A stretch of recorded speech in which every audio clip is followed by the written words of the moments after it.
Lucy, in a state of utter confusion, has inexplicably traversed into the realm of literature. She has entered a story titled The Protagonist's Alter Ego Outnumbers the Author's Hair, where she assumes the role of a malicious female counterpart, the younger sister of the audacious and formidable heroine, Lu Jingshu. In her previous life, despite her tireless efforts, she remained destitute. However, in this life, fortune smiles upon her, allowing her to cling to the affluent and embrace a life of leisure. Those who mock her utter, "How could the Lu family produce such a worthless creature?" Lucy, with a quivering voice, seeks her sister's intervention. "Sister, they are ridiculing me." Lu Jingshu responds, "I shall deal with them." The bullies retort, "So feeble, will she not perish under our assault?" Lucy, with a pitiful demeanor, implores her brother-in-law, "They intend to end my life." The brother-in-law asserts, "Let us see who dares." The accusers declare, "It was she who did it, that wicked woman." Lucy, standing firm, counters, "Zhou Zipei, they claim I am malicious." The man chuckles indulgently, "Not malicious at all, rather delightful." All those who were reprimanded weep bitterly, lamenting, "How can this individual disregard the principles of combat, so readily clinging to the powerful?" Chapter 1. Entering the book. September 2030. Lucy sits apprehensively at the dining table, occasionally glancing up to cautiously survey the silent diners around her. The meal before her is a feast for the senses, steaming and aromatic, yet the atmosphere remains hushed, with no conversation, save for the gentle clinking of dishes.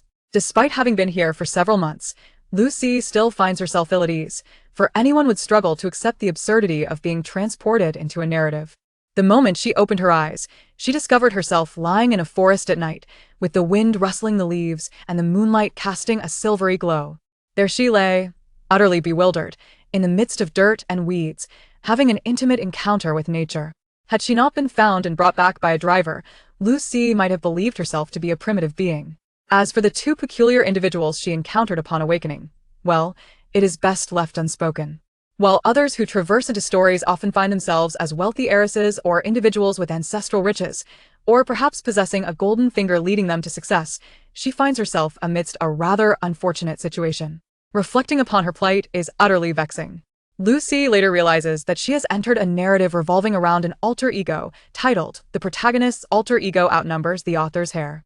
This title is not unfamiliar, as she was initially drawn in by its intriguing name, yet little did she know that before comprehending the plot, she had already been transported into it. Lucy feels as though she has been pricked by a needle. She is acutely aware that narratives featuring alter egos are akin to treacherous abysses. A moment's inattention can render one a mere stepping stone for the protagonists, with one's visage potentially transformed into that of a pig. Lucy muses that if she were merely a passerby, it would be acceptable. If she were a passerby with some wealth, it would be even better. Alas, her misfortune has led her to inhabit the body of the heroine's sister, Lu Jingshu. To add to her predicament, the original owner of this body also bears the name Lucy. She understands that such coincidences do not occur without reason. Within the confines of the narrative, Lucy is a pivotal character. How pivotal, you may ask? Without her presence, the protagonist's alter ego would find no purpose. The romance between the leads would stagnate, and the very story would falter. She is the seasoning in instant noodles, the pearls in bubble tea, the egg white in an egg. Thus, she embodies the role of the malicious female rival, both troublesome and foolish. In the end, she meets a fate of betrayal, disdain, and a demise devoid of dignity. Siyin let out a soft sigh, which resonated conspicuously in the tranquil dining hall. She remained oblivious, continuing to pick at the grains of rice in her bowl with intermittent chopsticks. She was also unaware of the peculiar glances cast upon her by others. Siyin could not comprehend why, given Lu Jingshu's remarkable prowess, she possessed more alter egos than the author had strands of hair. As the younger sister of the original protagonist, what was there to compete for? She could simply cling to her sister's coattails and lead a carefree life. Effort does not always yield results, but a lack of effort undoubtedly brings comfort. If only she had such a sister in real life, she would wake from dreams with a smile. She wondered if perhaps the heavens had heard her unspoken desires, albeit with a rather poor understanding. Instead of bestowing upon her a sister by fate, they thrust her into a narrative just as the two had become adversaries. Siyin mused, believing she was merely traversing a tranquil river, only to discover it was a treacherous mountain range connected to yet more mountains. Was fate perhaps a product of the post-2000 generation, laden with rebellious tendencies? Contemplating this, She sighed once more, feeling utterly despondent. Su Shuyan could no longer contain her approach, stating, "Siyin, why the sighs? It is truly impolite." Lu Siyin snapped back to reality, meeting her mother's gaze, which carried a hint of admonition. Her tone was gentle, yet subtly stern. That look seemed to convey, "Your current behavior is exceedingly rude and brings me embarrassment." Completely oblivious, Lu Siyin queried, "Mom, is your eye bothering you? Why do you keep blinking?" Su Shuyan retorted, "Blind, utterly blind. Being blind can be quite advantageous." She adopted a stern demeanor. "No, focus on your meal." "Oh." Lu Siyin ceased her sighing, idly consuming grain by grain, observing the weariness that seemed to envelop her. In the original narrative, Su Shuyan had been harsh towards the original protagonist, exerting pressure like a boulder, relentlessly piling upon her. According to the original protagonist's memories, this mother had never offered a kind word. At times, her gaze conveyed meanings the original protagonist could not fathom. Lu Siyin found it perplexing. In comparison to the female lead, Su Shuyan appeared to show little maternal warmth toward the original protagonist. It did not resemble the gaze of a mother toward her daughter, devoid of affection. Lu Siyin even suspected whether they were truly sisters. Alas, only the original author would know the answer to that question. Is Siyin simply exhausted? Do not exert too much pressure in your studies. Take a break occasionally, Chen Song suggested. Su Shuyan was Chen Song's second wife, and Chen Song was the original protagonist's stepfather. His previous marriage had produced a son, Chen Xiang, who at 24 was already assisting Chen Song in his company, having attained the position of president at a young age. The Qin family enjoyed a respectable status in Puqing, yet they still fell short of the pinnacle of high society. Not to mention those residing in the capital. After her divorce, Su Shuyan had unhesitatingly married Chen Song, bringing along the original protagonist, who was academically exceptional and obedient, while leaving Lu Jingshu to be raised by their grandparents. Earlier this year, the original protagonist's grandparents had passed away. Despite her outward demeanor of being a well-behaved and humble girl, she harbored an inherent arrogance, often exuding an air of superiority and indifference. She had not even attended her grandparents' funeral. Upon reaching this point, Lu Siyin felt a wave of disdain for her, thinking to herself, anyone who associates with her is truly unfortunate. Yet, unexpectedly, that unfortunate individual turned out to be herself. Lu Siyin fervently tapped on her electronic wooden fish, hoping to accrue some merit.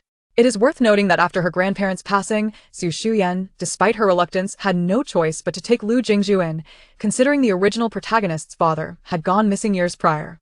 These thoughts flashed through Lu Suyin's mind as she heard the suggestion of rest, eagerly nodding. "I have indeed been a bit fatigued lately." She feigned weakness, placing a hand on her forehead.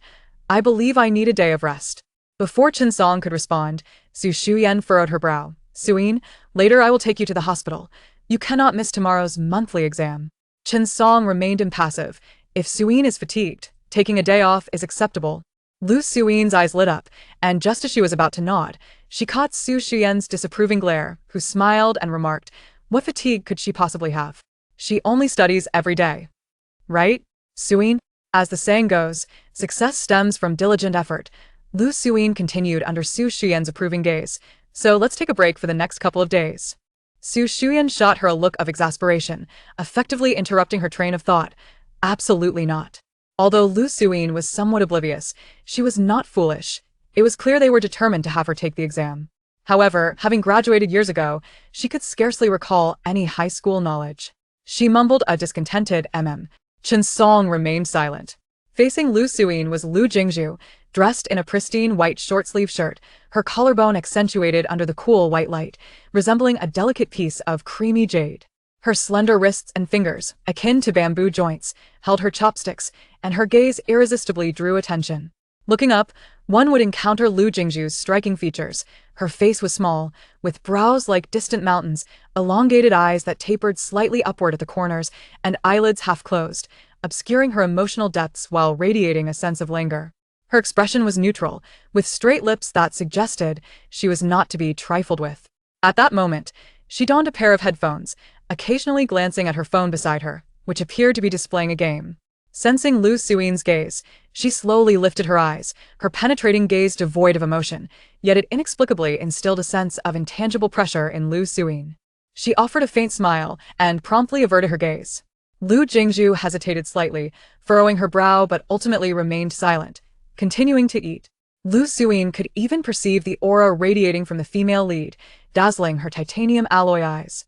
Lu Jingshu's name may be gentle, yet her demeanor was both cold and wild, possessing an ethereal beauty akin to a supernatural being. Her mere presence commanded attention, yet she exuded an air of carefree indifference. The more Lu Jingshu observed, the more she found it astonishing. Suddenly, a brilliant idea struck her. If memory served her correctly, the female lead had achieved a remarkable score of 743 in the college entrance examination. If that were the case, then her monthly exam was surely secured. Lu Jingshu, initially engaged in her meal, suddenly sensed her foolish sister's gaze, interpreting it with suspicion, as though a dung beetle had encountered dung. She lowered her eyes, concealing the depth of her emotions. What was this foolishness now? However, she gradually noticed that gaze had vanished, replaced by an air of melancholy. Lu Jingshu pondered what peculiar ailment had struck today.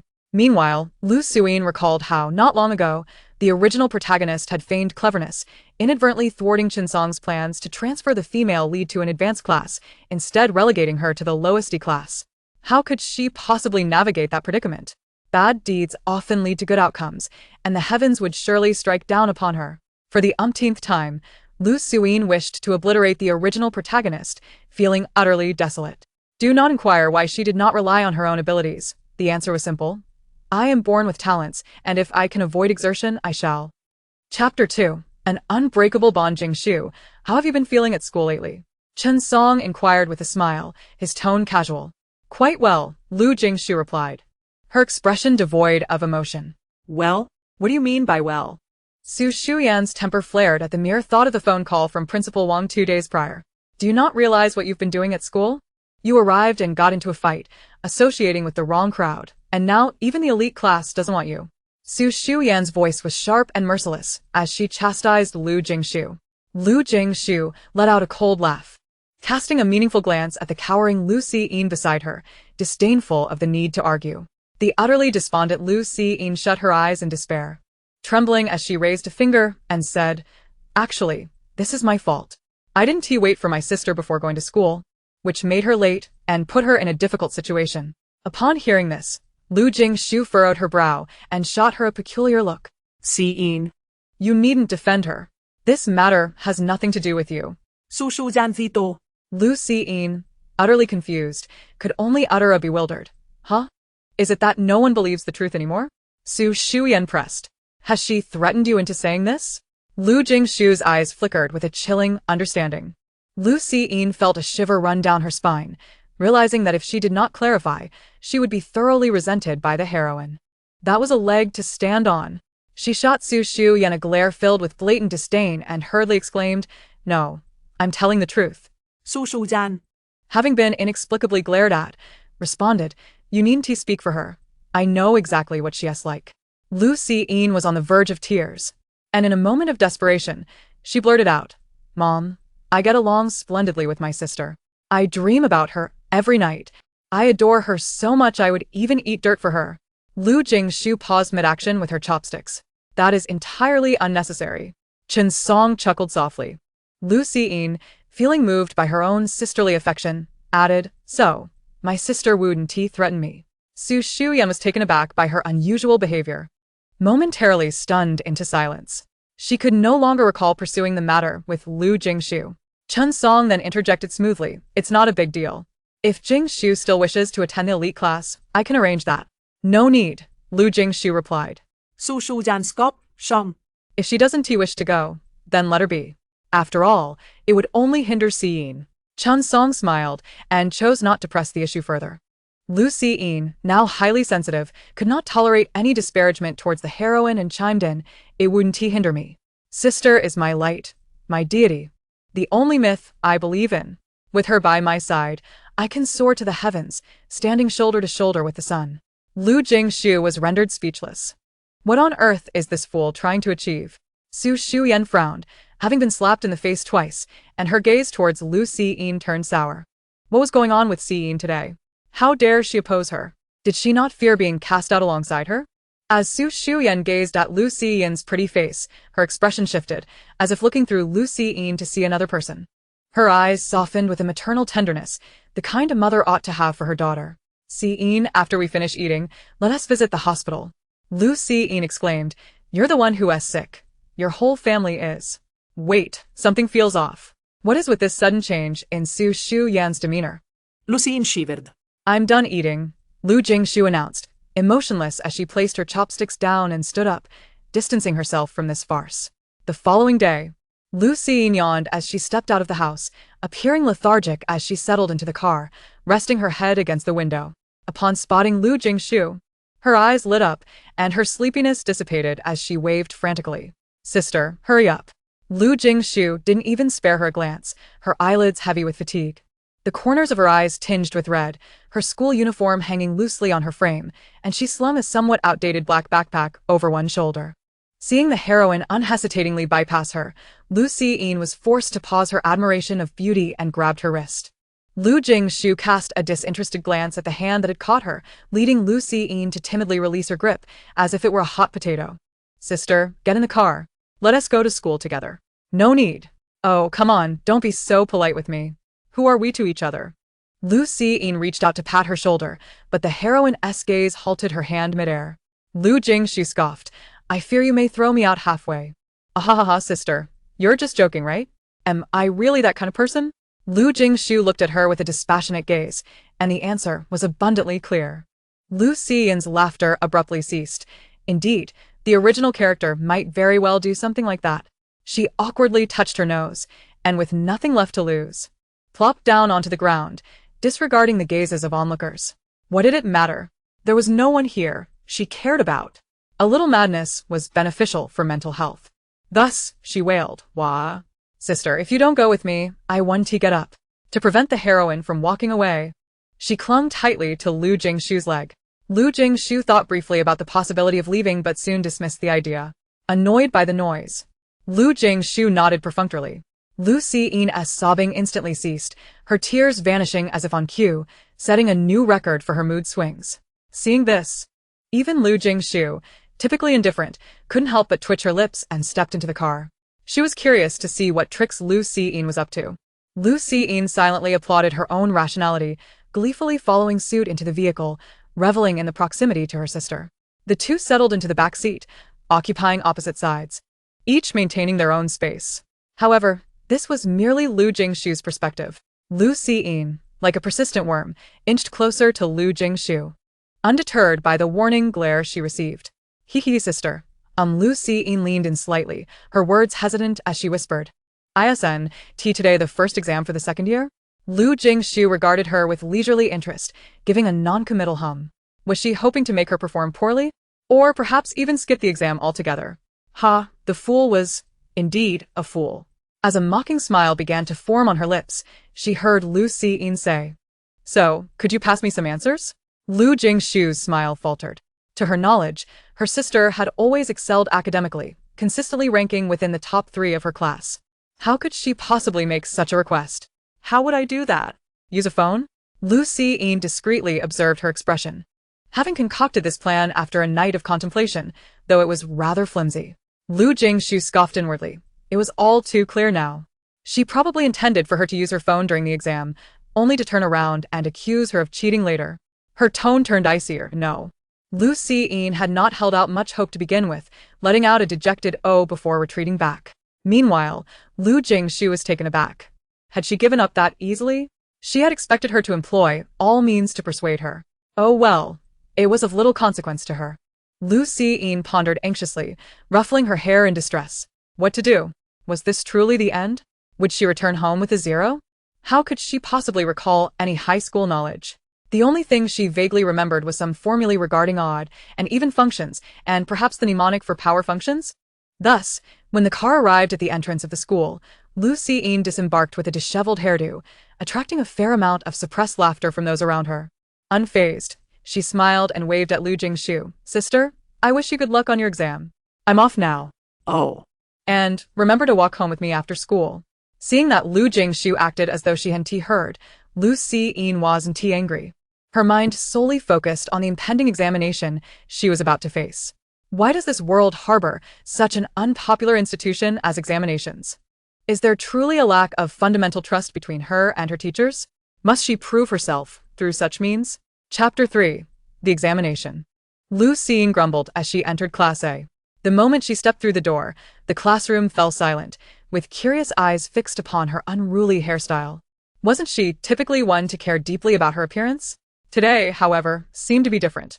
There were indeed many in the class who revered the original owner as a goddess, which was quite reasonable, considering she was beautiful, academically gifted, and came from a well-off family.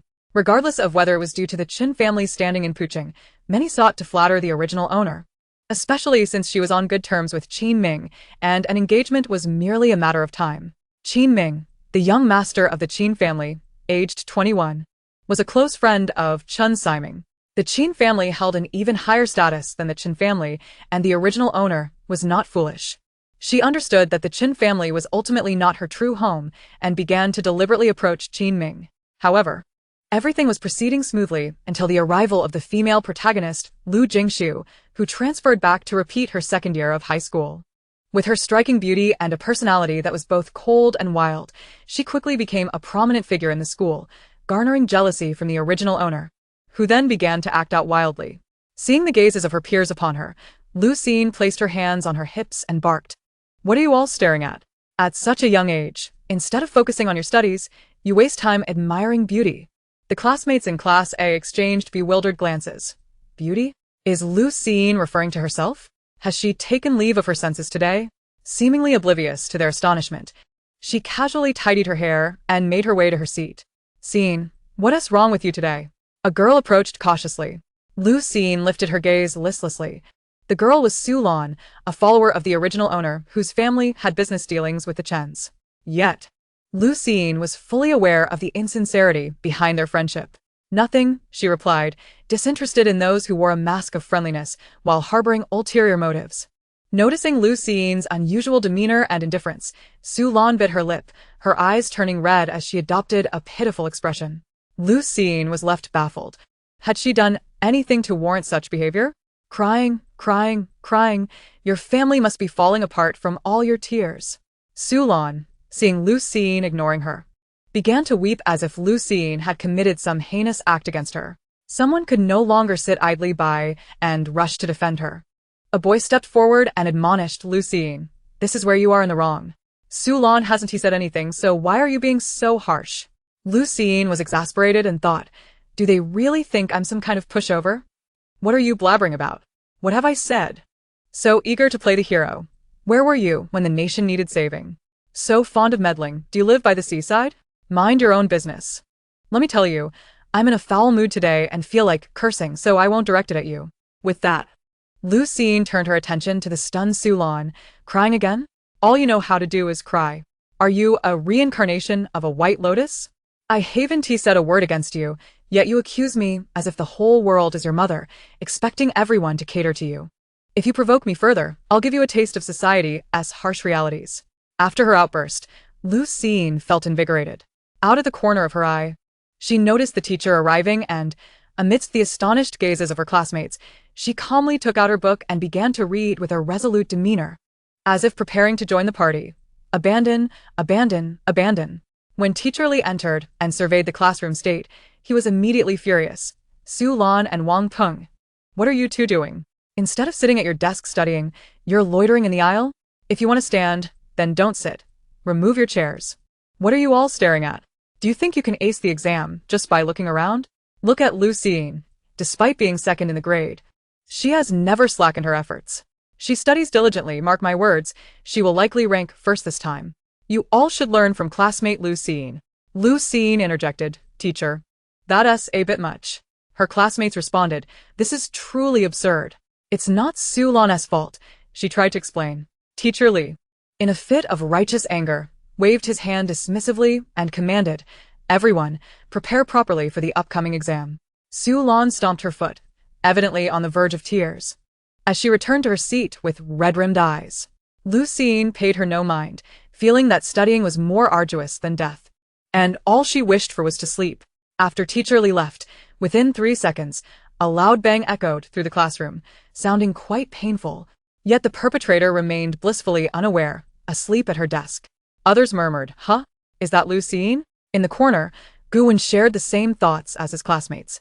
His gaze filled with intrigue as he observed Lu Jingshu sleeping in the second seat of the first examination room for an entire day. The feeling intensified as he noticed her speed in completing the exam had increased exponentially, leaving him to wonder if he had somehow fallen behind. This question lingered until the physics exam, when Lu Jingshu, seated beside him, received her paper, pondered for a fleeting moment, and then was heard snoring just 2 seconds later. Guwen thought, what on earth is the strategy? How did she manage to fall asleep first? Lu Jingshu, oblivious to his thoughts, merely smacked her lips in her sleep, turning away from him to continue her slumber. As for examinations, she thought, let those who care about them take them, having lived this life anew. I have no grand ambitions, merely the desire to exist. There will always be those who must bear the brunt of mediocrity. Why not let it be me?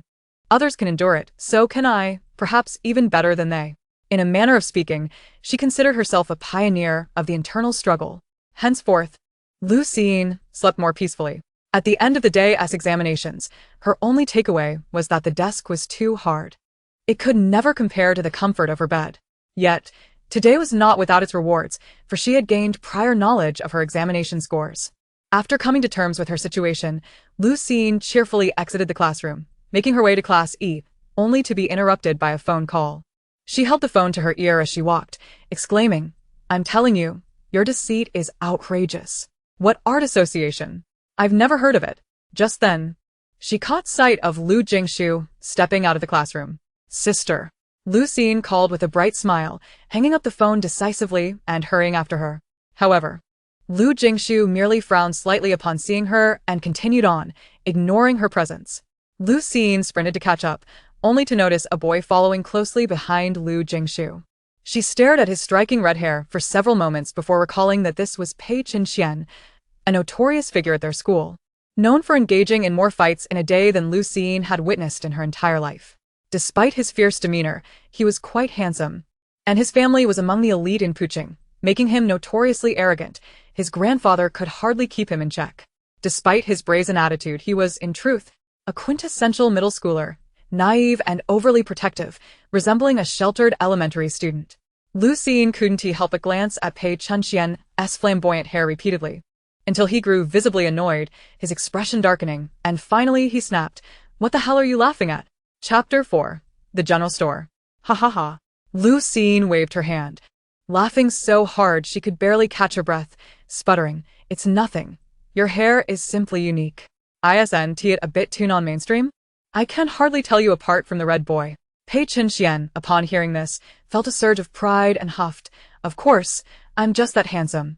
Lu Jingshu's expression turned icy. Do you really believe that one compliment has gone to your head? Noticing her change in demeanor, Pei Qinshian narrowed his eyes dangerously and gritted his teeth. What do you mean by that? Lu Jingshu feigned innocence, nothing at all. I merely think it's great that you have such confidence. Pei Qinshian had failed to discern her true intentions and increasingly perceived a derisive expression on Lu Jingshu's face. He discreetly cast a glance at Lu Jingshu, noting her indifferent demeanor. He had long been aware of the discord that existed between the two sisters, and it seemed to be genuine. With a nonchalant attitude, Pei Qinshian clenched his casually hanging hand into a fist and raised it threateningly, declaring, If you mock me again, I shall strike you. Lu Jingshu, upon meeting his fierce gaze, immediately recoiled, exclaiming as she wrapped her arms around Lu Jingshu, eyes tightly shut, Sister, look at him. He intends to hit me. Lu Jingshu, wearing headphones, walked with purpose, completely disregarding the two noisy individuals beside her, until she was abruptly ensnared in an embrace, immobilized. She attempted to move her legs, insisting, Let go. I won't. Lu Jingshu tightened her grip, audaciously nuzzling against Lu Jingshu's chest, seemingly frightened as she lamented. He said, he would beat me to death. I am your sister. If he can do it to me today, he can do it to you tomorrow. Sister, you must not let your guard down. With a melodramatic whimper, she added, I, your sister, shall perish in vain. Lu Jingshu silently observed her theatrics, her expression devoid of emotion. Pei Qinshian stared at her in disbelief as she spun a web of fabrications. His once clenched fist now reduced to a mere finger pointing at Lu Jingshu, then at himself, left speechless by her accusations. No, my leader, you must believe me. I have never thought this way. I am wholly devoted. The heavens can testify, the sun and moon can bear witness. Though we share no blood, we are brothers in spirit. In a fit of desperation, Pei Chen swore fervently, nearly kneeling in loyalty. Lu Jingshu, taken aback, exclaimed, "Wait, the female protagonist. A top scorer with 743 points would copy your homework, which is ranked last in the grade. No, you, a school tyrant, write homework? Sister, he is ultimately an outsider. Do not allow a man to interfere with our bond." Pei Chen, flicking his red hair, shouted, "Lu Jingshu, shut your mouth."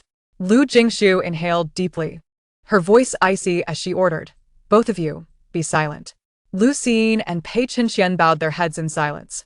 Lu Jingshu's emotionless gaze swept over them as she forcefully removed Lu Jingshu's hands from her. Her dark, chilling eyes lingered on Lu Jingshu for a moment longer before she warned, "I shall not be your leader again." Undoubtedly, this was directed at Pei Chen, whose expression visibly drooped, even the tuft of hair atop his head sagging against his scalp. Lu Jingshu turned away, frowning as she replaced her headphones, her lips parting to say, "You continue." A distorted male voice crackled through the headphones, "That idiot sister of yours? Do you need the organization to assist you?" Without breaking her stride, Lu Jingshu paused momentarily before responding, "No need." "You mean someone is offering me a hefty sum?" She whimsically toyed with the headphone cord. "Yes. They offered 10 million. Jingshu, are you interested in helping them with this task?" Lu Jingshu replied nonchalantly, "Not interested." Lu Jingshu gazed at her sister's unfeeling, slender silhouette, contemplating pursuing her. However, the moment she lifted her foot, she halted, sympathetically patting Pei Chen on the shoulder. "Take care." Pei Chen shot her a fierce glare. "Calm down. Murder is a crime. She must be a heartless genius in examinations." With that, Lu Jingshu dashed off, bellowing, "Sister, wait for me," successfully drawing the attention of everyone around them. Lu Jingshu quickened her pace. Lu Jingshu soon caught up, chattering away, "Sister, how did you do on the exam today? I know you must have secured first place in the grade." Lu Jingshu snorted coldly in response. "Even if not, it matters little. I will be your safety net." "Sister, I believe there's a 100% chance we will be in the same class." Finally, Lu Jingshu reacted, "What do you mean?" "It means I will also be in class E." Lu Jingshu halted, her eyes narrowing with cold intensity, her voice devoid of emotion. "Lu Jingshu, what exactly do you intend to do?" Lu Jingshu, seemingly oblivious to her tone, cheerfully replied, "I have no ulterior motives. Do you think I am as foolish as you, believing everything that is said?" Lu Jingshu straightened her expression, gazing earnestly at her sister's lovely features. "Sister, I acknowledge my past mistakes. I will not repeat them." Lu Jingshu licked her upper palate, her profound gaze scrutinizing Lu Jingshu, as if assessing the veracity of her words. Lu Jingshu met her gaze openly, her eyes bright and untainted. Uncertain of her conclusion, Lu Jingshu resumed walking toward the school gate. Lu Jingshu smirked inwardly, hastening to catch up. "Sister, if I end up in class E, will you look out for me?" "Absolutely not." "Ah, so heartless. At least let me copy your homework? At the very least, cover for me so I can sneak in a nap." "Sister, if you remain silent, I shall take it as your agreement." "Be quiet." Lu Jingshu pretended not to hear her words, continuing to chatter around Lu Jingshu, seemingly intent on driving her to exasperation.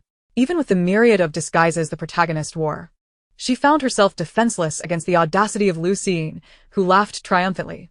Upon reaching the school gate, they discovered a newly opened sundry shop nearby, surrounded by a throng of onlookers, though the reason remained unclear. While others were oblivious, Lu Jingshu was well aware. She recalled that in the original narrative, the initial encounter between the male and female protagonists occurred in a shop adjacent to Pugao, with Chu Mian, the male lead, being the proprietor of that very establishment. The original text praised Chu Mian highly, extolling his virtues, encapsulated in 3 words, "incredibly handsome." At the time, Lu Jingshu had been too preoccupied counting the author's hair volume to pay much attention to Chu Mian's specific appearance, and now she found herself somewhat intrigued. She discreetly peered at Lu Jingshu, observing her unwavering focus ahead, her expression tranquil, likely entirely oblivious to the commotion occurring nearby. Gently nudging her arm, she smiled ingratiatingly and proposed, "Sister, aren't you curious?" Lu Jingshu, without sparing a glance, replied dismissively, "Not curious. Shall we go take a look?" Lu Jingshu regarded her with a smirk. "You go ahead." Thus, the implication was clear. If she wished to go, she could do so without regard for Lu Jingshu's involvement. Lu Jingshu felt despondent. Surely, she was the one most affected by this. What? Is the emotional thread of this world so unyielding that I cannot even tug at it a little? Fine, aside from myself, everyone in this narrative is obstinate. Just don't regret it. Lu Jingshu pretended to stroke an imaginary beard, feigning profundity. Lu Jingshu scoffed. Regret? I have never known the meaning of the word. She would not turn back, even if she crashed into a wall or faced a precipice. The night enveloped the world like thick ink cascading from the heavens, instantly shrouding all colors in darkness. Lu Jingshu sat before her desk, one foot resting on the chair beneath her, twirling a pen with her fingers. Her eyelids drooping as her gaze fell upon the exercise book sprawled before her. 2 minutes later, unsurprisingly, she nodded off, her head bobbing like a chick pecking at grains. Startling awake, after sweeping her eyes over the questions, she leisurely turned the page, sitting in a meditative state for several hours, not wasting a single drop of ink. Sighing deeply, Lu Jingshu lamented, I have tried my best, and the result is metaphysics. If I fail, I shall drop out. What else can I do? Determined not to torment herself further, she decisively pulled out a draft notebook, opening it to discover it filled with the original owner's artistic creations. This was something she had stumbled upon not long ago, alongside a diary that the original owner had hidden in a very secretive place. After reading, Lu Jingshu suddenly realized that, in her subconscious, the original owner was merely a fictional character, yet in this world, she had truly existed as a living being. The original owner was not an emotionless academic zealot. In fact, she experienced fatigue, harbored her own feelings, and possessed fervent hobbies, one of which was painting. Lu Jingshu understood without a second thought that the original owner had been compelled to abandon all pursuits beyond her studies upon arriving at the Qin family, which is why she dared only to sketch on inconspicuous scrap paper, leaving behind a trove of unfinished works. The diary recounted an incident when Su Shuyan had discovered the original owner secretly painting, erupting in a fit of rage and chastising her for being unproductive, hurling the cruelest of insults such as like mud that cannot prop itself up. Subsequently, she tore apart all of her creations and warned her, if I catch you again, you can forget about following me. Go back to that desolate place. Thus, this notebook was hidden deeply in a location no one would ever expect, leading it to become wrinkled and worn. Lu Jingshu took a deep breath, retrieved a pencil from the holder, and traced lines of varying thickness and length over the incomplete sketches, continuing the original owner's work. What you have left unfinished, I shall help you accomplish. Chapter 5. The Bet. The following day, Li Yara summoned Lu Jingshu and Gu into her office. Upon seeing them, she beamed at them as if they were her own children, her demeanor exceedingly unsettling. Lu Jingshu shivered unexpectedly, rubbing her goosebumps, and inquired, Teacher, is there something you need? Li Yara replied, I simply wish to inquire about your recent examination results. I've heard that this physics exam was quite challenging. How do you both feel about it? Gu Wen, ever succinct, responded, not bad. Li Yara nodded with satisfaction. If Gu Wen deemed it acceptable, then it was surely stable. Her eager gaze shifted towards Lu Jingshu. Lu Jingshu, feeling guilty, stammered, I feel it's also not bad. Gu Wen looked at her with an odd expression, as if to say, what on earth are you talking about? After 2 days of sleep, you're telling me this is not bad? Even Einstein would call you brother. Lu Jingshu, provoked by his mocking gaze, retaliated in frustration. Why does the principal's son still look down on others? I think he is naturally inclined to be a cucumber, deserving of a slap. Hearing this, Li Yara relaxed, laughing until her eyes squinted, proclaiming, you're all good kids. At that moment, the office door creaked open, and Lu Jingshu sauntered in, donned in her school uniform, showing little reaction upon spotting Lu Jingshu. However, Lu Jingshu's eyes lit up, eager to rush over and greet her. Teacher Li, do you need me for something? Lu Jingshu asked. Li Xiaoman, the homeroom teacher of Class E, felt a headache coming on as she observed the numerous red crosses on Lu Jingshu's assignments, but she still endeavored to advise her patiently. Lu Jingshu, did you write your assignments yourself? Lu Jingshu, Li Xiaoman sighed. You need to write them yourself to make incremental progress. Even if you don't understand, you can ask your classmates or teachers. Don't just copy, understood? If the teachers haven't given up, you mustn't either. Lu Jingshu frowned slightly, mentally lamenting the trouble. Yet she replied, understood. Li Yara snickered derisively from the side, full of sarcasm. Teacher Li, I think you should just give up. Your students are like a heap of mud. How can they possibly improve? Even if they diligently do their homework, how far can they really go? Don't overestimate yourselves. Li Xiaoman's brows furrowed. Teacher Li, you mustn't say that. Just manage your own students. Li Yara crossed her arms, her tone cutting. What? Can't stand the truth? I'm merely stating the facts. Just look at your students. They don't even know how to wear their uniforms properly, always lazing about. Lu Jingshu's expression darkened completely, her gaze towards her filled with frost. At that moment, Pei Chen, noticing that the big boss had been in the office for quite some time without emerging, stormed in and overheard the exchange. He instantly erupted in fury. What nonsense are you spouting, you old witch? Do you want to get hit? Liara pointed at him, her voice sharp. How dare you threaten a teacher? Don't think that just because you have some influence at home, you can act so arrogantly here. This is a school. If you think my words are unjust, just wait and see. She paused, scanning the room. And when her gaze landed on Lu Xiyin's eager expression, she immediately added, "Is there anyone in your class who can score higher than Lu Xiyin in this exam?" Li Xiaoman interjected, "Teacher Li, don't go too far." Meanwhile, Lu Xiyin silently cheered, seizing the opportunity to restrain the explosive Pei Chen. All right, it's settled then. This decision was quite favorable. What if someone actually outperformed them? Liaru, without a moment's hesitation, declared, "Then I shall apologize to them school-wide." Lu Xiyin firmly grasped Pei Chenxian's mouth. "No problem, teacher. That sounds splendid." Pei Chenxian, his mouth in a vice grip. The two from Class E had not yet spoken, and the two of them had already struck a bet. Lu Xiyin silently offered them a reassuring glance, whispering, "Please trust that my brain will surely prove useful." Pei Chenxian. Lu Xiyin abruptly released her grip, apologizing, "Sorry. I forgot. Damn. That hurt like hell." Pei Chenxian grimaced, yet he did not forget to argue. "Why should we listen to you?" Seeing her plan about to fall apart, Lu Xiyin couldn't help but squeeze again. Pei Chenxian, his eyes seemed to blaze with fury. If looks could kill, Lu Xiyin would have likely perished countless times by now. Enough.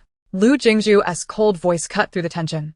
She would, for the time being, trust Lu Xiyin once. "Big boss." Pei Chenxian mumbled through his hands. "Stop talking nonsense, let us go." Guwen, having observed the entire spectacle, suddenly felt that Lu Xiyin seemed to have grown more astute, as if the unfolding events were all within her anticipation. Lu Xiyin sensed his gaze and shot back an indignant glare. "What are you staring at? Don't be infatuated with me. I'm merely a legend." Guwen immediately fell silent.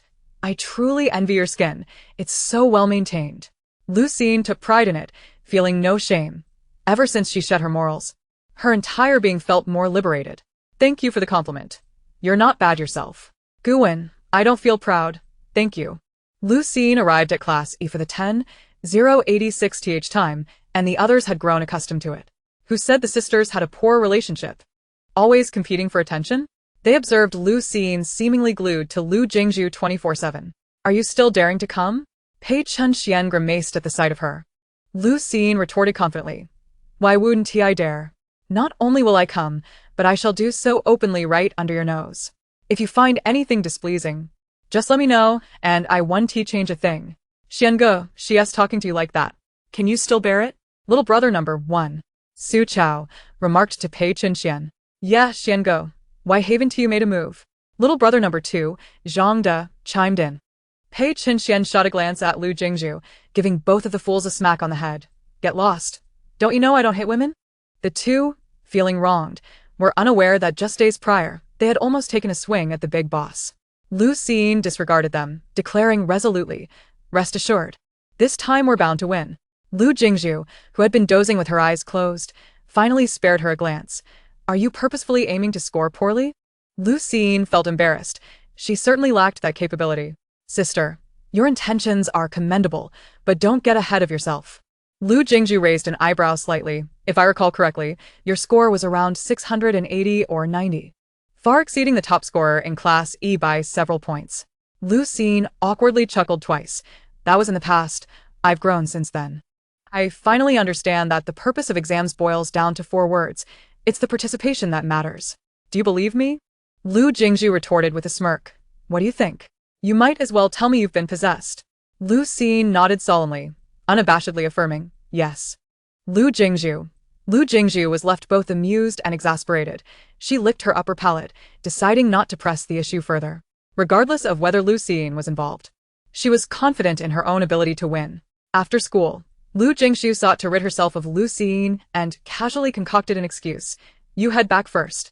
I need to purchase something." To her astonishment, upon hearing these words, Lu Xiyin visibly brightened, her excitement palpable. Could it be that the fateful encounter between the male and female leads was upon them? How delightful! Let us go together, she declared. Lu Jingshu, taken aback by her enthusiasm, furrowed her brow and attempted to voice her objections, only to be abruptly seized by Lu Siyin, who dashed toward the cluttered shop. With a resounding crash, they burst through the door, akin to a bull in a china shop. By the time Lu Jingshu regained her composure, they were already inside. And behind them, the sound of shattering glass echoed ominously. Lu Jingshu. Zhu Mian. Zhou zipping. Lu Siyin. In a state of panic, Lu Siyin glanced at her hands, bewildered by her newfound strength. When had she acquired such power? No, this was certainly not intentional. Who could have anticipated that such a dilapidated establishment would possess such fragile doors? In her flustered state, Lu Siyin inadvertently voiced her thoughts aloud, realizing too late that all eyes were now upon her. Dilapidated shop, dilapidated door? Zhou zipping, who had been roused by the commotion, wore an expression of displeasure that deepened upon hearing Lu Siyin's remark. Lu Siyin felt a wave of embarrassment wash over her, contemplating a hasty retreat. The proverbial tiger lay in wait, and she was all too aware of the consequences. Just as the thought crossed her mind, Lu Jingshu grasped her wrist, the visible vein of frustration on her forehead making Lu Siyin acutely aware of the precariousness of her situation. Apologies, we shall compensate for the door, Lu Jingshu stated flatly, fixing her gaze on Chu Mian. Chu Mian, his slender eyes twinkling with amusement, replied courteously, no matter, it's not of significant value. Indeed, the shattered glass door was likely the cheapest item in the establishment. Zhou zipping, with his enchanting almond-shaped eyes tinged with fatigue, observed Lu Siyin, who appeared delicate and fragile, yet was surprisingly strong, much like the image of Lin Daiyu uprooting the weeping willow. Amused by his own thoughts, Zhou zipping stifled a laugh, the corners of his lips curling upward. Chapter 6. Nothing Worth Stealing. Reclining languidly on a single sofa, Zhou zipping crossed his long legs, his well-defined fingers adorned with a ruby ring, propping his head lazily upon his palm. His eyes bore a hint of redness, his high nose and subtly curved lips emanating a smile that failed to reach his eyes, exuding a languorous aura that nonetheless carried an air of danger. Lu Siyin racked her brain and finally recalled that he was the male lead's junior, a character whose description in the original work was disappointingly scant. Her recognition had come swiftly, thanks to the conspicuous ring he wore. How had Zhou zipping arrived in Puching alongside the male lead? Could it be that her own presence had triggered a butterfly effect? Meanwhile, Lu Jingshu cast a glance at the seemingly stunned Lu Siyin and coldly remarked, "You'll be the one compensating." She then turned to leave, seemingly unconcerned. "What? That won't do?" Lu Siyin protested. The male and female leads had scarcely exchanged a few words. How could she let her potential brother-in-law slip away? Her mind raced, and suddenly struck with inspiration. She knelt and clung to Lu Jingshu's leg, weeping copiously. "Sister, you can't abandon me. How could you leave a defenseless girl in such a perilous place?" With deliberate calmness, Lu Jingshu pried her hand away, saying, "Fear not. If you pay for the damages, the menacing figures won't harm you." Menacing figures? Zhou zipping glanced at the shattered door, then at the rosy-cheeked Lu Siyin, questioning the notion of her supposed helplessness. Seeing that her tactic had failed, Lu Siyin rose and gazed at Lu Jingshu with a pitiful expression, imploring, "Sister, I beg you, I am left with nothing but my worthless pride." After a moment of silence, Lu Jingshu finally closed her eyes and turned back, asking, "How much will it be?" Chu Mian regarded her return with a frosty demeanor. Yet amusement sparkled in his eyes as he said, "You'll pay?" Lu Jingshu, her impatience evident, responded with a curt, "Yes." "Well then, I'm unsure of the cost. We may need to consult with the installer." Zhou zipping raised an eyebrow, his silence conveying a mixture of intrigue and amusement. Lu Jingshu, caught off guard by the inconvenience, clicked her tongue and pulled out her phone as she walked toward the exit. It seemed she had acquiesced, prompting Chu Mian to follow closely behind. Before exiting, Lu Jingshu paused, casting a warning glance at Lu Siyin. "Wait here for me. If you stir up any more trouble, I shall not be responsible." "Understood." Lu Siyin replied with a cheerful nod. Once the two departed, only Zhou zipping and Lu Siyin remained, the atmosphere thick with awkwardness. Lu Siyin felt compelled to occupy herself. Otherwise, she would be the one ensnared in discomfort. She strolled around the shop, examining various items. Zhou zipping observed her with keen interest as she set down a 10,000 yuan pen, picked up a 1,000,000 yuan ceramic cup, and plucked a petal from an orchid worth 10 million. Idly toying with it. "Is there anything you wish to purchase?" he inquired, raising an eyebrow. Completely oblivious, Lu Jingshu wondered why he was staring at her so intently. "I'm just browsing," she waved dismissively. Continuing her leisurely exploration, she discovered the shop was quite expansive, offering an array of items ranging from school supplies to antiques, herbs, and flowers, truly a treasure trove. The only drawback was the absence of price tags, but given its location near the school, prices were likely reasonable. Yet, why did he keep fixating on her? Wherever she went, his gaze followed. Increasingly perplexed, Lu Jingshu contemplated whether he suspected her of thievery. Surely, no thief would make such a spectacle. Determined to dispel any notions of suspicion, she cleared her throat, hesitated for a moment, and then feigned disinterest. "There's nothing worth buying." In her nervousness, however, she misspoke. "There's nothing worth stealing." Suddenly, the world fell silent. Lu Jingshu. Her tongue had betrayed her, and she felt as if she could leap into the yellow river and still not cleanse herself of this embarrassment. Zhou Zipping was momentarily taken aback, a sardonic smile creeping onto his face. "What a pity. It seems your standards are rather high, looking down upon our humble wares." With a serene expression, Lu Jingshu closed her eyes, wishing for nothing more than to vanish. "If I were to say that wasn't my intention, would you believe me?" Zhou Zipping, with a smile that failed to reach his eyes, retorted. "What do you think?" Surrendering to the moment, Lu Jingshu decided to take the offensive. "Why are you a man so petty? I haven't stolen anything." Zhou Zipping. He wondered how, upon arriving in Pucheng, he had merely transformed into a male. Throughout his life, never had he encountered such a refreshingly candid assessment. "Should I thank you for that?" Lu Jingshu. "No need for thanks." Zhou Zipping, thoroughly exasperated yet begrudgingly impressed by her audacity, sighed. "Young lady, what is your name?" In a certain sense, she was indeed quite the character. Standing tall, Lu Jingshu endeavored to appear more imposing. "What do you mean, young lady? I'm already 16. My name is Lu Jingshu." Zhou Zipping cast her a fleeting glance, his tone dripping with sarcasm. "You certainly don't appear to be that age. However, your name is rather melodious." Lu Jingshu, seizing the opportunity, retorted. "It's typical for someone of your age to have poor eyesight." The juxtaposition of the words poor eyesight with his own age caught Zhou Zipping completely off guard. Akin to a barrage of daggers piercing him, each one drawing blood. His expression darkened considerably, and he could hardly believe he had managed to maintain his composure in this place. As Lu Jingshu watched the mirth in his eyes fade, the atmosphere around them thickened, and she sensed that things were taking a turn for the worse. "Alas, I have truly lost my mind, failing to discern the appropriateness of the occasion. After all, this is the younger disciple of the male protagonist. He cannot be an inconspicuous figure. I have thoroughly provoked him, and, who knows, I may not see the radiant sun of tomorrow." Lu Jingshu felt a chill run down her spine, forcibly conjuring a smile as she pointed towards a portrait behind Zhou Zipping, stammering, "Please do not be angered.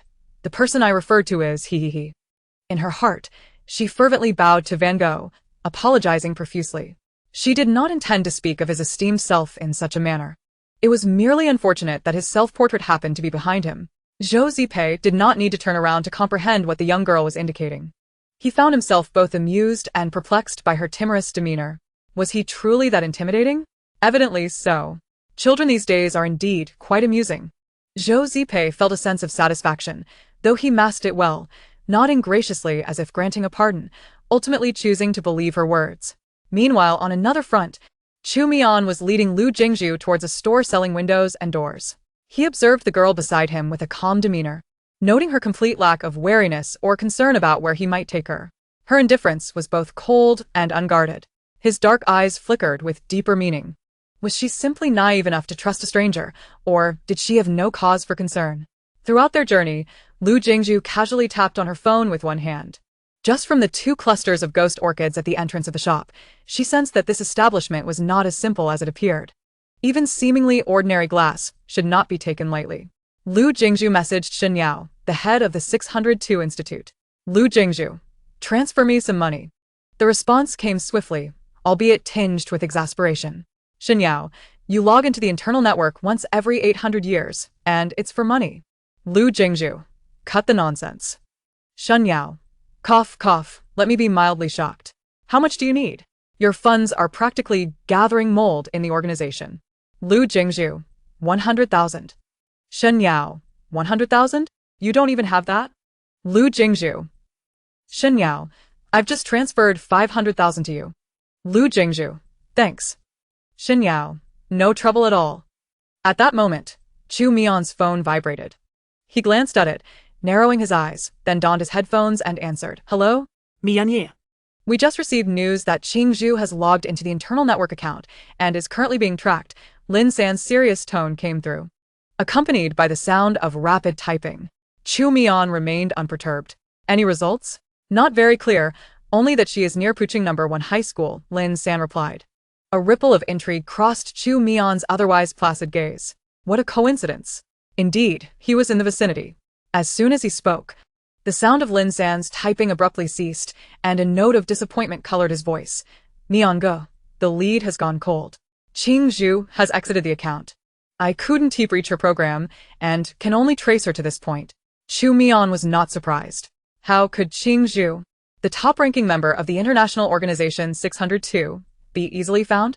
Moreover, aside from her formidable medical skills, she was reputed to have a close relationship with the second-ranked international hacker, Red Wolf, who designed firewalls that made locating her exceedingly challenging. Only when Qingzhu logged into the internal network, exposing herself to the public eye, would there be a glimmer of hope. Of course, she was exceptionally enigmatic. Apart from a few high-ranking personnel in the 602 Institute, no one knew her appearance. In recent years, she had lived in near seclusion. This was why Lin San had been so exhilarated upon hearing the news and so dejected when the lead vanished. But why had Qingzhu suddenly logged into the internal network? And coincidentally near Puching number 1 high school, had she received some information?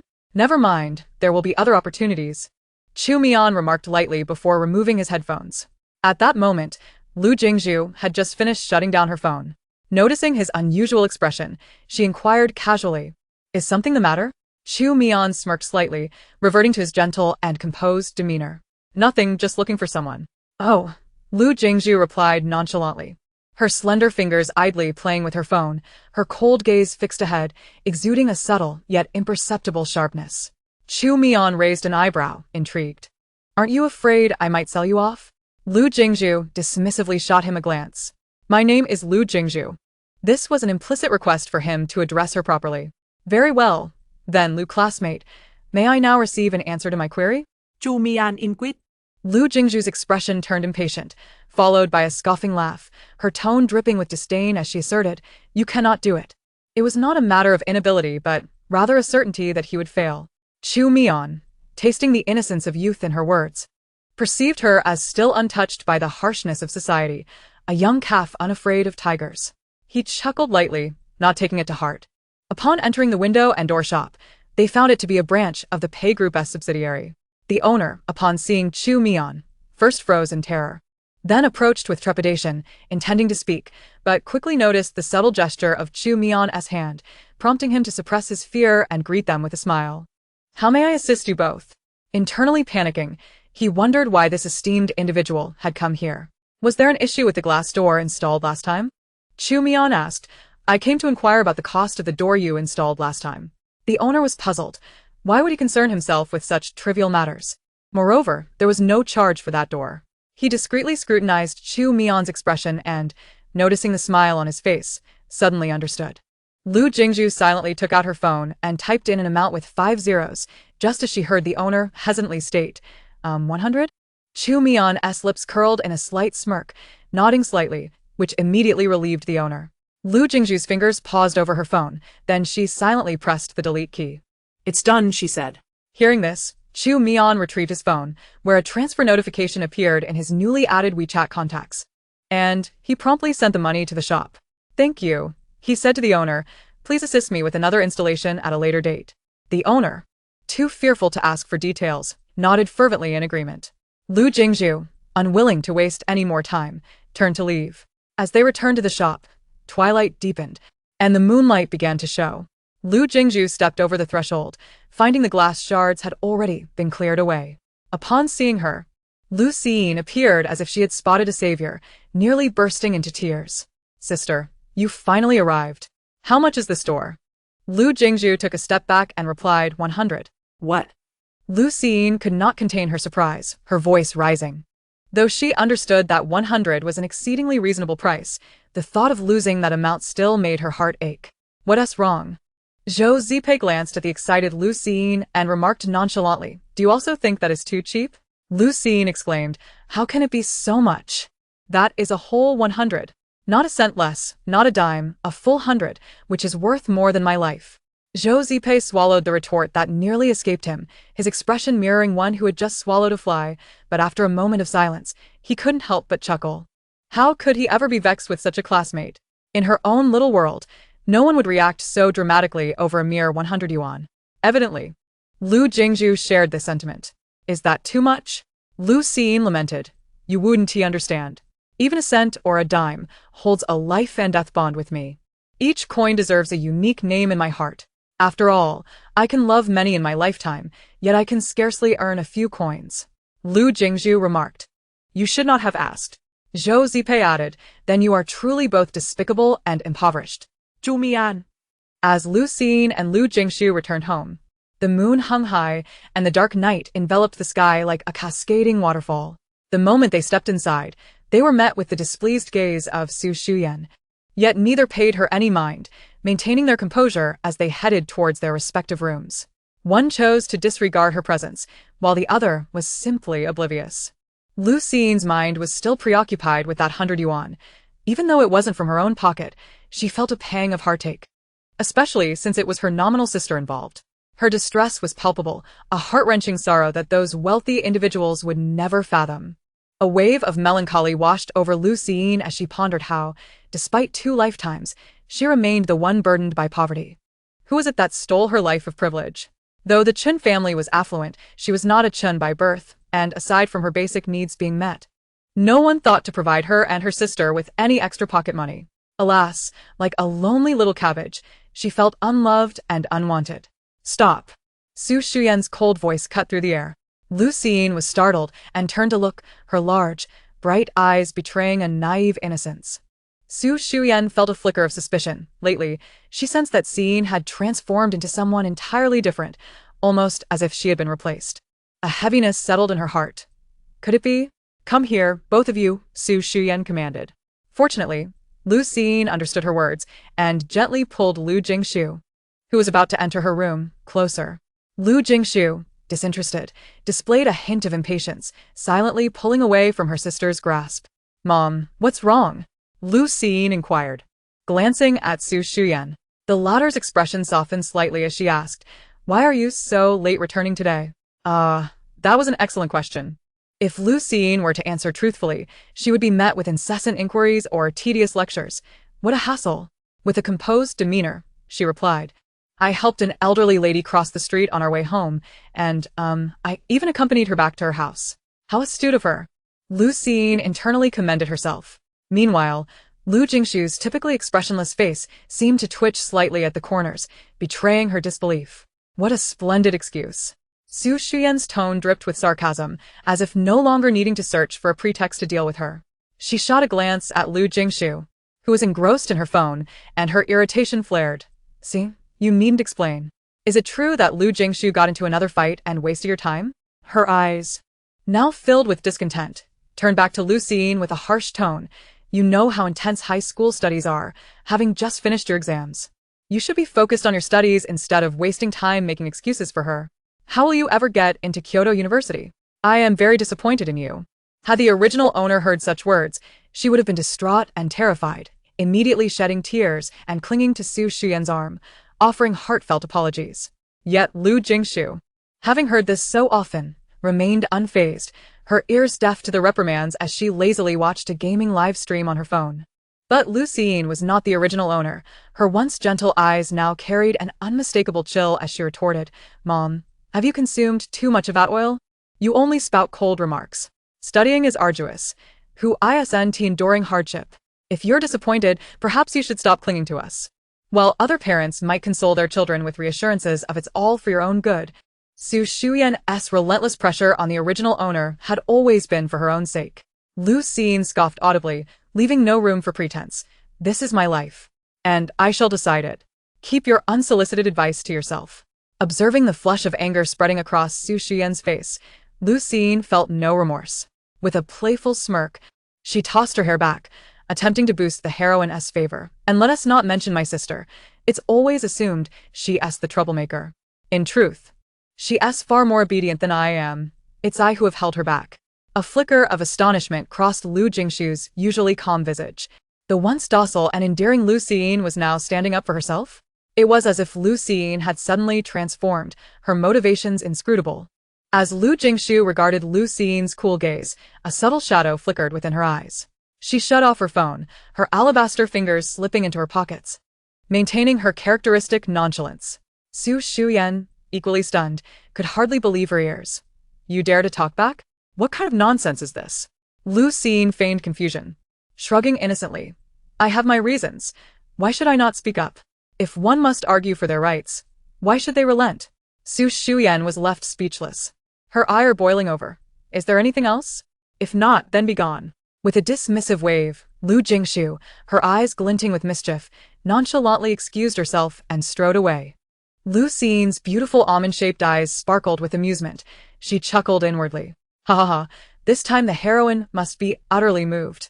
Those red-rimmed eyes, surely she won tea cry. Will she? Indeed. Aside from her inability to retain money, she seemed to possess many merits. Yawning, Lu Jingshu remained blissfully unaware of her sister's thoughts, droplets of moisture clinging to her long eyelashes.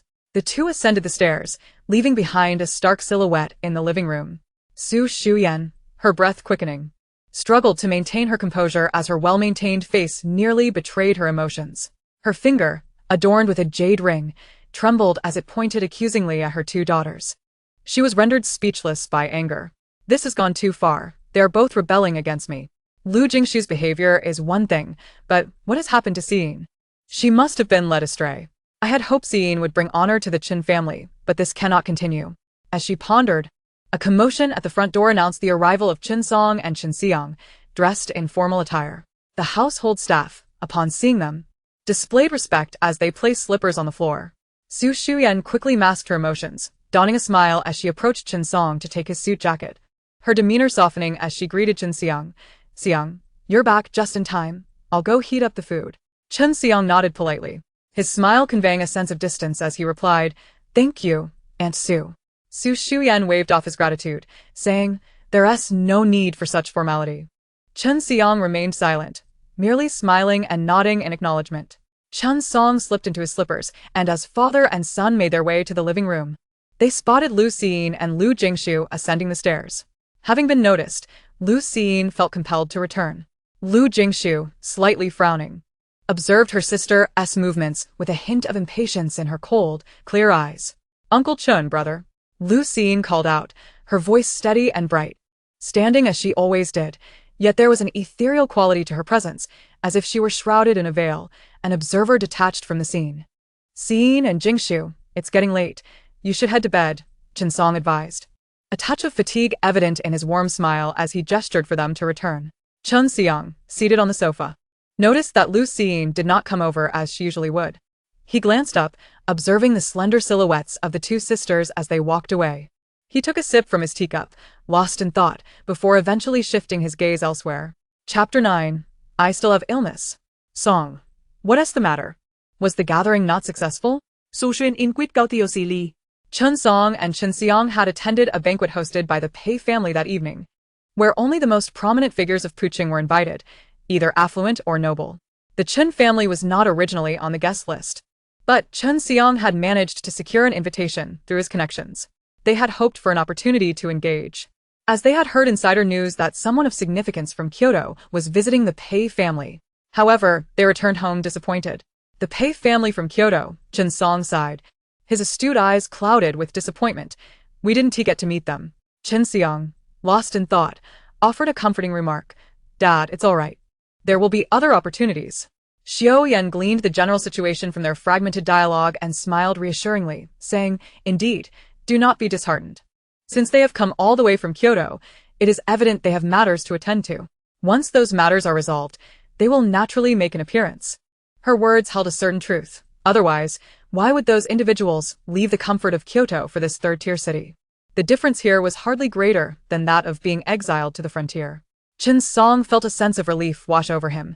a glimmer of mirth brightening his eyes as he took Xiao Yan's hand, inviting her to sit beside him. Rest for now. Let Wang Sa and the others handle these tasks. A hint of joy graced Xiao Yan's face as she responded gently. Chen Song continued, at the very least, We have Siyin. as long as she gains admission to Kyoto University, these concerns will be trivial. The interests intertwined within Kyoto University are intricate, and in the precious land of Kyoto, its standing is far from insignificant. The talents within are often coveted by the powers of the capital. Xiao Yan could almost envisage a scene where Lu Xiyin's admission to Kyoto University would elevate her status within the Qin family, yet she maintained a composed exterior. Simply stating, rest assured, she will. It was only when discussing the ever-responsible and exceptional Lu Xiyin that Xiao Yan felt a sense of assurance. Yet, thinking of Lu Xiyin's transformative changes stirred a wave of disquiet within her. Chun Xiang, engrossed in his tea, paid little attention to their conversation, lost in his own thoughts. Meanwhile, Lu Xiyin turned in her bed, tossing and turning, until suddenly, a panic surged within her as she sat up abruptly, realizing she might have been a touch too audacious, inadvertently breaking character. Would the characters in the novel suspect that the original owner had been replaced, or think she had been possessed? Might they send her to a mental institution or, worse yet, call the authorities to confine her? Typically, those who traverse into stories are granted a system, yet she found herself devoid of any such assistance. No cheat codes whatsoever. Why was the universe treating her, a member of the post, 2000 generation, so unfairly? Damn it. Perhaps it was the impending early start for that dreadful school that propelled Lu Xiyin into a frenzy late at night, her thoughts spiraling into absurdity. Well, she had never been normal, to begin with. The more she pondered, the more she feared. Lu Xiyin's large eyes sparkled with an almost ethereal light in the darkness, her skin glowing with an irrefutable pallor that even the night could not obscure. Clad in loose sleepwear, her figure was delicately curvaceous. One could not deny that the original owner was indeed the campus goddess. Her beauty rivaled that of the protagonist, though their styles and temperaments were markedly different. Tossing and turning in her inability to sleep, Lu Xiyin found herself in a fit of frustration at 2 a.m. Striking her bed with a forceful thump before throwing off her covers, clutching her strawberry bear plushie, and tiptoeing out of her room. Noticing the warm, dim light spilling from the opposite room, a smile crept across her face, revealing a row of pristine white teeth. Lu Xiyin cast a cautious glance around her, aware that in the murky darkness, shadows were indistinguishable. She gently rapped on the door, pressing her ear against it, straining to catch any sound from within. Why is there no response? Could it be that Lu Jingshu has fallen asleep with the light on? She pondered whether to wake her or to retreat quietly.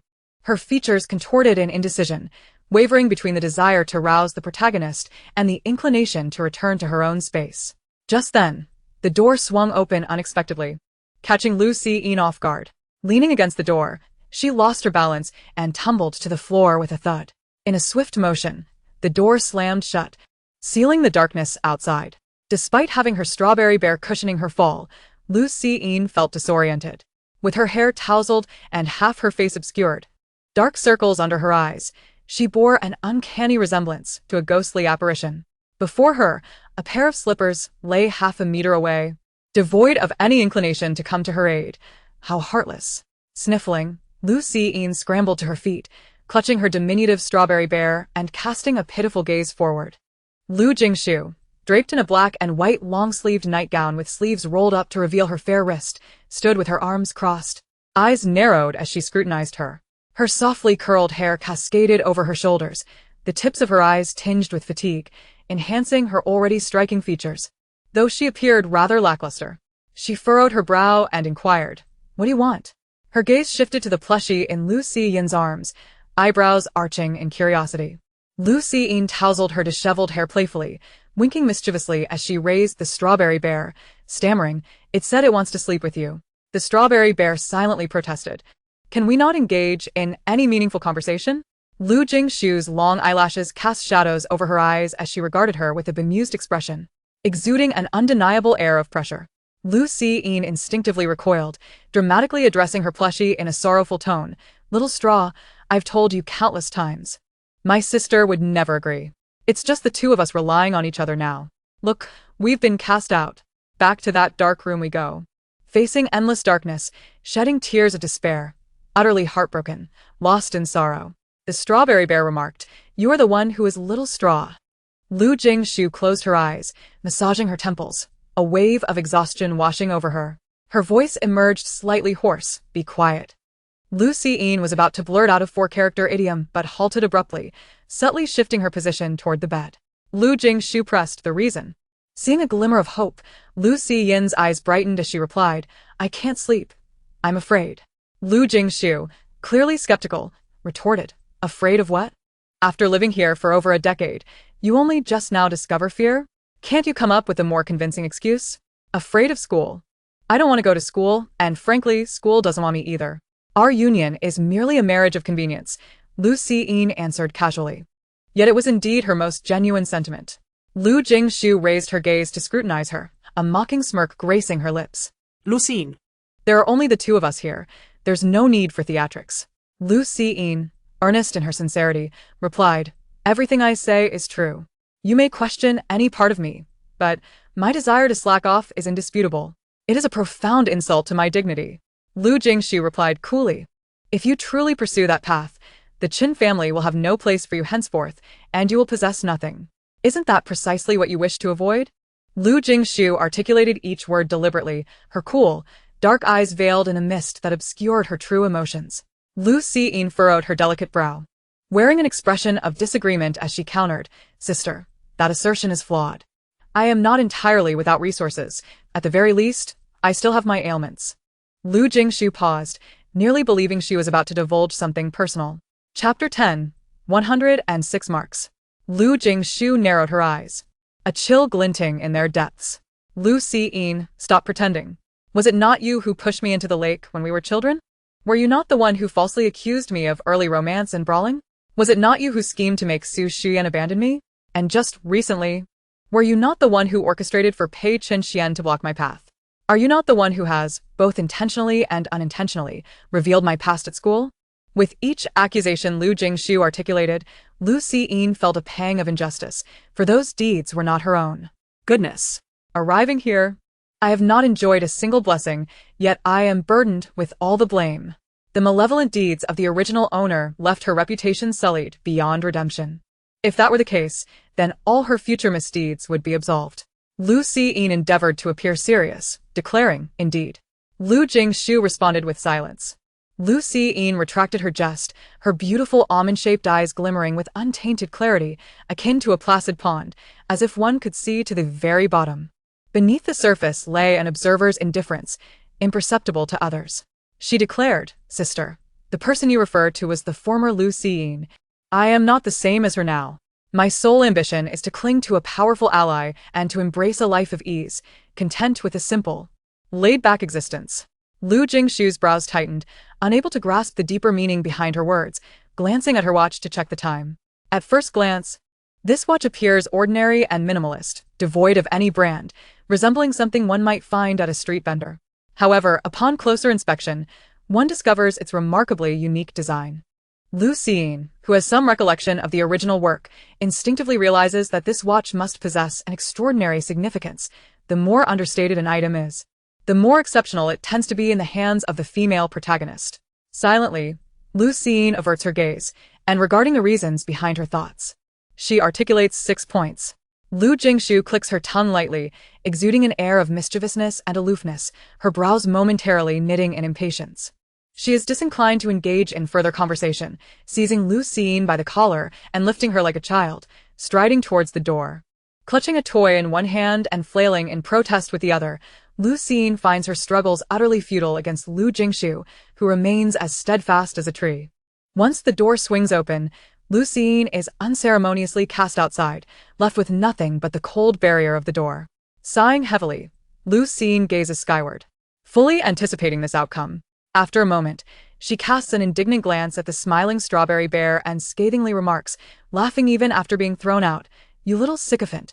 You deserve it. With another sigh, she adds earnestly, Little grass, you must strive for success. If you lack effort, just look at Little Pillow, who has already climbed into bed, while you can't even enter through a door. Feeling somewhat fatigued from the commotion, Lu Siyin yawns and unsteadily returns indoors, oblivious to Chen Xiang, who stands in the corner of the staircase holding a cup of water. He had risen in the middle of the night for a drink. only to stumble upon this scene and overhear Lu Jing's murmured complaints. Chun Seong raises an eyebrow, pondering how he had never noticed this side of Siyin before. Moreover, it seems that the relationship between the two sisters has evolved, though he cannot quite articulate how. He ambles along, lost in thought, his countenance betraying a hint of levity as he soon redirects his focus elsewhere. In Class A of the second year, Lu Jingshu initially intends to pay attention in class. But the overwhelming fatigue soon leads her to succumb to sleep within 10 minutes, her head nodding like a chick pecking for grains, subsequently dozing off with an audible smack of her lips. The mathematics instructor, a stern man, notices this and furrows his brow but ultimately refrains from reprimanding her. The competition among the teachers at Pugao is fierce, especially in Class A, which is more competitive than the students themselves. Within 3 days, all the students' monthly exam scores have been entered into the school system. Whispers of a bet between Li Yaru and Li Xiaoman circulate subtly. Almost everyone believes that Class E is utterly delusional, not to mention Lu Jingshu. Even the last student in Class A surpasses them by a considerable margin. The bet seems devoid of any practical significance, with the outcome glaringly apparent. Only a few, such as Lu Jingshu and Guwen, hold a differing opinion. Initially, Guwen suspects that Lu Jingshu has a hidden strategy or could easily secure a top 10 grade even while sleeping during exam. But the reality hits him like a whirlwind. He witnesses Lu Jingshu maintaining a perfect balance, sleeping through each class uniformly for a solid 45 minutes. While during the 10-minute breaks, she vanishes with the energy of a caffeine-infused whirlwind. Intrigued, Guwen observes her behavior on the first day, maintaining his aloof demeanor. But as the days progress, he realizes that Lu Jingshu's antics are not an act. He is utterly taken aback. Could it be that her rebellious spirit is a delayed response to adolescence? A crack slowly appears in Guwen's typically icy facade. Given Lu Jingshu's past exemplary performance, the teachers in Class A exhibit a degree of leniency, turning a blind eye to her current behavior. However, when they finally do open their eyes, the sky seems to fall. Upon entering the office, Li Yaru immediately senses a slight tension in the atmosphere. With her colleagues casting sympathetic glances her way, bewildered, she inquires, "What is going on?" "Li teacher, your Class S results are out," one of her colleagues informs her. A flicker of joy crosses Li Yaru's face as she exclaims, "So soon? I thought the results wouldn't be available until this afternoon." She hurries over and sets her bag aside. Passing by Li Xiaoman, she pauses, smirking as she taunts, "Li teacher, your Class S scores must also be in, right? How did the top student fare? If I recall correctly, the highest score last time was just over 600. Li Yaru, brimming with disdain, boasts, "But it's still 100 points lower than our Lu Jingshu. This time, the exam was quite challenging. Surely they won TB off by 250 points. Her tone drips with sarcasm as she recalls Li Xiaoman's frustrated expression, eliciting a laugh from her. Yet, she suddenly realizes that no one is joining in her mirth. The atmosphere has grown increasingly bizarre, and Li Xiaoman's countenance is one of unmistakable awkwardness. Ignoring Li Yaru's provocations, Li Xiaoman, with pursed lips, reminds her, "Li teacher, perhaps you should take a look at the score sheet first." With a scoff, Li Yaru retorts, "Why would I need to? Even if Lu Jingshu's score is below 700, it must be at least 680. Before she can finish her sentence, her voice falters when she fails to see her prized name among the top 5. There, glaringly, stands Guwen at the pinnacle with a score of 715, which is decent enough. A smile flickers on her lips as she thinks, even if she doesn't rank among the very best, Lu Jingshu certainly wouldn't fall out of the top 10. Yet, as her gaze descends the list, her expression darkens, the smile frozen on her face, replaced by disbelief. Finally, the name she had been fixated on, Lu Jingshu, stands out glaringly. She scrutinizes it multiple times, fearing she might be hallucinating. Lu Jingshu, total score, 106, class rank, last, grade rank, last. All the teachers are left in shock. Li Yaru's immediate reaction is disbelief. Convinced that there must be an error in the system. Impossible, she exclaims, slamming her hand on the table with a forceful thud. Rising to her feet in a show of skepticism, narrowing her eyes, she fixes a fierce gaze on Li Xiaoman. "Did you tamper with the results?" Despite her youth, Li Xiaoman refuses to be unjustly accused, her eyes reddening with indignation. "Li teacher, you can't just throw around such accusations. It's utterly baseless. Just because you lost a bet doesn't mean you can slander others." Li Yaru retorts, "Who says I lost the bet? There's no way Lu Jingshu could have scored just over 100 points, do you believe that?" Not only Li Yaru but even Li Xiaoman and the other teachers struggle to comprehend the situation. Li Xiaoman stands tall as well, frowning. Even if you find it hard to believe, the results are right here. You know how Pugao grades. There's no room for manipulation. Despite this, Li Yaru feels her face burning with embarrassment, her meticulously applied makeup failing to conceal her pale complexion. Li Xiaoman continues, if Li teacher still cannot accept this, perhaps we should call Lu Siyin in to clarify what happened? The other teachers, who had initially found Li Yaru's mockery during the bet to be excessively harsh, now feel compelled to stand up for Li Xiaoman, having long since grown weary of Li Yaru's baseless accusations. Thus, they collectively support, indeed. Let us call Lu Siyin in to discuss what transpired on the day of the exam. Gritting her teeth, Li Yaru suddenly sneers, very well. But I will also summon the principal. If there are any issues, the principal will make the final decision. She casually glances at Li Xiaoman, adding, if there's any problem, the principal will certainly adjudicate. Li Xiaoman stands tall and replies, fine by me. Chapter 11 Exam Results. By the time the director arrives at the office, a considerable crowd has gathered at the entrance. The buzz of conversation indicates that the news has spread far and wide. Among the onlookers are many students eager to witness the downfall of Class E, fully aware that the losing side of the wager must publicly apologize to the winners. Such a spectacle is bound to entertain them for an entire year. What were they thinking in Class E, trying to show off? Exactly. That Lu Siyin we're talking about. She has never dropped out of the top 5 since she enrolled. And this just asking for punishment? Show quiet. Pei Chunxian is here. Pei Chunxian, sporting a striking head of red hair, saunters in with his hands in his pockets, exuding an aura of cool detachment. He strode over with an air of urgency, closely followed by several eager companions. Xian go, don't fret. The report card 1T run away. Su Chao struggled to keep up with his short legs. What do you know? This is about the dignity of Class E. How can Xian go not be anxious? But he added, just slow down a bit. We can't keep up. Zanda punted. Pei Chunxian paid no heed. His concern was not for his own grades, but rather to uncover the reason behind Lu Xiyin's unwavering confidence. He reached the end of the corridor, where a throng had gathered, their expressions a mix of excitement and trepidation, yet none dared to enter. Pei Chunxian, puzzled, pushed back his slightly obstructive red bangs and inquired, what's going on? Su Chao, bewildered, replied, I have no idea. Maybe they're too captivated by your looks to step inside. Pei Chunxian shot him a glare and kicked at him, saying, stop being foolish. Let us go take a look. Su Chao chuckled sheepishly, and the group moved forward, only to discover that the headmaster was seated within. Before they could grasp the situation, a voice called out, Lu Siyin is here. Lu Siyin sauntered into the office, startled by the commotion. Had she truly performed that poorly in the exam that it warranted such a gathering? Did she not care for her reputation? As she squeezed through the crowd, she half-heartedly muttered, excuse me, coming through. If I bump into you, don't blame me. I lack decorum. The others responded with an unspoken acknowledgement of her rudeness. Upon lifting her gaze, she spotted a striking red tuft among the heads, a prominent rooster comb. Seemingly anxious to avoid being overlooked, Lu Siyin stifled a laugh and waved at him, glancing around for Lu Jingshu, who was conspicuously absent.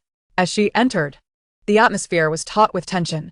Li Yaru and Li Xiaoman stood on opposite sides, both wearing displeased expressions, while the headmaster, a quintessential Mediterranean figure, lounged on the sofa, sipping tea with an air of impatience. What's the reason you summoned me? I have urgent matters to attend to, he grumbled, spitting out tea leaves. He needed to rush to meet Principal Gu, who was apparently expecting important guests today. If even the principal was cautious, it suggested that the visitors' identities were significant, and he could not afford any delays. Before Li Xiaoman could speak, Li Yaru interjected, Director, we called you here to seek your judgment. I suspect someone has tampered with the examination results. The headmaster's expression turned serious. This was no trivial matter. If true, it could escalate into a major educational scandal for Pugwa. Not only would he face repercussions, but the school's reputation would also be at stake. Li Xiaoman, her bro furodet. Could only respond with deliberate clarity, since teacher Li suspects foul play, we must investigate thoroughly. The headmaster turned to Li Yaru, asking, what evidence do you have? She clacked her high heels as she placed Lu Xiyin's report card before him. The implication was unmistakable. The headmaster was familiar with Lu Xiyin, thanks to the Qin family and her consistent excellence. Now, however, it seemed plausible that something had indeed gone awry. After a moment of contemplation, he asked, "Where is Lu Jingshu? Has she not arrived?" Standing quietly to the side, Lu Jingshu thought, "Is this a case of blindness that needs remedy?" She had been present for quite some time, yet they were engaged in their own dialogue, neglecting to give her a chance to speak. After a moment of silence, she raised her hand and said, "I'm here." As her words resonated, all eyes turned toward her. Liyaru, sensing a potential ally, beckoned, "Lu Jingshu, come here and clarify the situation." The onlookers were engulfed in confusion. What? It sounded as though the matter was far more complicated than they had imagined. How could Lu Jingshu's score provoke such astonishment from the headmaster? The crowd buzzed with curiosity, desperate for clarity. Pei Chen, increasingly irritable, was accustomed to unrestrained behavior and was about to step forward without regard for the setting. Yet he was abruptly met with an irresistible force, as heavy as a mountain. Pei Chen, undeterred, tugged forward but remained anchored in place. Who is it? He hissed, glaring fiercely. Lu Jingshu, expressionless, held her phone in one hand while grasping the collar of a boy taller than herself with the other. Pei Chenxuan's expression shifted dramatically, and he quickly adopted a subservient tone. "Boss, what brings you here? I could handle this trivial matter of checking grades myself." The previously arrogant boy was rendered docile, standing quietly to the side, smiling sheepishly. This left their classmates in disbelief. Su Chao and Zhang De averted their eyes, knowing all too well the consequences of crossing the boss. Now, reflecting on it, they felt a wave of discomfort. Lu Jingshu released her hold, indifferent, and acknowledged Pei Chen with a nonchalant hum. Clad in her uniform, she left her zipper undone, revealing a fitted camisole beneath, accentuating her delicate collarbone and slender waist.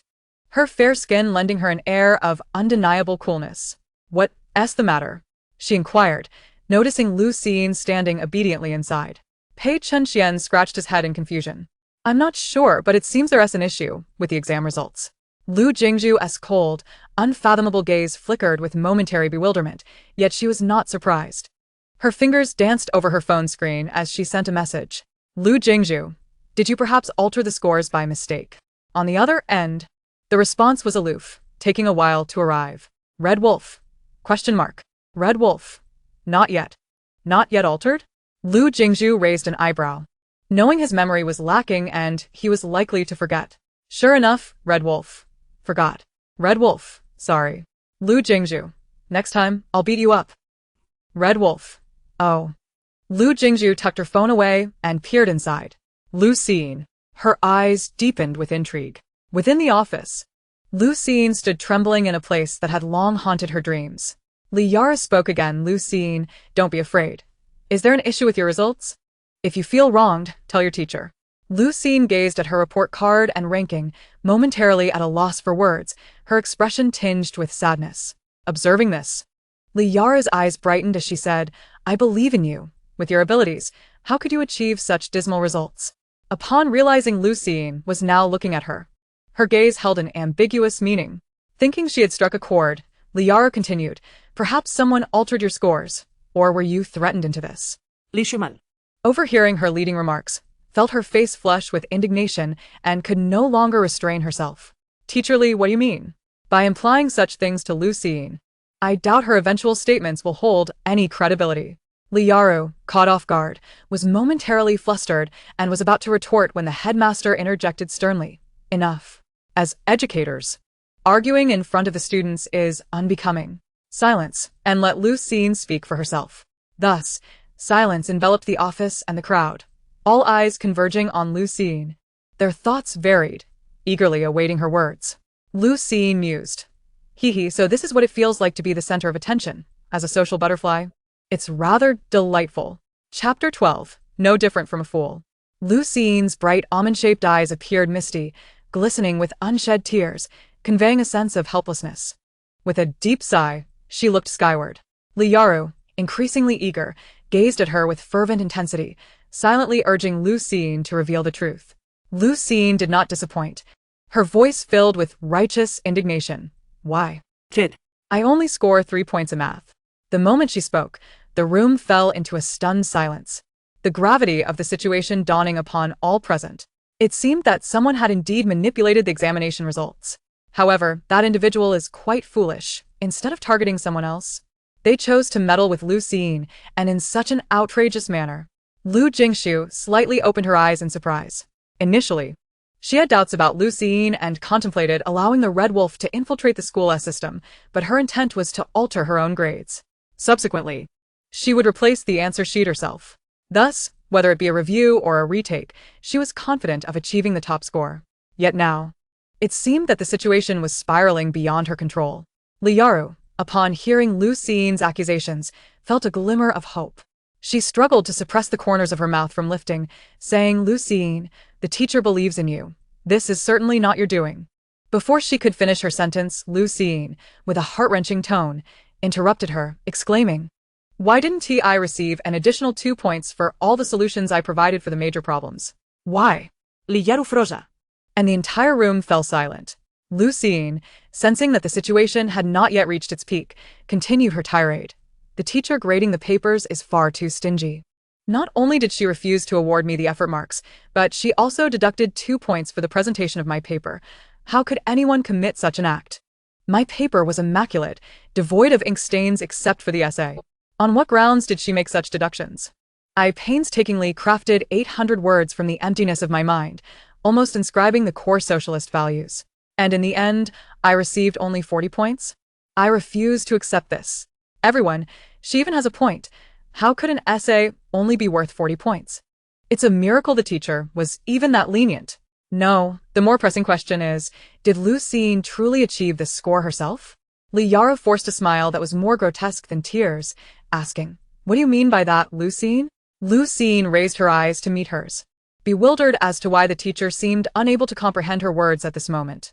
She smiled, revealing a perfect set of 8 teeth, and slowly articulated, "What I mean is, this is indeed my score." Liyaru's vision darkened at the thought of having to apologize in front of the entire faculty and student body, a humiliation so profound that death would be preferable. Feeling a wave of embarrassment, she clung to a thread of hope and inquired, "Is someone threatening you? Compelling you to say this?" Sunlight streamed through the window, illuminating Lu Jingshu's face, the golden rays highlighting even the finest strands of sweat on her skin, as if she were touched by divine light. Yet, in Liyaru's eyes, she resembled a demon, each word striking her down into despair. "No, teacher. You are overthinking it. I merely damaged my brain a while back, and now I am no different from a fool." Classmates, it's the first time I've heard someone describe themselves in such a manner. In a nearby corner, not far from the office door, Zhou Zipei leaned casually against the railing, his long legs slightly bent, hands in pockets, lazily observing the commotion. After listening to the entire exchange, he couldn't help but chuckle softly, unnoticed by others, his peach blossom eyes gleaming with interest. Liyaru's voice involuntarily rose. Who would believe such a statement? Your score was consistently 700. How could it drop to just over 100? Surely, this must be intentional. Just over 100. Upon the utterance of this abysmal score, Pei Qianxian could no longer contain his laughter, deeply aggravating Lu Jingshu's fragile heart. "Ha ha ha, oh my, just 100. Ha ha ha. No one could be that foolish to score only 100. Ha ha, this is too much. I could throw my answer sheet on the ground and still score higher than her." Ah. Lu Jingshu's smile vanished in an instant, her eyes betraying a murderous intent. Although Pei Qianxian's words held a sliver of truth, it was an entirely different matter for someone who ranked second to last with only 200 points to mock her. His life was in peril. Lu Jingshu concealed a barely perceptible wicked smile, thinking, "Just wait, I'll have my sister deal with you. Teacher, I am well aware of my own capabilities. This is truly unintentional. If you don't believe me, you can ask Guwen. He sat beside me during the exam." Lu Jingshu, with keen eyes, spotted Guwen entering with materials for the physics teacher and pointed him out without hesitation. Guwen, who had no desire to get involved, he paused briefly, his expression inscrutable, betraying a hint of helplessness. The principal, skeptical of Lu Jingshu's precipitous decline, furrowed his brow, revealing several lines of worry on his face. He beckoned to Guwen, speaking in a courteous tone, "Guwen, could you come here for a moment?"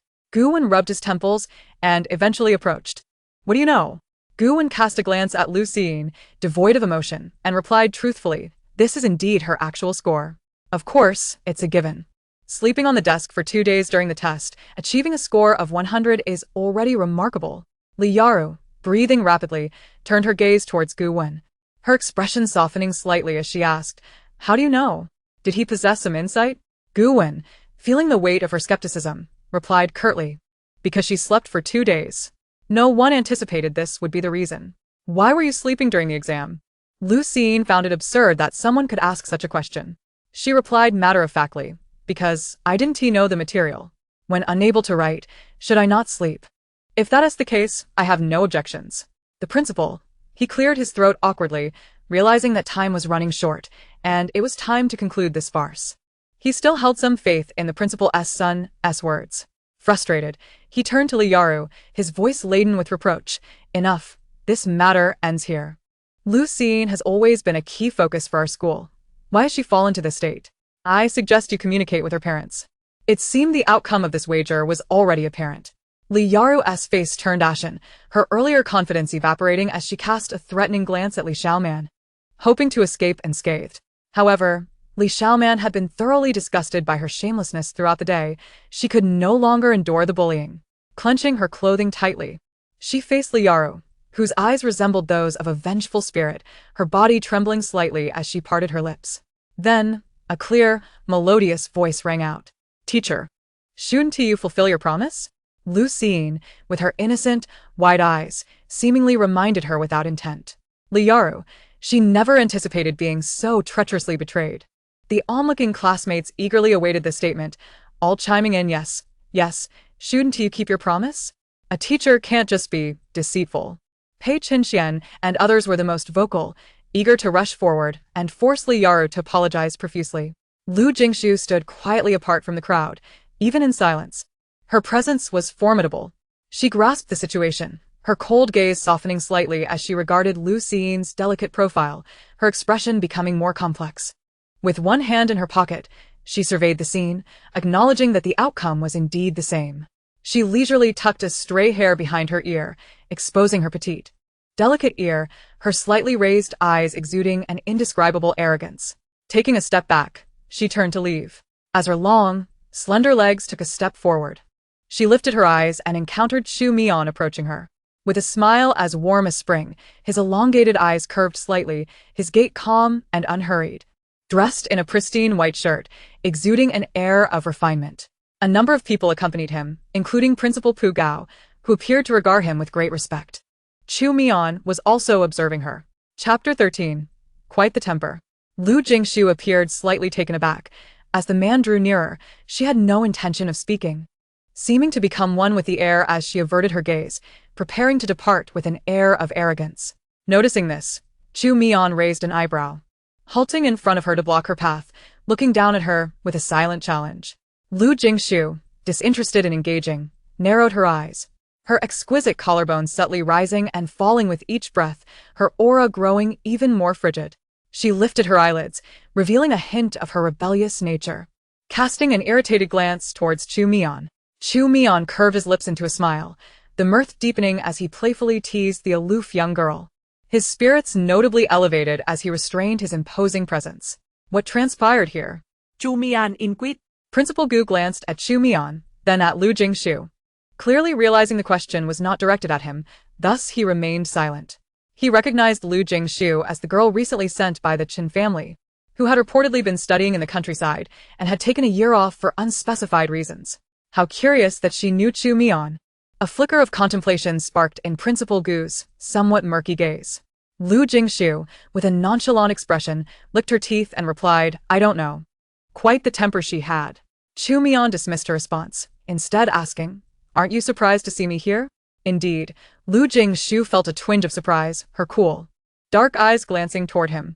A glimmer of amusement flashed in Chu Mian's eyes as he tilted his head toward Zhou Zipei, who was lurking in the corner, observing the scene. "I've been looking for you," he said. It was only then that Lu Jingshu noticed another figure nearby, seemingly concealed in shadows for quite some time. Zhou Zipei sauntered out lazily, his gaze toward the pair filled with intrigue. Chu Mian casually draped an arm over his shoulder, seemingly oblivious to the meaningful look he received, while addressing Principal Gu. "This is my junior, Zhou Zipei." "Zhou, is it?" Principal Gu's expression shifted as he regarded Zhou Zipei anew. "Mr. Zhou, greetings. I am Gu Wanjia, the principal here." Zhou Zipei nodded, graciously accepting the deference. "Mr. Gu, I've long admired your reputation. Gu Wanjie chuckled lightly, skeptical that this young man had truly heard of him. What's going on? Chu Mian raised his chin, surveying the crowd blocking the doorway, casually inquiring. Zhou Zipei, now intrigued, succinctly stated, the monthly exam results have been released. Chu Mian raised an eyebrow, puzzled by the commotion. Zhou Zipei gestured toward Lu Jingshu, explaining, her sister is inside. Chu Mian arched an eyebrow at him, as if he had already surmised the reason for his presence there. Principal Gu, initially irritated by the throng of students idling about, noticed the curious expressions on the faces of these two young men and sternly admonished, what are you all doing here? Is there nothing else to occupy your time? The students, upon seeing the principal accompanied by two strikingly handsome gentlemen, exchanged astonished glances. One recognized them and exclaimed, isn't that the owner of the shop next to the school? You mean the one filled with outrageously priced items? Exactly. How could one forget such a good-looking person? Just then, the class bell rang, prompting teachers to usher the students away, and the others dared not misbehave in the presence of the principal, dispersing like startled birds. As Chu Mian approached the office, he paused, turning to Lu Jingshu and asked, shall we take a look? Though phrased as a question.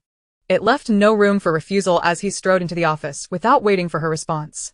Lu Jingshu thought, she let Pei Chen Xian leave first. Her gaze on Chu Mian's retreating figure cold and shadowed, her eyes revealing her displeasure. She had intended to leave immediately, but remembered that Lu Siyin was still inside. Sighing, she conceded that perhaps this time, she had inadvertently assisted herself. Inside the office, Lu Siyin and Liu Ru were still locked in a standoff. Lu Siyin, with her high ponytail and unadorned face, appeared remarkably innocent in her loose-fitting school uniform, her large, bright eyes giving an impression of extreme docility. Yet her words were anything but gentle. Teacher, this is inappropriate. My mother has always taught me to honor commitments. Once a promise is made, it cannot be retracted. As an educator, you should set an example, unlike me, who merely talks grandly, without any moral substance. A teacher who honors agreements is destined for success in both career and love, reaching the pinnacle of life, achieving a daily income in the thousands. A new car each month and a new house each year. Liu Ru, caught off guard by such lofty promises, was left speechless. Zhou Zipei had been silently observing the entire exchange, and at this moment, he couldn't hold back his laughter, a bright and cheerful sound. Hearing that infuriating laugh, Lu Siyin turned her head in surprise, only to find it was the overly suspicious guy. Her eyes darted around. Oh, and there's the guy with the 100 yuan bill. And then she spotted her sister. Lu Siyin exclaimed joyfully upon seeing Lu Jingshu's silhouette. The disciplinary head, who had been impatiently trying to resolve the matter casually, suddenly stiffened upon seeing the principal and the two unfamiliar gentlemen, regretting that he had missed the opportunity to address the important figures. He shot a reproachful glare at Liu Ru, blaming her for wasting his time and causing him to miss this event. Liu Ru's expression darkened further, her face resembling an ink stain. All right, let's put an end to this. No more ridiculousness, the director warned, narrowing his eyes and waving his hand dismissively. Liu Ru felt a surge of joy, her demeanor softening as she smugly regarded Li Xiaoman. What does it matter if I lost? You still can't do anything about it. Lu Siyin, who was on the verge of success, felt her progress thwarted by Zhou Zipei's interruption and shot him a furious glare. Zhou Zipei smiled gently and seized the moment to speak. This simply cannot stand. Shouldn't this teacher fulfill the wager? Liu Ru's smile faltered, and in a moment of fury, she failed to notice the principal's attitude toward her. Coldly, she asked, who are you? What gives you the right to be here? Teacher Li. The director, alarmed, immediately interjected to stop her. Liu Ru, start that. Saw the director's terrified expression and realized her error, her legs nearly giving way beneath her. Why yes, I apologize. I didn't mean it like that, she hastily corrected, cold sweat trickling down her forehead. Zhou Zipei remained unbothered by the situation, focused solely on one matter. It's fine, as long as teacher Li keeps her word. Liu Ru nodded vigorously, affirming, I will. Zhou Zipei finally nodded in satisfaction, raising an eyebrow at Lu Siyin. Lu Siyin scoffed, dismissing the notion that she needed his assistance. All right, everyone, back to class. Li Xiaoman exclaimed, smiling at the two sisters. Oh, okay. Lu Siyin responded politely to her future homeroom teacher. Chu Mian and Zhou Zipei followed suit as they exited. Before leaving, Chu Mian turned to Principal Gu and said, no need to see us off. By the way, don't forget what I mentioned today. Principal Gu managed a wry smile. I will consider it. Chu Mian merely conveyed the message. The decision remained with him. He nodded, trailing behind the two girls as they left the office. Once outside, Lu Jingshu let out a long sigh of relief, feeling like a bird freed from its cage, shedding her facade. Pretending to be obedient is exhausting. It's much better to just let loose, Lu Jingshu sincerely lamented. Lu Jingshu observed her sister's sudden lack of ambition, unsure of what to say. Zhou Zipei quickened his pace, matching their stride, and teased, "Aren't you supposed to thank me?" Chapter 14. Why can't I have it? Lu Jingshu did not shy away from rolling her eyes dramatically at the overly suspicious guy. Thank you for what? For laughing at me the moment I walked in? Or for sabotaging my good fortune and stealing my spotlight? You should be able to live a long life, right? I think you must be the descendant of Ho-E. Given your thick skin. Zhu Zipei. This little girl had quite the sharp tongue.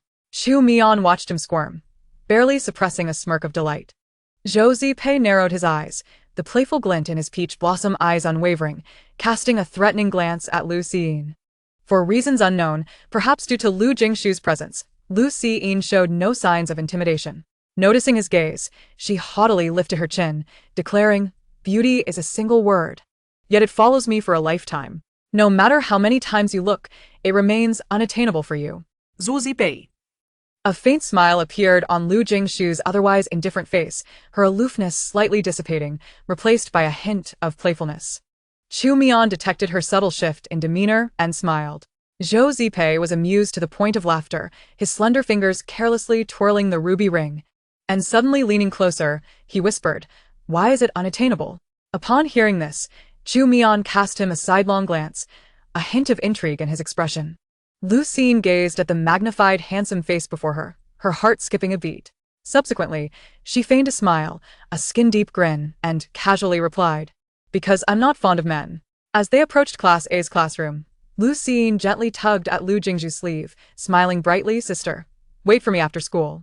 Noticing Lu Jingshu turn to speak, she swiftly darted into the classroom, leaving only a fleeting shadow behind. Lu Jingshu swallowed the words she had intended to say, not sparing a glance at the two, and continued striding forward with long strides. How cold and unfeeling. Chu Mian, observing her retreating figure, pondered silently before catching up in 2 or 3 steps, smiling. "Lu classmate, leaving without a word?" Lu Jingshu's fair hand was concealed within her sleeve.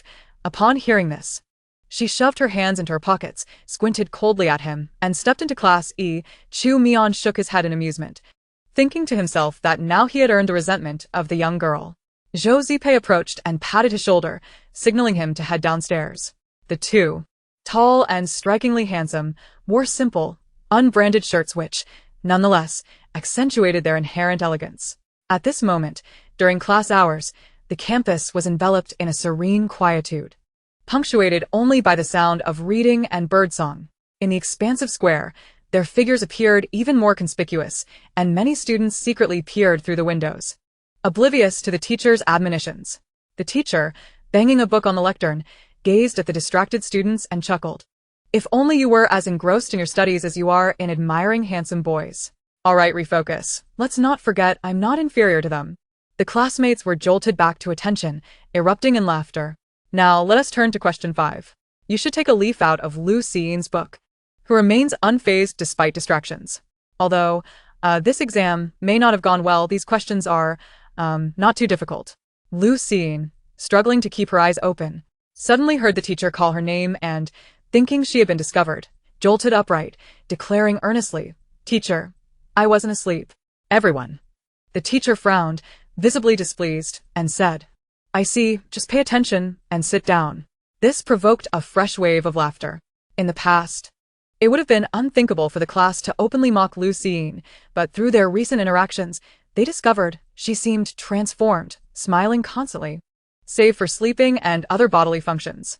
While Lu Jingshu had always been gentle and agreeable, her current demeanor was starkly different, exuding a newfound warmth. The golden sunlight spilled across the land, illuminating Zhou Zipei's refined face as he leisurely walked alongside Chu Mian in the square. Sensing something, he turned his gaze toward a classroom above, his expression inscrutable. Through the window, one could see a girl in the second row, her waist-length hair tied back, surrounded by lively classmates. She stood at the center of the commotion, her cheeks flushed, looking somewhat embarrassed as she faced the teacher. What are you looking at? Chu Mian followed Zhou Zipei's gaze but saw nothing. Nothing, Zhou Zipei replied, a smile gracing his lips. He then recalled something and asked, what did Gu Wanjie say? Chu Mian sighed. He doesn't seem very inclined to return. Zhou Zipei was not surprised. Forget it, we've said our piece. Whether he returns or not is his choice. Chu Mian nodded, his brow furrowing with concern. The teacher's health is not good. At this mention, Zhou Zipei's expression grew solemn as his dark eyes fixed ahead. Is there any news? After a long pause, Chu Mian shook his head and spoke. Only that Qingzhu has been seen here. There are no further developments. Even from the 602 side. Without needing to elaborate, Zhou Zipei understood that 602 had once again declined their request. He narrowed his eyes, a chill settling in them as he resolutely stated, then let us increase the payment. No one would turn down money. Zhu Mi answer my Li. It seems we have no other choice. Qingzhu was exceedingly enigmatic. No one knew her preferences, and her willingness to take on tasks depended solely on her mood, not to mention her vulnerabilities. Chu Mian suddenly turned his gaze toward his junior, a complex look in his eyes. After a moment of silence, he opened his mouth but ultimately said nothing. Zhou Zipei, with his gaze lowered, his voice tinged with gloom, murmured, senior brother, I. Chu Mian, with an apologetic smile, his gaze warm, reassured him, don't worry. No one is pressuring you. Furthermore, neither the teacher nor I can do anything. Perhaps you cannot help either. Zhou Zipei raised his eyebrows, listening to his seemingly disdainful tone, smiled, and did not retort. A brief silence ensued, and Chu Mian's peripheral vision caught a glimpse of a tattoo peeking above his shoulder blade. He inquired, have you received any news about the person you are looking for? At this, Zhou Zipei appeared unperturbed, as if it were an inconsequential matter, casually replying, not at the moment. Chu Mian was aware that Zhou Zipei's other purpose for coming to Pu City was also to search for someone. Yet even he was unclear about the specifics. Over the years, more than a decade had passed, and his junior had been searching for this person for just as long. It was uncertain who this individual could be, to warrant such relentless pursuit, vanishing without a trace, as if they had evaporated from existence. Whether his apparent indifference was genuine resignation or a result of too many disappointments that rendered him afraid to hope again, Chu Mian suddenly realized he had never truly seen through him, despite their long acquaintance. Yet one thing was certain, they would never become adversaries. As they reached the school gate, Lin Sen opened the car door, stepping out and bowing respectfully. Master Mian, young Master Zhou. Zhou Zipei couldn't help but complain. Lin San, such double standards. Why is he master and I'm just young master? Lin San appeared rather awkward, his brow furrowed in confusion, struggling to articulate a reason. Chu Mian entered the car first, rolling down the window, exasperatedly saying, don't tease him. We're leaving soon. Zhou Zipei, with a playful tilt of his head, replied nonchalantly, all right, Master Mian. With a long leg, he swung himself into the back seat, lounging comfortably, propping up his leg and leaning back lazily while yawning. Wake me when we arrive. Chu Mian, seated in the passenger seat, glanced back through the rearview mirror, puzzled. Did you rob a bank last night? You look so tired. Zhou Zipei carelessly mumbled an affirmative before falling silent. Su Shuyan stepped out of the hospital, her expensive high heels clicking against the floor as she clutched the DNA report. The document, with its stark white background and black text, confirmed the parent-child relationship between them. It seemed she had indeed overthought things. How could Siyin not be her daughter? Perhaps her rebellious phase had simply been delayed, causing her to butt heads with her. After some time, Siyin would revert to being the obedient and excellent child she once was. Su Shuyan consoled herself, her well-maintained face softening considerably. Just then her phone buzzed, the urgent ringtone filling her with a sense of foreboding. Hello, Teacher Li? Su Shuyan replied with a polite smile. Upon hearing the frantic complaints and accusations from the other end, her eyes widened in astonishment. What?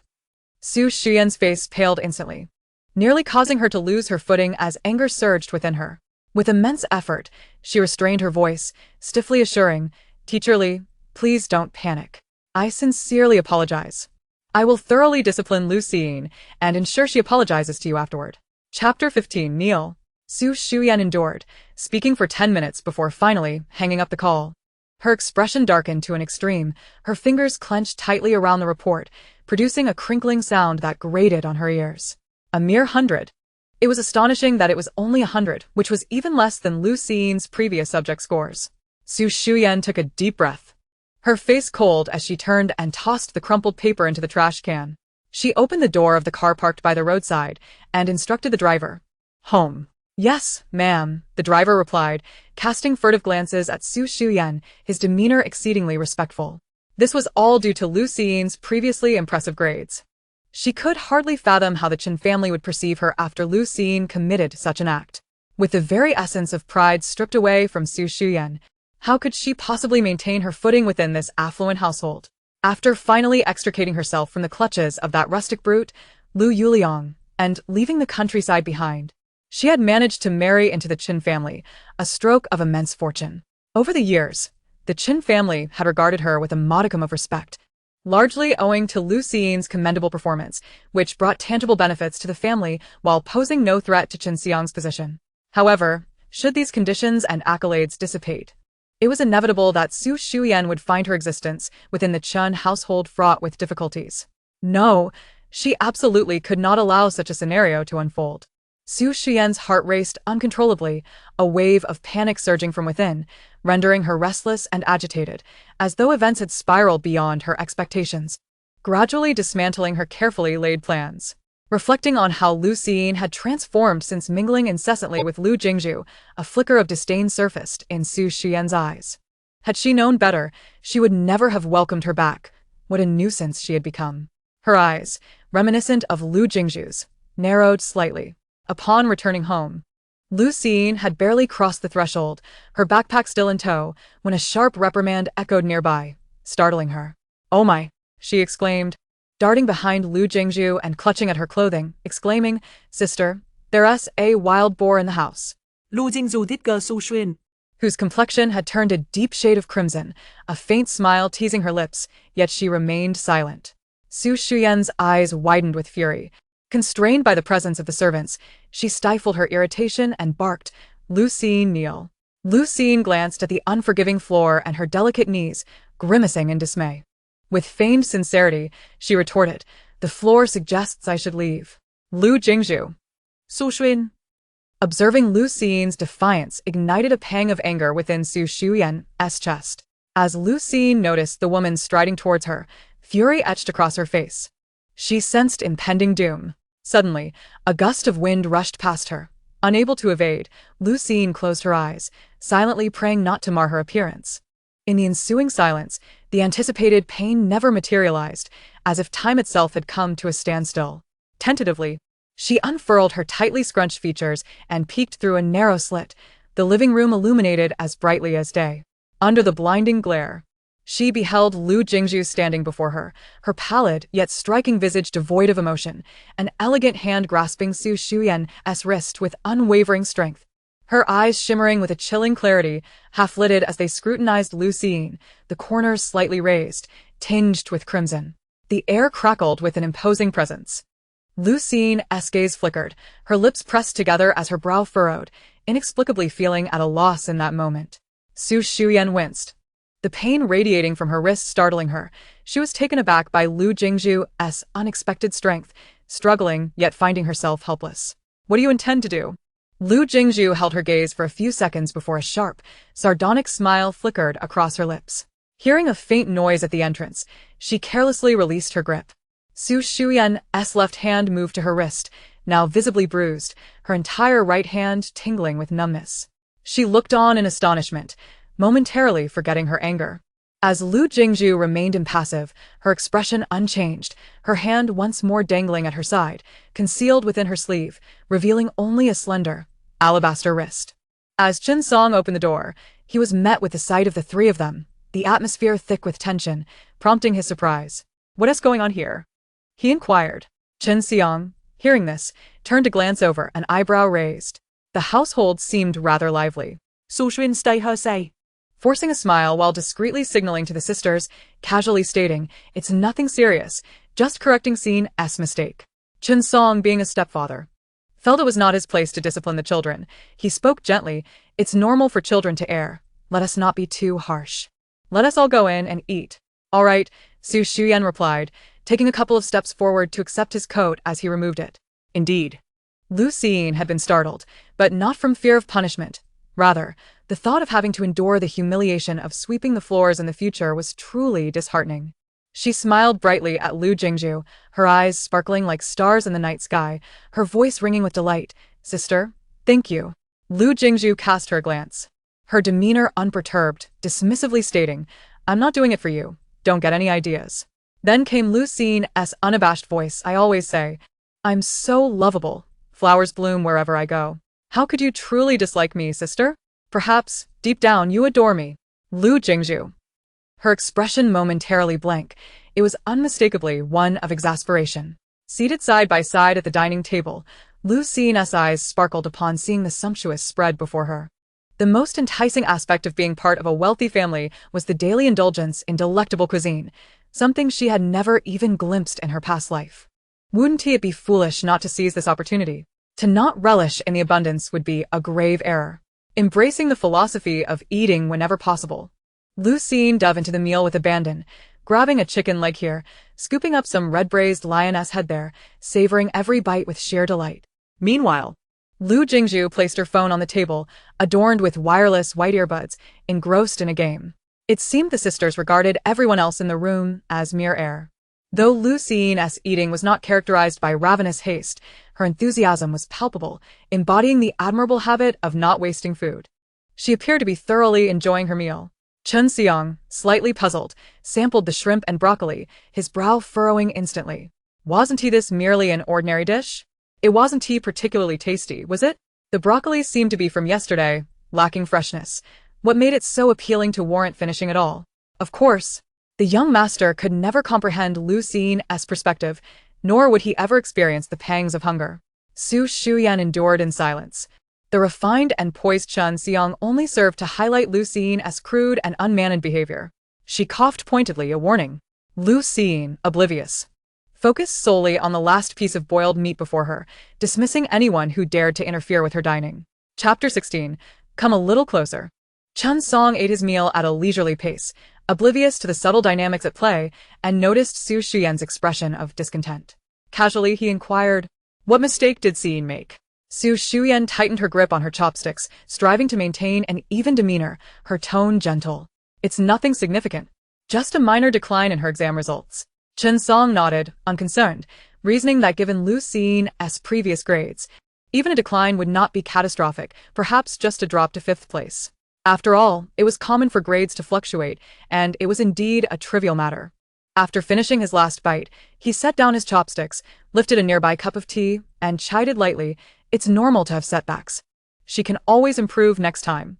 Let us not pressure her too much." Siyin wouldn't bring home the lowest score. Su Shuyan's expression stiffened further. Lu Jing, with a complex gaze, thought to herself, "Brother, you truly have no idea." She gnawed on a bone, her cheeks puffed out, her wide eyes ignoring Su Shuyan's murderous glare as she blithely announced, "Yes, the lowest score." Chun Song paused, his hand holding the teacup faltering, incredulous as he repeated, "What?" Lu Jing, unfazed by the reactions around her, candidly declared, "You heard correctly, it was indeed the lowest, but sadly, I only scored 100. Originally, it could have been 150 if not for that stingy teacher grading the papers." The more she pondered, the angrier she became, and she suddenly found the meat in her mouth lacking flavor. Chun Seong, upon hearing this, straightened in his seat, his expression shifting to one of disbelief as he thought he might be experiencing auditory hallucinations.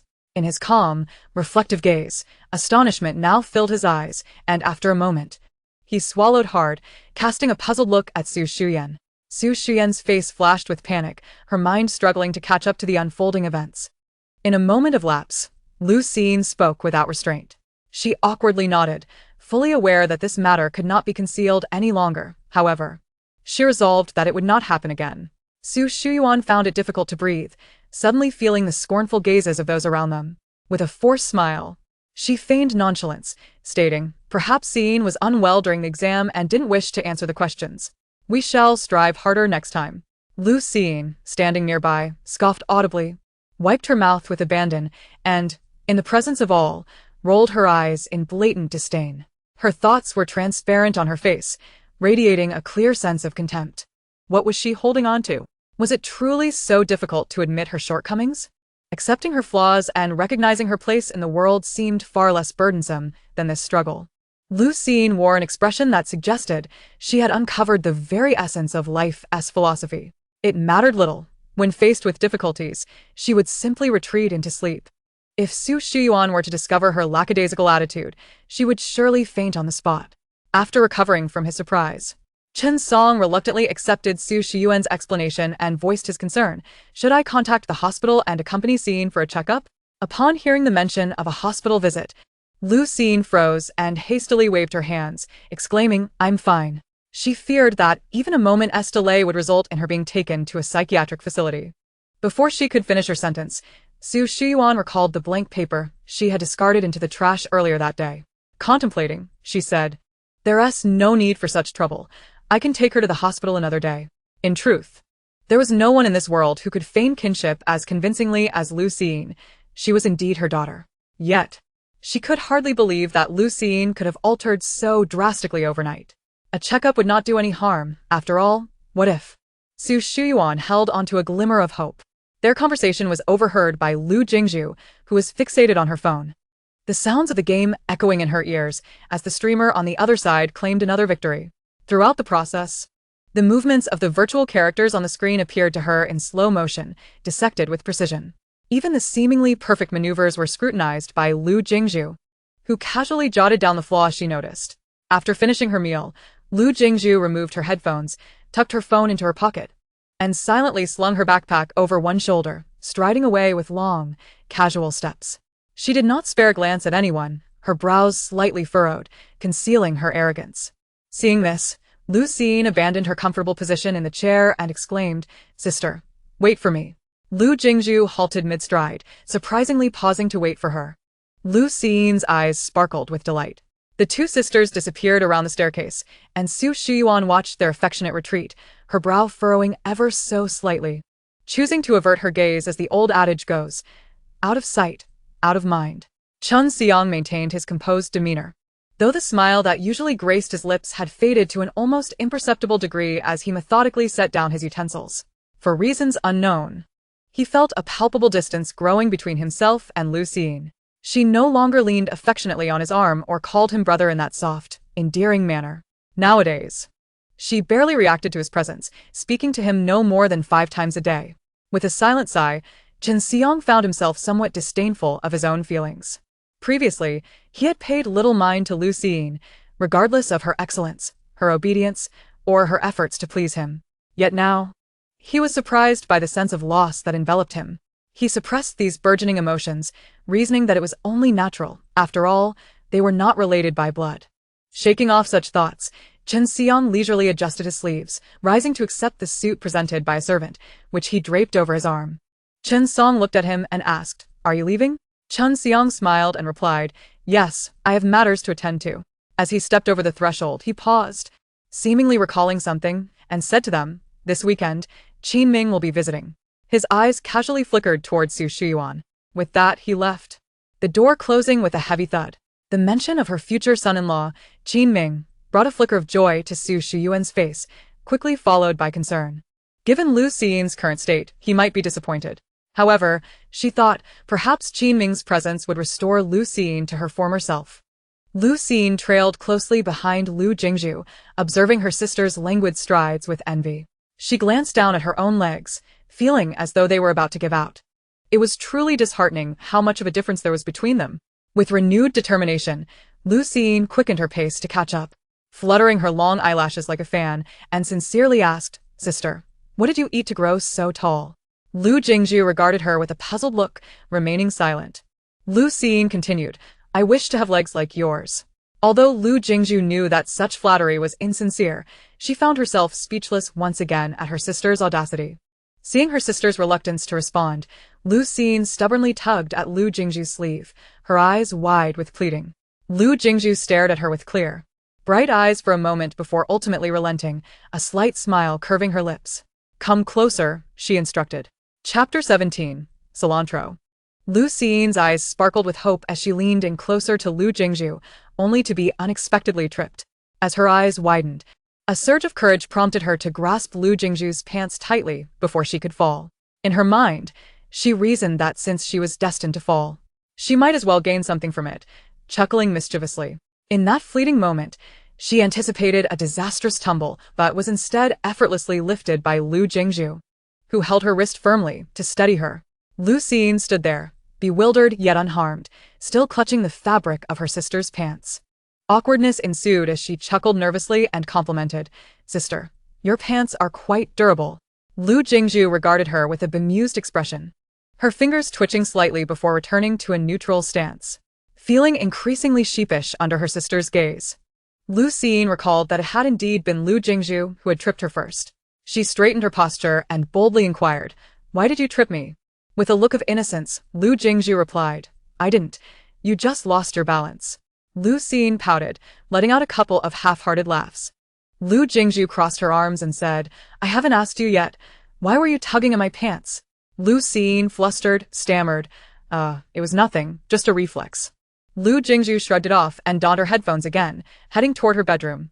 Unwilling to let the matter rest, Lu Jingshu hurried after her, continuing to press, "Sister, you still haven't told me." Lu Jingshu ignored her, pushing the door open, but was met with resistance when she attempted to close it. She paused, contemplating Lu Jingshu's sudden strength. Unaware of this, Lu Jingshu wedged her foot in the door, bracing herself against it, embodying a stance of refusal to leave without an answer. After a moment of silence, Lu Jingshu's expression remained impassive as she asked, "Are you that eager to know?" Lu Jingshu nodded vigorously. With a smirk, Lu Jingshu teased, "Cilantro." Lu Jingshu's face froze. Cilantro was something she would never willingly touch. Clearing her throat, she declared with utmost seriousness, "Being short isn't so bad, after all. Good things come in small packages, and I am quite content." With that, Lu Jingshu hastily exited the scene. One day, she vowed, she would rid the world of all cilantro. Lu Jingshu found the situation amusing.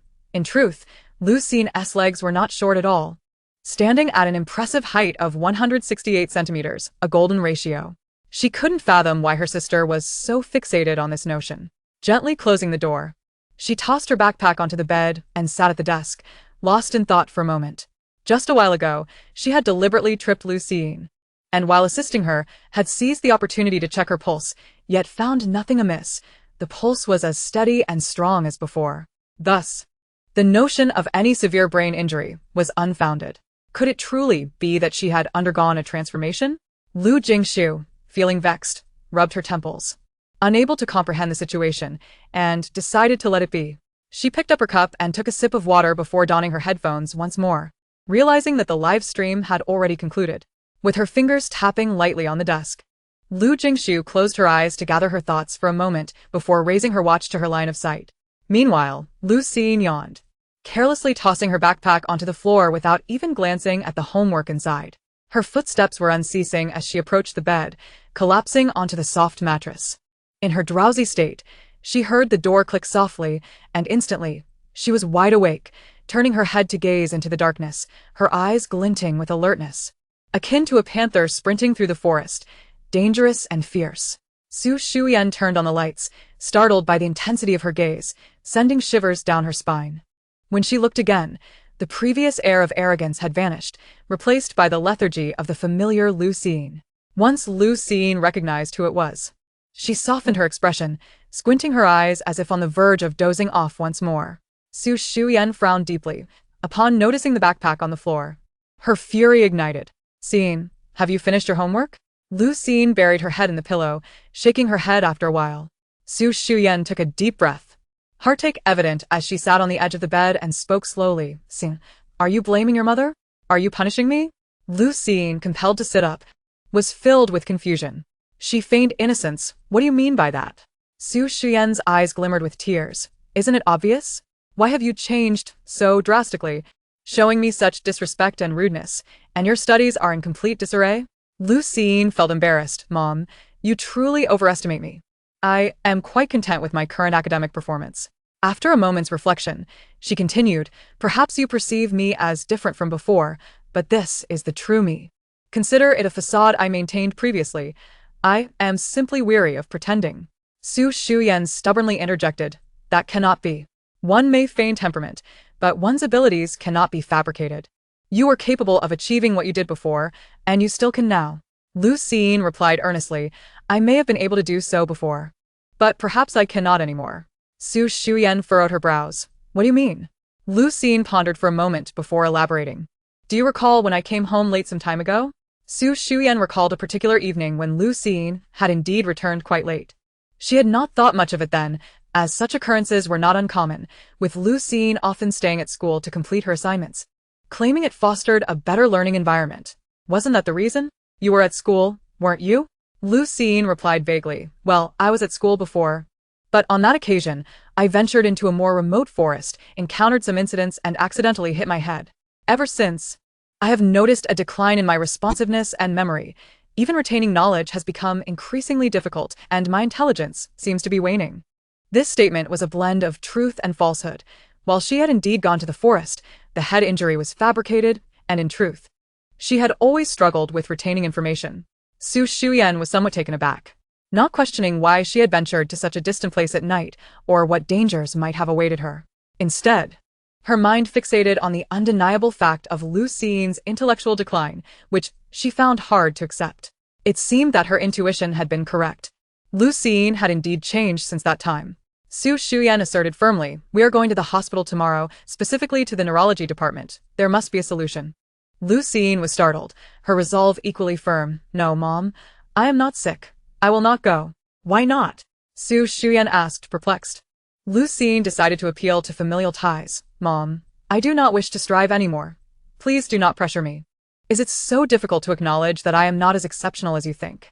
Regardless of how I turn out, am I not still your daughter? Su Shuyan's expression remained unmoved, and as Lu Jingshu uttered the words your daughter, she frowned impatiently. My daughter must be the best. If you wish to stay with me, you will accompany me to see the doctor tomorrow. This was a threat. A sudden wave of sorrow washed over Lu Jingshu, feeling pity for the original character. I will not go. Your coercion is futile. Su Shuyan failed to understand the depth of her resistance. In an attempt to persuade her, she softened her demeanor and resorted to emotional manipulation. Siyin, why are you doing this? Why can't you consider things from your mother's perspective? Why can't you continue to excel? Lu Jingshu completely surrendered, forcing a smile that did not reach her eyes, replying without a moment's thought. But I have considered every possible angle from your perspective, and still believe I am right. Su Shuyan, exasperated, could only mutter, you truly are unyielding. Suddenly, Su Xuan, In a fit of rage, seized Lu Jingshu's arm with considerable force. Lu Jingshu felt as though a vice had clamped down on her, and without needing to look, she knew it would leave a mark. She was utterly speechless, questioning the nature of this person who resorted to violence so readily. Is this ever-ending? Do you take me for someone without a temper? In a moment of impulse, Lu Jingshu shouted, help. Someone is abusing a child. The moment the words left her mouth, Su Shuyan instinctively covered her mouth, her expression crumbling. Once Lu Jingshu indicated with a shake of her head that she would not shout again, she was released. Breathing heavily, she remarked nonchalantly, Mom, please be mindful of your expressions. You look as fierce as a panda emoji. Su Shuyan took a deep breath, striving to maintain a composed facade. Yet her underlying desire for control was unmistakable. How could she accept that her daughter, whom she had always taken pride in, was in fact a failure? She felt the same about Lu Jingshu. Neither could be relied upon. What use were they to her? Su Shuyan unconsciously tightened her grip, her gaze towards Lu Jingshu chilling with disdain and even resentment, until Lu Jingshu cried out in pain, prompting her to snap back to reality. Panicking, she released her hold, attempting to regain her previous gentleness, just as she was about to speak again. Chapter 18. The Ointment. With a resounding thud, Lu Jingshu kicked the door open, her expression cold as she beheld Lu Jingshu, her demeanor softening slightly. Shifting her gaze to Su Shuyan, she frowned and, shuffling in her slippers, approached to inquire, what are you doing here?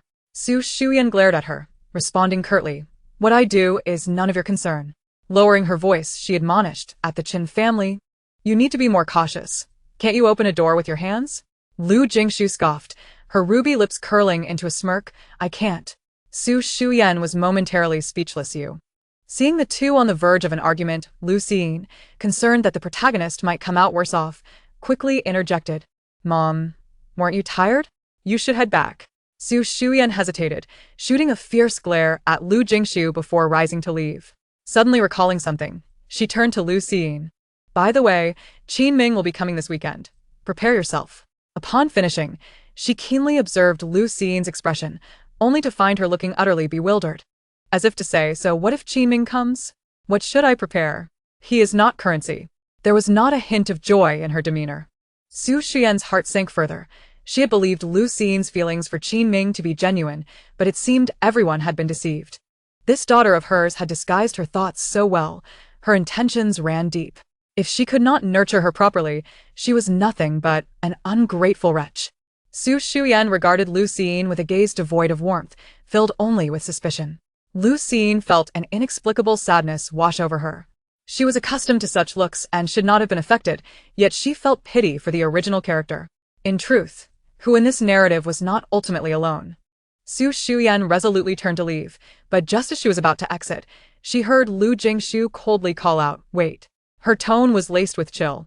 Su Xian paused to look back, seeing Lu Jingshu's narrowed eyes, the corners lifted in a fierce arch, an aura of danger enveloping her, causing Su Xian's heart to skip a beat. "Did you do this to your arm?" Lu Jingshu slowly began. Su Xian opened her mouth, intending to explain. But at that moment, Lu Xiyin interjected, her tone light and airy. "Sister, don't blame Mom. It's my fault for always making her angry." In truth, the pain wasn't as severe as it appeared.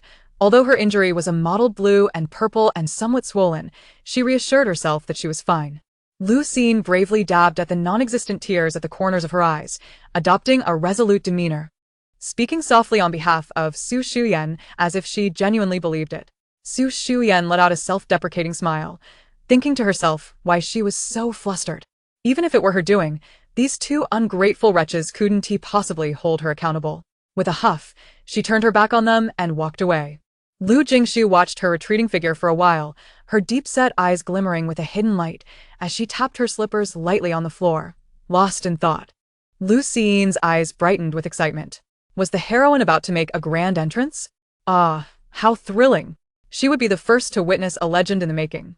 Lu Jingshu turned to her, frowning slightly, pondering what nonsense was brewing in her mind. How foolish. Lu Jingshu coldly uttered 2 words before striding towards the door, seemingly aware that Lu Xiyin would follow, leaving behind the instruction. "Wait here." Lu Xiyin hesitated for a moment, then decided to heed her words. 2 minutes later, Lu Jingshu sauntered back, a small porcelain vial cradled in her delicate white fingers, pure white and devoid of any ornamentation, resembling an ordinary bottle picked up off the street. Without a word, Lu Jingshu tossed it to her. Lu Xiyin hurriedly caught it, cradling it protectively in her embrace. How amusing! Was this merely a bottle? It was akin to a truckload of money. "Is this for me?" Lu Xiyin pointed at herself in disbelief. Lu Jingshu clicked her tongue lightly, as if expressing her disdain for her ignorance, and impatiently clarified, "Apply it once daily, until the mark fades." Only then did Lu Xiyin realize that what she held was a medicinal ointment. She slowly unscrewed the cap, and a refreshing fragrance wafted forth, invigorating her senses. Like a dog with a keen nose, she inhaled deeply, her mind racing with thoughts of the value of this medicine. No, rather, it was money, an unfathomable wealth contained within. If only she could extract even a smidgen of it, wouldn't she be set for life? Lu Xiyin envisioned herself residing in a luxurious villa, attended by servants, surrounded by 10 handsome models, living a life of indulgence. How delightful! Lost in her reverie, she failed to control her excitement, and a drop of saliva escaped her lips. Ah. Lu Xiyin stammered. Lu Jingshu raised an eyebrow, her expression a mixture of disbelief and annoyance. "This is not for consumption." Lu Xiyin's face flushed crimson as she hastily wiped her mouth, attempting to maintain her composure. "I know that. I just thought my saliva was too hot and needed to cool off." Lu Jingshu nearly burst into laughter, suppressing her amusement. Changing the subject, she asked, "Sister, if I have any leftover after using this medicine, can I, sell it?" Lu Jingshu's expression turned blank. It was the first time someone had made such a request. Her lips twitched slightly as she broke her sister's fantasy. "No, it's not worth anything." Lu Xiyin's enthusiasm deflated instantly. "Oh," she said, raising the vial with renewed hope. "What about the bottle?" Lu Jingshu smirked, her lips curling as she replied slowly. "I found the bottle in a trash can." Lu Xiyin's expression froze, her grip on the vial trembling as she debated whether to set it down or continue holding it. Lu Jingshu's eyebrows lifted slightly, amusement dancing in her eyes as she leisurely walked away, leaving Lu Siyin in disarray. Who would leave a priceless medicine in a bottle plucked from the trash? Would it truly not affect its efficacy? Lu Siyin found herself baffled by the logic of the so-called genius and obediently applied the pale ointment to her arm. Instantly, a cooling sensation seeped through her skin, alleviating much of her pain, and she sighed in relief. The following day, she noticed the marks on her arm had faded significantly, nearly invisible. Lu Siyin couldn't help but marvel at the true value of such a treasure. According to the long-standing rules of Pu Hai, any student in Class A who failed to place within the top 50 of their grade would have to vacate their position for others, transferring to a different class based on their performance. The competition and internal pressure at Pu Hai were undeniably intense. Lu Siyin successfully transferred to Class E with the lowest score, a result that left many astounded. What? Lu Siyin came in last? Surely, this must be intentional. Shocked gasps followed her transfer to Class E, a class notorious for its lackadaisical students. She never imagined she would be associated with Class E. Well, perhaps this time she simply had an off day. After all, she can't be consistently performing at such a low level. Indeed. Many speculated that Lu Siyin had whimsically chosen to experience the atmosphere of Class E, and they eagerly anticipated her return to Class A. Almost everyone believed that Lu Siyin was merely temporarily stationed in Class E, a high achiever sampling the life of underperformers, and she would soon return to her rightful place. Wouldn't that mean Lu Siyin and Lu Jingshu would be in the same class? It was indeed the case.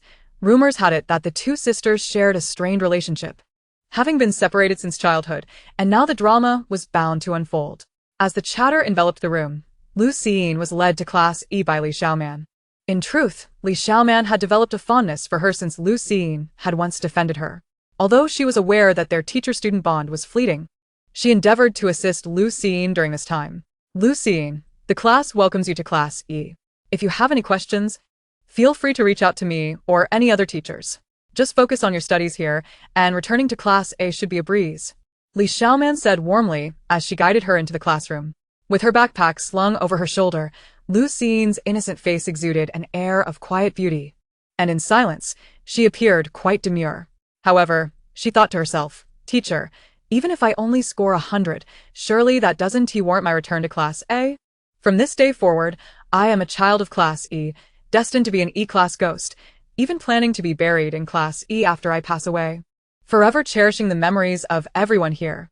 Li Xiaoman's lips twitched slightly as she chuckled awkwardly. Haha, Lu, you really don't have to take it to such extremes. Lu Siyin waved her hand dramatically. "Teacher, no need for further words. You understand my sentiments." Li Xiaoman, fearing another outburst from her, quickly agreed. I understand. Perhaps the pressure from Class A was too overwhelming, prompting her reluctance to return. Indeed, the atmosphere there was quite stifling, and it was evident how much it had affected her. So, Li Xiaoman's gaze towards Lu Siyin was filled with compassion. Confused, Lu Siyin arrived at the entrance of Class E, where self-study was underway. Yet the classroom buzzed with chaos. Some were sleeping, others gaming, some playing cards, while the rest chatted away, with not a soul engaged in study. Li Xiaoman felt a pang of embarrassment upon witnessing the scene and turned to Lu Siyin, saying, "The students here are, quite lively." Lu Siyin blinked, thinking to herself, lively might be an understatement. Li Xiaoman composed herself, adopting a serious demeanor as she entered the classroom, rapping her knuckles on the desk. "Everyone quiet down. Why is it so chaotic in here? Where's the class monitor? Why isn't anyone managing this?" A voice piped up. "Teacher, Su went to the restroom." Laughter erupted in the classroom, and for a moment, Li Xiaoman felt a wave of helplessness wash over her before she quickly regained her composure, directing her ire at Zhongda. "Is that you making all the noise? I can't hear your laughter from a mile away. What are you and Su Chao and Pei Chunxian doing in the back? Don't think I'm unaware." Pei Chunxian, caught in the crossfire, shot daggers at Zhongda and Su Chao. Mentioning those three sent Li Xiaoman's head spinning, as if she had forgotten something important. After a pause, she continued her tirade. "And Pei Chunxian, I've told you countless times to dye your hair back. Look at you, sporting that red mane. If you keep this up, I'll have to call your parents. Where is Su? Hasn't he returned yet? You all are truly a headache. With the class monitor absent, you seem to lack any sense of responsibility. Lu Jingshu waited at the door, her legs growing weary from standing for what felt like an eternity, only to discover that Li Xiaoman had been rambling on for 5 minutes, seemingly oblivious to her presence. At a loss for words, Lu Jingshu hung her head, her toes drawing aimless circles on the ground. A sigh escaped her lips. Clearly, this was not a sustainable approach. Allowing Li Xiaoman to remember her on her own might take an eternity. Thus, Lu Jingshu decided to pace back and forth at the door, hoping to capture the attention of those inside. To her dismay, she found that her classmates in Class E were engrossed in their discussions, not a single head turning in her direction. Li Xiaoman had transitioned from discussing Pei Chenxian to the class trash bin, and at that moment, even a passing dog would have been subject to her tirade. Unfortunately, it seemed she had less presence than the dog itself. Lu Jingshu's expression grew increasingly conflicted. It appeared she had no choice but to resort to that tactic. Well, here goes nothing. Though she was socially awkward, she still had her pride. She zipped up her school uniform, obscuring half her face, let her hair down, and bowed her head so that her thick, long locks concealed her profile. There. Now her face should be hidden. Yet, feeling uneasy, Lu Jingshu took a step forward, pressing herself tightly against the wall, striving to conceal her figure. She inhaled deeply, closed her eyes tightly, and prepared herself. With everything in place, she slowly opened her mouth. Woof, woof, woof. For a fleeting moment, the classroom fell silent, before reverting to its usual cacophony. Huh? Why was there no reaction? Was her voice too soft to be heard? Perhaps she should try again? Lu Jingshu hesitated for just a second. Having made the first attempt, the second was bound to follow. She cleared her throat softly and, gathering her strength, declared loudly, woof. Woof, woof, woof. The volume nearly drowned out Li Xiaoman's scolding, as if she feared her barking would go unheard, almost cracking her voice. Realizing she had overexerted herself, panic set in, her complexion turned ashen. What had gone wrong with her volume control? She had just become the talk of the school. Dear heavens! Could she please die again, or be sent back? There was no longer a place for her here. As expected, the previously bustling Class E fell into a stunned silence, as if no one was present. In the next moment, they exchanged incredulous glances and then erupted into chaos, as if a bomb had been dropped into boiling water. What the hell? Who's mimicking a dog? Hey, I heard that too. Ha ha ha. Who is it? This is hilarious. Ha ha ha. Was it you? Oh my.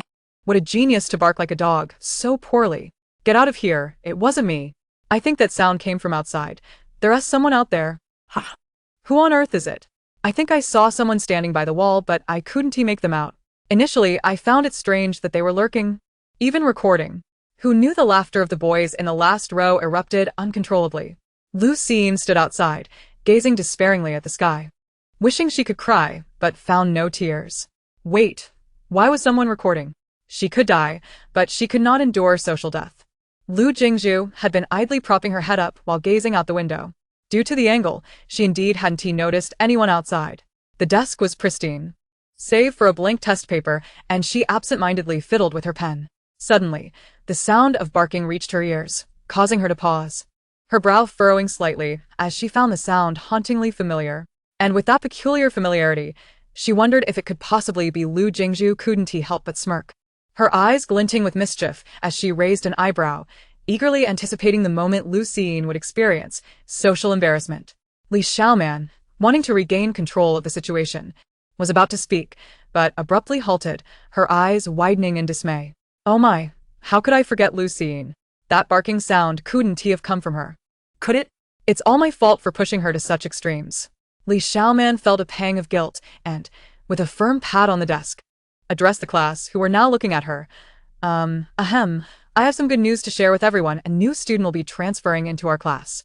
This statement successfully piqued everyone's interest, their eyes sparkling with excitement as they anticipated the revelation of this unique individual with such a curious sense of humor. Let us all welcome Lu Jingshu to our class. For a moment, the room fell into stunned silence, with everyone questioning whether the teacher had mispronounced the name. There was no way they could believe that the barking had come from Lu Jingshu, the academic prodigy and goddess of the classroom. It was more shocking than the sky falling. Chapter 20. Social Death. Seeing the lack of response from the students, Li Xiaoman's embarrassment deepened, and she clapped her hands, trying to emphasize.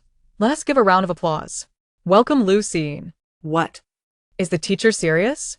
Lu Jingshu walked in amidst the sparse applause, her expression blank. Devoid of any semblance of hope, her face ashen. She was utterly indifferent to the prospect of her imminent demise.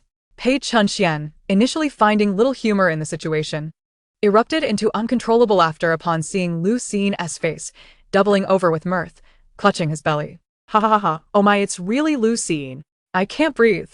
His laughter was contagious, prompting others to join in, some even daring to interview the subject of the incident. Lu Jingshu managed to muster a standard smile, desperately attempting to salvage her dignity. That wasn't me earlier, I swear. Clearly, no one believed her. Lu Jingshu tilted her head, observing her.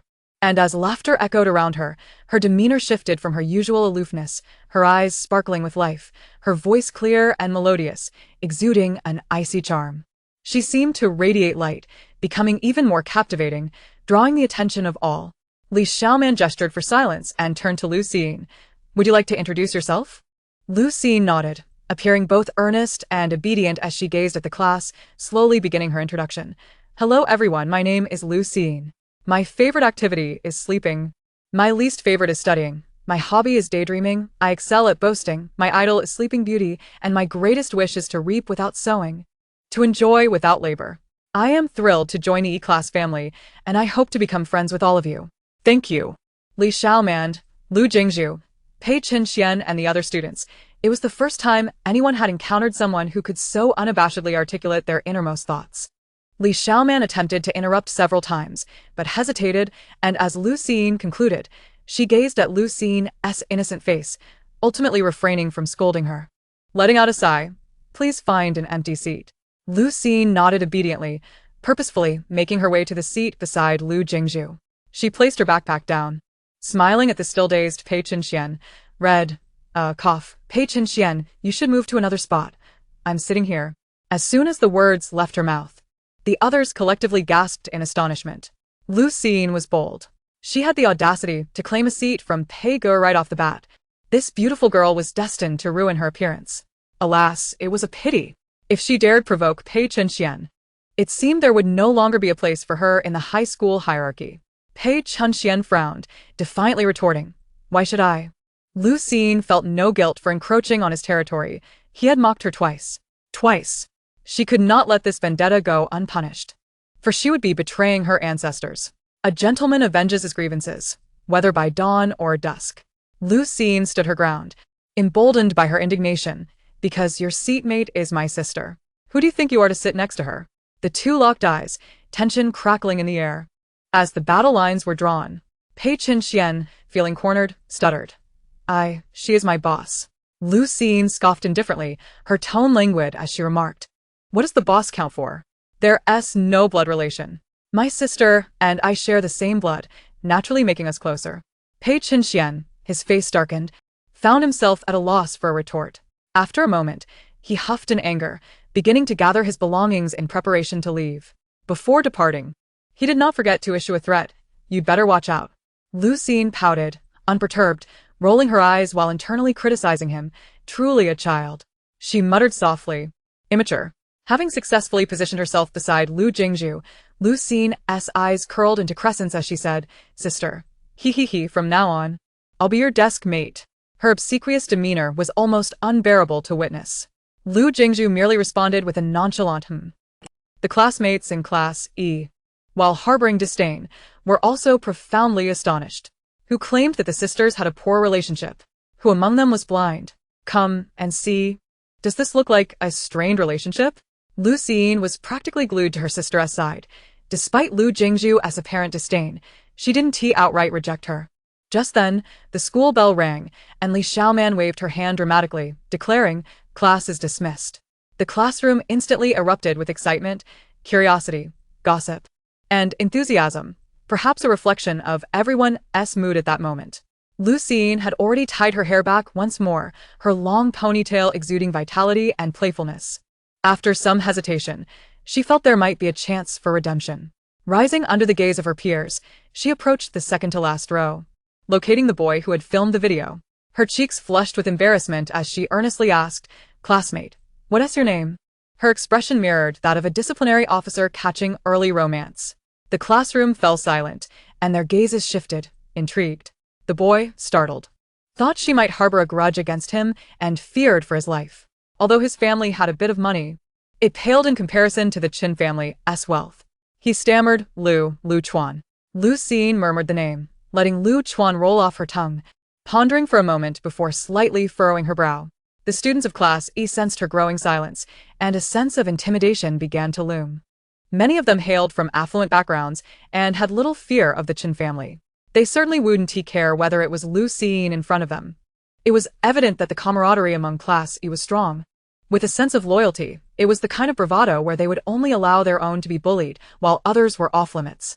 They privately referred to each other as daddy while presenting a united front to the outside world. Under the increasingly hostile looks of her classmates, Lu Jingshu finally spoke. Her voice laced with confusion. Does it mean to have skewers? Lu Chuan replied, please refrain from adding the diminutive suffix. Thank you. Laughter erupted. What a ridiculous name for skewers. Haha. This girl has such a unique thought process. No, I mean the Lu from Lu, and the Chuan from flowing river. Lu Chuan corrected. Lu Jingshu blinked, casting an apologetic glance at Lu Chuan. The girl's features were elegantly striking, her almond-shaped eyes seemed to convey emotions. Her loose strands of hair framing her face made it appear even smaller, and sunlight streaming through the window cast a golden glow upon her. Her movements inadvertently exuded a certain endearing charm.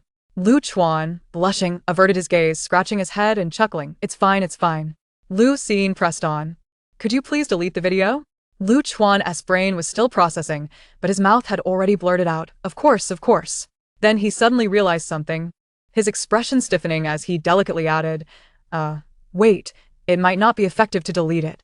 A sense of foreboding washed over Lu Jingshu as she trembled, asking why. Because I've already posted it on the school forum. The words echoed in Lu Jingshu's mind like a haunting refrain. How could you be so quick? Are you in a rush to reincarnate, or is the world about to end? Lu Jingshu's smile froze, her teeth clenched as she muttered through gritted teeth. I relish making connections with talented individuals. I've added you. Remember to decline. Lu Chuan. Pei Qian began to revel in her misfortune. Mockingly chuckling from the side, Lu Jingshu, well done. Now the entire school knows of your heroic exploits. Congratulations.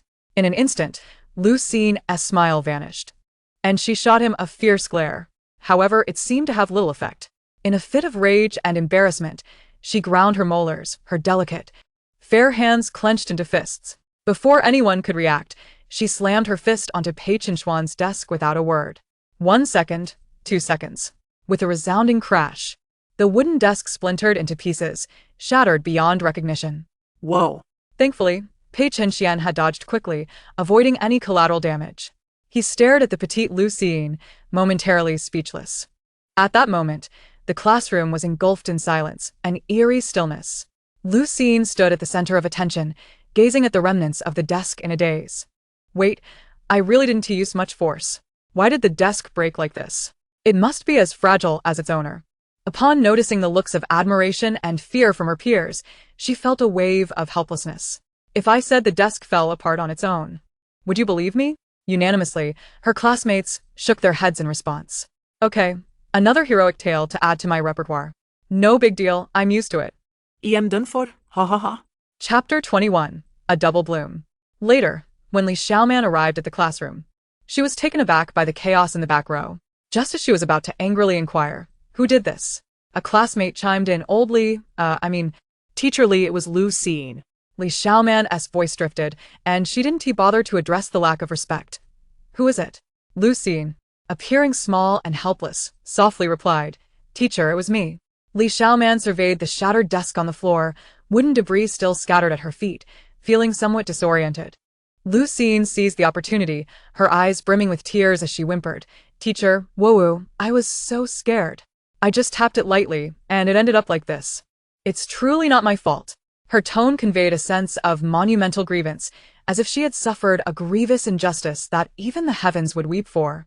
Rivaling the tale of Doi, witnessing the entire scene, her classmates were left in shock. Lu Jingshu, lazily leaning against the wall, leisurely popped a piece of gum into her mouth, a smile lingering in her eyes as she observed Lu Jingshu lost in contemplation. Li Xiaoman, understanding the situation, sighed in relief and comforted her. It's all right, the teacher doesn't blame you.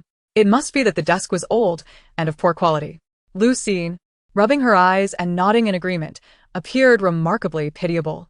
Li Xiaoman's gaze fell on Pei Qinxian's striking red hair, inciting her irritation. Without a second thought, she began, Pei Qinxian, did you shake the desk again, causing it to collapse? Pei Qinxian shrugged innocently. Old Li, it wasn't me this time. Li Xiaoman waved her hand dismissively, uninterested in his excuses. Enough, no need to explain. I know your character well. Pei Qinxian found himself at a loss for words, exhaling in frustration, unsure of how to respond. Who would believe that Lu Siyin had caused such destruction? Even he found it hard to believe. Seeing him stammering, Li Xiaoman's conviction only strengthened. Come to my office after class, we need to settle the costs. Pei Qinxian, irritated, brushed his hair back, his handsome face reflecting defiance. As Li Xiaoman turned away, he muttered under his breath, damn it. Lu Siyin, still possessing some semblance of conscience, secretly clasped her hands in prayer towards him. Standing up and feeling her gesture lacked sincerity, she bowed once more, and fearing he might think she was being dismissive, she performed another deep bow. Ha! Someone stifled a laugh. Pei Qinxian, completely exasperated, found himself amused by her antics. Was she trying to send him off? All right. Everyone return to your seats, and take out your Chinese textbooks. We'll begin class now, Li Xiaoman instructed from the podium. Lu Siyin swiftly positioned herself in the third row, fearing that if she hesitated even for a second, someone might snatch the seat away from her. Pei Qinxian's profile was slightly turned as he gazed at someone occupying his former seat, now utterly pushed to the sidelines, standing in the back with a distinctly mournful expression. Meanwhile, Lu Jingshu tilted her head, her gaze resting upon Lu Xiyin's right hand, unscathed and intact, before she subtly diverted her attention. Is your arm better? Her tone was rather indifferent. Lu Xiyin chuckled, amused by the protagonist's concern for her. It's nearly healed, she replied, but her voice faltered, shifting abruptly. Though it still hurts sometimes, enough to keep me awake at night. If only you were here beside me. As she uttered the last part, her voice dwindled, betraying a hint of guilt. Lu Jingshu scoffed without mercy, choosing not to expose her, merely responding with a flat "oh," before adding, then endure the pain. Lu Xiyin. Noticing Lu Jingshu's unwavering gaze, she narrowed her eyes and commanded, pay attention in class. Lu Xiyin merely replied with a subdued "oh." Lu Jingshu ceased her engagement, folding her arms and crossing her legs, leaning against the wall, her eyes fluttering closed in a moment of repose. 2 minutes later, a slight commotion stirred beside her, prompting her to open her eyes, only to find the very person who had lamented about sleeplessness, now peacefully sprawled across the desk, soundly asleep. Her hands unconsciously propped up a Chinese literature book, shielding her drooping head, seemingly uncomfortable in that position. Lu Xiyin smacked her lips, her delicate brows knitting together before she turned her head and continued to slumber. Lu Jingshu remained speechless for a moment, then exhaled a sudden sigh. In less than a day, Lu Xiyin transitioned to Class E. Her antics of imitating a dog outside to garner attention and demolishing a desk in a fit of rage soon became the talk of the campus, stirring up a sensation akin to a nation's nuclear water crisis or an alien invasion on the eastern continent of Asia and Europe. Initially, the students of Pugao were skeptical until a high-definition, seamless video surfaced from an anonymous hero, solidifying the absurdity of the events. Laughter erupted, incredulous murmurs filled the air, and disbelief was rampant among the crowd. After school, Pei Qinxian, perhaps still in a foul mood, vanished the moment the bell rang, disregarding even his respected leader. Lu Xiyin suddenly felt an overwhelming sense of guilt, contemplating whether she should extend an apology, lest she reduce the elementary student to tears.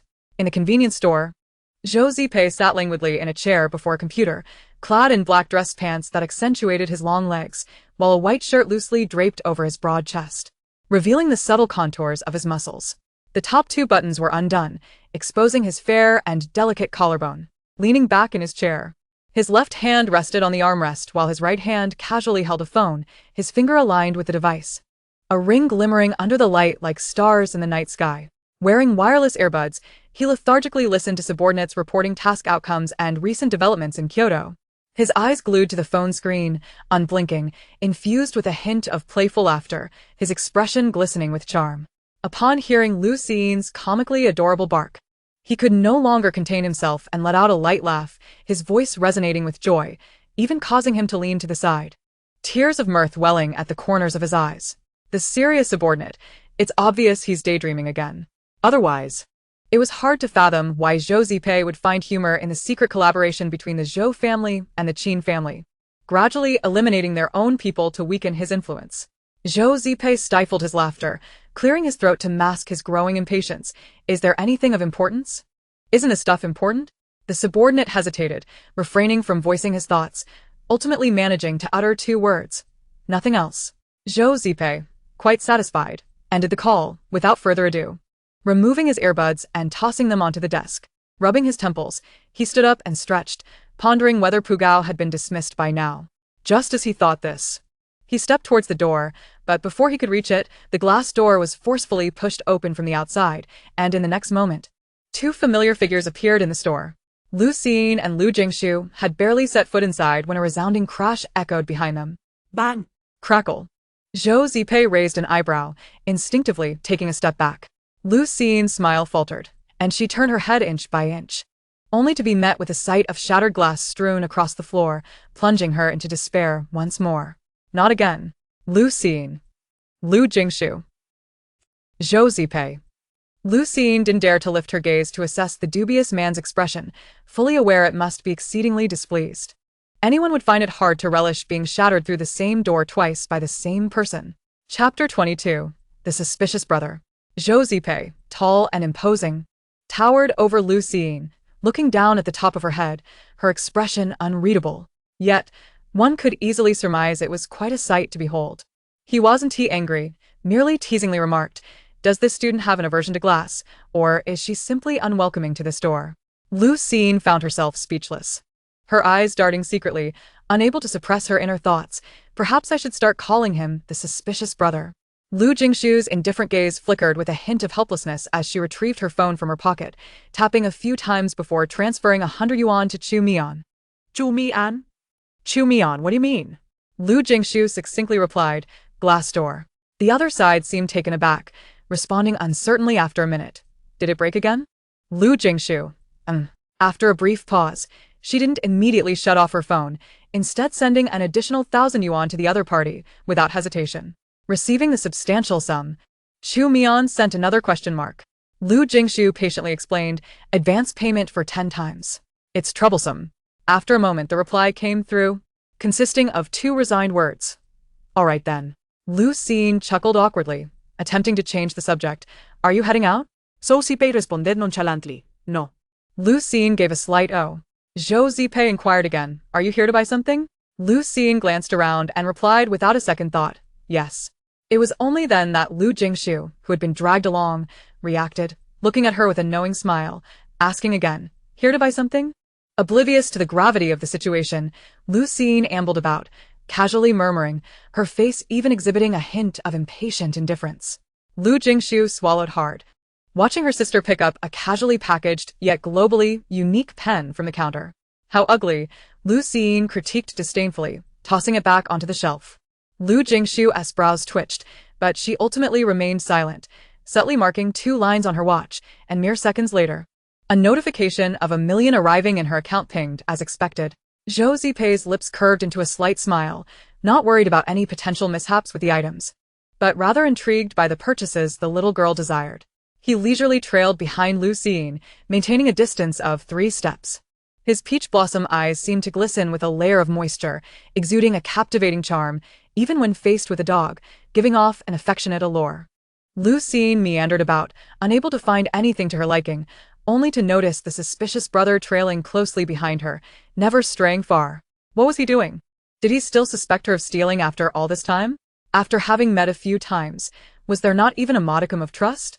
True disappointment was not born from loud quarrels. Lu Xiyin looked up at him, frowning in discontent, and queried, "What are you doing following me, Zhou Zipei?" To her surprise, Zhou Zipei's expression shifted dramatically, his hands that had been casually stuffed in his pockets trembling slightly, the previous nonchalance evaporating, replaced by an unusual seriousness. His deep, dark gaze locked onto Lu Xiyin, akin to a starved panther in the forest, suddenly spotting its prey nearby, fierce and dangerous, determined not to let her escape. Lu Xiyin was startled by his demeanor, subtly inching closer to Lu Jingshu, yet stubbornly refusing to back down, exclaiming, all right, you don't want to play anymore, huh? So timid yet so defiant. Lu Jingshu stepped forward with a cold expression, and despite being slightly shorter than Zhou Zipei, she exuded an aura of strength. Her eyes, tinged with a hint of crimson, conveyed an unpredictable nature, while her gaze was sharp, radiating an intensity uncharacteristic of a high school student. Lu Siyin found herself caught between the two formidable figures, trembling slightly as she endeavored to remain inconspicuous, her eyes darting restlessly from one to the other, yet betraying no hint of fear. Zhou Zipei regained his composure, smoothing out his emotions as if the previous tension had merely been a figment of the imagination. With a slight smile, he leaned closer to Lu Siyin and said languidly, "If memory serves, I believe I haven't introduced myself to you, have I?" Observing Lu Xiyin's stunned expression, he narrowed his eyes and pressed, "How do you know I am Zhou Zipei?" At this remark, even Lu Jingshu appeared taken aback.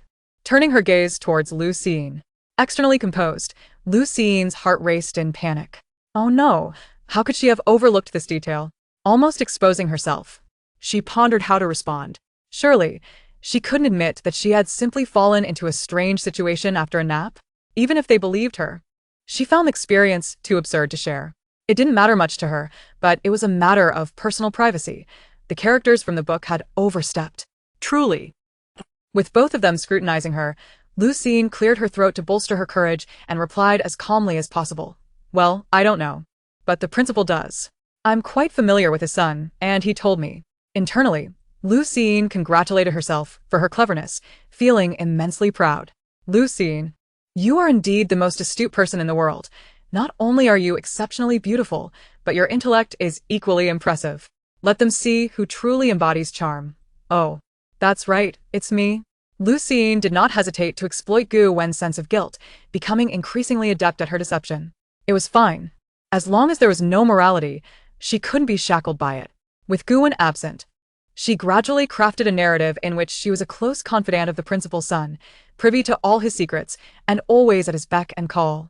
Zhou Zipei returned to his previously languid demeanor, casually playing with a ring on his right hand, his eyes cast downwards as he concealed the fleeting interest within. When he finally looked up, his dark gaze was gentle yet inscrutable, leaving one to wonder if he believed her tale. "Oh, is that so?" he replied nonchalantly. "Yes." Lu Xiying nodded earnestly, her clear, crystalline eyes reflecting sincerity. Even Lu Jingshu appeared entranced by her charm, her doubts seemingly dissipated, though her gaze towards Zhou Zipei remained vigilant. Zhou Zipei straightened, casually retrieving a pack of cigarettes from the counter. He leisurely pulled one out, and as he lowered it to his lips, the sharp line of his jaw and the contours of his face were strikingly defined. Producing a metallic lighter from his pocket, he flicked it open with a pale thumb, igniting a flame that cast a warm glow upon his refined features, exuding a dangerous allure. Lu Xiying was momentarily transfixed, inhaling sharply as she touched her lips. Thankfully, she hadn't drooled. Given his demeanor, he must have believed her. With a smile, Zhou Zipei cast a glance her way, his eyes shimmering, and Lu Xiying swallowed nervously, feeling a semblance of relief. He lit the cigarette but did not smoke it, allowing the ashes of the expensive tobacco to fall to the ground. Watching the curling white smoke rise into the air, after a moment, he suddenly inquired, "What do you wish to buy?" The air was instantly filled with a scent of smoke, not unpleasant but rather reminiscent of the sweet fragrance of aged wood, refreshing as it filled her lungs. Lu Xiying sniffed in surprise, intrigued by the aroma. Chapter 23. Gift-Giving. Lu Xiying struggled to keep pace with his erratic thoughts, momentarily bewildered before her expression brightened. With an innocent demeanor, she asked, "Is there anything suitable for gifting?" Zhou Zipei paused at her words, raising his gaze to meet hers, amusement flickering in his eyes as he replied, "Gifting?" Oblivious to the underlying tension, Lu Xiying nodded enthusiastically, her attention returning to the counter as she appeared earnestly focused. Zhou Zipei extinguished his cigarette in the ashtray, the last ember fading as the fragrance dissipated, carried away by the breeze. He regarded her with a cryptic expression, stepping closer, the distance between them narrowing such that she could feel the softness of her own skin beneath his scrutiny. Lu Jingshu stood by, observing the scene with an impassive demeanor, her arms crossed and brows raised in silent inquiry. "What are you gifting?" he asked, his tone casual, as if merely making conversation. Lu Xiying, oblivious to the subtle dynamics between them, felt uncomfortable with how close he had come and instinctively took 2 steps back. Why was he so close? She shot Zhou Zipei an annoyed glance, as if blaming him for intruding. Zhou Zipei remained unfazed. Lu Jingshu, feeling generous, announced, "A gift for a boy." Her limited emotional intelligence led her to conclude that she couldn't present herself empty-handed while offering an apology. Although the items in this store were trivial, it was the thought that counted after all. Zhou Zipei's response was a mere "oh," his tone flat and somewhat indifferent, lacking the enthusiasm he had displayed earlier. Lu Jingshu eyed him quizzically, noting that although a smile lingered in his eyes, there was an underlying chill, akin to a light frost. How perplexing men could be. She surveyed her surroundings again, suddenly struck with inspiration, her eyes lighting up with excitement. Zhou Zipei observed her silently, suppressing a smirk, thinking it amusing that such a young girl was already preoccupied with romantic notions. "Do you have hair dye?" she inquired. Zhou Zipei's expression darkened, internally lamenting that this child was learning the wrong lessons, contemplating dyeing her hair in shades meant for other boys. One color might not suffice, Lu Jingshu mused aloud. "Very well, you want a couple's color?" Zhou Zipei's eyes sparkled with irritation as he ground his teeth silently, his gaze fixated on the oblivious girl. Lu Jingshu, her enthusiasm unabated, began counting on her fingers. "Do you have orange, yellow, green, cyan, blue, and purple hair dye?" Zhou Zipei simply stared at her in disbelief. Lu Jingshu interjected, bemused, "Should we add red and summon a rainbow dragon?" Zhou Zipei's expression turned sarcastic. Unfazed, Lu Jingshu replied casually, "No need, he already has red hair." At this, Lu Jingshu thought of Pei Chinchuan's crimson locks and couldn't help but smile, feeling a twinge of sympathy for him. Zhou Zipei's countenance darkened further as he licked his lips, struggling to contain his temper and the impending outburst. "Are you really considering green? Red and green?" Lu Jingshu frowned at him, her expression perplexed as she retorted, "Why would I dye my hair? Nobody's putting a green hat on me." Imagining her with green hair was simply too outlandish. Zhou Zipei caught the nuance in her words and burst into laughter, inhaling deeply before withdrawing another cigarette from his pack. So she was indeed contemplating romance while fearing infidelity. Lu Jingshu, sensing the tension in the air, asked, "Do you have any or not? I need to make amends with my classmate." "Classmate? Amends?" Zhou Zipei discreetly returned the half-smoked cigarette to its pack, his expression brightening as he turned to Lu Jingshu. Speaking gently, "Yes, we have some. Just wait here." When Lu Jingshu saw Zhou Zipei head into the back, she waited 5 minutes before he emerged from a corner with a bottle of hair dye, packaged in a black plastic bag, which he handed to her. She opened it in surprise and nodded in satisfaction. A general store truly had everything. Zhou Zipei, still uneasy, asked, "These aren't for you, are they?" "Of course not. I have no interest in that." Lu Jingshu approached the cashier with a hesitant gait, burdened with her items, only to find herself at a loss. There was no QR code in sight. Not even a computer to scan a payment code.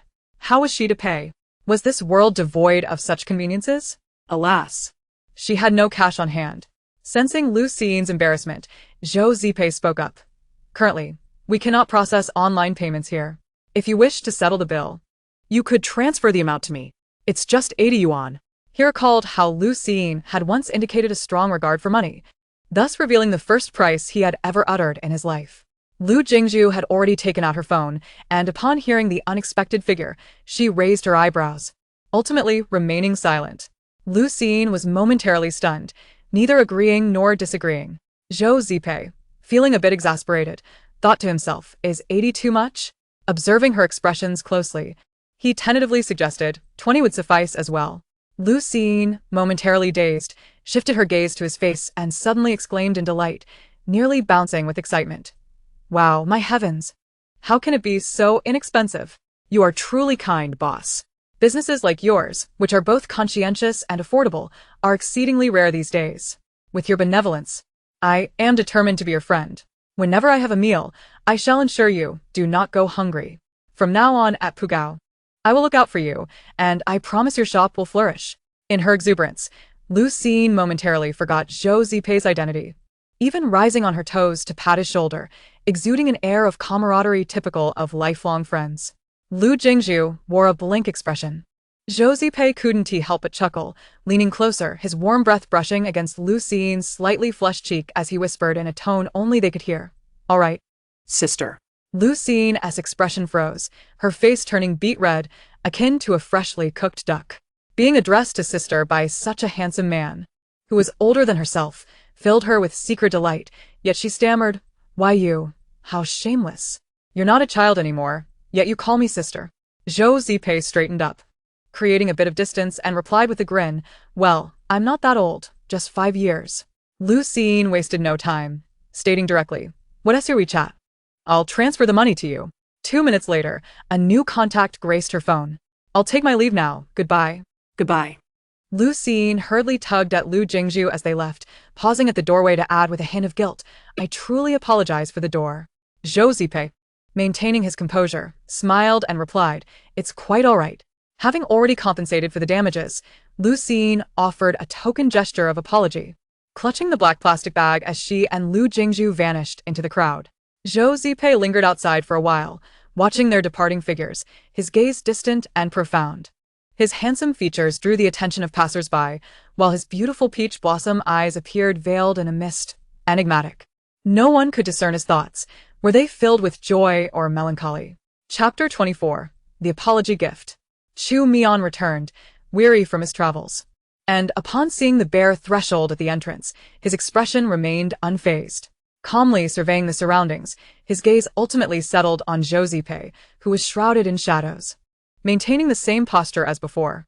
His long lashes drooped slightly as he stared vacantly into the distance. Chu Mian approached and inquired, "What are you pondering?" Zhou Zipei responded with a soft hum. As he came back to reality, a flicker of amusement dancing in his eyes, which Chu Mian noted, indicating he was genuinely pleased. Chu Mian, taken aback, shook his head with a laugh. "What could possibly make you so happy?" Zhou Zipei rose slowly, stretching lazily, and responded with a hint of nonchalance. "Nothing much." Chu Mian raised an eyebrow, not pressing the matter further, and walked towards the back, casually asking, "Do you remember where I put the dye I brought back a while ago?" Zhou Zipei stiffened momentarily before maintaining a straight face and lying, "I don't recall." His hands continued to move as he shut his notebook and placed it into his bag. Chu Mian had already entered the back room, cluttered with various items, yet relatively organized, making it easy to spot any disarray. He took a couple of steps forward, inhaling deeply, and casually picked up the QR code that should have been placed at the cashier. This item had been prepared specifically by Lin San, meant to help blend in with the other shops, remaining untouched and gathering dust outside for so long. Apart from his occasionally mischievous junior brother, Chu Mian could hardly imagine anyone else having an issue with a QR code, deliberately tossing it into the small dark room. He glanced around, smirking lightly before leisurely exiting. Zhou Zipei, carrying his computer bag, discreetly took the car keys from the table. Just as he reached the door, he heard movement behind him. Chu Mian leaned against the wall with crossed arms, appearing nonchalant, and asked, "Where are you headed?" Zhou Zipei paused, pointing to his phone. "There's an urgent matter that requires my immediate attention." Chu Mian replied with an acknowledgement, cutting to the chase. "What about the dye?" Zhou Zipei feigned ignorance. "Haven't you seen it?" Chu Mian, skeptical, pressed on, "Really?" Zhou Zipei coughed lightly, attempting to sound sincere. "Brother, when have I ever deceived you?" Chu Mian, isapta. Replied with a sardonic laugh every moment. Realizing he could not bluff his way out, Zhou Zipei decisively turned around, but just as he was about to step out, he paused to ask, "Do you need it urgently?" Chu Mian didn't meet his gaze, sitting on the sofa beside the table, perusing the documents Lin San had sent over. After a moment of contemplation, he said, "Not particularly urgent, just a regular dye, meant for Lin C's sister." Zhou Zipei remained, reclining on the couch opposite, and asked, "Has Lin C returned from his mission?" Yes. Chu Mian gazed at the pristine white ceiling, resting his left hand behind his head while scrutinizing the simple red gem on his index finger, playfully murmuring, "His sister is quite spoiled by Lin C. Brother, why not let me have a turn?" Chu Mian shot him a sidelong glance, his expression a mix of amusement and disdain, his tone flat, "Continue to speak nonsense, and I shall retrieve the item." Zhou Zipei remained silent. Lu Jingshu entered the campus the next day, her black plastic bag making her conspicuously noticeable, garnering many curious glances along the way. Bursting into Class E, she immediately spotted the boy in the last row, slumped over his desk, drowsily catching up on sleep. Without a word, she abruptly tossed her belongings onto the floor. Pei Chunxian was jolted awake, irritation etched on his face as he raised his head, tousling his red hair, exuding an air of vexation as he grumbled, "Who the hell is that?" Then he caught sight of Lu Jingshu's face, which resembled a nightmare, her excitement directed at him and his hair. Sensing trouble, Pei Chunxian frowned and asked impatiently, "What do you want?" Lu Jingshu smiled amicably. "I took your seat yesterday, and I felt quite guilty, so I came to apologize today." Pei Chunxian, taken aback, looked at her quizzically. "Are you really that kind-hearted?" Lu Jingshu laughed heartily. What are you saying? "I've always been both beautiful and kind." The others around them reacted with disbelief. As she spoke, she playfully pretended to punch him, but Pei Chunxian swiftly dodged. He sighed in relief. "That was close. I nearly lost my life." Lu Jingshu's expression darkened. She clenched her fists, the sound echoing, grinding her teeth in frustration. "Very well, you little red brat, you've trampled on my image as a lady once again." With that thought in mind, when she turned back, Lu Jingshu had already donned a perfect smile, devoid of any flaws, and sincerely declared, "I truly feel sorry. And I even prepared a gift for you." She pointed to the black plastic bag on the floor, which jingled with numerous items inside. Pei Chunxian realized Lu Jingshu seemed genuinely sincere, and his expression softened considerably. Rubbing his nose, he feigned arrogance. "As long as you know you were wrong." "What else with the gift?" Lu Jingshu encouraged him. "Open it and see. You're sure to love it." He firmly suppressed the corners of his mouth that were about to betray him, crouching down and saying, "Given your earnestness, I shall reluctantly forgive you." As he rummaged through the plastic bag, its contents gradually unveiled themselves. At this moment, Pei Chunxian remained blissfully unaware of the gravity of the situation. "I'm not picky. I don't care whether it's expensive or not, as long as it's from the heart," he remarked, his hands continuing to move as he retrieved a canister from within. "No additives, no harmful dyes. Let your hair color radiate brilliance and become the center of attention."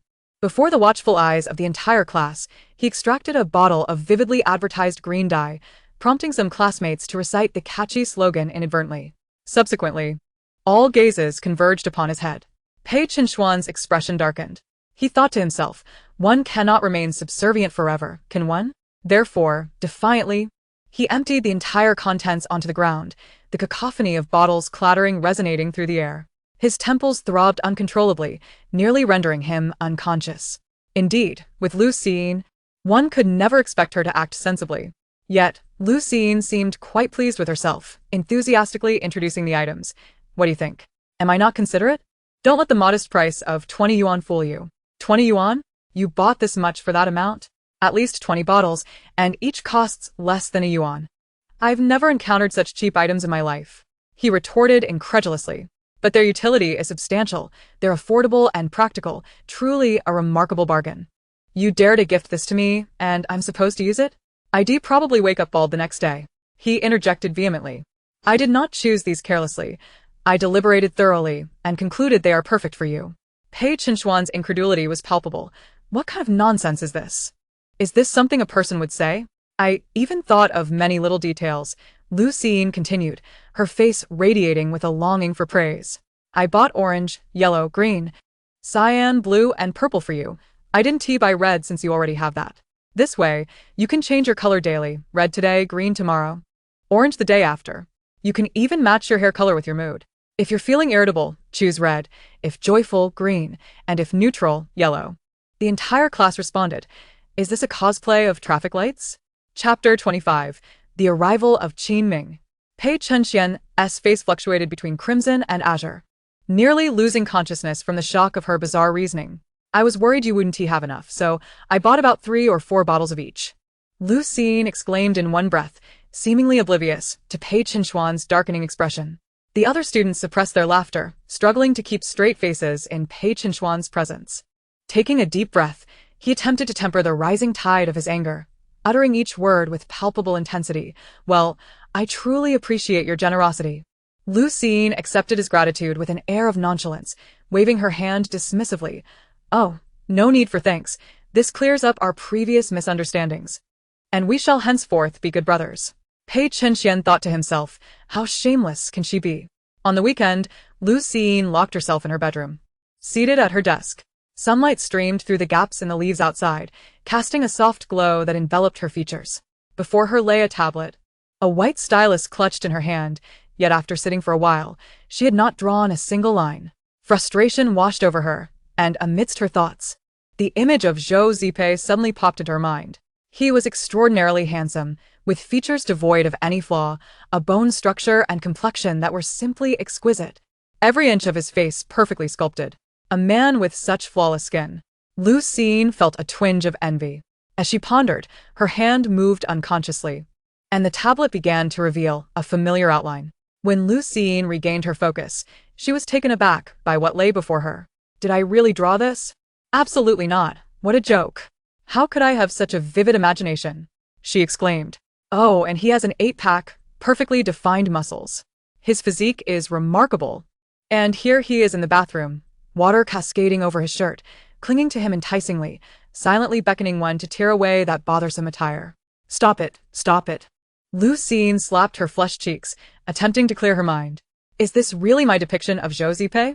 Nonsense. How could Yin Yang brother be this attractive? Besides, I've never even seen his physique. He always buttons his shirt all the way up, so reserved and conservative. Who is he hiding from? Wait a minute. Why was she so furious?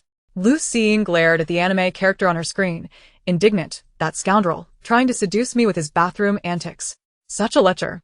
Zhou Zipei remained blissfully unaware that he had been unjustly labeled as promiscuous. When another notification chimed, she swiftly sent the image online, just a minute before the deadline, branding it as a fan benefit.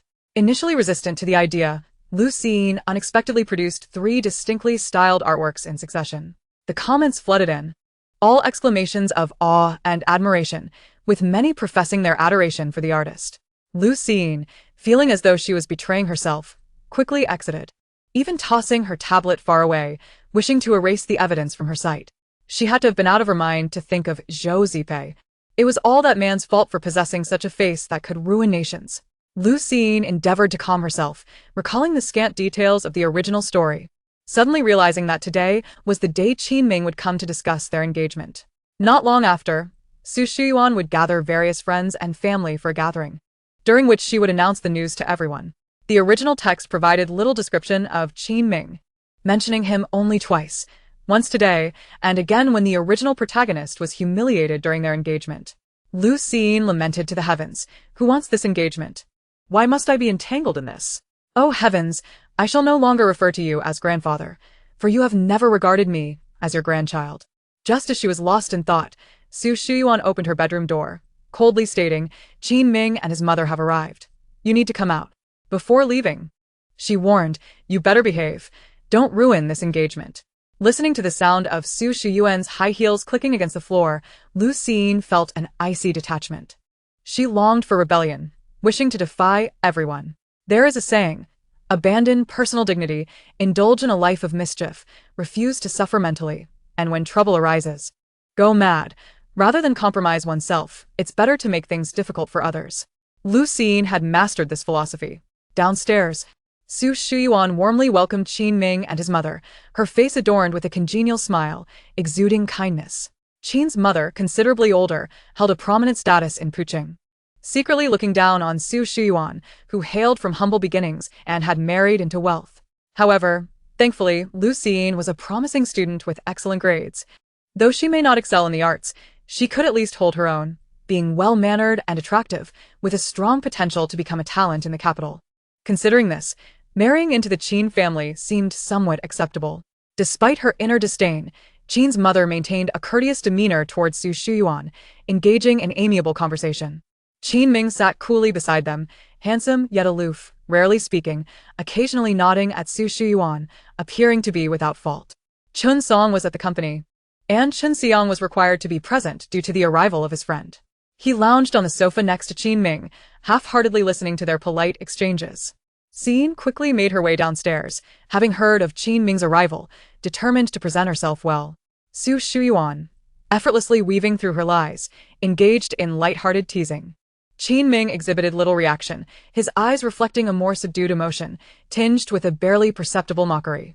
Qin's mother immediately chimed in, laughing heartily, ha. Siyin is truly something. Our families are so familiar with each other. What haven we seen? Su Shuyan cast a sidelong glance at Qin Ming and remarked, ah. Girls are particularly concerned about their appearance, especially in front of those they admire. With this statement, Qin's mother seemed rather pleased, exclaiming, haha, quite normal indeed. My son, being both accomplished and handsome, naturally attracts the attention of many women. She then mentioned, "We have come today to discuss the marriage arrangement between the two of them." Su Shuyan felt a surge of joy, saying, "As parents, we are indifferent, as long as the two children agree." Qin's mother quickly affirmed, "Of course." Qin Ming is in agreement. Qin Ming lifted his cup of tea, his expression inscrutable as he replied with a faint M. Su Shuyan felt a rush of excitement, believing that the matter was halfway settled. Just as she was about to speak on behalf of Lu Jingshu, a commotion was heard from the staircase. The group turned to the source of the noise. There stood Lu Jingshu, clad in a vibrant red top and green floral pajama pants, her hair braided in two pigtails, and wearing slippers, resembling a rural heroine who had accidentally wandered into a melodramatic urban love story. As they looked up, they were further astonished. Her fiery red lips gave the impression of a childlike innocence, adorned with a conspicuous beauty mark, her cheeks heavily dusted with blush, as red as a monkey's backside, and her eyeshadow a chaotic blend of red, green, and blue, appearing both haphazard and unkempt. Lu Jingshu strode out with an air of confidence. Cough, cough, cough. Chun Xiang was startled, choking on his tea, as if he might cough out a lung. Qin's mother felt her lips twitch uncontrollably. Qin Ming's gaze towards her was laced with a newfound disdain, though he managed to mask it well. Su Shuyan was seething with anger, her eyes directed at Lu Jingshu with a piercing intensity, as if she wished to stab her with a glance. It was evident that Lu Jingshu had gone to great lengths to present herself. Qin's mother's tone turned frosty. Deliberately dressing like this to confront them was akin to a blatant slap in their faces, was it not? Su Shuyan forced a smile, her mind racing to concoct an explanation, saying, "Oh, we can't blame Siyin. She has devoted herself to her studies since childhood, never even seen makeup, let alone know how to use it. Look, this is her first attempt." Upon hearing this, Lu Jingshu couldn't help but want to give her a thumbs up. On one hand, it justified her earnest effort to dress up. On the other, it highlighted her dedication to her studies and her innocent demeanor, as she usually presented herself without makeup. As anticipated, Qin's mother's expression softened slightly. Regardless of how they perceived her, Lu Jingshu settled comfortably at a distance, separated from them by a metaphorical galaxy. Everyone except Su Shuyan found the situation strange. Fearing further complications, Su Shuyan hastily suggested, "What about their marriage arrangement?" Before Qin's mother could respond, Lu Jingshu interjected without hesitation, "I disagree."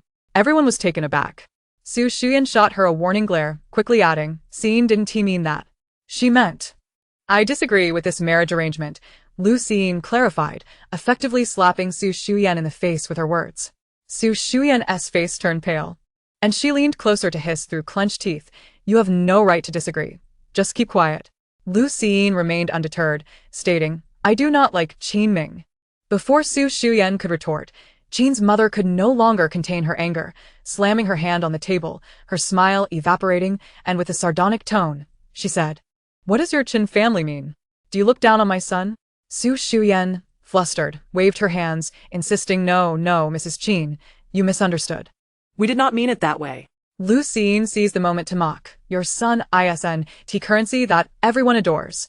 Upon hearing this, even the typically composed Qin Ming's expression soured. He emitted a cold huff from his nose, gripping his teacup tightly, the mockery in his eyes fleeting. Qin Ming had never been fond of Lu Jingshu. Ever since their chance encounter at the Qin family 2 years ago, she had been persistently entangled with him, while his parents insisted on orchestrating their interactions. In a family like his, he had no authority over his own marriage. A union was inevitably the outcome. Yet, a vivid image of a charming figure floated in his mind, a white dress resembling a camellia blooming in the spring fields, pure and beautiful. Her face unadorned, yet flushed with a natural pink, her eyes glimmering with a gentle light, looking at him with a blend of shyness and ire. Her every smile and frown exuding vivacity. He snapped back to reality, his gaze landing once more on Lu Jingshu, who was sprawled on the sofa, utterly disregarding her appearance. Her demeanor was heavy with indifference. Lu Jingshu, catching a glimpse of Qin Ming's unguarded emotions, furrowed her brow in contemplation. What was the matter? Did Qin Ming dislike the original her? Why did he appear so unwilling and even disgusted by her? Lu Jingshu let out a scoff, rolling her eyes at Qin Ming without restraint. "If someone dislikes me, I will reciprocate the sentiment. It's only fair." With this thought, a flicker of joy ignited within her. If that were the case, wouldn't rejecting the marriage be even easier? Lu Jingshu concluded that Qin Ming was now somewhat more agreeable in her eyes. Her spirits lifted as she casually crossed her legs, her demeanor carefree, almost as if she were swinging a carefree tail. Qin Ming, shedding his previous indifference, now bore an expression as if shrouded in frost, narrowing his eyes and asking, "What do you mean by that?" Su Shuyan discreetly pressed down on Lu Jingshu's trembling leg, hastily denying, "No, Siyin certainly didn't he mean that." Qin's mother, losing patience with her attempts at justification, swiftly gathered her belongings and stood up, deriding. "It seems your Qin family holds itself in high regard, looking down upon my Qin Ming. If that is the case, there is no need to discuss the marriage further." With that, she turned to leave alongside Qin Ming. Su Shuyan, in a panic, hurried after them, attempting to halt their departure while explaining, "Oh, Mrs. Qin, please listen. It's not as you think." At that moment, Lu Jingshu emitted a cold snort, laced with derision, which resonated clearly for all to hear. Desperate to salvage the situation, Su Shuyan bit down on her molars, wishing she could silence Lu Jingshu. Indeed, Qin Ming's expression darkened further, as he pretended to adjust his tie. His brows knitting together in irritation, his expression fierce and haughty. Lifting his chin to reveal a jawline sharp enough to cut, he said icily, "Miss Lu seems rather unimpressive. I heard your recent examination yielded a score of only 100? After which, he appeared almost amused, curling his lips in a smirk. Lu Jingshu was vexed. She detested two types of people, the mediocre man and the greasy man. It was remarkable how both characteristics were so perfectly embodied in one individual. Lu Jingshu's expression fell, and an impulse to report him to the authorities surged within her. "My score of 0 has nothing to do with you. So don't be so self-assured every day. At this moment, I can only feel that life is dull and dreary, akin to cattle and horses critiquing humanity. Though you may be foolish, at least you are being yourself, and I cannot fault you for that. I hope when I treat you like a person, you can at least pretend to act like one." With each word she uttered, Qin Ming and his mother's expressions grew increasingly grim. Yet their pride prevented them from unleashing a barrage of insults. They could only swallow their anger in silence, fuming internally. Lu Jingshu relished the satisfaction of her defiance. It was evident they lacked decorum, and after their chaotic outburst, her spirits lifted considerably. Qin's mother, having endured such an affront for the first time in her life, pointedly silent, her breathing quickening, visibly furious, turned to Su Shuyan and said coldly, "Very well, this is the fine daughter you have raised, so arrogant and contemptuous.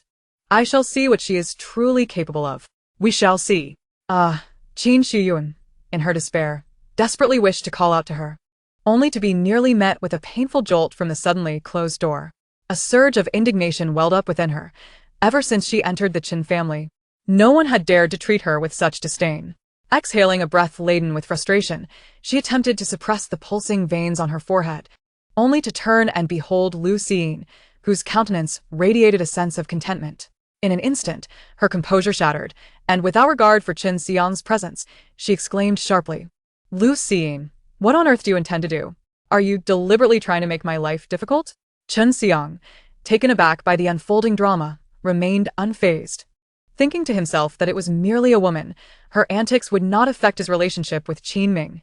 What struck him as peculiar, however, was Lu Jingshu's demeanor, which seemed markedly different from before, as if she had undergone a complete transformation, her appearance reflecting a new persona. Lu Jingshu, uninterested in engaging in a confrontation, yawned languidly, her crimson lips parting in a comically exaggerated manner. "All I desire now is to sleep. You may leave, I am weary." Rubbing her eyes, she pondered who dared to disturb her slumber, finding it impossible to fully awaken. Seeing her disregard and nonsensical ramblings, Su Shuyan felt a wave of helplessness wash over her. "Let us discuss this tomorrow. Urgent matters may be presented in writing. Anyone who interrupts my rest shall face dire consequences." With that theatrical proclamation, Lu Jingshu vanished into the stairwell before Su Shuyan could respond. Qin Xiang, momentarily speechless, wordlessly exited, seemingly intent on leaving. Su Shuyan felt a chill of despair seep into her heart. Staring blankly, she sank into the plush sofa, weariness overtaking her as she rubbed the corners of her eyes. Hope was now a distant dream. She needed to contemplate her next steps. Lu Jingshu, tiptoeing to the door of her room, was poised to enter unnoticed when a sudden commotion from the opposite side halted her. Instantly, her body stiffened, remaining immobile as if she were a statue. Upon emerging, Lu Jingshu was struck by the audacious outfit, scrutinizing Lu Siyin with uncertainty. Lu Jingshu? Feigning death, Lu Siyin closed her eyes. What on earth are you up to? With her back turned, Lu Siyin stubbornly refused to turn around. Lu Jingshu, raising an eyebrow, found herself intrigued. Turn around and speak. Her tone was slightly stern. Realizing evasion was futile, Lu Siyin resignedly turned to face her sister, muttering a sullen sister. Lu Jingshu's initial shock quickly transformed into understanding, and she stifled a laugh. Dressed like that, are you trying to frighten ghosts or become one yourself? Pouting, Lu Siyin retorted, it's not that unsightly, is it? After all, I am quite beautiful, born with grace, like a captivating flower, beloved by all. Even after all this time, Lu Jingshu found herself speechless at her sister's audacity. Chapter 27. A fracture. Lu Jingshu chose not to indulge Lu Siyin's banter further, her cold, narrow eyes assessing her sister's garish attire, unable to tolerate the sight for long. She pushed open the door behind her, tilting her chin and succinctly commanding, "Come here." Ah?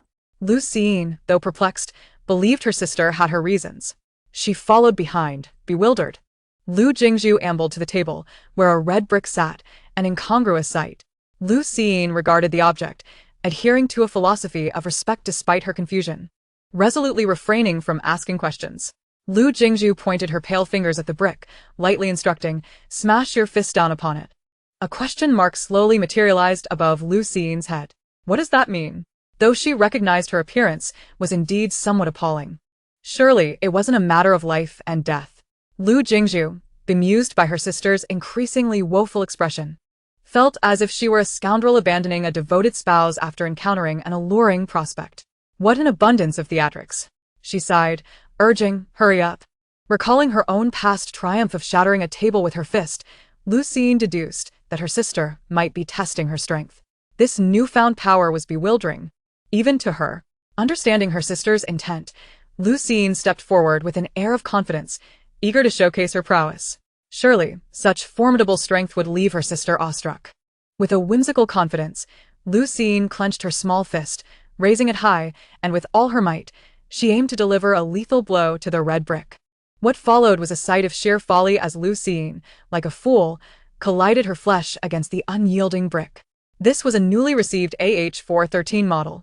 As hard as diamond, a recent innovation from the laboratory. Crack. The sound of bone fracturing resonated sharply, causing Lu Jingshu to wince, instinctively touching her own hand. Simultaneously, Lu Siyin's anguished wail pierced the air. "Ah, it hurts. It hurts so much. I think I'm dying." Cold sweat enveloped Lu Siyin as she saw stars. Clutching her injured hand and bouncing around in agony, tears streamed down her face, smudging her carefully applied makeup, creating a riot of colors that marred her once flawless visage. Lu Jingshu, unable to bear the sight, averted her gaze to focus on her sister's hand, her lips twitching in disbelief. "Do you have a vendetta against that brick?" Gasping for breath, Lu Siyin replied, "Didn't you tell me to smash something?"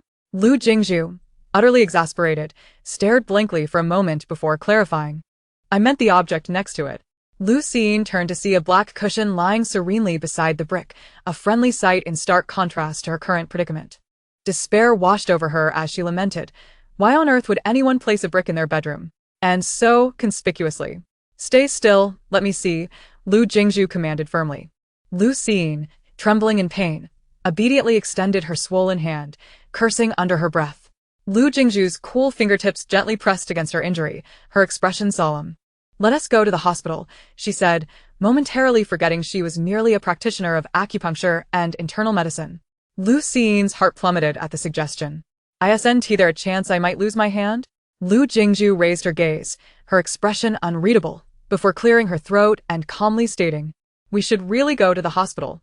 The realization that even the renowned healer Jingshu might not be able to help her filled Lu Siyin with dread. "Oh no. I am doomed. How can I possibly mourn for myself after I'm gone?" Overwhelmed with sorrow, she began to weep more earnestly. Lu Jingshu, her head throbbing from the noise, rubbed her temples and retorted, "Enough. I'll take you."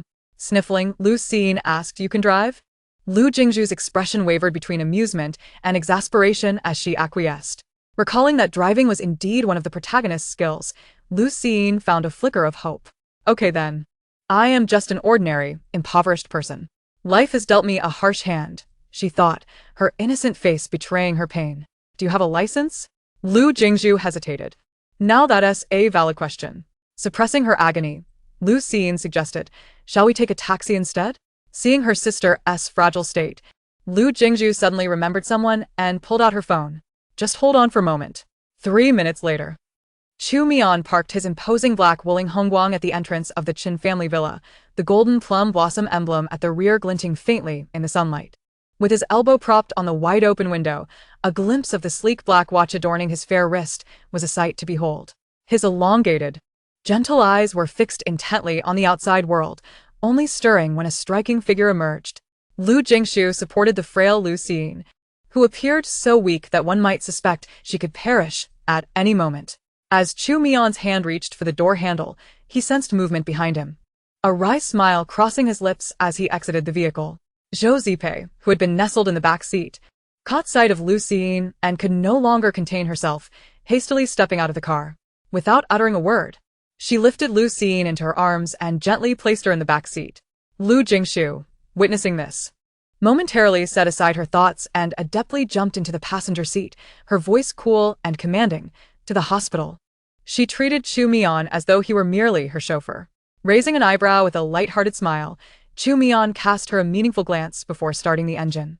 Zhou Zipei held Lu Xiyin's hand, her brow furrowed as she inquired, what happened? Her complexion darkened ominously, and her voice carried the chill of an impending storm. Who did this? Lu Xiyin lacked the strength to retort, her breath shallow as she managed to mutter no one. It was my own doing. Zhou Zipei glanced at her and, with a slight easing of her expression, replied, fortunately, it's just a fracture. Lu Xiyin shot him a look that clearly conveyed her disbelief. What do you mean, just? Try experiencing this yourself. Having been too tense earlier, Zhou Zipei finally noticed Lu Xiyin's mismatched attire, unable to suppress a laugh. What on earth were you thinking? You're always full of surprises. Lu Xiyin's already pale complexion, though it was hard to discern, was further exacerbated by his teasing. She shot him a withering glare, her expression devoid of warmth. Do you wish to perish? Zhou Zipei, unperturbed, shrugged innocently, signaling, all right, I concede, I won't mock you anymore.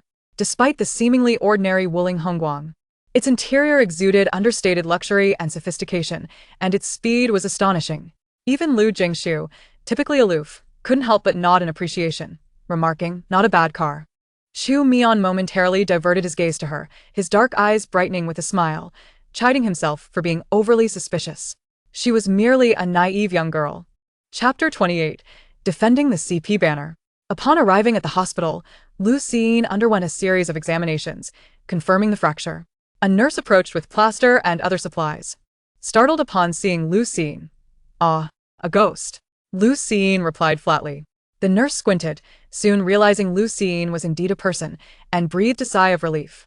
Apologizing with a sheepish smile, I'm sorry, ma'am, I wasn't wearing my glasses and couldn't see clearly. Zhou Zipei and the others stifled their laughter. The nurse, her eyes wide with surprise, hesitated before accepting the reality that the girl before her was a high school student, her embarrassment palpable as she chuckled awkwardly. I truly apologize. Lu Xiyin shot a glare at her onlookers and cheerfully waved her hand. It's all right, you're so pretty, I forgive you. Zhou Zipei cleared her throat, reminding, hurry up and bandage her. By the time they left the hospital, Lu Xiyin no longer appeared so disheveled. Her complexion had returned to a healthy glow. Her bright eyes and radiant smile making even the most outrageous outfit seem somewhat appealing. Aside from her listless demeanor, everything seemed just fine. Where to next? Chu Mian inquired, fulfilling his role as a driver with a professional air. Lu Jingshu replied without hesitation, let us head back. Thank you for today. Lu Xiyin nodded, somewhat listless. As a token of gratitude, Zhou Zipei was dissatisfied.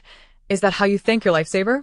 Lu Xiyin, momentarily at a loss for words, suppressed her annoyance and flashed a dazzling smile, her eyebrows arched, her eyes squinting with delight as she chirped, thank you, the dashing and charming boss Zhou. Immediately after, she was repulsed by her own words, feeling a wave of goosebumps. Is that really the voice I just used? It could crush a fly. Zhou Zipei. Chu Mian. Lu Jingshu. They all felt a wave of discomfort. Lu Jingshu, particularly irked, thought, why provoke her? Zhou Zipei leaned back languidly. Her demeanor relaxed and chuckled lightly. So, a verbal expression of gratitude? Lu Jingshu retorted with conviction. Love it or leave it. Zhou Zipei. Shop? Where did that audacity come from? Chu Mian drove leisurely until a sudden phone call shifted his expression to one of concern. After hanging up, he turned to them with an apologetic look, saying, I might not be able to take you home right away. We need to detour to the supply store. Is that all right? Neither Lu Jingshu nor Lu Jingshu objected. Zhou Zipei, noticing his serious demeanor and deep-set eyes, absently twirled a ring around her finger. Entering the supply store, Lu Jingshu noticed several new faces inside. Lin San sat before a computer, his expression serious and focused, fingers flying across the keyboard. Lin Si and Zhou Ri stood up upon their arrival, faces tense, but upon seeing Lu Jingshu and Lu Jingshu, their expressions shifted to one of wariness. And they swallowed their words. Zhou Zipei guided Lu Jingshu and Lu Jingshu to a nearby sofa, smiling as she said, You two can rest here for a bit. Lu Jingshu, indifferent to the unfolding situation, nodded coolly and leaned back on the sofa, exuding a sense of nonchalance. In contrast, Lu Jingshu appeared somewhat distracted, striving to recall where in the original story this scene had occurred. It felt familiar yet vague, and she couldn't quite place it. Oh well, what does it matter? I might as well take a nap. Lu Jingshu shifted from her previous pensive demeanor, tilting her head and lying beside her sister, admiring the female lead's stunning beauty from an angle that could only be described as mortal. Meanwhile, Lu Jingshu busied herself with her phone, trying to ignore Lu Jingshu's infatuated and somewhat crude gaze. On the other side, Zhou Ri quietly whispered something to Zhou Zipei. Despite the seriousness surrounding them, he maintained an air of nonchalance, unaffected by the gravity of the situation.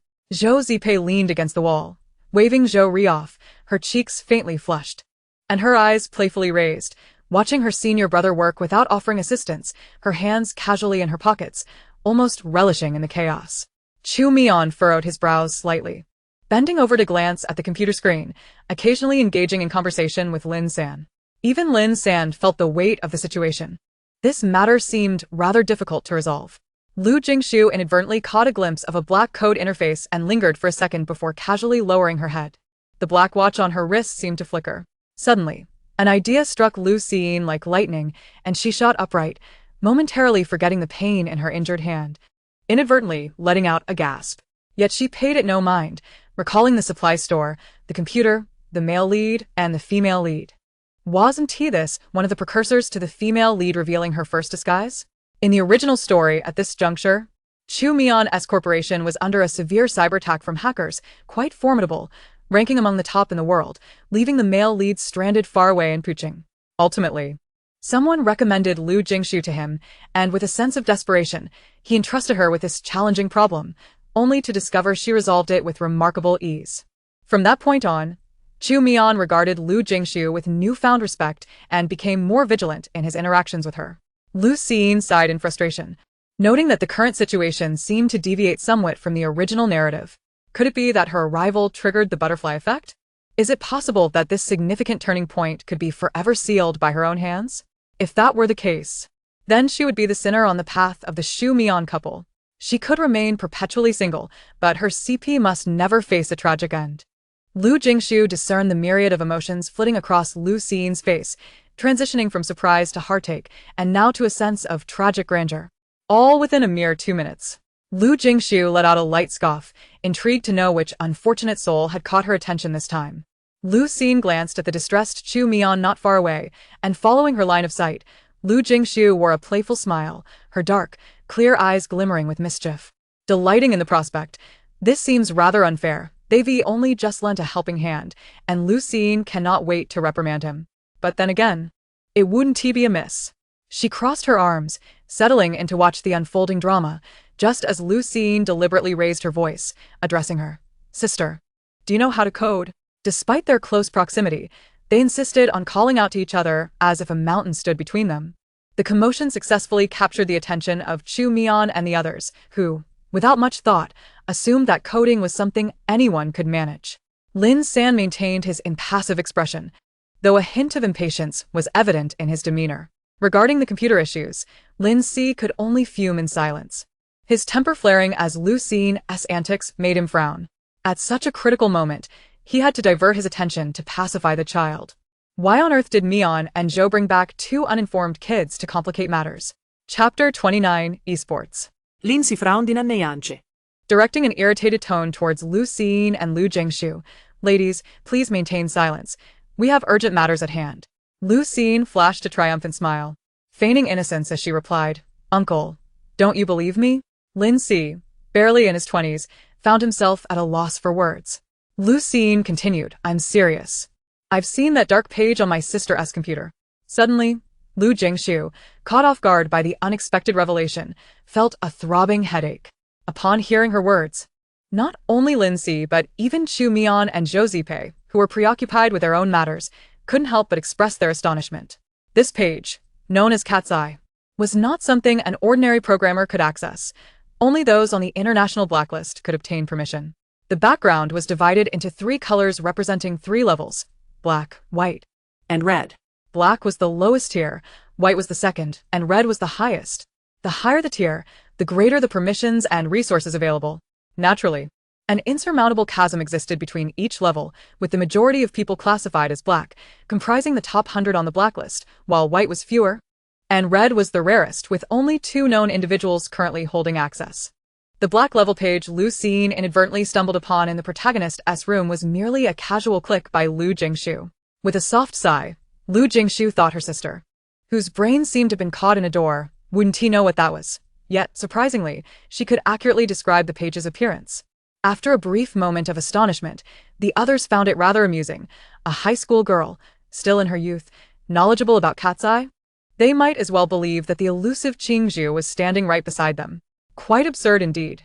While the others dismissed her words, Lin San, oblivious to their conversation, remained gravely serious as lines of code danced across the black page, culminating in a jarring alarm sound. Frustrated, Lin San removed his glasses to rub his dry eyes. Speaking in a disheartened tone, Mion, it's still not working. Should we call Miss Sang for assistance? Lu Si knew who they referred to as Sang. She had made a lasting impression on her while reading the original text, being one of the obstacles in the romantic journey of the protagonists. Sang Yining possessed extraordinary talent in computing and was one of the few in the country who could access the white level of Cat's Eye. The Sang and Chu families had been close for generations, and Sang Yining had known Chu Mian since childhood. Hence, if Mian were to request her help, she would undoubtedly oblige. Chu Mian pondered for a moment, while Lin San, unable to decipher his stance, cautiously observed his expression, which remained unchanged. He discreetly glanced at Lin Si beside him, signaling for assistance. After a brief hesitation, Lin Si spoke. Mian, do you need me to contact Miss Sang? Lu Jingshu noticed the air of caution and respect that enveloped the group whenever Miss Sang was mentioned. Even the intimidating Lin Si appeared notably gentler. Relaxing against the soft sofa, she had no intention of offering help, her interest in their affairs waning, and her expression slightly weary. After a long day, she felt drained, unable to care about Lin Si's brusque demeanor, her eyes reflecting a hint of coldness. TSK, what a slow pace. After a moment of silence, Chu Mian replied evenly, no need. He then picked up the computer with one hand and walked toward Lu Jingshu and the others. Lin Si was taken aback, instinctively stepping forward to call out Mian. Zhou Zipei exchanged a discreet glance with Zhou Ri, who, upon receiving the signal, seized Lin Si and half-pulled, half-forced him to leave. Thus, Lin Si was unceremoniously dragged away, his face flushed with indignation, yet he could not utter a single word. Lu Jingshu looked on with satisfaction as the male lead approached, her spirits lifted, a grin of delight spreading across her face. Ha ha ha, witnessing the CP up close, especially that of fictional characters, must surely be a unique experience. In her moment of triumph, she was suddenly interrupted by a displeased male voice, resonating with an alluring danger. What's so funny? Zhou Zipei thought her smile was glaringly obnoxious. What was so appealing about Chu Mian? Wasn't she just as good-looking? Lu Jingshu turned to find the man standing behind her, tall and slightly leaning toward her, gazing down with captivating eyes that shimmered like a hazy lake under moonlight. Strikingly beautiful, yet exuding an undeniable sense of authority. Lu Jingshu tempered her smile, slowly responding to his question. It's just my naturally smiling lips. Zhou Zipei, meanwhile. Lu Jingshu squinted as she saw Chu Mian set the computer before her, his demeanor gentle, his tone equally soft. Could you help me? Lu Jingshu raised an eyebrow, her expression a mix of amusement and skepticism. Despite her best efforts to conceal it, a hint of her arrogance leaked through, and she remained unresponsive, making no move to assist. Lin San frowned. If Lin Si were present, he would have likely exploded by now. Chu Mian took a seat beside her, his demeanor remarkably placid as he softened his voice, conceding, "Let us say I'm begging you." Lin San was taken aback, while Zhou Zipei expressed disdain. Lu Jingshu smirked, finally leaning forward, her gaze shifting to the computer screen, her expression gradually turning serious, her earlier nonchalance fading, as if she began to emit a radiant glow. Chu Mian chuckled softly, thinking to himself that not only was the young girl vengeful, but she was also easily appeased. Lu Siyin observed the myriad of characters racing across the computer screen, feeling dizzy from the rapid movement. After a short while, she developed a headache and yawned in boredom. Being a big shot isn't as easy as it seems. Suddenly feeling a pang of sympathy for herself, she mused that even the lazy fish among the elite weren't treated as mere mortals. Nonetheless, Lu Siyin optimistically thought to herself. It didn't matter if she lacked ambition. Simply existing was already quite remarkable. Surviving another day. Yes, I am truly extraordinary. Noticing the weariness in her eyes, Zhou Zipei spoke softly. "Are you tired? Why not take a short nap?" Lu Siyin shook her head. "If I sleep now, I won't be able to at night." "Again?" Zhou Zipei inquired nonchalantly. "Insomnia at night?" Lu Siyin replied candidly. "Not exactly. It's mainly due to some nocturnal activities." "Do you want to hear what you're saying?" Was it the kind of nocturnal activity he had in mind? At such a tender age, what could possibly occupy one's mind? Even amidst the tumult of adolescent confusion, is there not an innate understanding of the need for self-preservation? Surely, one must be coerced, suffering in silence, without a word to their guardians. Zhou Zipei's face was shrouded in a deep scowl, his lips pressed into a straight line as he seethed. With whom? He felt an overwhelming urge to eliminate that individual. Lu Siyin's voice rose with excitement. "You don't know them, but they are utterly adorable." "Adorable?" She is drawn to such types? No, regardless of their charm. Anyone capable of such actions can only be deemed a beast. The innocence of youth can be easily swayed. Mistaking infatuation for love, he could not idly watch her slip into the abyss. Zhou Zipei's yearning to avenge intensified, yet in order to avoid alarming the young girl, he forced himself to remain calm and inquired, "What is their name?" Lu Siyin, puzzled by his curiosity, wondered if he held any interest in this matter as well. She realized that he appeared so serious on the surface, yet harbored a different side beneath. With a mischievous grin, she eagerly replied, "It's called Xiaoyang Dongdong." Zhou Zipei exclaimed, "What normal man would have such a name?" Lu Siyin's voice pitched higher, "It's Dongdong Yang. So incredibly cute, just a little one. Looking all fluffy and adorable." Zhou Zipei gradually found the situation absurd. "Wait, what kind of sport are you referring to?" Lu Siyin, bewildered by his sluggish comprehension, realized he was utterly oblivious to the essence of her words. Casting him a disdainful glance, she pronounced, "Esports." Zhou Zipei fell into a deafening silence. He felt somewhat incredulous about his own fanciful thoughts. To avoid drawing Lu Siyin's suspicion, he stubbornly pressed on, "What game? If it is indeed esports, it must pertain to tactical competition games." Lu Siyin once again astonished him. "It's called Egg Party."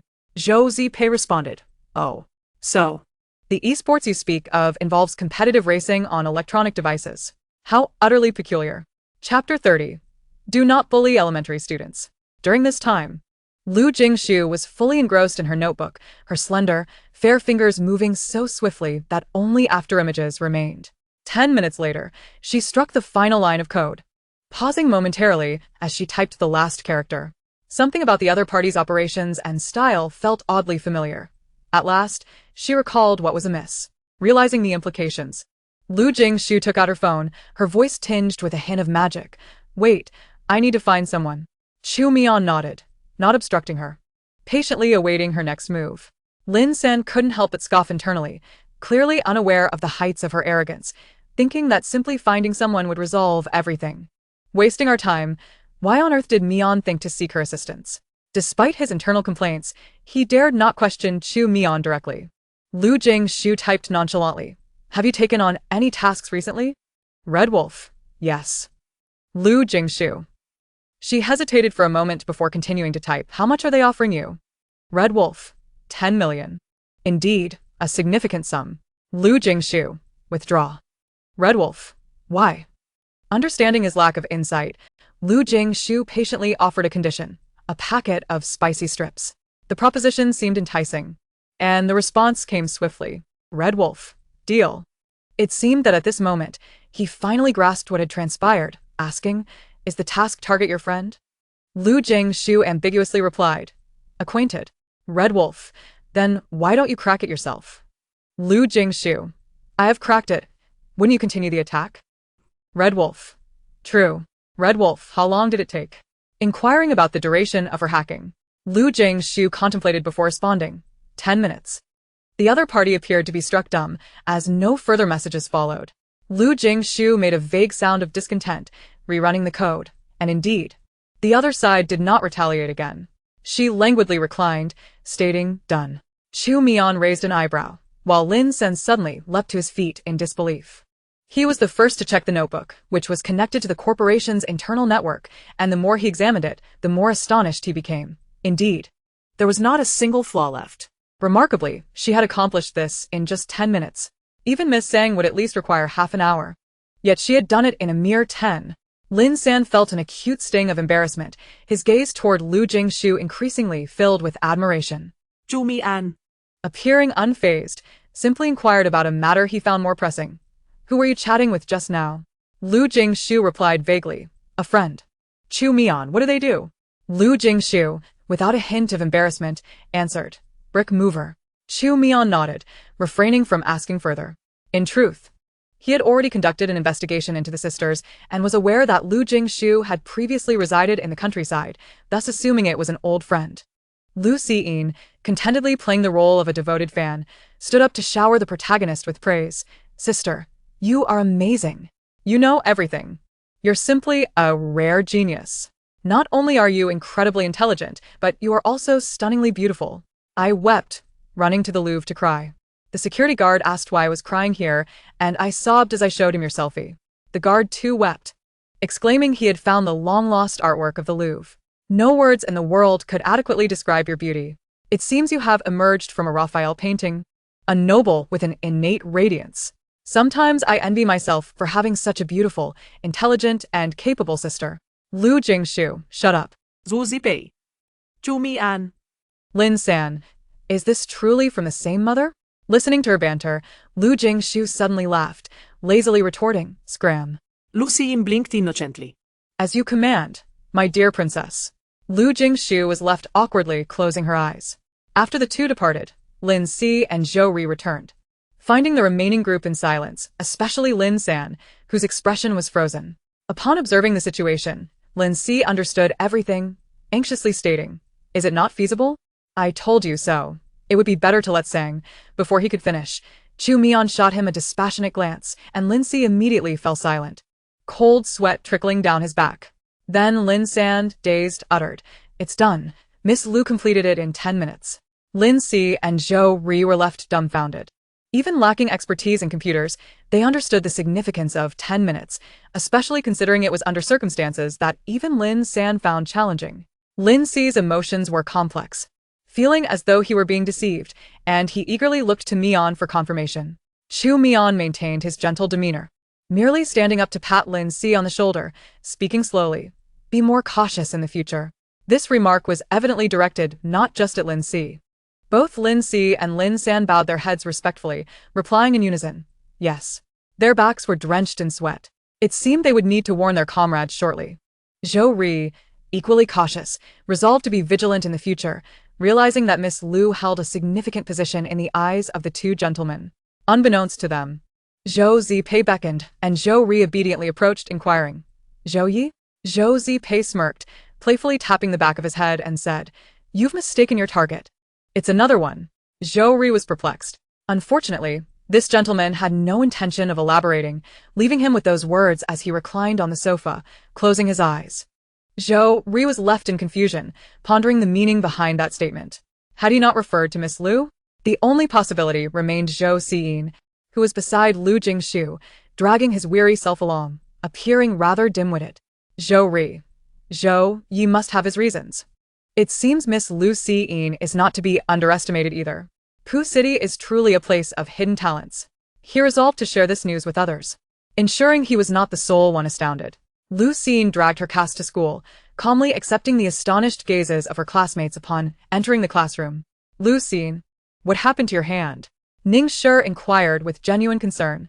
Lu Jingshu glanced at the adorable, cherubic face of the girl sitting in front of her, feeling a fondness blossom within her. Though her left hand itched with the impulse to pinch the girl's cheek, she suppressed it and casually replied, "It's nothing. Just bumped into a wall." "You really need to be more careful," Ningshi sighed, looking at her with sympathy. "Let me fetch you water after class." Lu Jingshu smiled and replied, "Sure. Thank you. No problem. We're classmates after all." 2 minutes later, Pei Chunxian burst into the room, flanked by his lackeys. "Oh my. Thankfully, I'm not late. It's all your fault for dawdling. Can you blame me? If it weren't for Xian Ge sleeping like the dead." Pei Chunxian glanced at the two of them. Zhang De and Su Chao chuckled and quickly added, "It's all our fault.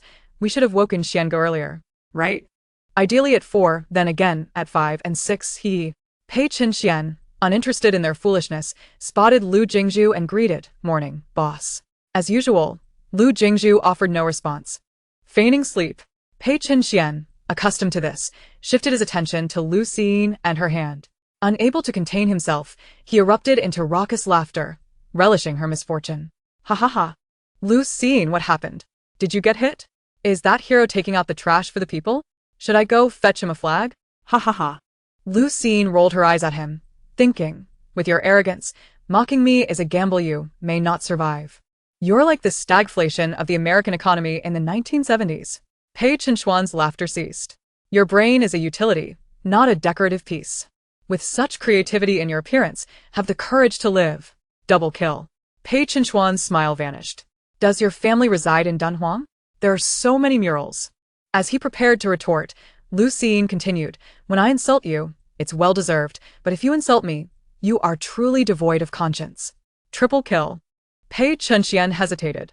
"This world is ripe for censure, and you are no exception. If my words offend you, do not doubt my upbringing. It is intentional. You should feel fortunate, for I merely insult." Quadra kill. Pei Chunxian's face lost all color. The others were dumbfounded. There was no one else who dared to speak to Pei Chunxian this way. Truly, the Lu sisters were formidable. "Sister Yin, please accept their reverent knees." Lu Jingshu did not relent. "Did your mother send you to take out the trash, and you left empty-handed to avoid carrying too much?" Pentakill. For some reason, everyone wondered how Lu Jingshu managed to make insults sound so melodious. Was there something wrong with their minds? They even wished she would scold them a bit more. Class E students were utterly indifferent to Pei Chunxian's plight. He felt wronged. He had only said a few words. So, why was she allowed to say so much to him? It was entirely unfair.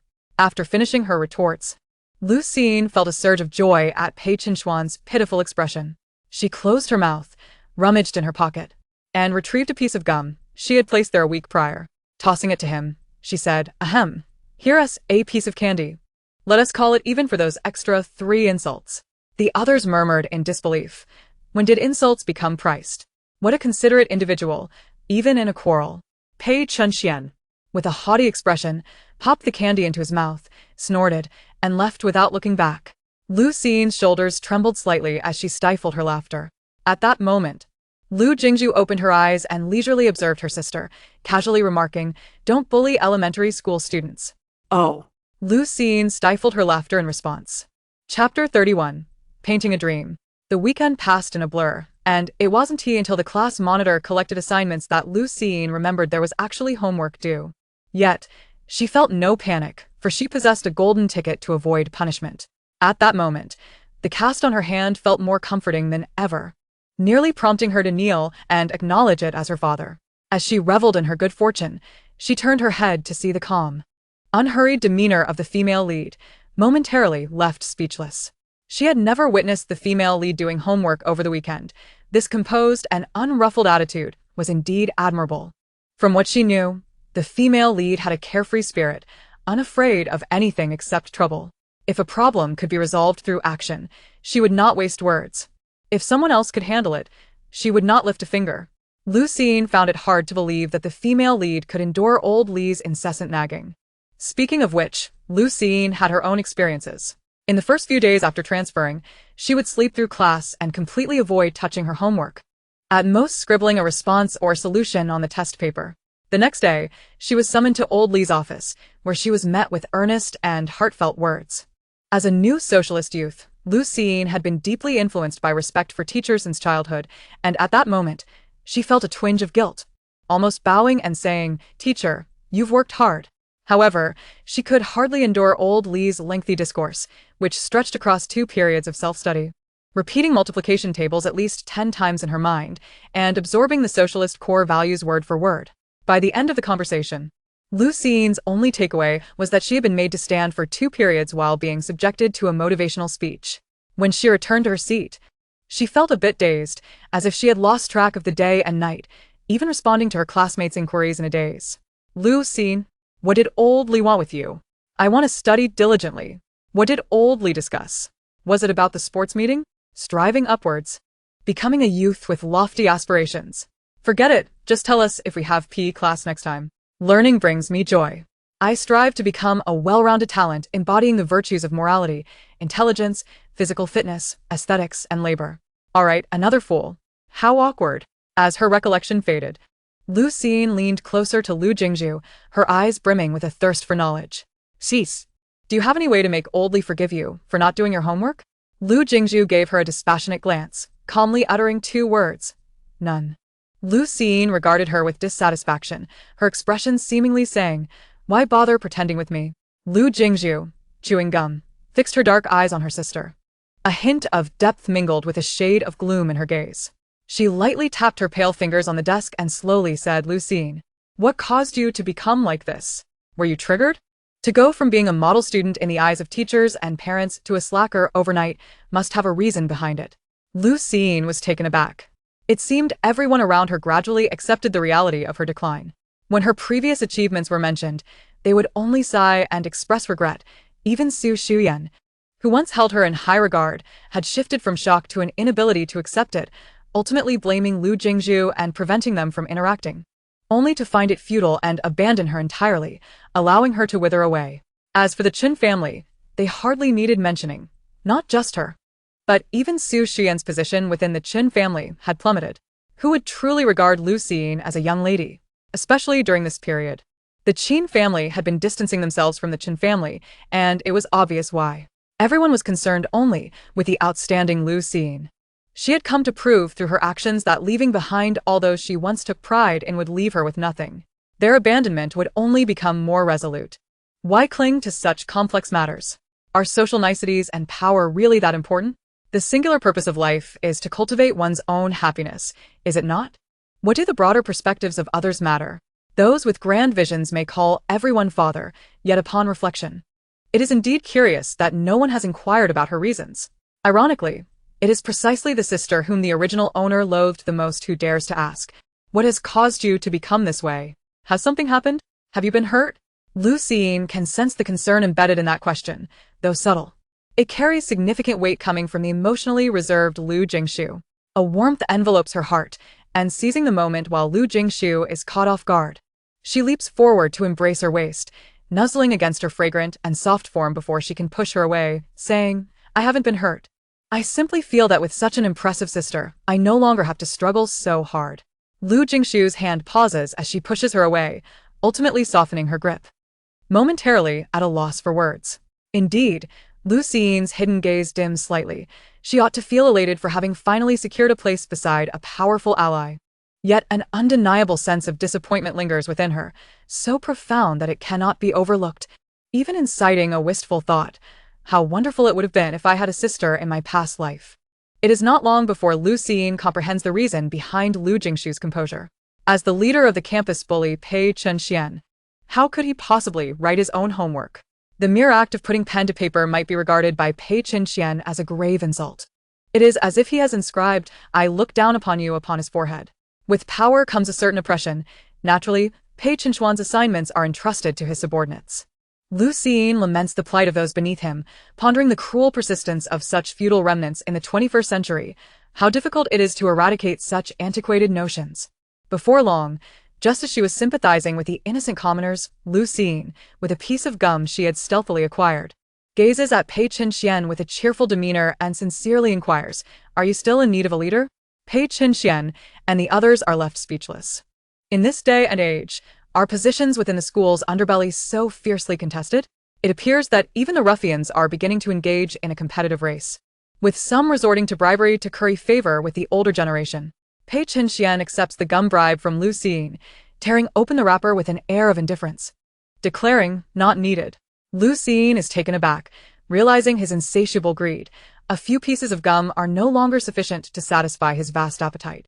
Is this a decline of morals or a loss of humanity? Recognizing her dependence on him, she can only force a smile and offer, "How about I treat you to a hamburger? Do you still need anything now?" Pei Qian's eyes light up. His family has never allowed him to indulge in fast food like hamburgers, deeming it unhealthy. Having observed many indulging in it on the streets throughout his life, he finds himself quite curious.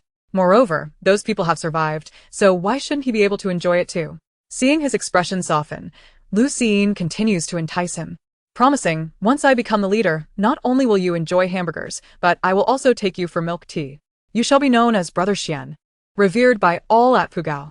And when I am wealthy, I will acquire all the KFCs, McDonald's, and milk tea shops nationwide for you.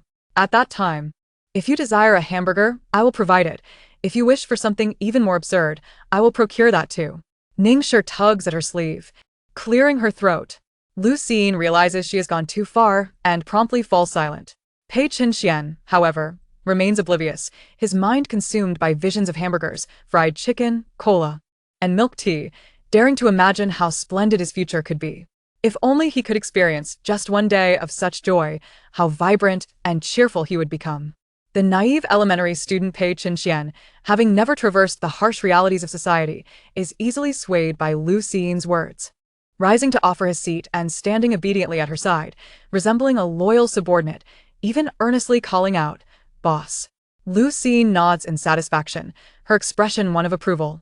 She comfortably takes her seat on his bench, adjusting her collar with an air of authority, signaling Pei Qian to bend down, and then, to her delight, she pats his shoulder, earnestly assuring him, "Little Pei, rest assured, what I promise you today, I shall never renege on in the future." Pei Qian, still lost in the bliss of his anticipated culinary delights, considers the prospect of having a leader as inconsequential compared to his newfound happiness. Zhang De and Su Chao exchange incredulous glances, attempting to restore his rationality, advising Brother Siyin, "Think carefully before you act." Before they can finish, Pei Qian, with the look of a bewitched ruler smitten by a captivating sorceress, warns them, "Silence. Anyone who dares to voice dissent shall face my wrath." Zhang De and Su Chao feel wronged, wishing they could kneel and cry out to the heavens, "Heaven, spare our great Xian dynasty." Other classmates hesitate, pondering, is it truly so simple to become the boss of a school bully? Can one merely conjure grand promises and expect obedience in return? It must be said that the once impoverished and beleaguered Lu Jingshu has indeed imparted a striking lesson to these high school students. Chapter 32. We are not familiar. In an effort to maintain her dignity as a leader and uphold her word, Lu Jingshu spent a lavish 5 yuan to buy Pei Qian a hamburger. The shop at the school entrance was teeming with patrons, the queue stretching longer than her patience could bear. At that moment, Lu Jingshu felt a wave of aversion, especially since Pei Qian, having been pampered all his life, was unaccustomed to waiting in line. He stubbornly refused to leave, determined to get his way. With a sigh, Lu Jingshu relented, asking, "Sister, would you like something?" Lu Jingshu's cool gaze fell upon the food in the hands of others, showing a hint of interest as she responded with a simple, Initially, Lu Jingshu had only intended to be polite, but it seemed that her formidable sister had rarely indulged in hamburgers. Digging into her meager wallet, she reluctantly produced 10 yuan and moved to the end of the line. Lu Jingshu chuckled inwardly, wondering who in their right mind would have a leader wait in line to buy hamburgers for their subordinates. Ah, indeed. She was a courteous and cultured member of the underworld. Among the students ahead in line, several recognized them. One was the notorious campus tyrant, another the newly crowned school beauty whose photo had spread across the school's forum on her first day. And the last was the former goddess currently facing social oblivion. None could claim ignorance of their identities. Pei Qian, observing the meandering line, felt a surge of impatience, wanting to lash out and order everyone to disperse, but a single glance from Lu Jingshu caused him to obediently remain in place. He friendly borrowed a menu from a classmate, excitement growing as he perused it. The images seemed incredibly sumptuous, with a burger larger than his face, appearing even more appetizing than anything a Michelin star chef could create. Pei Chen eagerly returned to Lu Jingshu, thrusting the menu before her and declaring, "I want this one." Lu Jingshu followed his finger and gasped in astonishment. "Good heavens, 79 yuan. And this one? Wonderful, 58 yuan. This one looks good too." Huh? 108 yuan for a hamburger. Does it come encrusted with diamonds? As she continued to read, Lu Jingshu felt her expression freeze in disbelief, thinking, "Do you fancy yourself a superhero, ready to take flight at any moment?" With a forced smile, she firmly stated, "Not buying." Pei Chen pondered for a moment before nodding in agreement. "You're right. Too much would be wasteful. Let us just get one." Lu Jingshu nodded vigorously, echoing, "Exactly. Wasting food is shameful." She was anxious that he might change his mind if she hesitated. Pei Chen, ever agreeable, flipped through the menu once more and finally concluded, "Then let us get this one." Lu Jingshu smiled in response, only to be left utterly stunned. Surely, those were Arabic numerals. The shopkeeper was quite mischievous, using circles to replace the words for yuan, causing her to laugh until she felt tears welling up. Who in the world charges 500 yuan for a hamburger? Why not rob a bank instead? Clenching the last 100 yuan in her wallet, she eyed Pei Chen warily, sensing he might be intent on pilfering her hard-earned money. "Let us choose something else." Pei Chen assumed that she found the food unappetizing. Just as he intended to shift his fingers to the other side, Lu Jingshu snatched it away. He looked at her in confusion. Lu Jingshu flipped to the first page with a clatter, pointing at the cheapest item on a page that had never crossed Pei Chen's mind, declaring, "Let us buy this one." Pei Chen thought to himself, "Truly, she is the epitome of frugality. The water he was drinking cost more than this hamburger." Lu Jingshu spoke with an earnestness that brooked no argument. "It's decided. Listen to the boss." After waiting in line for half an hour, Lu Jingshu emerged from the shop, each hand clutching a hamburger, which she handed to Pei Chen and Lu Jingshu. The mere sight of it made him feel nauseated, as he had consumed far too many of these in his previous life and had no desire to touch it in this one. They then purchased 3 cups of milk tea from a nearby store, and the 3 of them squatted by the roadside, alternating between bites of hamburger and sips of milk tea, creating an increasingly bizarre scene. Pei Chen was astonished to discover that even a 5 yuan hamburger could be so delectable, and the soft, chewy milk tea was delightful as well, bringing him a tangible sense of happiness that made him reflect on the hardships he had previously endured. Lu Jingshu nibbled at her hamburger with an absent-mindedness, occasionally sipping the overly sweet milk tea. On the surface, she appeared unchanged, yet her eyes sparkled with delight. Her school uniform hung loosely, exposing one pristine shoulder, her chin slightly raised, and her eyes turned toward the distant sky. Her demeanor effortlessly nonchalant against the backdrop of a tree, exuding a certain rebellious charm. Yet her actions, which contrasted sharply with her refined demeanor, lent an inexplicable cuteness to her character. Exhausted, Lu Jingshu plopped down on the steps, a smile gracing her lips as she cradled the milk tea in her hands, her eyes squinting joyfully upon reaching the pearls, her cheeks rosy and youthful, her ponytail swaying playfully, a picture of vitality and charm. When Zhou Zipei and Chu Mian exited the shop, they were greeted by this scene. Zhou Zipei immediately spotted Lu Jingshu by the roadside, a smirk appearing on his lips. His gaze then shifted, landing on the striking red hair of Lu Jingshu, which ignited a sense of urgency in him. And he cast a contemplative look at the oblivious Pei Chen. The two approached each other in unison. "What are you doing?" Chu Mian inquired as he walked over. Hearing his voice, Lu Jingshu turned and raised her hand slightly, indicating her intentions clearly. "Can't you see for yourself?" Chu Mian replied with a hint of exasperation, observing her gesture before a deeper smile crept into his eyes. "Do you enjoy eating this?" "It's acceptable," Lu Jingshu replied in a monotone voice, chewing on a chewy pearl. Pei Chen surveyed the 2 men before him, noting their tall statures and commanding presence, their striking features suggesting they were anything but ordinary. Curiosity bubbled within him, but he restrained himself from inquiring directly, opting instead to take a hearty bite of his hamburger. Zhou Zipei stepped forward and pulled Lu Jingshu up from the ground, saying, "Don't sit on the ground, it's cold." Lu Jingshu pouted slightly, feeling disgruntled after having queued for so long that her legs felt weary. Upon noticing her discontent, Zhou Zipei chuckled lightly, removing his suit jacket and laying it on the ground. "Go ahead and sit." Lu Jingshu took the opportunity without hesitation, settling down comfortably with a sigh of relief. Why not rest in the supply store? Chu Mian asked. We're not familiar, Lu Jingshu replied coolly. Oh hat, Chu Mian Zekponde. Bemused. Zhou Zipei couldn't help but laugh at the interaction. However, he overlooked the presence of another mischievous individual nearby. Lu Jingshu looked at him curiously and asked, "What are you laughing at? Did your tongue tell a joke?" Zhou Zipei remained silent, while Chu Mian adjusted her school uniform, pulling it up to cover her slightly chilled shoulder. Lu Jingshu frowned but ultimately accepted the gesture. "Here are the keys for you," Chu Mian said, handing over a set of keys he had prepared in advance. "Feel free to come by whenever." Lu Jingshu had long since taken it upon herself to treat this brother-in-law as family, casually placing the keys in her wallet. Lu Jingshu regarded the man with her clear, bright eyes, perplexed by his intentions, and thus did not reach out for the keys, opting instead to take a bite of her hamburger. Chu Mian chuckled at her puffed cheeks as she struggled with her food, finding her somewhat adorable. "I've helped you and you've helped me. We've been mutually supportive, yet we're still strangers?" Lu Jingshu remained silent for a few seconds, finishing her last sip of milk tea.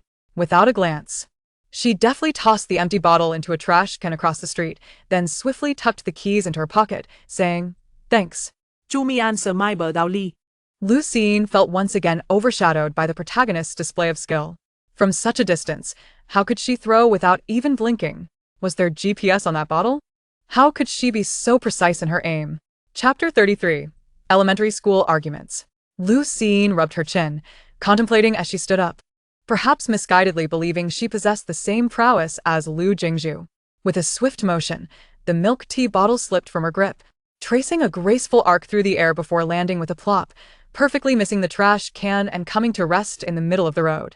Embarrassed, Lu Jingshu thought to herself, thank goodness there were no cars on the road, otherwise she would have been the cause of a traffic accident.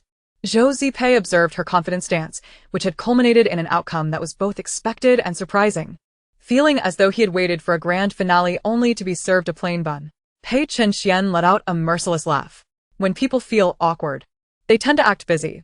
Lu Jingshu adjusted her school uniform and flicked her hair, as if just noticing Zhou Zipei beside her. With a cheerful greeting, she said, "Oh, you're here. It's been such a long time. How have you been? Is business good?"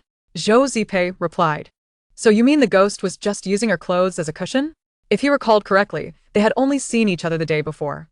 Perhaps Lu Jingshu also felt a touch of absurdity in her actions, as goosebumps prickled her skin, prompting her to feign nonchalance, clear her throat, and close her mouth. "Are you all heading out?" Lu Jingshu asked, standing upright and casually inquiring.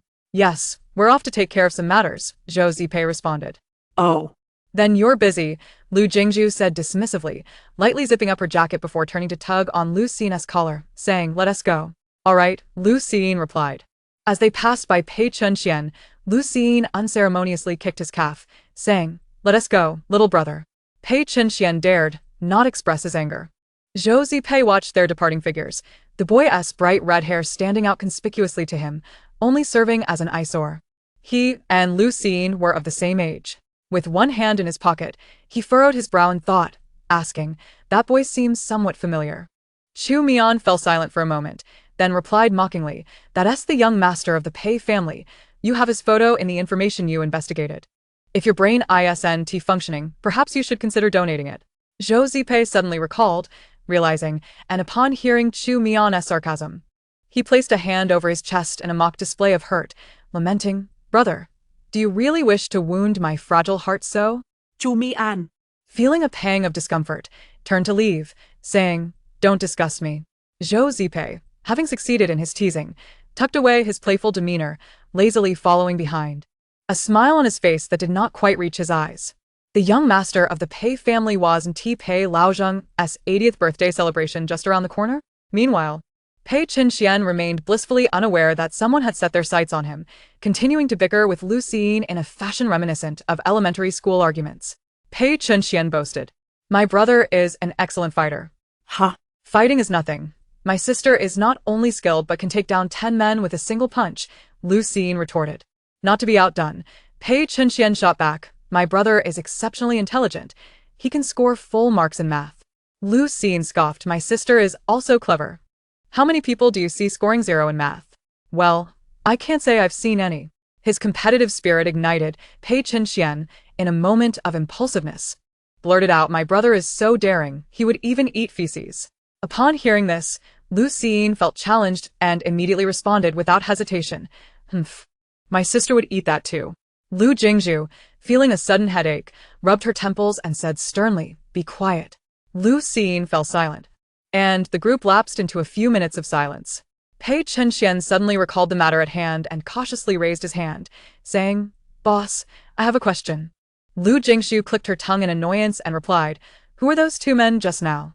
Lu Jingshu promptly answered, "They are the owners of the convenience store next to the school. They are also two young lords from Kyoto." Pei Chenxian, looking utterly dejected, wore an expression of grievance, clearly conveying, "Am I not the person closest to you both? When did you acquire dogs outside?" Lu Jingshu opted to ignore him, her bloodshot eyes harboring a hint of defiance as she stated flatly, "Not very familiar." Pei Chenxian, unconvinced, retorted, "He even gave you a key. And you say you're not familiar? What a misplaced trust." His doubts vanished without a trace upon encountering Lu Jingshu's chilling warning gaze. Never mind, after all. The boss could take down a burly man. Preserving one's life was of paramount importance. Just then, the trio arrived at a fork in the road.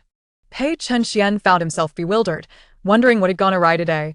Perhaps anyone lingering around Lu Jingshu would behave unusually. He recalled his earlier argument with her and timidly raised his hand again, saying, "Boss, I have another question." "Ask," she replied. Pei Chenxian swallowed hard and, after a few seconds, managed to ask, "Do you really dare to eat?" Lu Jingshu narrowed her eyes, her voice laced with frost. "Get lost." "All right then, goodbye." In the blink of an eye, he vanished. Lu Jingshu was astonished by his speed. Before she could react, a flash of red appeared before them, leaving behind a hasty remark, "Next month is my grandfather's birthday. You must attend." In an instant he was gone, leaving only a fluttering red hair ribbon drifting further into the dim sky. Lu Jingshu murmured, "What just came and went?" She suddenly felt a chill surge from her feet to the crown of her head, her back prickling with unease. Danger, immense danger. Casting a sidelong glance, she met Lu Jingshu's indifferent yet piercing gaze, dark hues swirling within, her brows knitted coldly, and a smile gracing her lips that could freeze a soul. "You just..." "Sister, I suddenly remembered an urgent matter at home. I must take my leave." Lu Jingshu took off in a sprint, thinking to herself, "If I don't run now, when will I? Am I to wait until my other hand is fractured?" Lu Jingshu chuckled nonchalantly, allowing her to flee. After a few weeks of blissful homework-free days, Lu Jingshu's routine consisted of shuttling between home, school, and the convenience store. Yet, she remained perplexed as to why the store attracted so few customers. Not even 2 clients could be gathered in a week. The items were so reasonably priced. How could others lack such discernment? Perhaps they were deemed too cheap to match the status of the esteemed young lords and ladies of Pugao. TSK. That could indeed be a possibility. Thus, Lu Jingshu resolved to support the male lead's business, planning to select a birthday gift for Old Master Pei from there. In the original narrative, Old Master Pei's birthday was a significant highlight, a moment of immense satisfaction, albeit at the expense of the original protagonist. It seemed unlikely that she would suffer the same fate. The unfolding of the plot remained uncertain. Lu Jingshu idly observed the male lead bustling about, his feet barely touching the ground.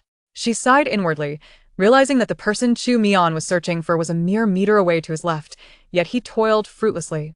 The sight of this eager brother-in-law scouring for the person in front of him was rather amusing. When he finally unraveled the truth, his expression would surely be priceless. Lu Jingshu smirked inwardly, relishing the thought. Chapter 34. The Practice Workbook. Zhou Zipei hung up the phone and casually sat beside Lu Jingshu, interrupting her train of thought. "What are you so engrossed in?" Lu Jingshu rested her chin on her hand, half-heartedly replying, "Wondering when the heavens will bestow great wealth upon me." Zhou Zipei shook her head, chuckling softly, knowing her mind lacked substance. "I actually have a method that could make you wealthy quickly." Zhou Zipei looked at her suggestively, her peach blossom eyes shimmering with intent. Lu Jingshu, feigning ignorance, refused to turn her head, dismissively stating, "Please. If you had a method, you wouldn't be struggling to attract even a single fly to your store." Zhou Zipei retorted, "What a heartless insult. Have you been studying diligently lately?" Zhou Zipei inquired. Lu Jingshu shot her a puzzled glance, wondering why she suddenly cared about her academic pursuits. This thought made her feel inexplicably guilty. She avoided eye contact, lacking confidence as she replied, "Of course. I've been diligently studying the art of sleeping every day. Isn't that a form of study?" With this thought, Lu Jingshu found her confidence returning, straightening her posture slightly. Zhou Zipei could easily discern her demeanor. Sneering lightly before producing 2 books from seemingly nowhere, handing one to Lu Jingshu. "What's this?" Lu Jingshu stared at the words College Entrance Examination Chinese Practice Workbook emblazoned on the cover, her heart sinking. Zhou Zipei smiled sweetly. Her expression akin to a deranged villain gazing at a dying protagonist, feigning a modicum of sympathy. "You must complete this within 2 months.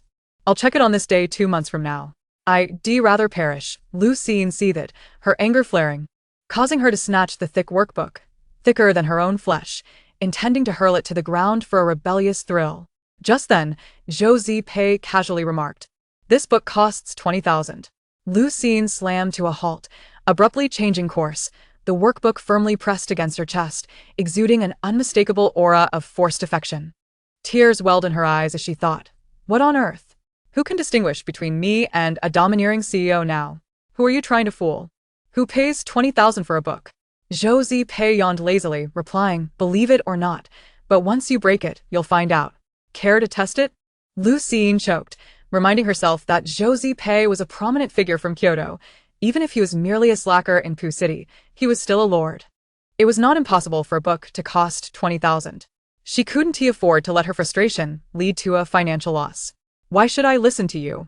Lu Jingshu protested defiantly. Zhou Zipei smiled lightly, her expression turning nonchalant, as if observing a dying cockroach. Her tone laced with a hint of threat, "Because you'll need to buy things from my store in the future." Flushing, Lu Jingshu shot back, "I can always shop at other stores." Zhou Zipei slowly countered, holding her ground, "But other stores won't be as affordable as mine." Lu Jingshu was rendered speechless. It was indeed the case. Throughout her life, she had never encountered a store where a 10-centimeter thick notebook could be purchased for just 1 yuan, or a golden fountain pen for the same price, or a large box of chocolates for 5 yuan. They even gifted her flour, though the white flour was somewhat peculiar. Free items always seemed appealing. Over the past few days, she had gotten a general understanding of the store. After all, nothing on display cost more than 10 yuan. It was as if it was tailor-made for her. Lu Jingshu had often felt grateful to these 2 gentlemen for their kindness towards the common folk, never imagining they could be so down-to-earth. Unfortunately, the shop's business was lacking, leaving her utterly baffled. Lu Jingshu mused that she might spend the rest of her life reaping benefits from their store, as long as she didn't overstep boundaries. Reluctantly, she acquiesced, adding with a touch of bravado, "Fine, you're ruthless." Zhou Zipei couldn't help but smile, finding her both endearing and amusing. Lu Jingshu weighed the invaluable practice book in her hands, cherishing it as if it were her own lifeline. The cover was remarkably unadorned, featuring only a few perfunctory characters. Aside from the author's name, there was not a speck of ink to be found. Huang Henning, a stranger to her. After flipping through a few pages, her enthusiasm waned, and she entertained a flicker of hope that she could persuade her younger brother to write it for her, or at the very least, doodle a few solutions. Zhou Zipei seemed to sense her thoughts and remarked coldly, "You cannot rely on someone else to do it for you. I recognize your handwriting, and I will not accept any half-hearted attempts. I shall scrutinize each page." Lu Jingshu responded, "Are you trying to kill me, my friend? 2 months seems rather insufficient. How about 3? Zhou Zipei remained silent, merely gazing at her with a blank expression. Lu Jingshu chuckled awkwardly and, with determination, proposed, 2.5 months. "It cannot be any less. My hand has yet to fully recover." After a moment of contemplation, Zhou Zipei nodded in agreement. Lu Jingshu exhaled with relief, her heart heavy. "Do not inquire about her age, for her spirits were in tatters." "He gave this to you." Zhou Zipei placed another book in front of Lu Jingshu, indicating towards Chu Mian. Chu Mian responded with indifference, his fingers dancing over his phone, his eyes barely lifting, clearly dismissing the situation altogether. He shot Zhou Zipei a half-hearted glare, having intended to find a suitable moment to seamlessly offer the book to the young girl, but was thwarted by the unexpected arrival of an eager junior. Having read Lu Jingshu's previous test papers, he knew she could haphazardly select answers in other subjects, yet mathematics always remained a blank slate. This had caused him considerable distress for some time, leading him to seek out this book from Old Gu, which he felt was quite basic and should provide some assistance to the young girl. "The questions aren't too difficult. Why not give them a try?" Chu Mian suggested tentatively. Lu Jingshu appeared languid, reclining against the expansive sofa, casually crossing her legs, her lollipop shifting direction in her mouth, exuding an air of nonchalance. As if granting him a modicum of courtesy, she finally lifted her eyelids to glance at him. Upon catching sight of certain words, her eyes flickered momentarily, and after a few seconds, she sluggishly reached for the book. Chu Mian smiled gently at this display. Such an awkward little girl. As the afternoon break drew to a close, Lu Jingshu remained disheartened over the matter of the practice book, her face sagging and offering Zhou Zipei little more than a sour expression. Zhou Zipei, feeling helpless, pondered how to cheer her up. He wandered around the store, his gaze subtly surveying the surrounding merchandise. Observing this from the sidelines, Zhou Ri, who had remained silent like an invisible observer, couldn't help but smirk. Great. He at it again. The shop would surely suffer a loss of several million this time, having grown accustomed to such antics. Zhou Ri nonetheless took out his phone and vented his frustrations in their group chat, as per usual, starting with, "Family, who understands?" Chapter 35, right, have you finished? Once Lu Xiyin's hand had healed, she found herself devoid of excuses to avoid her homework. Initially, she had thought that befriending a gang leader would grant her a life of leisure, yet here she was, begrudgingly grappling with a language practice book. If she were capable of writing, could she still maintain her position at the bottom of the class? What a joke. She felt as though she was regressing. With the protagonist's support, why should she fear? She could simply refuse to write, for no one could threaten her. Bolstered by this resolve, Lu Xiying was about to turn and shower compliments upon the protagonist to garner favor when she stumbled upon a rather bizarre scene. Lu Jingshu, pen poised between her fingers, leaned against the wall, her gaze fixed lazily upon the books on the table, her demeanor aloof. Without any pretense, she answered math problems at a pace of one every few seconds. Lu Xiying exclaimed, "Please don't do that. It gives me a sense of urgency." Noticing her gaze, Lu Jingshu lifted her eyelids to meet her eyes, a mischievous glint in her eyes as she smirked, "Study diligently." Lu Xiying slumped onto the table, despondent. "I can't learn it. It's simply beyond me." Lu Jingshu glanced at the practice book that had sat untouched on her desk, its pages still as pale as her face, her expression laced with disdain. "What is it that you cannot comprehend?" Lu Xiying replied, "Woe is me. I am being scorned by my sister." Her expression turned grave. "When you reach my age, you will understand." Lu Jingshu paused, amused, then set her pen down, playfully flicking Lu Xiying's forehead with her middle finger. "If you don't understand something, just ask me." Her tone exuded an unspoken arrogance and confidence. Lu Xiying remained silent, her heart racing with anxiety. What merit did she possess to receive guidance from an academic prodigy? Did she even deserve it? Oh, dear. She was painfully aware of her own inadequacies. In truth, her real fear lay in the possibility of being interrupted during her rendezvous with Morpheus. Meanwhile, Lu Jingshu misinterpreted her hesitation as disbelief, recalling her own dismal grades, and with a click of her tongue, found herself at a loss for a retort. Upon returning to the Chen family villa, Lu Xiying and Lu Jingshu were taken aback to see Su Shuyan waiting for them. She had been avoiding them for some time. So why was she here now? Lu Xiying regarded her with slight suspicion, sensing that Su Shuyan had ulterior motives. Su Shuyan appeared more haggard than before, her eyes bloodshot, clearly having suffered from a lack of rest. How could she rest well? Lu Xiying's decline and the Qin family's estrangement left her increasingly isolated within the Chen household, where even other wealthy wives openly mocked her. Su Shuyan was truly in a precarious situation, growing more disdainful of Lu Jingshu and Lu Xiying, often carrying her anger with her. Yet these two troublesome girls bore her blood. Otherwise, she would have cast them out long ago, a source of embarrassment for her. Su Shuyan's thoughts darkened. As she watched Lu Xiying and Lu Jingshu completely disregard her and ascend the stairs, her headache intensified, her complexion turning ashen. Losing control of her temper, she shouted, "Stop right there." Lu Xiying rolled her eyes inwardly, bemused by how Su Shuyan continued to act on her whims despite her evident instability. Su Shuyan rubbed her temples, suppressing her anger. "Tomorrow your aunt will bring your cousin over. You must return home early." "Oh," Lu Xiying replied indifferently, allowing the words to pass through one ear and out the other as she prepared to leave. On the verge of an outburst, Su Shuyan, mindful of the other members of the Qin family present, attempted to remain composed. "Also, next week is old Master Pei's birthday. You must attend." Her eyes narrowed, her expression stern as she lowered her voice in warning. "Don't embarrass me." Lu Jingshu didn't spare Su Shuyan a single glance, her patience finally wearing thin. With a crunch, she bit into her lollipop, slung her bag over one shoulder, and strolled away. So brazen. Lu Siyin followed closely behind. Su Shuyan felt dizzy from anger, her entire body trembling. What kind of attitude was this? The audacity. Su Shuyan had a younger brother, and years ago, she had begged the Su family to rescue her from the impoverished countryside. Tragically, during their escape, a sudden flood claimed Su Guanglin's life as he tried to save her, leaving behind a wife and daughter to rely on one another. Consequently, she often bore guilt in her heart, extending care to her sister-in-law and niece over the years, covering all their expenses, which gradually alleviated their resentment towards her. They would occasionally visit her in Pu City, for they were each other's only remaining kin in this world. After school, Lu Siyin and Lu Jingshu did not return home immediately, but instead detoured to a miscellaneous store.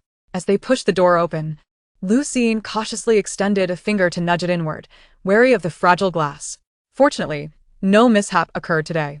Upon entering, they found only Chu Mian inside, engaged in a phone conversation. When he noticed them, he gestured for them to wait, quickly wrapping up his call before hanging up. "You're here?" He approached, his tone familiar. Lu Jingshu responded with a faint acknowledgement. Lu Siyin added, "We can't stay long. We need to head home." Chu Mian pauset. His invitation for them to sit faltering, "Is there something you need?"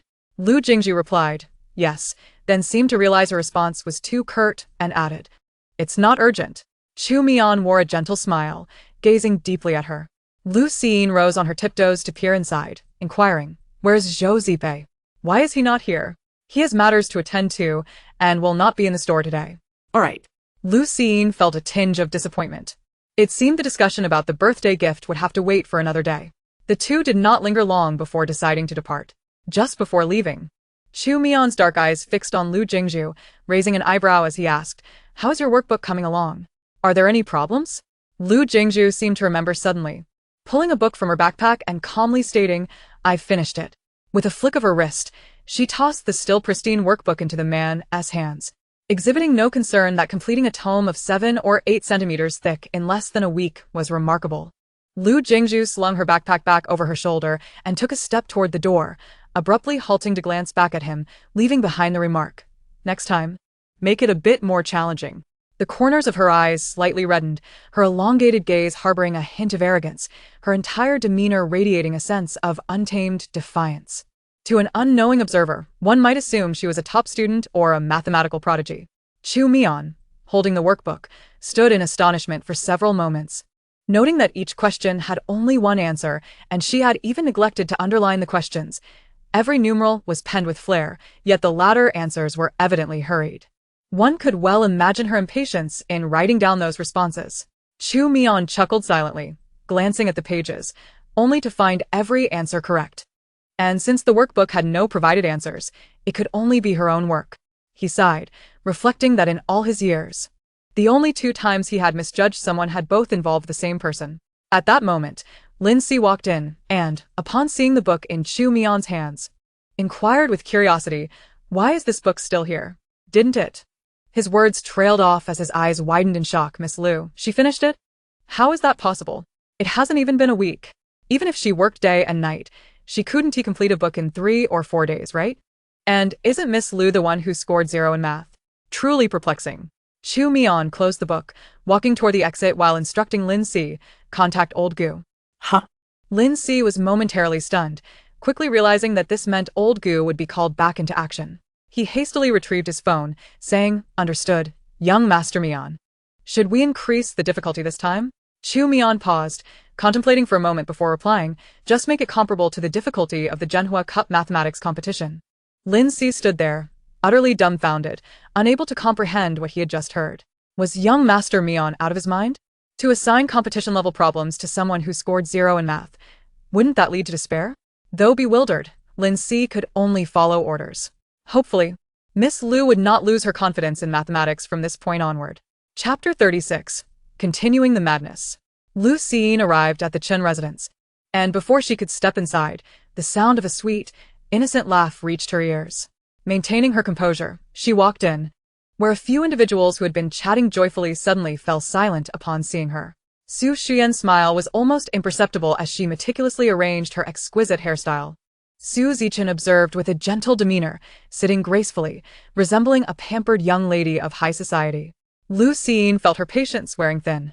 Did they really think that just because a mud eel had touched the sea, it could consider itself seafood? Was Su Shuyan truly unwell? She had specifically asked them to return early, yet upon their arrival, this was the expression she wore.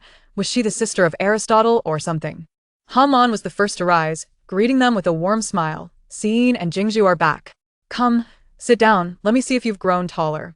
Han appeared far from a rural woman, nor did she resemble a widow from the countryside. Her complexion was rosy, and her figure ample, suggesting she was living well. It was no wonder she held no resentment towards Su Shuyan, but instead sought to befriend her. The original story merely glossed over this mother-daughter pair and did not depict Lu Xiyin's interactions with them. It seemed that the current plot was diverging further from the original narrative, and reliance on it would no longer suffice. Adapting to circumstances would be necessary. As Lu Xiyin pondered this, she guided Lu Jingshu to sit on the sofa, intending to exchange a few words before departing to avoid wasting time. Lu Jingshu wore a black baseball cap, the brim pulled low enough to obscure half her face, yet it did nothing to conceal her extraordinary beauty. Just the sight of her slender, fair chin was enough to ignite one's imagination. Lu Xiyin bore a slight resemblance to her, yet their temperaments were entirely different. Lu Xiyin exuded a lively charm, her distinct black and white almond-shaped eyes resembling stars in the sky, unforgettable upon first glance. The two sisters were both stunningly beautiful. Su Zichen bit her lip, lowering her gaze slightly to mask a fleeting jealousy, her hands clenched in front of her. When Su Shuyan glanced in her direction, she quickly relaxed, offering a shy smile, returning to her previous self-assured demeanor. Sister, you just mentioned that Zichen ranked first in school? Su Shuyan continued from earlier. Han waved her hand dismissively, though her smile betrayed her pride. Oh, it's just the first place in Yizhong. As for studies, our Zichen still can't compare to Siyin. At this point, Su Zichen, feeling bashful, turned to Lu Xiyin and asked, "What did you score in the citywide joint exam? I want to learn from you." As if she truly did not know. Su Shuyan's smile faltered, and she felt a twinge of embarrassment. She hardly wished to glance at her daughter. And just as she was about to change the subject, Lu Xiyin's voice rang out nonchalantly. "Oh, first place? Isn't that common knowledge? The report card is still posted in the education system. You needn't squint at it to read." She hadn't specified whether it was a top or bottom score. Su Zichen's gentle smile nearly shattered. Impossible. The first place scored 706 points, but where is Lu Xiyin's name in that list? She had heard rumors this year that Lu Xiyin had become increasingly negligent, sleeping through classes after transferring to Class E, and her grades had consistently been at the bottom. As these thoughts crossed her mind, Su Zichen scoffed, thinking, what a load of hot air. Su Shuyan's expression turned ashen, and unable to contain her frustration. She slammed her hand on the table, reprimanding, "Enough. Who taught you to speak without thinking? Do you not feel embarrassed?" Lu Xiyin was not one to indulge her. Mirroring her actions by slamming her hand down on the table, the sound echoed loudly. Thankfully, the table was ceramic, wobbling precariously for a moment before stabilizing under the astonished gazes of all present. "I certainly feel no shame. It is you who should feel embarrassed. With a brain like yours, one could hear the ocean just by shaking it. Even a zombie would leave disappointed after inspecting your mind. And you dare speak of me?" Su Zichen was momentarily speechless, unable to restrain herself. "Cousin, how can you speak to Auntie like that? Auntie raised you after all. And it's one thing not to understand gratitude, but to act this way is unacceptable." Lu Xiyin let out a cold laugh. "Grateful to whom? At my age. Everyone around me ought to be thanking me. It's a miracle I haven't killed anyone despite feeling this way." Su Zichen, seeing you makes me realize that foolish people can have good fortune, but you don't, because you're foolish. Inside the villa, a profound silence ensued, stunned by the spectacle of their young lady's tirade. Su Zichen, unable to retort, felt her face flush with anger, tears welling up, making her appear pitiful. Su Shuyan breathed rapidly, her eyes glinting with frost, regretting having given birth to such an uncouth child. "Shut your mouth and get out." Lu Jingshu had initially been eagerly watching Lu Xiyin dominate the scene, reveling in the chaos, but at that moment, she turned her cold gaze toward the mother who had abandoned her since childhood, her expression devoid of emotion, her visage hardened. Her entire demeanor exuded an icy chill.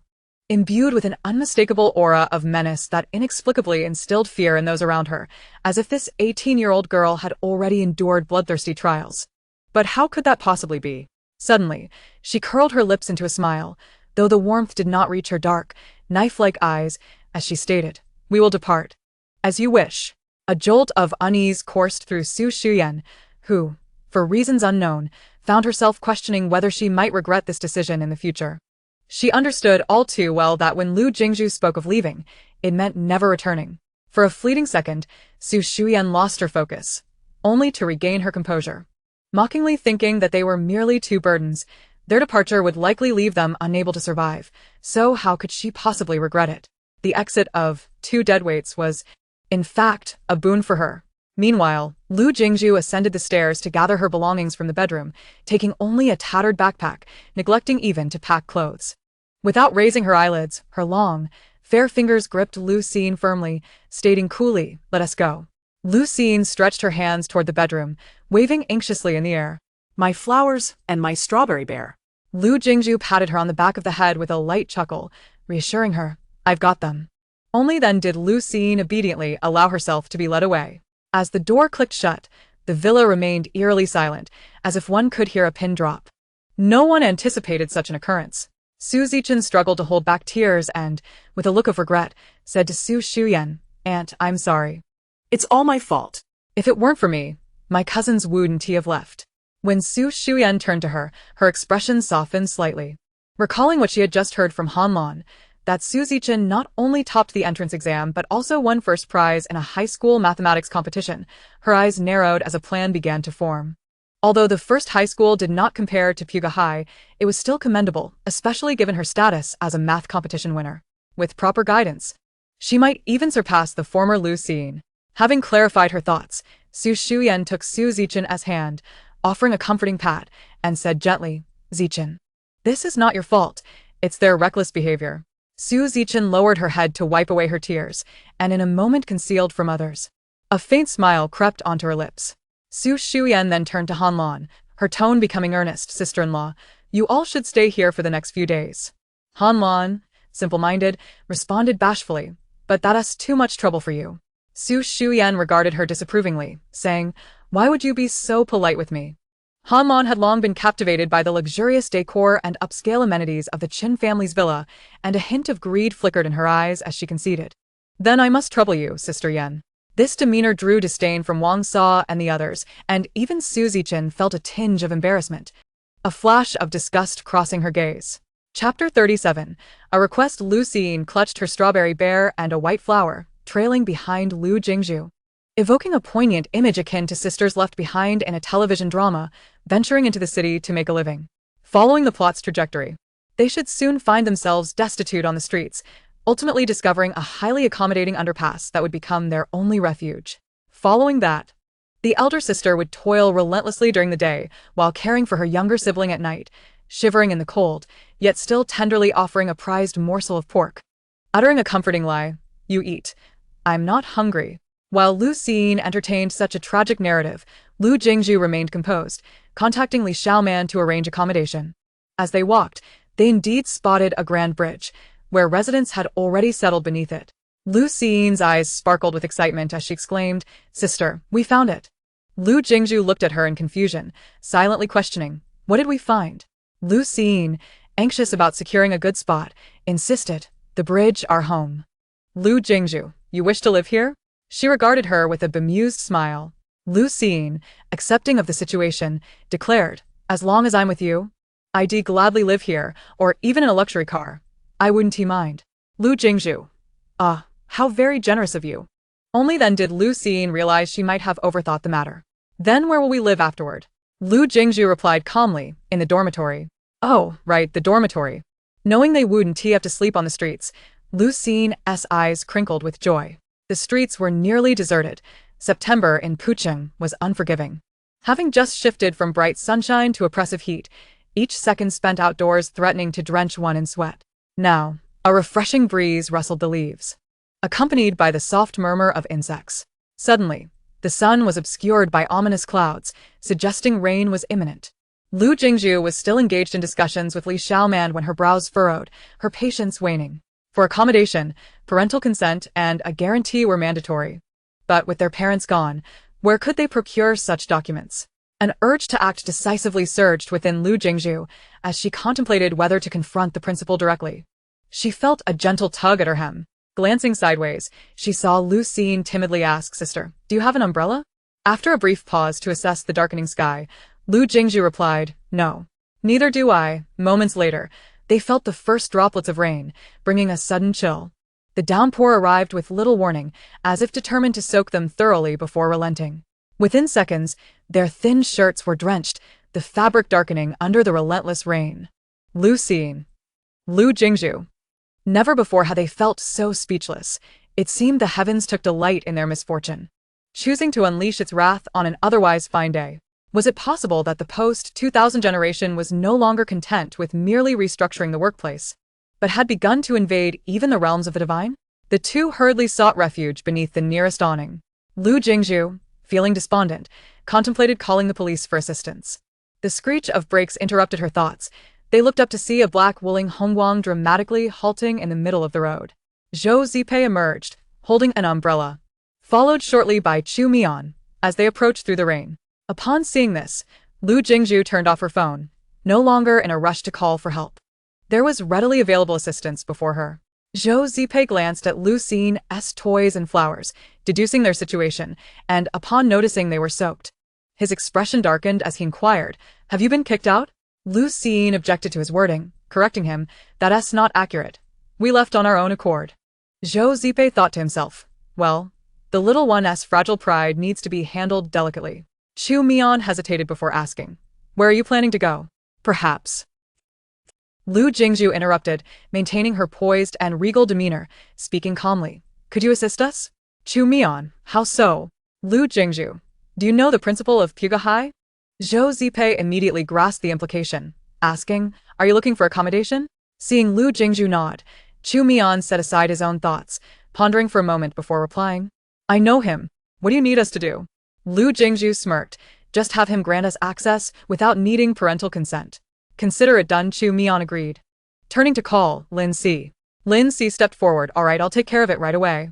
Lu Siyin, free from worry, quietly played the role of a bystander, occasionally fidgeting with the leaves of her flower while securely clutching her strawberry bear.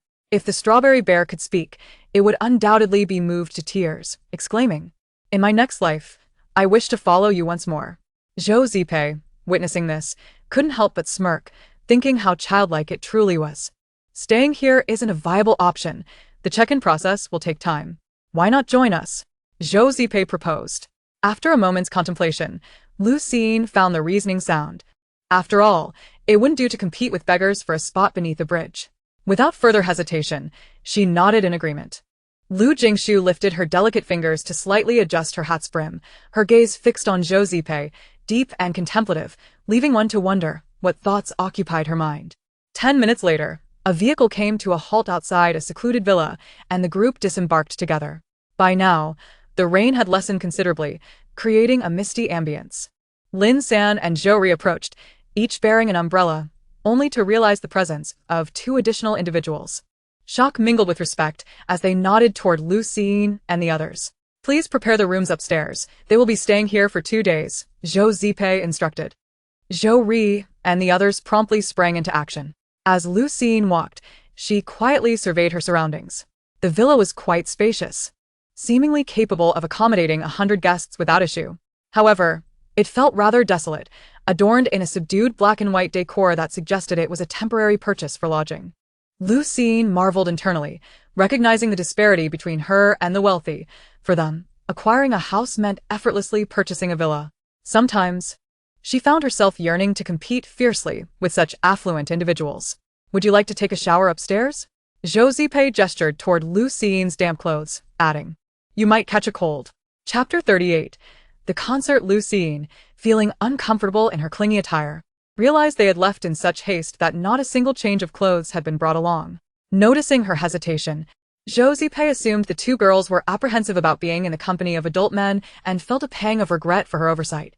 Just as she was about to offer some reassurance and dismiss the others, Lu Xiyin's voice, soft as a whisper, broke the silence. I didn't bring any clothes.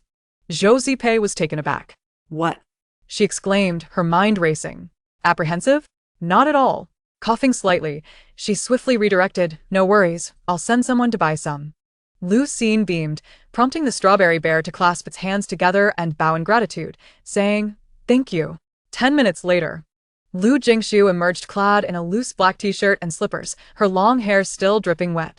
Holding a towel with her pristine fingers, her demeanor was cool and aloof as she ambled down the stairs, absent-mindedly drying herself. Despite the ordinary nature of her actions, there was an air of defiance about her.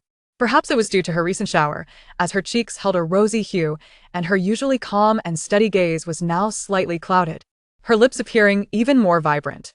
Chu Mian stole a few glances before rising to fetch a hairdryer from the cabinet.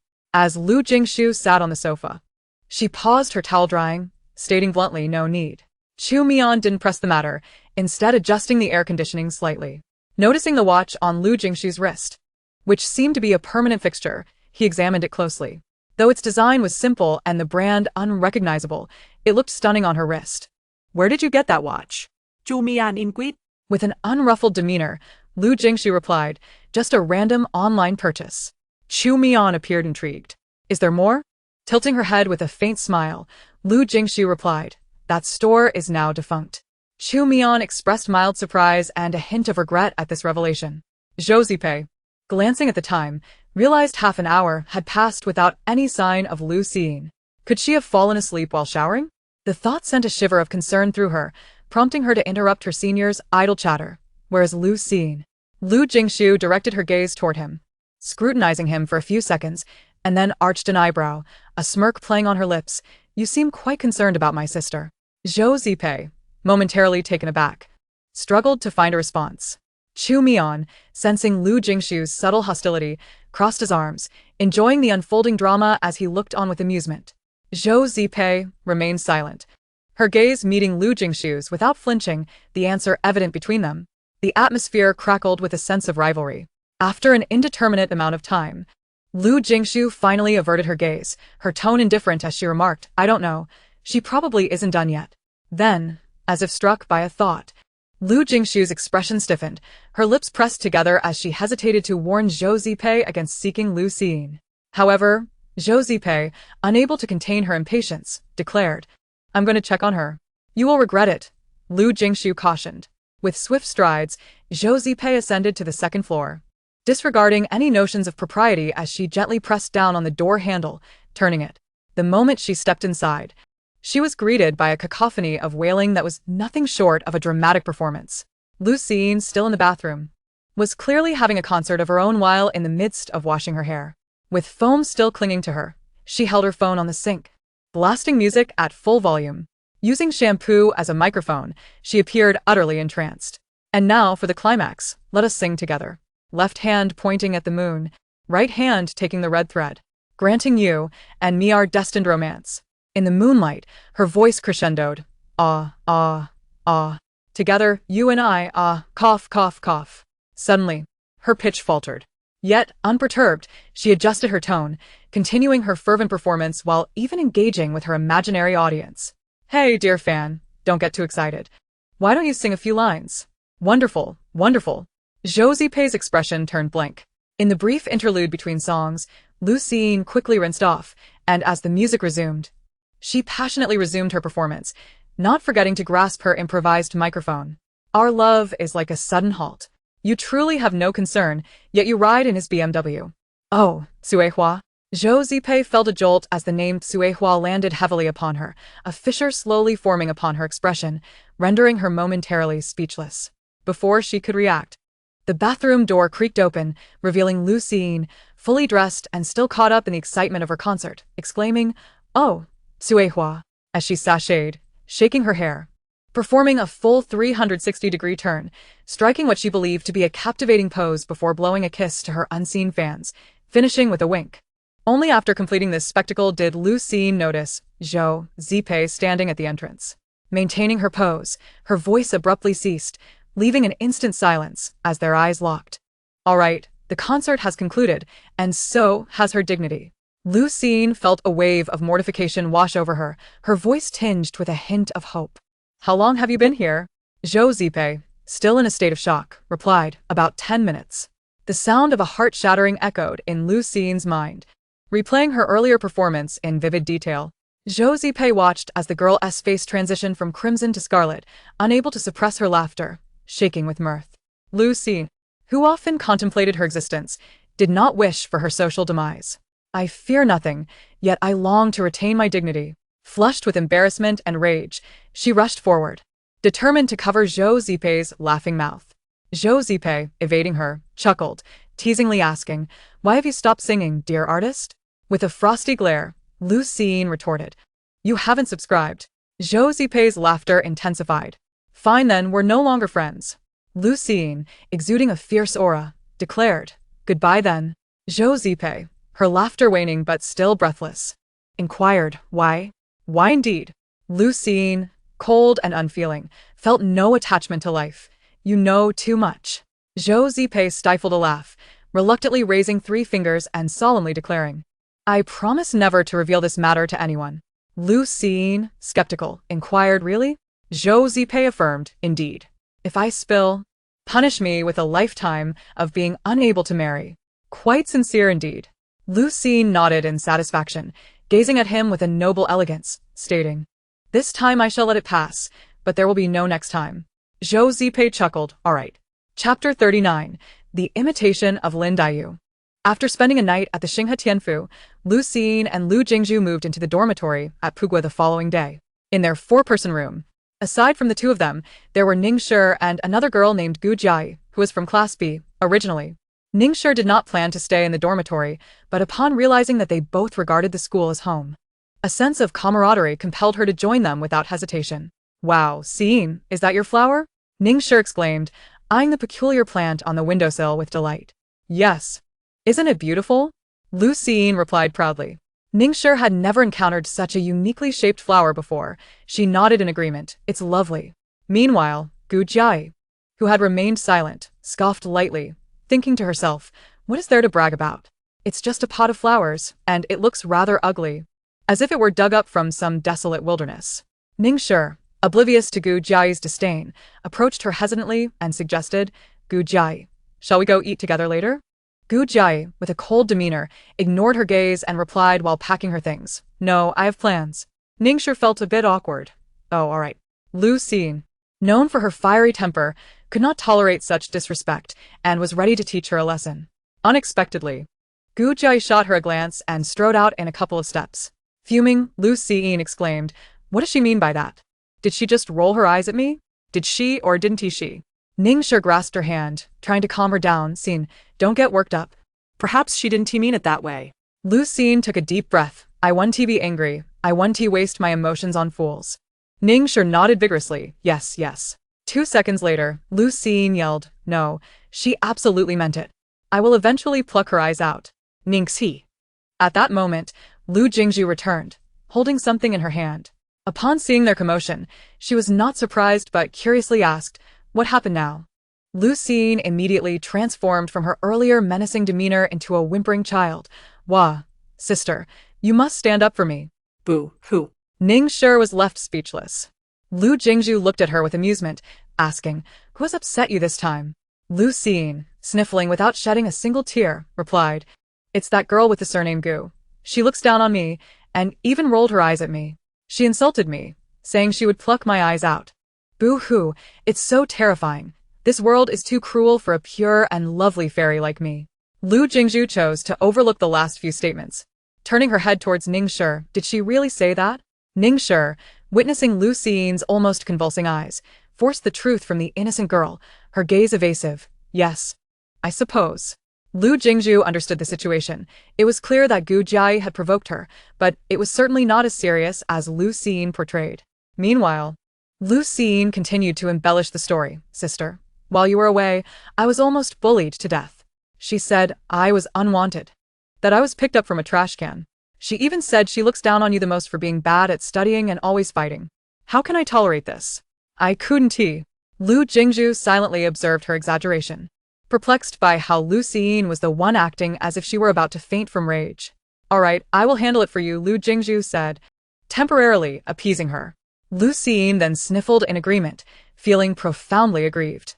Ningshi, witnessing the entire episode, finally understood the nature of a beloved concubine who could bring ruin to a nation. Wonderful. Simply marvelous. Just then, Lu Jingshu became distracted by the object in Lu Jingshu's hand, asking with curiosity, "What is that?" "Oh, this is an invitation from Pei Chunxian, saying we are invited to his home tomorrow." Lu Jingshu's back stiffened. "Oh no, tomorrow is the old Master Pei's birthday." Although it was an invitation from Pei Chunxian, as a younger generation, one cannot attend without a gift. But I completely forgot about it. And now it's too late to buy anything. Do I have one too? Ningshi asked, excitedly receiving the red invitation. Lu Jingshu confirmed, yes. That night, Lu Jingshu lay in bed, tossing and turning, unable to think of anything to bring as an emergency gift. Forget it. When in difficulty, sleep it off. The next day, Lu Jingshu was gently awakened by Ningshi. Still disoriented, she stared at the ceiling, unsure of the day. Each time she arose, it felt as if the coffin lid had been violently lifted. The weather has turned chilly again, completely disregarding whether I am tired or not. The light is just too bright, Lu Jingshu murmured. Ningshi pulled her up with enthusiasm, laughing, "Jingshu, get up." Half an hour later, Lu Jingshu, clutching her half of the family's prize flower, along with Lu Jingshu and Ningshi, arrived at the school gate. Shortly thereafter, a car came to a halt before them, and Pei Chunxian emerged from the passenger seat. "Hey, Lu Jingshu," Pei Chunxian addressed her, albeit reluctantly adding an honorific. Lu Jingshu smiled warmly, pleased by the progress. Suddenly, Pei Chunxian's face flushed inexplicably, and feeling shy, he scratched his head and said, "What are you bringing?" Lu Jingshu responded flatly, "You think too much. It's a gift for your grandfather." The fleeting moment of warmth she felt vanished instantaneously. Before long, they arrived at the Pei residence. The banquet was not set to begin until the evening, and at that moment, the estate was bustling only with servants. "Follow me. The other students are in the backyard." Pei Chunxian led the way. Perhaps it was the first time bringing classmates home. Pei Chunxian appeared more excited than they were. "Isn't anyone home?" Lu Jingshu curiously asked. "They're busy during the day. My dad is at the company, my brother is in the army, and my mom should still be at school." Ningshi, noticing Lu Jingshu's puzzled expression, explained, "Pei Chunxian's mother is Zhou Xiangyang. The family is from Kyoto, and she is a renowned pianist nationwide." There was a tone of admiration in her voice. Speaking of the piano, Lu Jingshu discreetly glanced at her sister. In the original story, Lu Jingshu was a piano prodigy, having been introduced to the instrument at 3, self-taught for 7 years, and playing world-renowned pieces by the age of 10. 5 years ago, a video of her playing the piano was uploaded online, garnering unexpected attention in the piano community. What happened afterward? Lu Jingshu frowned, realizing she could no longer remember. Vaguely, it seemed that the heroine eventually became a disciple of someone. Who could that someone be? Strange. It appeared that no matter the book, the details merely lingered temporarily in her mind. Finally found something emptier than my wallet. Noticing Lu Jingshu lost in thought, Lu Jingshu gently rubbed her wrist, confused. "Did I upset you?" Lu Jingshu replied, "No." Lu Jingshu raised an eyebrow. "Then, why do you look like you're about to cry?" Lu Jingshu exclaimed, pointing at herself. "Do I? You must be mistaken. I'm just sentimental, do you understand? Have you read Dream of the Red Chamber? I embody the essence of Lin Daiyu." Lu Jingshu sighed in resignation. Chapter 40. Early Romance? It must be said, the Pei residence was indeed grand. It took them over 10 minutes to reach the backyard. Upon entering, one discovers that Class E is bustling with energy, filled with lively chatter. Sister Shu and Sister Yin have arrived. Lu Jingshu scanned the room and teased, "Oh dear, everyone is dressed to the nines." The students of Class E hailed from backgrounds of some distinction. Once they shed their uniforms, each resembled an earnest scion of affluence. Su, the class monitor, was the sole individual adorned in a suit, already embodying a sense of decorum, and proclaimed with a pronounced broadcasting tone, "In my opinion, Sister Yin, you two are undoubtedly the center of attention tonight." Although Sister Shu appears to be in short sleeves, it is, in fact, a short-sleeve garment. Lu Jingshu smirked, then playfully kicked Su, causing him to stumble slightly, leaving an imprint of her foot on his backside. The others erupted in laughter, chiding, "Shu, if you can't speak properly, perhaps you should retire to the restroom." Ha. Monitor, remember what we agreed upon. No wearing suits, which serve only as superficial adornments. Brothers are united with you, and you must engage your intellect alongside them. Su adjusted the hem of his jacket and tousled his hair, which gleamed under the light. Continuing his facade, as the representative of Class E, I must maintain our image. Ugh. Lu Jingshu grimaced in disdain, waving her hand dismissively. If I am guilty, let the law punish me, but spare me this humiliation. Su feigned indignation, calling out, Sister Yin, with a drawn-out tone that meandered. Lu Jingshu, overwhelmed with trepidation, quickly hid behind Lu Jingshu, exclaiming, Sister, someone is trying to murder me, intending to nauseate me to death. Lu Jingshu, tugged by her sister, stumbled slightly, her expression one of exasperation as she squinted at Su, casually twisting her wrist. Su, suddenly alert, transformed into a model student, embodying the ideals of discipline and virtue, declaring emphatically, the great thinker and philosopher Lao Tzu once said, what you do not wish for yourself, do not impose upon others. Our teachers have long instilled in us that fighting is detrimental and should not be forced upon others. Someone retorted with laughter, Fool. That was Confucius. Haha. Su instantly reverted to his original self, lunging to grab them by the neck. Get lost. Do you dare confront Sister Shu? If I don't break a couple of your ribs, it would be a disgrace. The room erupted into chaos, while Lu Jingshu wore a faint smile. After a while of playing games, at Pei Chenxuan's suggestion, they transitioned to card games. Under the insistence of the crowd, Lu Jingshu was barred from participating. After some time, cries of despair filled the air. I mean, it was one thing to be crushed by Sister Shu in games, but now that she can only watch. No one informed me that Sister Yin is so adept at cards. I've already lost 5 rounds. If this continues, I'll be left with nothing but bitter tea. One girl exclaimed, so we've all been at your mercy. You two sisters. Lu Jingshu, aren't you in last place? Am I mistaken? This hardly seems like the intellect of someone at the bottom. Lu Jingshu chuckled, her skills cleverly concealed. I never claimed I was bad at cards. The others chimed in, as long as you're happy. Amidst their jovial gathering, time slipped away unnoticed, and soon the sky darkened, signaling the commencement of Old Master Pei's birthday banquet. Many began to tidy up and head to the front courtyard to find their parents, to engage in obligatory socializing. Before long, only Lu Jingshu, Lu Jingshu, Ningshi, and Pei Chenxian remained in the back courtyard. Su Chao and Zhang De chuckled. Xiange, boss, we're off. Pei Chenxian replied, hurry and scram. After their departure, the remaining group exchanged glances. Ningshi spoke timidly. Pei Chenxian, frowning in irritation, interjected, you're coming with us. Ningxi obediente replied. Lu Jingshu, cradling her potted flower, walked ahead. Let us go to the front courtyard. Lu Jingshu slung her bag over one shoulder, her cap shading her face, and with long strides, quickly caught up. In a room within the back courtyard, the guest of honor, Old Master Pei, sat upright, fully alert to welcome the unexpected visitors. Seated before him were Zhou Zipei and Chu Mian. Zhou Zipei held a cigarette, the smoke accentuating her delicate features. Her seemingly carefree smile belied the depths of her dark, inscrutable eyes. Having navigated the business world for so many years, Old Master Pei was not naive enough to mistake the young man before him for a mere wastrel. The seriousness in his keen gaze revealed the cutthroat nature of the Zhou family in the capital. Chu Mian gestured for Lin San to present the items to the steward, stating, upon learning that Old Master Pei is celebrating his 80th birthday today, we have specially brought gifts. Old Master Pei's eyes glimmered. His smile reached his ears as he graciously replied, I appreciate your thoughtfulness, gentlemen. I shall accept your gifts. Ha ha ha. Their presents must be splendid indeed. Perfect for showcasing before the gathering of elder gentlemen. Chu Mian, smiling warmly, then broached the main topic. We were wondering if there have been any updates on the person we seek.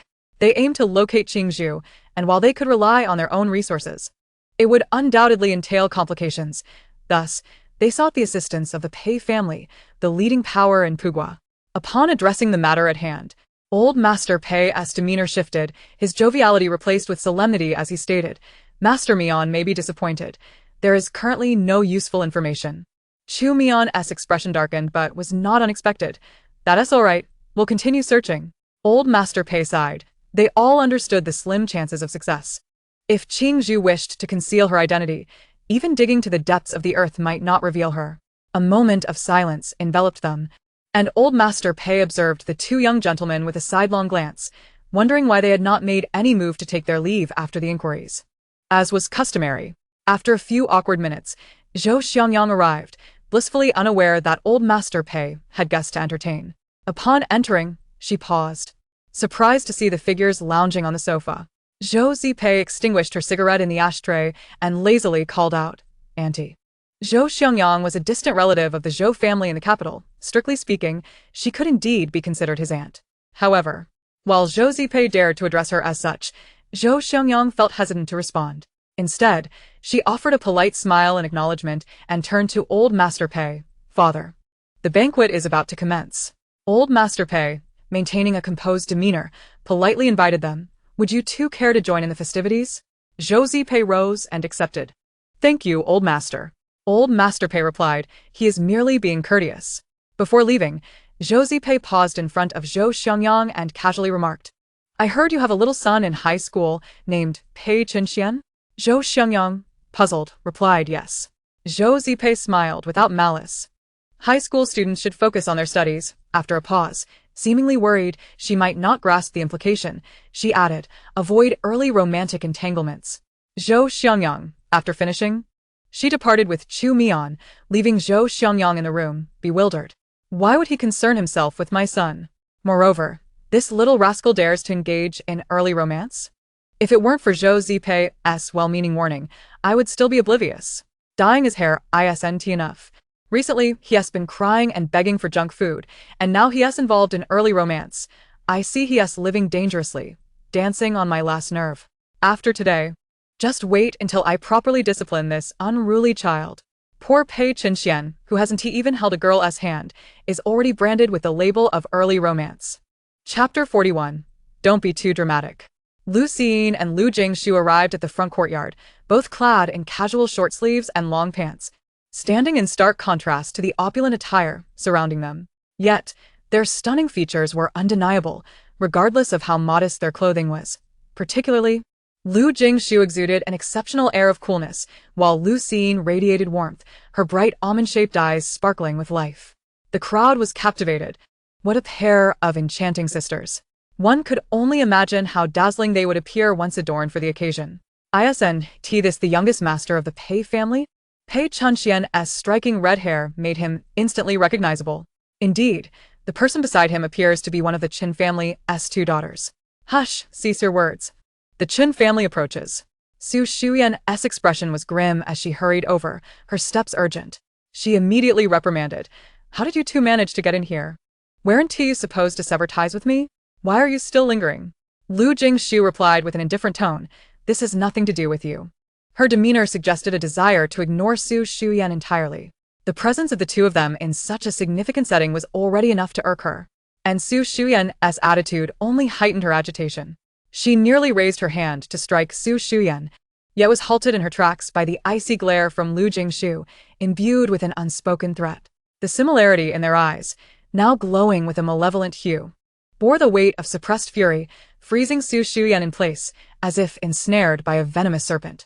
After a few seconds of shock, Su Shuyan felt a cold sweat trickle down her back. Su Zichen gently caressed her arm, noticing her distress, and expressed concern. Aunt, what troubles you? Lu Jingshu had already averted her gaze, fixated on the distance, treating the two as mere air. Su Shuyan replied, It's nothing. Casting a warning glance at them, she admonished, You both should return immediately and refrain from embarrassing me in this setting. Just look at what you are wearing. What a disgrace. Lu Suyin peeked from behind a flower pot, feigning innocence as she remarked, We're clad in 30 yuan cotton t-shirts from Taobao. Is there an issue? Would you like one? I even have an extra to gift you. No need for thanks. Generosity like mine is indeed rare. After all, they weren't blood relatives, nor were they virtuous individuals. Thus, there was no psychological burden in berating them. The mantra remained, As long as I have no morals, morality cannot bind me. Su Shuyan remained speechless. Suzy Chen, Eager to deflect the ire, first mocked her shopping acumen, then perched on the moral high ground to scold her. Cousin, your words are rather harsh. Lu Suyin, having refrained from insults for a day, found a suitable target to hone her wit. What's the matter? Have I been so preoccupied with gifting that I neglected to send you off to your demise? No wonder you two are so close. The waist classification in Puching is indeed commendable. Su Zichen's smile faltered, her face flushed with indignation. Yet she could not utter a word. Lu Jingshu seized the opportunity. What have I? You look like a QR code. Without scanning, one cannot discern your essence. Life is rife with surprises, and you are certainly one of them. Pei Qinxian and Ning Shi exchanged glances. Having witnessed Lu Jing's unrestrained eloquence before, yet they were perpetually captivated by her sharp tongue, especially Pei Qinxian, who, in the past, had often been the target of her barbs, now relished the sight of others rendered speechless. Su Zichen was on the brink of exploding with rage. Recently, her aunt had shown clear signs of favoritism toward her, and even the Qin family had respected her following her exemplary achievements, evidently elevating her status above Lu Jing's within the Qin family. During this period, how could anyone treat her with anything but deference? How dare Lu Jing, a cast-off, treat her in such a manner? Despite her internal turmoil, she maintained an outward facade of the wronged, innocent flower. Out of the corner of her eye, she noticed Chen Xiang and Chen Songzhao approaching. Her expression grew more pitiable, tears brimming in her eyes as she parted her lips to speak. Lu Jing emitted a sharp, explosive sound, forcibly interrupting her, causing a single tear to be instantly repressed by fear. It was not only Su Zichen who was startled. Others nearby were equally taken aback. Even Lu Jingshu's expression became inscrutable, casting a glance at Su Zichen that hinted at sympathy. Pei Qinxian whispered, "What does that mean? How did she produce that shrill sound?" Only Ning Shi responded, uncertainly pointing to her finger. "Perhaps, Siyin isn't pure?" Pei Qinxian retorted, "Do you think she is hydrogen?" It wasn't until the Qin family approached that Su Zichen regained her composure, affectionately linking her arm with Chen Xiang's, who seemed accustomed to her gesture, not rejecting it. His gaze towards her was filled with fondness. "Brother Xiang, Uncle Chen," Su Zichen called softly, her tone gentle. Lips pursed as if to convey her grievances silently, portraying an image of resilience, unwilling to trouble them. Lu Jing mused internally, how quickly she had grown so familiar. Addressing them as brother and uncle, even calling him Brother Xiang. Insert a sarcastic emoji here. Chen Xiang comfortingly patted Su Zichen's hand before turning his attention to the two girls who were once his sisters. His smile remained warm, yet he refrained from scolding. Simply inquiring, "Shiyan Suyin, how have you been lately?" Lu Jing responded amicably, "Quite well." Lu Jingshu offered a perfunctory glad to hear. Chen Xiang replied. Chen Songzhao, eager to move on from the idle chatter, gently remarked, "You all continue your conversation. I shall step away for a moment." So Xuan not that. Offering a final warning as she departed, "You two should return at once. Do not overstep your bounds." Pei Qinxian frowned at this, feeling displeased. How could this woman act as though she were the matriarch? Why did she repeatedly try to expel them? "Lady, I invited them. What does it concern you?" Su Shuyan recognized the young master of the Pei family and dared not reprimand him on his territory, merely responding coldly, "Young Master Pei, I am merely educating my daughter." Lu Jingshu lazily raised her gaze, her voice laced with menace.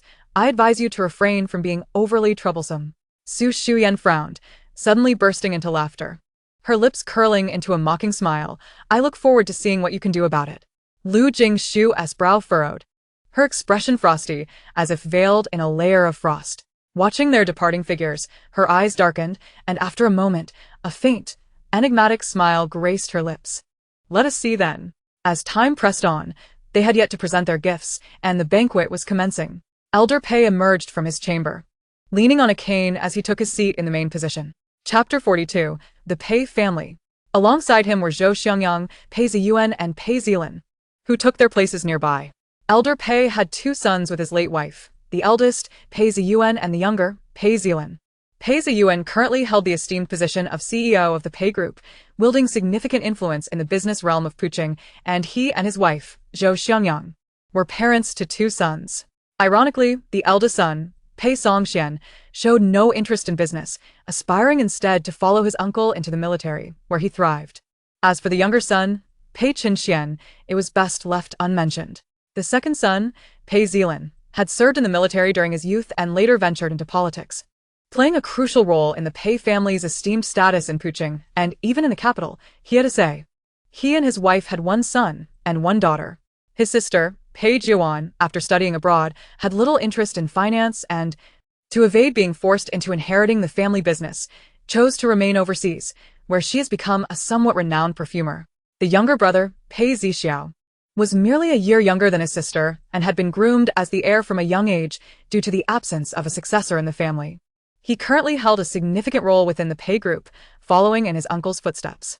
Reflecting on this, Lu Jingshu felt a pang of sympathy for Pei Zixiao, her compassion overflowing as she lamented over his predetermined path in life, destined to inherit the family business, likely sacrificing his passions and freedom in the process.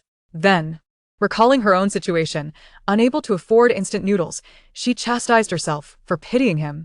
At least he had a family business to inherit.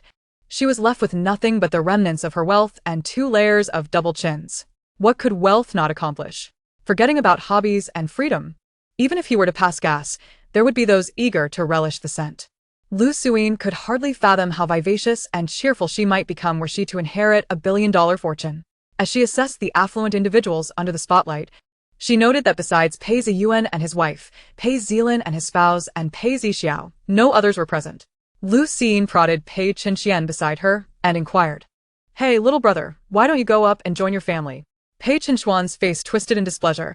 "I refuse to go up there to be a mere mascot."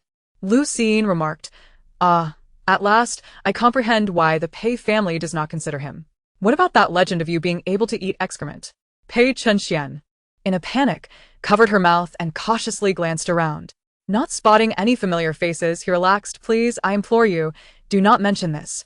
If my brother finds out, he might just kill me." Lu Jingshu's eyes widened, and she incessantly tapped his hand, muffling her words. Seeing her intense reaction, coupled with her mischievous nature, Pei Qinshian tightened his grip on her mouth, muttering, "I swear I'm not lying. My brother may seem nice, but he can be terrifying at times. If he learns I said he dares to eat excrement, I will be doomed." The more he thought about it, the more frightening it became, and he regretted ever speaking such nonsense. "Had I known, I wouldn't have rambled on. I beg you, please forget it." Before he could finish, a chilling yet melodious male voice pierced through the air, laced with a hint of menace. "Forget what? That I dare to eat excrement?" Pei Qinshian stiffened, slowly turning his head, only to find his brother's unforgettable handsome face, particularly alarming in its current murderous expression, a theme that would haunt his nightmares for the next week. Lu Jingshu wriggled free from his grasp, gasping for breath, and innocently shrugged. "I wanted to remind you, but you wouldn't let me." Pei Qinshian retorted, "Could you be any more obvious?" "Ahahaha, brother, you're back. I've missed you so much." The exaggerated flattery and childish antics sent shivers down Pei Songshuan's spine. However, he had no time to indulge his foolish younger brother and instead turned his attention to the quietly observant girl nearby, his expression a mix of astonishment and respect. Lu Jingshu adjusted the brim of her hat, casting a knowing glance his way. Pei Songshuan refrained from making a fuss and simply held her little vest. Tall and robust, Pei Songshuan exuded a potent aura of masculinity, his strikingly handsome features defined with sharp angles. Perhaps due to his time spent outdoors, his complexion was a healthy wheat tone, unlike Pei Qinshuan's fair skin. "You little rascal, come with me to congratulate Grandpa on his birthday." Without further ado, Pei Songshuan hoisted Pei Qinshian up as if he were a small chick. Pei Qinshian struggled, his face a mask of discontent. "Brother, let me walk on my own. Don't you have any regard for my dignity?" Once finally set down, he bid farewell to Lu Jingshu and the others and departed. Lu Jingshu remained rooted to the spot, starry-eyed, gazing at Pei Songshuan's retreating figure, her mind conjuring images of his chiseled abs. It is said that the more lecherous a girl, the more beautiful she is. Indeed, her striking looks were not without reason. She was already salivating over the vivid fantasies in her mind when a voice interrupted. "Is it handsome?" The tone was cold and dark, the voice low and husky. Lu Jingshu, without a moment's hesitation, nodded vigorously, "Absolutely handsome." Realizing that the voice did not belong to Lu Jingshu, she turned to find Zhou Zipei's displeased expression. His deep, shadowy eyes regarded her with a heavy-lidded gaze, the usual playful smile absent, replaced by the tension of his tightly pressed lips, resembling a heartbroken gentleman. Lu Jingshu mused. History does indeed repeat itself. Why was she feeling flustered after being caught admiring a handsome man? No. Why should she feel flustered? A love for beauty is natural for all. Morally and legally speaking, she felt no guilt. Throughout her life, she had neither indulged in debauchery, nor gambling, nor taken a life. What was wrong with having this one little interest? She thought, what is wrong with it? Lu Jingshu stood her ground, staring defiantly at Zhou Zipei. A few seconds later, she realized she truly was a terrible person. Resigned, she closed her eyes, and when she reopened them, she donned a flattering smile and began to flatter without preparation. Of course, you are more handsome. You are the most handsome. Who in the world can compare to you? Just look at your beautiful dark hair, your fair skin, and your rosy lips. You are simply a celestial being. Oh no. A celestial man descended to earth. Zhou Zipei retorted, would you kindly shut your mouth? His mood lightened. He resumed his casual, relaxed demeanor, leaning closer to Lu Jingshu. Their breaths mingling, the atmosphere thick with ambiguity. His voice was soft and enticing, each word drifting through the air to her flushed ears, igniting a fire within her, causing beads of sweat to form on her forehead. Do you enjoy looking at me? His mesmerizing presence had Lu Jingshu completely entranced. She found herself lost in the gaze of the stunning man before her, nodding along to his words. Zhou Zipei's lips slowly curled into a smile, a hint of satisfaction illuminating his features as he remarked, so obedient. Lu Jingshu, still in a daze, was oblivious to his words. Yet she felt an unyielding desire to reject and oppose. At times, she worried about her own propensity for cherishing beauty. It would surely lead to her downfall. Chapter 43. A live Qiangyao drama. Su Zichen obediently followed beside Su Shuyan, exuding grace and charm, her exquisite makeup earning her compliments wherever she went. The wealthy ladies understood that Su Zichen had officially entered the circle, and soon, who would even remember Lu Jingshu? Although they despised the Qin family's unrefined methods, having lived long in this hedonistic world, filled with complexities and self-interest, what had they not witnessed? Zichen is truly beautiful. She exudes the aura of a true heiress. No wonder she's Mrs. Chen's niece. Mrs. Gu chimed in, indeed. I heard from my daughter Jai that Zichen will be transferring to Class A at Pugao soon. Truly impressive, all thanks to her own abilities. Winning first prize in the high school math competition is no small feat. Gu Jai, linking arms with her mother, playfully winked at Su Zichen, shedding the sharpness she displayed around Lu Jingshu. Upon hearing this, others immediately changed their demeanor. Gaining entry to Class A at Pugao was no easy feat, especially with a first prize in mathematics under one's belt. Oh wow, her future is limitless. I foresee her having a strong chance of being admitted to Kyoto University. Yes, yes. Su Zichen smiled modestly. It's not that exaggerated. I still need to work hard. I owe a lot to my aunt's guidance. Su Shuyan, looking rejuvenated from her previous encounters with Lu Jingshu, gazed at Su Zichen with pride, a hint of satisfaction gracing her face. She thought to herself, so, what if she's my niece? We share the same surname. We have a quarter of the same blood running through our veins. Besides, who else can Zichen rely on to change her life if not me? Her greedy and lazy mother? Su Shuyan smirked inwardly. Meanwhile, the wealthy women were enjoying their conversation, omitting any mention of Su Shuyan's two daughters, as if they had never existed. Su Zichen engaged with them, her peripheral vision catching sight of a familiar figure, causing her heart to skip a beat as her gaze flitted with surprise. She casually swept her glance over, locking eyes with Qin Ming, who echoed her astonishment. His typically stoic face lit up with unrestrained joy, even causing Qin Xiang beside him to glance over in surprise. The two exchanged looks for a full minute, as if time had frozen, their minds replaying the beautiful moments they had shared, as if the world around them had faded away, leaving only the two of them amidst a sea of cabbages. Once more, a poignant and melancholic background melody plays, echoing the sentiment of I love you, you love me, yet we cannot be together, reminiscent of the dramatic love stories depicted in the evening dramas aired on a certain mango-themed television channel. A minute later, amidst the astonished gazes of his comrades, Qin Ming strides confidently forward. Perhaps he has become addicted to the performance. Su Zichen, flustered, lowers her head, takes a step back, and reluctantly turns to leave, crafting an image of resolute strength, leaving behind a silhouette that evokes a complex feeling of longing, encapsulating the essence of desiring to meet, yet being unable to. A casual glance inadvertently falls upon Lu Jingshu, who is observing the entire scene. At times, she truly contemplates calling the authorities. She nonchalantly requests a packet of sunflower seeds from a waiter, munching away while watching the unfolding drama, finding it far more entertaining than any television series. Indeed, Qin Ming appears visibly flustered, his brow furrowing into a deep frown, his gaze fierce as he quickens his pace. maintaining a straight posture despite the urgency. She flees, he pursues, and she finds herself unable to escape.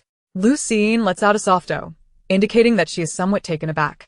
Zhou Zipei follows her line of sight and naturally spots Qin, who almost became her fiancé, his expression darkening once more. Just moments ago, he professed his affection for her, yet in the blink of an eye, his heart has shifted. This transition is more abrupt than seamless. He pushes Lu Jingshu's head aside, expressing his annoyance. What is so fascinating? Lu Jingshu, finding him bothersome, frowns dismissively. Don't disturb me. I'm watching the show. Extending her hand, she offers him some sunflower seeds, sincerely inviting. Care to join? Zhou Zipei, inexplicably receiving a handful of seeds. Ah, he truly is too easy to appease. Meanwhile, Qin disregards the circumstances. Grabbing the hesitant Su Zichen, who hasn't moved a step, and pulls her forcefully into his embrace. The force with which he holds her makes Lu Jingshu worry he might inadvertently harm the delicate girl. Qin, in a domineering manner, clutches Su Zichen, his tone leaving no room for refusal. Zichen, I will never let you go again. Lu Jingshu thinks. Oh, this is intriguing. Su Zichen's eyes glisten with unshed tears, looking pitiful as her feeble fists pound against his chest, choked with emotion as she pleads. Qin, let me go. We have already broken up. Lu Jingshu is speechless. Suddenly, I feel a bit green around the edges. Qin tilts his head to capture the right angle, revealing his chiseled jawline, lamenting. No. I was wrong, Zichen. It has always been you that I have loved. After a lengthy display of their melodramatic romance, the others finally seize the opportunity to interrupt. Su Xian's eyes brighten as she asks, Young Master Qin, do you know our Zichen? Only then does Qin release Su Zichen, though he firmly holds her hand. Perplexed by the question, you all? Su Xian replies, Oh, I am her aunt. After a moment of surprise, Qin expression transforms into delight. This means it would be much easier for him to marry Zichen. Aunt Su, we met by chance a year ago, he states. Hearing him refer to her in such a manner, Su Xian realizes Su Zichen holds a significant place in his heart and thoughtfully responds, I see. Su Zichen glances at Su Xian with a pained expression, saying, Aunt, I initially had no idea that Brother Ming was engaged. Upon discovering this weeks ago, I broke up with him. I am sorry for my cousin, having entangled him. Deep down, she understands better than anyone else. She had always perceived Qin, who appeared in her hometown a year prior, as merely an extraordinarily handsome, ordinary person. However, upon arriving at the Qin family, she unhesitatingly discarded him, never anticipating that he was the young master of the Qin family. Truly, fate seemed to be aiding her. Tears, larger than pearls, streamed down her cheeks, causing Qin's heart to ache. Lu Jingshu finds herself at a loss for words. How could cold water possibly wash away the green tea? If Qin were not fervent, would she have dared to approach? Qin declares, It is not Zichen's fault. It is entirely my mistake for keeping her in the dark. Mrs. Qin had already rushed over upon hearing the commotion, and after understanding the situation, pretends to scold Qin. You little rascal, this is undoubtedly your fault. You ought to sincerely apologize to Aunt Su. Just days ago, they were practically strangers. And now the circumstances have shifted, transforming her into Aunt Su. Lu Jingshu can't help but roll her eyes. She has never seen such hypocrisy before. Su Xian quickly interjects. No need, no need. Since the two children are mutually affectionate, let the past be bygone. Su Zichen looks at her with gratitude. Aunt. Su Xian adds, Child, from now on, ensure a good relationship with Qin. Su Zichen's cheeks flush, her eyes shy as she shares a smile with Qin. A most delightful conclusion unfolds, and Lu Jingshu, having thought her own demeanor was already thick-skinned, realizes that some individuals are willing to forsake all semblance of shame. Her emotions remain unperturbed as she leisurely observes the scene of the greasy man standing alongside the pure white lotus. May their blessings be sealed, and may they refrain from causing mischief to others. Chapter 44. Have I boasted? The banquet progresses to the halfway mark, reaching the segment for counting birthday gifts as a gesture of congratulations. The butler, holding a lengthy list, reads aloud. The Leaf family presents Qinglian tea, wishing Old Master Pei prosperity as vast as the eastern sea and longevity as enduring as the southern mountain. The Chen family gifts a piece of calligraphy by Zheng Lang, wishing Old Master Pei everlasting spring brilliance and vitality. The crowd gasps. Zheng Lang is a nationally renowned calligrapher, advanced in years, known for his high standards. Many wealthy individuals have spent fortunes seeking his works, yet he has always turned down requests based solely on his mood. Rumors abound that he intends to produce his final piece, and it appears the Qin family has invested considerable effort to acquire this work. Indeed, even old Master Pei's face reveals unexpected surprise and delight. The fact that the Qin family could procure a piece from Zheng Lang is truly commendable. Qin Song humbly shakes his head, a gentle smile gracing his lips as he states, "This is not my merit. It is all thanks to Zichen. Her work in the calligraphy competition caught Zheng Lang's eye, and he intends to take her as a disciple. This piece was gifted in her honor." Upon hearing this, Su Zichen instantly becomes the center of attention, with varying expressions among the crowd. If they initially accepted her for the Qin family's reputation, now it is genuine acknowledgement. After all, if the Qin family possesses connections with Zheng Lang, stepping into the capital would merely be a matter of time. Madame Qin has a wonderful niece. I dare say she is even dearer than a biological daughter, someone flatters. Su Shuyan feels a swell of pride within, maintaining a demeanor of gentle grace, never refuting the praise, clearly acquiescing to the sentiment. Meanwhile, Lu Jingshu lazily leans against her chair, a lollipop given by Chu Mian dangling from her mouth. Her long legs draped casually over another chair, idly swaying as she plays games on her phone. Originally oblivious to the surrounding clamor, the only sound she hears is Lu Xiyin's incessant chatter, while Ningshi quietly sits beside her, listening attentively. Lu Xiyin has already concluded that this pair of lovebirds should be sealed away for eternity, never to nauseate her eyes again. She speaks of a flower she had gifted that had accompanied her for half a year, nurtured with great care, and is now reluctant to part with it. Lu Jingshu does not even bat an eye, too lazy to expose her. If it weren't for her timely watering and fertilizing, adhering to a consistent schedule, the troublesome little plant would have surely perished under Lu Xiyin's sporadic care. In the end, Zhou Zipei promises to gift her an even more beautiful white flower after this day, insisting on her satisfaction. After listening to her incessant ramblings, Lu Jingshu suddenly hears a familiar name and, after a moment of dullness, raises her head to look. Zheng Lang? When did this old man lower his standards for apprentices? She muses, feeling that he is regressing with age. Chu Mian, who had been glancing at her from the corner of his eye, immediately notices Lu Jingshu's reaction and follows her gaze, raising an eyebrow. He mistakenly believes she is saddened by the guest's words, thinking that as a young girl, she must feel hurt and unjust, much like a child hearing that their mother no longer wants them. As Chu Mian contemplated, his heart felt as though it had been tugged. He rummaged through his pocket and produced a few exquisite chocolates, offering them with a gentle coaxing. "Have a taste of something sweet. It might lift your spirits." Lu Jingshu appeared utterly perplexed. When had she ever felt downcast? Yet, gazing at the delicately wrapped chocolates in his palm, she, having never tasted them before, extended her finger to accept one. Chu Mian chuckled softly, lowering his gaze. The gift list was nearing its conclusion, and as the butler hesitated slightly while announcing the last two gifts, he still adhered to the protocol, reciting them verbatim. Lu Jingshu presented a calligraphy piece, wishing Pei Xiao a joyous 80th birthday. Meanwhile, Lu Xiyin gifted a small white flower, wishing the elder Pei happiness every day and a long life. The onlookers murmured among themselves, "Are the sisters trying to ruin the occasion?" Their gifts are utterly lackluster, and their well-wishes are either perfunctory or sound like sarcasm. Suddenly, a scoff pierced through the hushed crowd, standing out starkly against the silence.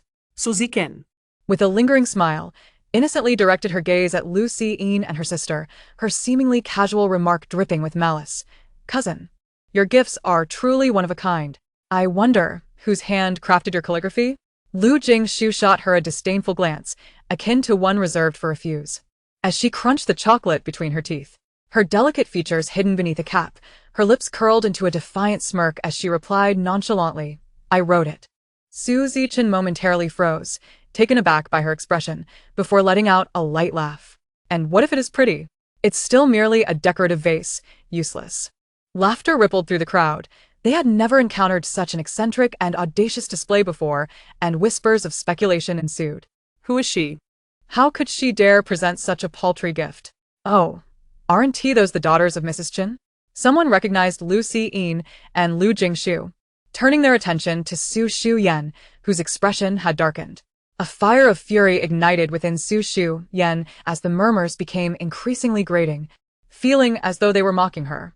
Unable to maintain her composed smile any longer, she glared at Lu Jingshu and her sister with undisguised contempt. She had warned them to leave before embarrassing themselves, yet here they were, oblivious to their own folly, presenting their meager gifts in front of so many, tarnishing her reputation.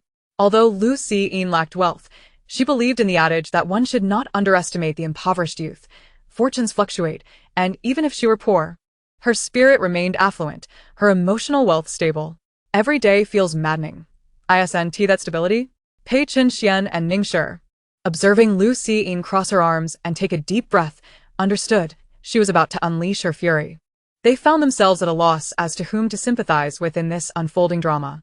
With a scoff, Lu Jingshu directed her mockery at Su Zichen. You've become quite the poet, haven't you? Just like Li Shangyin echoing He Zhizhong. What do you mean? Su Zichen retorted. Suppressing her laughter. Lu Jingshu helpfully translated, You're addicted to it, aren't you? Like a fool.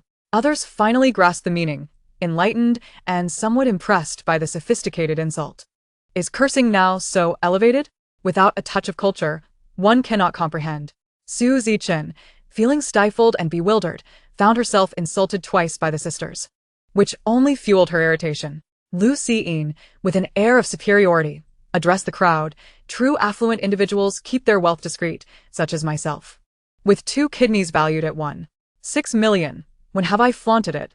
I dwell on a planet with a history of 4.5 billion years, basking in a sun that is shone for the same duration, commuting in a luxury vehicle worth 7 or 8 million, measuring 25 meters long, and utilizing a computer personally crafted by Bill Gates. Have I ever boasted about it?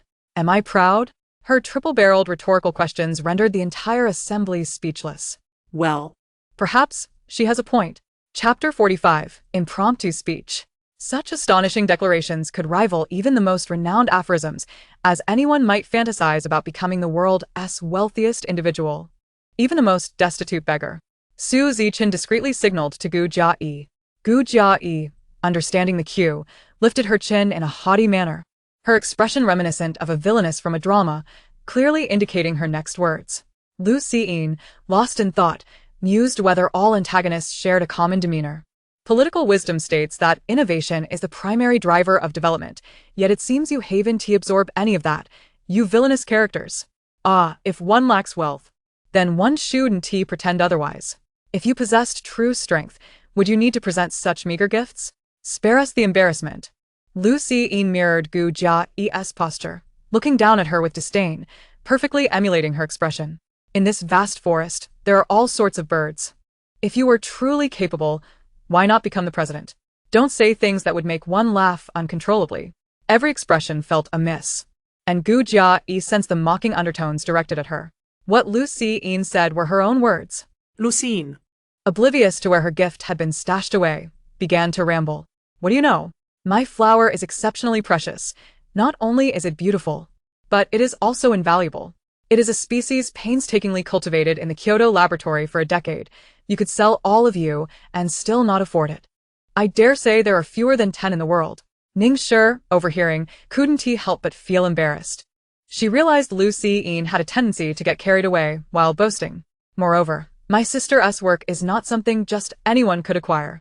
Even someone as renowned as Zheng would have to bow in admiration. Her brush strokes flow like clouds and water, a masterpiece that commands armies.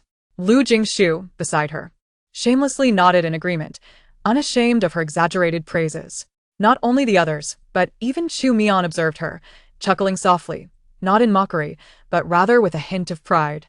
Meanwhile, Zhou Zipei found delight in watching Lu Jingshu dominate the scene, relishing the spectacle of those who dared to challenge her being rendered speechless, their faces ashen.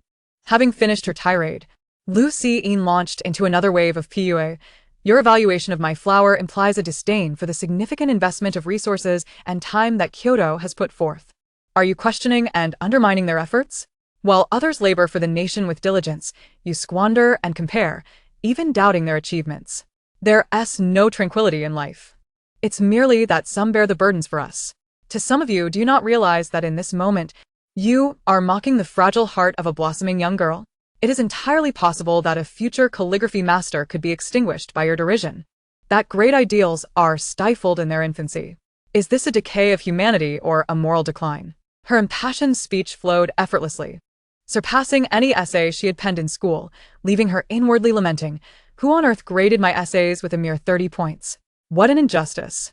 Having concluded her soliloquy, Lu Jingshu noticed all eyes fixated upon her, tears welling in their gazes, revealing a complex tapestry of emotions: regret, shame, and remorse. Wait, did I genuinely move them? She recognized the truth behind those sentimental speeches delivered at school openings. Clearly, this crowd of affluent individuals had never experienced such sentiments before. She hadn't even prompted them to embrace their teachers or parents, yet they were already so moved. As others engaged in earnest self-reflection, they increasingly found merit in Lu Jing's words. Here was a young girl, possessing such profound awareness at a tender age, while they, having traversed half a lifetime, found their perspectives eclipsed by that of a mere maiden. It was a source of embarrassment to admit. Consequently, those who had previously looked down upon Lu Jing and her companions fell into a profound silence, wishing they could return and deliver themselves a couple of resounding slaps. Their intentions unfulfilled, they found themselves chastised, ultimately leaving the expressions of Su Zichen and Gu Jiai, who were deemed notably objectionable, utterly devoid of emotion. How articulate she was! Why not pursue a career in comedic dialogue? Lu Jing cleared her throat twice, discreetly clutching Lu Jingshu's sleeve, observing the transformed crowd with a twinge of guilt and unease within her heart. Lu Jingshu raised an eyebrow. "What are you gripping me for?" Lu Jing replied, "Perhaps my conscience has been expelled by a dog." Lu Jingshu responded with a silent look of disbelief. Zhou Zipping, who was seated close by, distinctly heard this exchange, her eyes curving into a soft smile. "What are you laughing at?" No laughter permitted. Lu Jingshu retorted playfully. Zhou Zipping extended her sleeve toward the somewhat irritable child, suggesting, "You may hold on to mine," perhaps due to the peculiar atmosphere surrounding them or the darkness that had fully enveloped the sky. With only the dim streetlights of the manor casting a warm glow, a moth found its way into their proximity, fluttering nearby, its shadow dancing on the ground, eventually settling upon a nearby light source, causing the illumination to tremble slightly. Perhaps it was the gentle summer breeze caressing their faces, akin to a lover's tender touch, that led Lu Jing to detect a hint of ambiguity in his words. Her once steady heart began to falter, an unfamiliar warmth rising to her cheeks, her mind becoming slightly clouded. In this peculiar state, she inexplicably loosened her grip and reached for Zhou Zipping's sleeve instead, grasping it delicately, hesitant to apply pressure. Zhou Zipping arched her brows cheerfully, leaning in closer, allowing Lu Jing to clutch the fabric more tightly, as if through this gesture she was offering Lu Jing an immense sense of security and assurance. In that moment, Lu Jing felt an undeniable confidence, as if whatever she said or did would be met with ample support, transforming her dreams into reality without any lingering worries. Abandoned by her sister lost in infatuation, Lu Jingshu turned to Zhou Zipping, their gazes laden with unspoken emotions, the atmosphere thick with ambiguity. She rolled up the sleeves of her coat, revealing her elegant, slender wrists, and unceremoniously shoved her hands into her pockets, wearing a displeased expression. Moments later, she felt a tug on her sleeve from the right side, and she turned to see Chu Mian gazing down at her, his focus unwavering. Their eyes bore a striking resemblance, both long and alluring, yet his seemed deeper, naturally imbued with warmth. When he fixed his gaze upon someone, it exuded a gentle tenderness. In contrast, Lu Jingshu's eyes, tinged with a faint blush, were dark and starkly defined, devoid of emotion, particularly when she was not smiling, resembling the desolate snow of winter, cold and uninviting. As Lu Jingshu found herself momentarily lost in his gaze, she heard Chu Mian's voice, imbued with a warm smile. "I'm afraid of the dark. May I come a little closer?" Lu Jingshu glanced toward the brightly lit Pei family courtyard and, with a forced smile, replied coldly, "No, you may not." "Oh," Chu Mian said, taking a small step to the left, as if merely playing a part in a scene. Lu Jingshu massaged her brow in exasperation, allowing him to do as he pleased. Chu Mian's smile deepened, recognizing the soft-heartedness beneath her tough exterior. Chapter 46. Publicly Presented Gifts. Su Zichen had long been aware of the two striking men beside Lu Jing, utterly captivated, having never encountered such handsome individuals before. Even Qinming paled in comparison. Noble and ethereal, as warm as jade. Observing their close camaraderie ignited an overwhelming jealousy within Su Zichen, who bit her lip fiercely. Why? Why was it that, even after losing everything, there were still those who stood by their side? Noticing Su Zichen's distracted gaze, Qin Ming possessively wrapped his arms around her waist, pulling her close with an air of dominance, declaring, "Woman, you may only look at me." At this, Su Zichen lifted her gaze to the assertive man, a smile gracing her lips as she nestled against him, softly declaring, "All right, I will only look at Brother Ming." Had Lu Jingshu been present, she would have surely been compelled to regurgitate her meal from the sheer absurdity. Had she perhaps indulged too much in fried chicken? Time to procure some dish soap to cleanse the grease. While Su Zichen had a good friend, Gu Jiai, who gazed at them with starry-eyed envy, exclaiming, "Wow. Such a possessive streak, Zichen, you are so fortunate." In that moment, Su Zichen was utterly blinded by infatuation, her cheeks flushed, obediently reclining against Qin Ming's chest.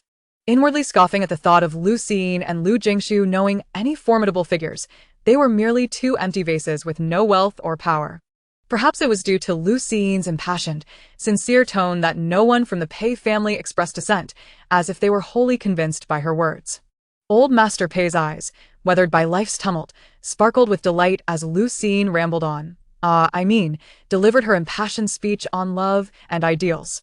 He promptly summoned the butler, saying, "Old Li, hurry, bring forth the gifts for those two girls, let this old man broaden his horizons."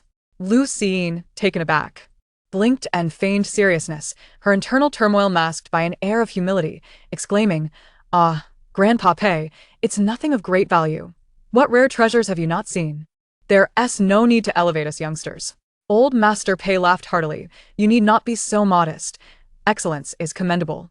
I, as an elder, greatly admire such low-key, yet outstanding young individuals.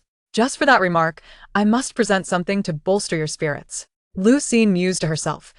How effortlessly she could sway the old man into acting on her behalf, a testament to her influence. No further explanation needed. Su Zichen, noticing her constant refusals, instantly sensed that there was something amiss, at the very least not as exaggerated as Lu Jingshu claimed. A sly smile crept across her face as she awaited the unfolding drama between Lu Jingshu and Lu Jingshu, unable to openly mock, but discreetly signaling to Gu Jiai. Gu Jiai, already displeased with Lu Jingshu, would have seized the opportunity to challenge her regardless of Su Zichen's involvement, raising her voice, "Lu Jingshu, if your possessions are indeed as priceless as you claim, unobtainable even with wealth, then why not let old Pei present them? Are you perhaps hiding something?" Her words struck a chord with others. Although they had been moved by Lu Jingshu's impassioned lamentations, they were not fools and remained skeptical of her credibility. It made sense. If her claims were genuine, she would not fear scrutiny. Whether true or false, they could ascertain the facts publicly. Indeed. Old Pei, please have someone retrieve them so we may witness the flowers and calligraphy for ourselves. Can this high school girl truly possess such prowess? Su Shuyan furrowed her brow tightly, eager to distance herself from Lu Jingshu and Lu Jingshu. Lu Jingshu hesitated, teetering on the brink of madness, pondering whether it would be easier to threaten everyone with a wooden table or simply knock them out and carry them away to the crematorium. Neither option seemed particularly simple. All right, she admitted, she was indeed indulging in wishful thinking. Fine, so be it. It matters not, let them say what they will. A few jibes won't lead to my demise. Just as Lu Jingshu settled into this zen-like acceptance, she suddenly felt a warm breath on her ear, as if another person's presence had drawn near, causing her spine to stiffen instantly. Zhou Zipping leaned in closer, whispering softly, "Do not worry." Lu Jingshu's ears flushed with heat, and she retorted defiantly, "I'm not worried at all. Why would I concern myself with such trivial comparisons?" Zhou Zippei raised an eyebrow. "Indeed, it's rather dull."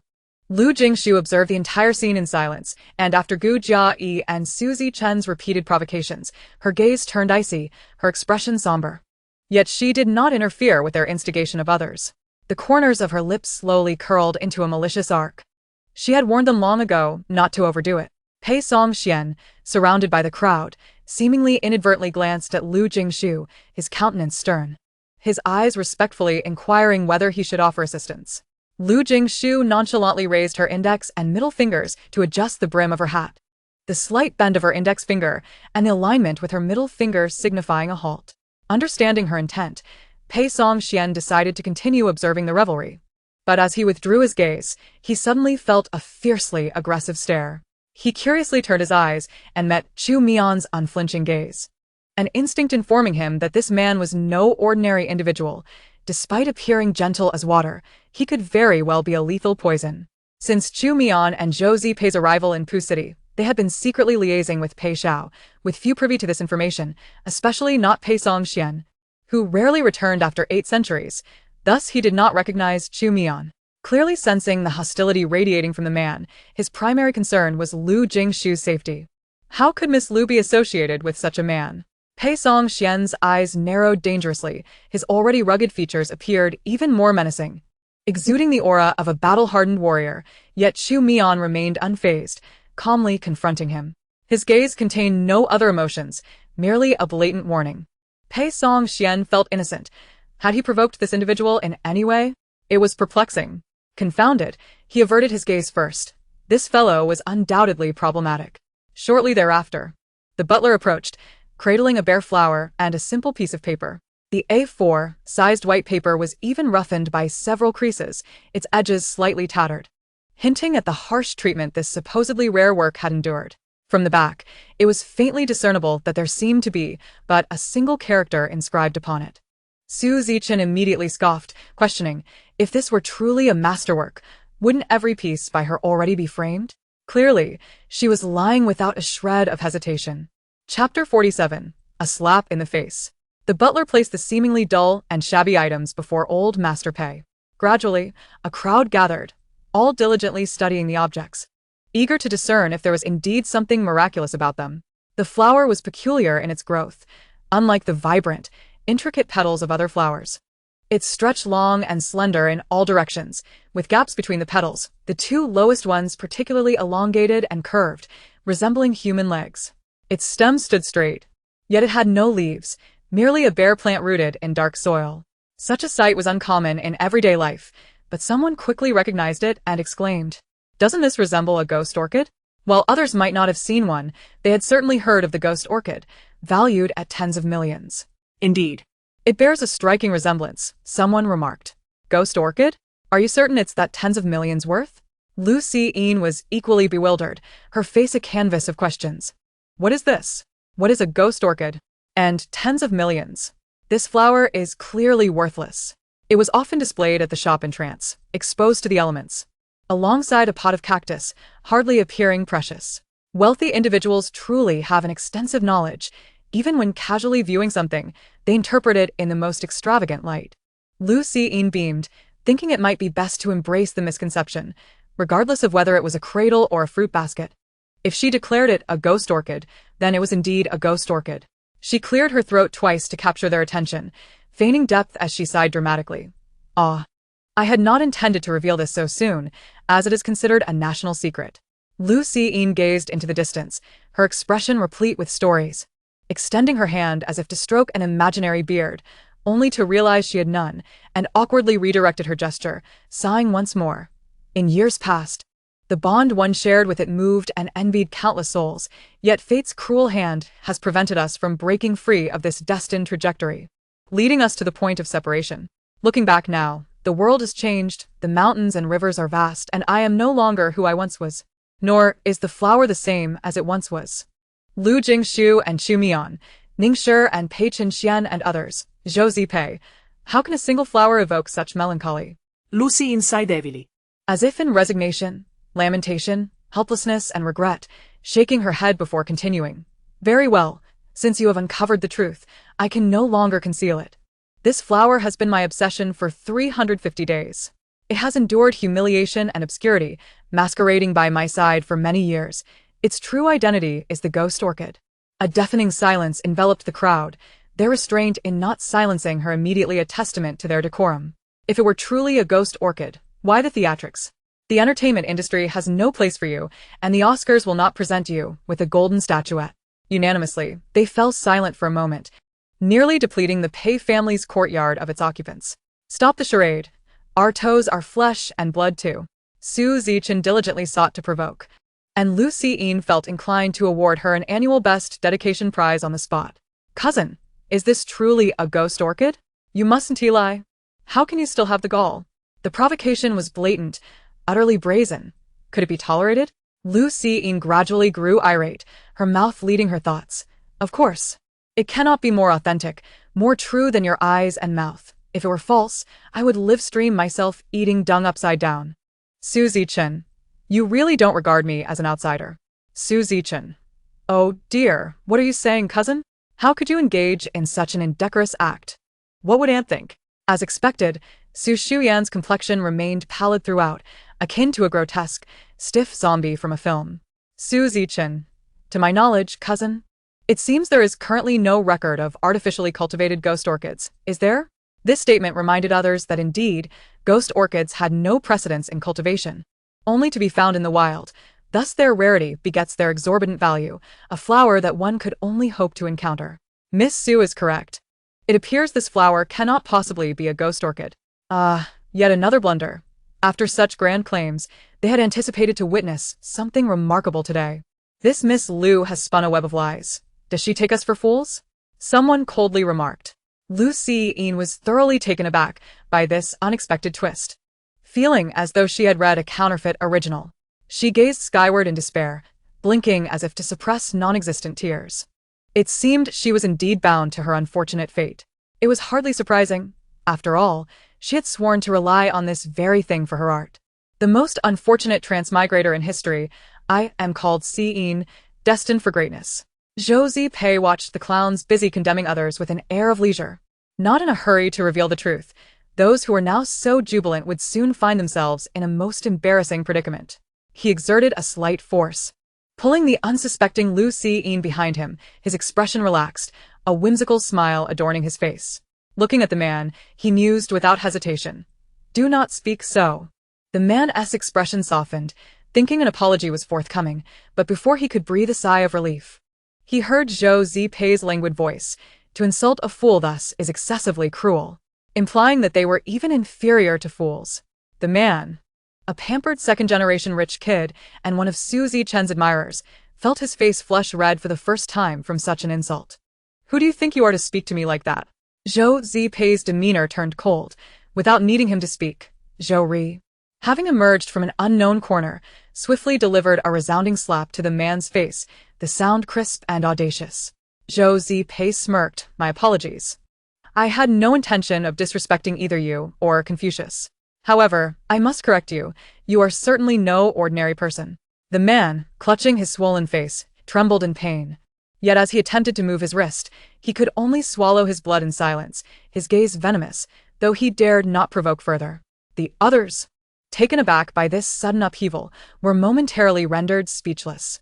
Was someone truly daring enough to cause a ruckus in the Pei family's midst, and at the venerable Lord Pei's birthday banquet, no less? Were they courting disaster? Yet, as they waited, perplexed by the absence of any action from the Pei family, their confusion deepened. Zhou Zipei did not glance back, leaving behind a strikingly handsome silhouette while his mind conjured images of Lu Siyin rendered foolishly infatuated by him. Surely, such bold maneuvers would leave her utterly entranced. Zhou Zipei surveyed the stunned assembly, his tone dripping with disdain. In Pu City, with so many noble families, is there truly not one who can recognize this flower? Bang! Each heart was struck as if by a bullet. Though not physically harmful, it was a profound insult. An elder, trembling, stepped forward, his countenance agitated as he stammered, pointing at the flower. Whose flower is this? As if oblivious to the near altercation moments ago, the elder continued. It bears a striking resemblance. With age, his speech had slowed. Impatiently, some in the crowd pressed for clarification. Resemble what? Ghost orchid. They were aware this had long been a topic of discussion. Yet, the ghost orchid remained impossible to cultivate artificially. Yes, they understood that, but what of it? The elder, with a wise gaze, lost in contemplation, seemed oblivious to the eager eyes around him, slowly revealed a truth. This should not be a ghost orchid. Upon hearing the elder's words, it was as if a veil lifted. Just when hope began to fade and the assembly started to perceive the flower as merely a common white bloom, the elder's voice surged with excitement. His tone shifting, this is a new variety of ghost orchid, recently developed by a laboratory in Kyoto after 10 years of research. Henceforth, ghost orchids may enter the market for cultivation, though they remain exceedingly rare and precious due to their high cost. Only 4 or 5 specimens exist in our country. In that moment, the collective thoughts of the assembly coalesced into 2 words. What? Could Lu Xiyin's claims truly be genuine? Lu Xiyin exclaimed. What? Is everything I said true? No need for live streaming while eating excrement? Su Zichen interjected. What? Such a flower truly exists? Lu Siyin possesses such ability? I cannot believe it. Gu Jia retorted. That old man cannot possibly be referring to the pitiful flower that sits in the dormitory. Gu Jia pressed on. Grandfather. Did Lu Siyin pay you to say this? Lu Siyin smiled sincerely, responding. Thank you. It is the first time someone has so elevated my status. Believing I could afford such extravagance. Gu Jia stared at her, as if she were mad. Chapter 48. A slap in the face too. The elder, displeased by her words, struck his cane heavily against the ground, producing a dull thud, and said, Humph, I do not lie, nor do I bow to money. Meanwhile, Pei Zishao, who had been observing, found himself lost in thought. Why did this elder seem so familiar? Had he seen him somewhere before? With his square glasses, wooden cane, slightly disheveled hair, and penchant for floral shorts that could match any top. Damn. Pei Zishao muttered under his breath, shocked to the point of forgetting his surroundings. As fate would have it, Pei Qin Xian overheard him, turning his head in bewilderment, his expression blank. He witnessed his typically composed and aloof cousin suddenly stand up. Seemingly concerned, Pei Zishao had not heard correctly, and added in frustration, Damn. Great, another one gone mad. Pei Qin Xian shook his head in disappointment. And before he could finish, Zhou Xiangyang delivered a sharp rap to his head. Yo Xiangyang, smiling. Uttered the most venomous words. Do not compel me to strike you on this joyous occasion. Pei Qin Xian silently wrapped his arms around himself. Pei Zishao appeared calm outwardly, yet internally, he was in a state of utter disarray. This elder was unmistakably the professor he had whimsically chosen as a mentor during his university days. It was no wonder he had forgotten. Pei Zishao had just graduated from Yenjing University, and during those 4 years, he majored in finance. The day before selecting a minor, he had gone out drinking with his roommate all night, and the next day, he awoke in a haze, barely able to drag himself from bed, randomly selecting a subject. Thus began his foray into the obscure world of horticulture, a field he was singularly dedicated to. Unbeknownst to him, the only professor in this realm was unreliable, having only appeared before Pei Zishao for a mere 5 seconds, after which he was left to self-study. As memories flashed through his mind, the image of that fleeting figure blurred, save for the peculiar floral shorts that remained vividly etched in his memory. He approached the elder, bowing respectfully before all present. Teacher. The elder furrowed his brow, casting a quick glance at him, and without a moment's thought, asked, Who are you? Pei Zishao replied, He knows. Is it possible he is your student? Lu Jingshu kindly prompted. They're already calling him teacher. Why question his identity? While there are instances of poor relationships between teachers and students, it is rare to find such unfamiliarity. The elder pondered for a moment before suddenly slapping his forehead in realization. You are that. Pei Xiao. Pei Zishao's expression fell. Pei Zishao. Yes. I am called Pei Zishao. I am aware. No need for reminders. The elder appeared quite irked. The surrounding crowd had grown restless. For it was common knowledge that Pei Zishao attended the second-ranked Yenjing University, and any individual capable of being his teacher was undoubtedly extraordinary. Yet, upon surveying the elder, their gazes fell upon the garishly colored floral shorts. This hardly seemed fitting. The elder, as if sensing their thoughts, tugged at his shorts and snorted. What is it? Do you find them unappealing? No one dared voice dissent, and they all nodded in unison. They are lovely, indeed. A bold individual ventured to inquire. May I ask your surname? The elder replied, Huang Yuncheng. Huang Yuncheng? Was he not the professor from Yenjing University who received the Flying Inspiration Award 5 years ago? The Pei family members rushed over to greet him, expressing their apologies for not having attended to him sooner, indicating the elder's esteemed status. It is Elder Huang. We sincerely apologize.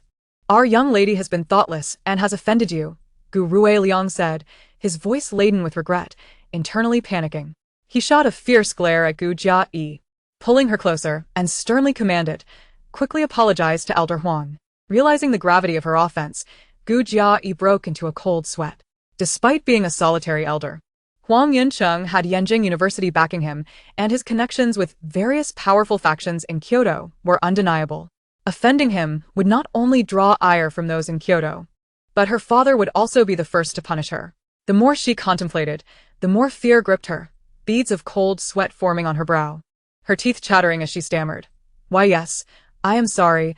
I was momentarily foolish and spoke without thinking. Please do not take it to heart. Pei Zishao had just witnessed her doubt towards the teacher and immediately prepared to summon security to escort her out, showing no mercy, yet no one dared to intervene. Just then, Huang Yunqing raised a hand to halt him. No, Xiao, do not be hasty. I am not so grand as to argue with a girl lacking in upbringing. Pei Zishao could not help but interject. Zishao, 不需要疑. unable to express her anger, simultaneously breathed a sigh of relief.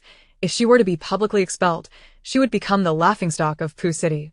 Huang Yuncheng's attention shifted back to the flower that had been overlooked for so long, inquiring once more, whose flower is this?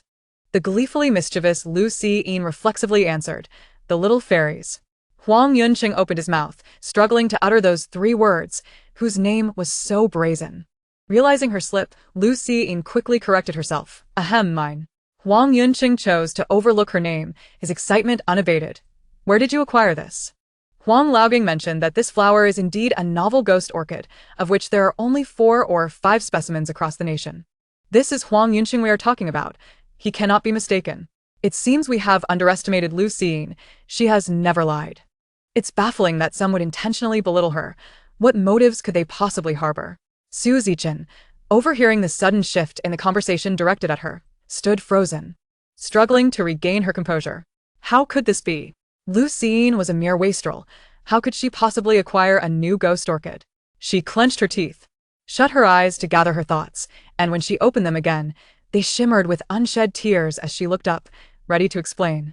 However, she noticed Jin Xiang and Qin Ming both fixated on the flower, their brows slightly furrowed. Then, raising their voices slightly, they said, Xiang go, Ming go? I don't know, Wu, I didn't think too much about it, you must believe me, Wu. Her tears flowed like rain on a pear blossom, evoking pity from all who beheld her. Both men snapped back to reality. Jin Xiang concealed his complex emotions and offered a gentle smile, reassuring her it's all right. I believe you. Qin Ming tenderly wiped her tears away, asserting possessively, your tears should only flow for me. Stop crying, I believe you too. Suzy Chen. Her sorrow dissipating into a smile, cast her gaze downward, a glimmer of pride flashing in her eyes. Meanwhile, Lu Jingshu seemed to drift into a different realm. As though she stood upon a floating cloud, it felt surreal, and she couldn't help but giggle foolishly. Could it be that since entering this narrative, not only had she gained divine powers but also found her tongue? Ha, I knew it. One cannot remain perpetually unfortunate. Fortune has finally smiled upon me. The more she pondered, the more exhilarated she became, lost in a delightful fantasy of having 10 male models surrounding her, unable to contain her laughter. Then, all the affluent and influential individuals turned their attention to Lu Jingshu, their expressions betraying a mix of concern and bewilderment. Quite a spectacle indeed, Lu Jingshu remarked inwardly. Observing Lu Jingshu's expression, she could easily surmise the fanciful dreams her sister was entertaining. Huang Yunqing, witnessing her silence, perceived her demeanor as foolish. His heart aching for the poor child, so young yet already appearing dim-witted, a cruel twist of fate. Thus, disregarding any sense of propriety, he exclaimed, little fairy, do you remember? Lu Jingshu, the illusion shattered, was left with nothing but the awkwardness of embarrassment. Haha, Huang Laogang, my name is actually Lu Jingshu. Upholding the principle of encouragement. Huang Yunqing, with a clear conscience, praised, is that your nickname? You're quite remarkable, so clever to remember your own name. Lu Jingshu was rendered speechless. She truly could not fathom what was so clever about it. She was no simpleton. This old man's way of thinking was rather peculiar. No, it's my full name. Huang Yunqing, enlightened, responded, oh, so Lu Jingshu is your full name, and Little Fairy is your nickname. Lu Jingshu chuckled dryly, lamenting her own misfortunes. She was reluctant to linger on the matter of names and hesitantly inquired, are you certain this is a new ghost orchid?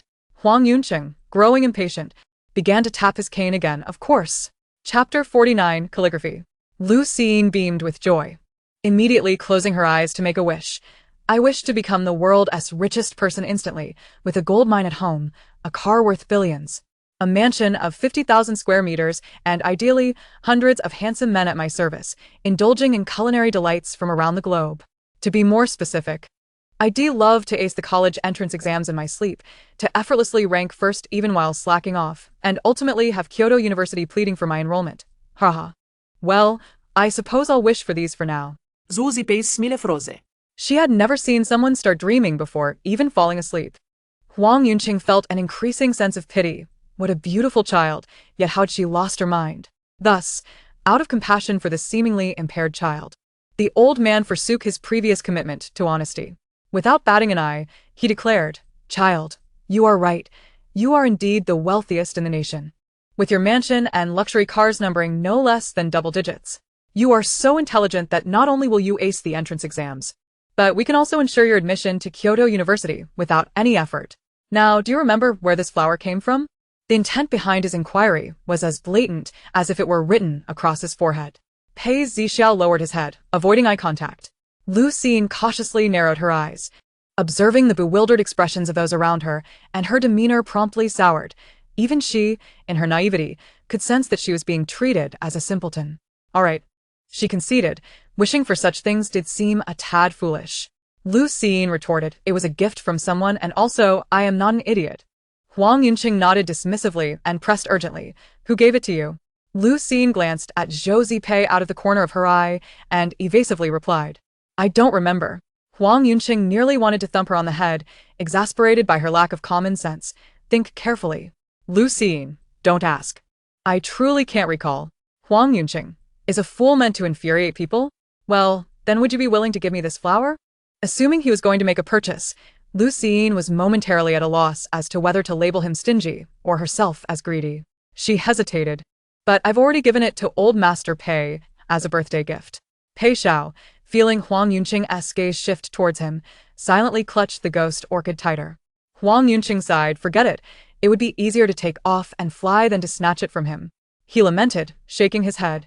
"I came only because I heard about the ghost orchid's appearance, and since I cannot take it with me, I shall take my leave." As he turned to depart, he addressed Pei Zixiao, "Xiao Xiao, if you're interested, feel free to follow me in the future." Pei Zixiao, with a serious expression, considered this and replied, "All right, teacher. Let me see you out." Huang Yunqing pushed his hand away. "I'm not old yet. I don't need your assistance."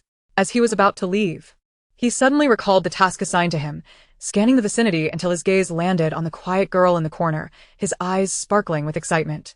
Thus, everyone watched Huang Laogang approach Su Zichen with enthusiasm, leading to a flurry of speculation. Could Huang Laogang know Su Zichen? Or perhaps he had recognized her talent and intended for her to become Pei Zixiao's junior. Even Su Zichen thought so, having just been publicly humiliated by Lu Jingshu. She was on the verge of leaving when she was surprised to find Huang Laogang so discerning as to notice her. Although Huang Laogang's research focus was niche, his connections in Kyoto would be invaluable to her.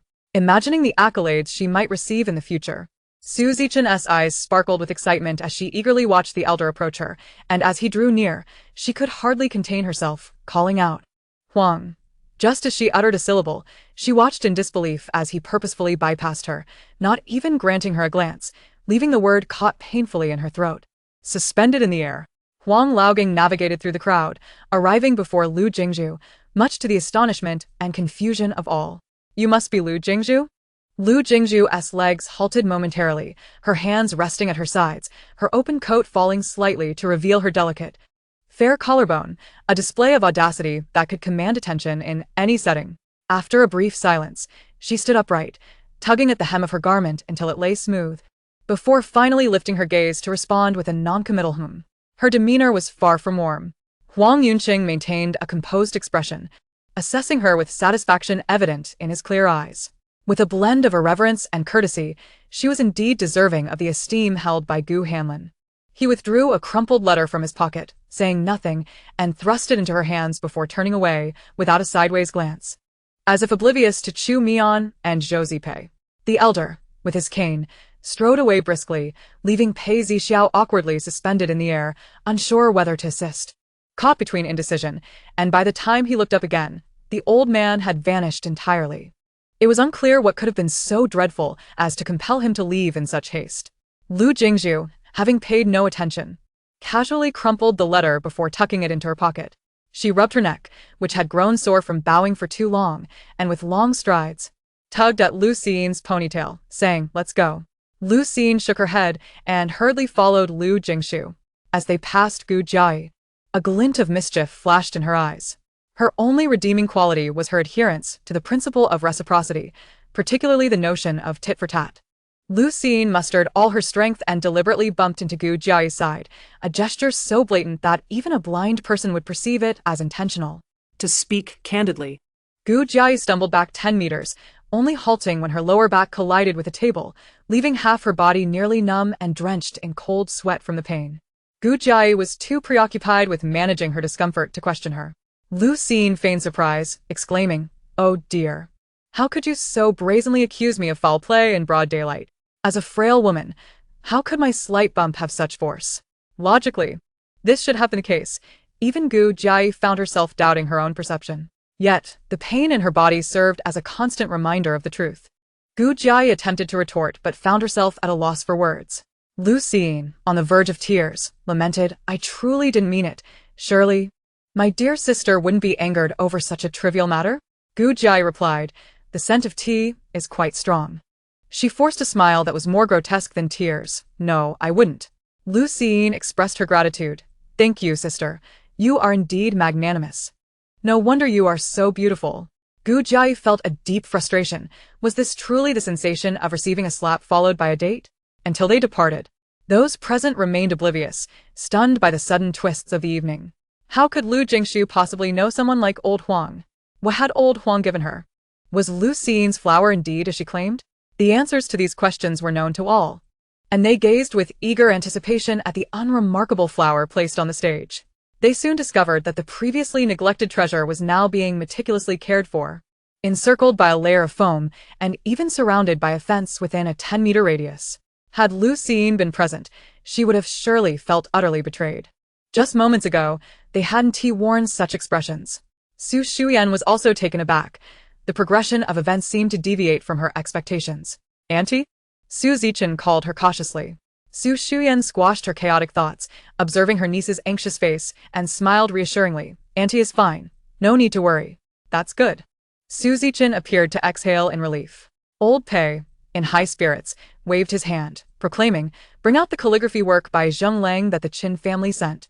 Let us all appreciate it together."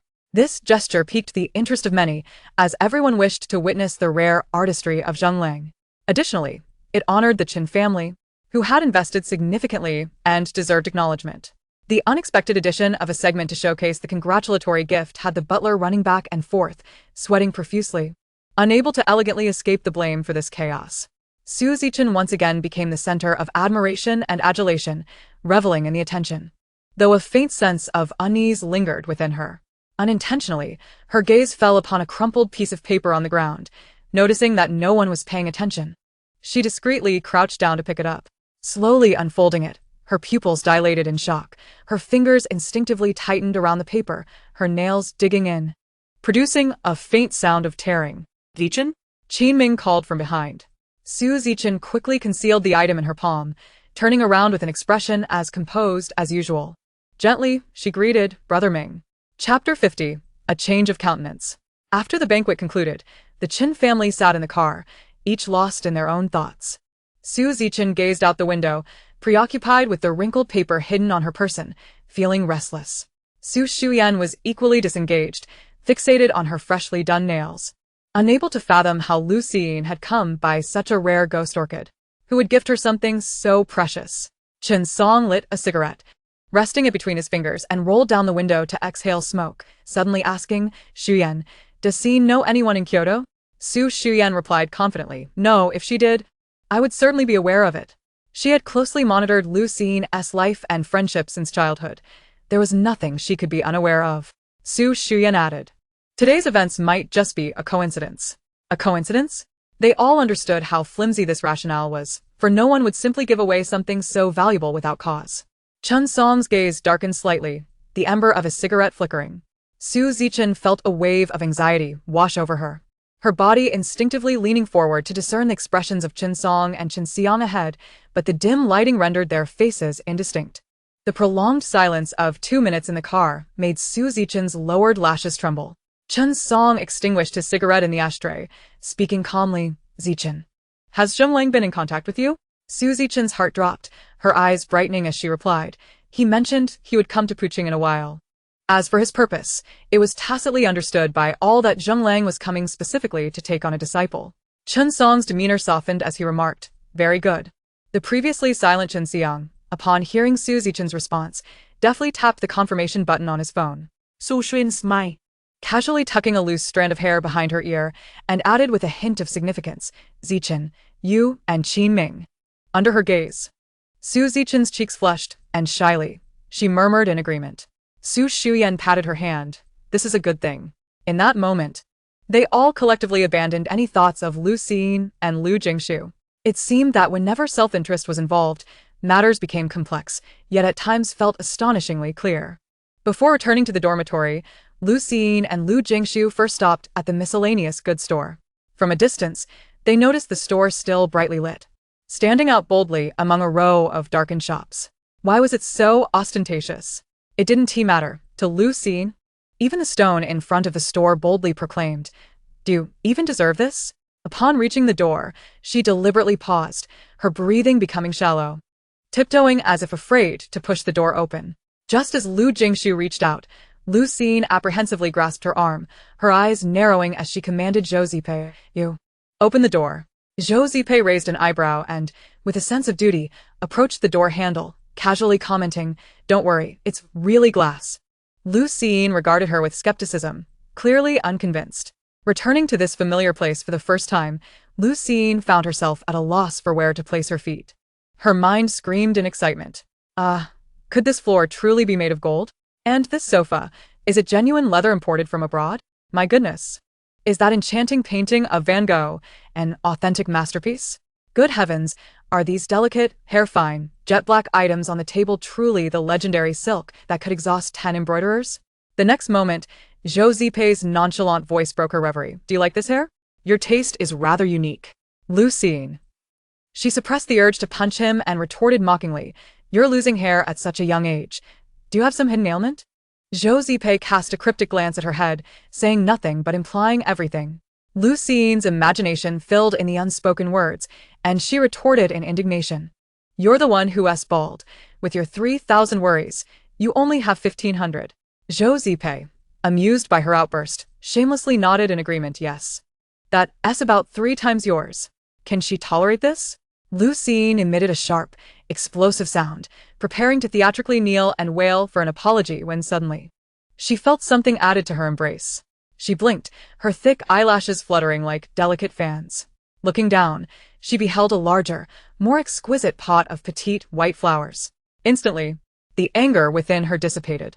Well, it's not primarily about the money. Since he is so sincere, she deemed herself not unreasonable, thus decided to overlook his comment about her baldness. Lu Xiyin's eyes curved into crescent moons as she tightly embraced the petite white flowers that had returned to her side, and with a friendly demeanor, she addressed him, "Hey, brother Zhou, what do you need?" Zhou Zipei, who had not uttered the word bald even once, witnessed a remarkable transformation from extreme anger to extreme obsequiousness in just a few seconds. He found her quite fascinating. Lu Siyin inquired, "Brother Zhou, are you thirsty? Tired? Do you need me to attend to your rest?" Zhou Zipei gazed at her smiling face, leisurely calculating. "Earlier at the banquet, you mentioned you wanted to find a male model?" Lu Siyin replied, "Not just one?"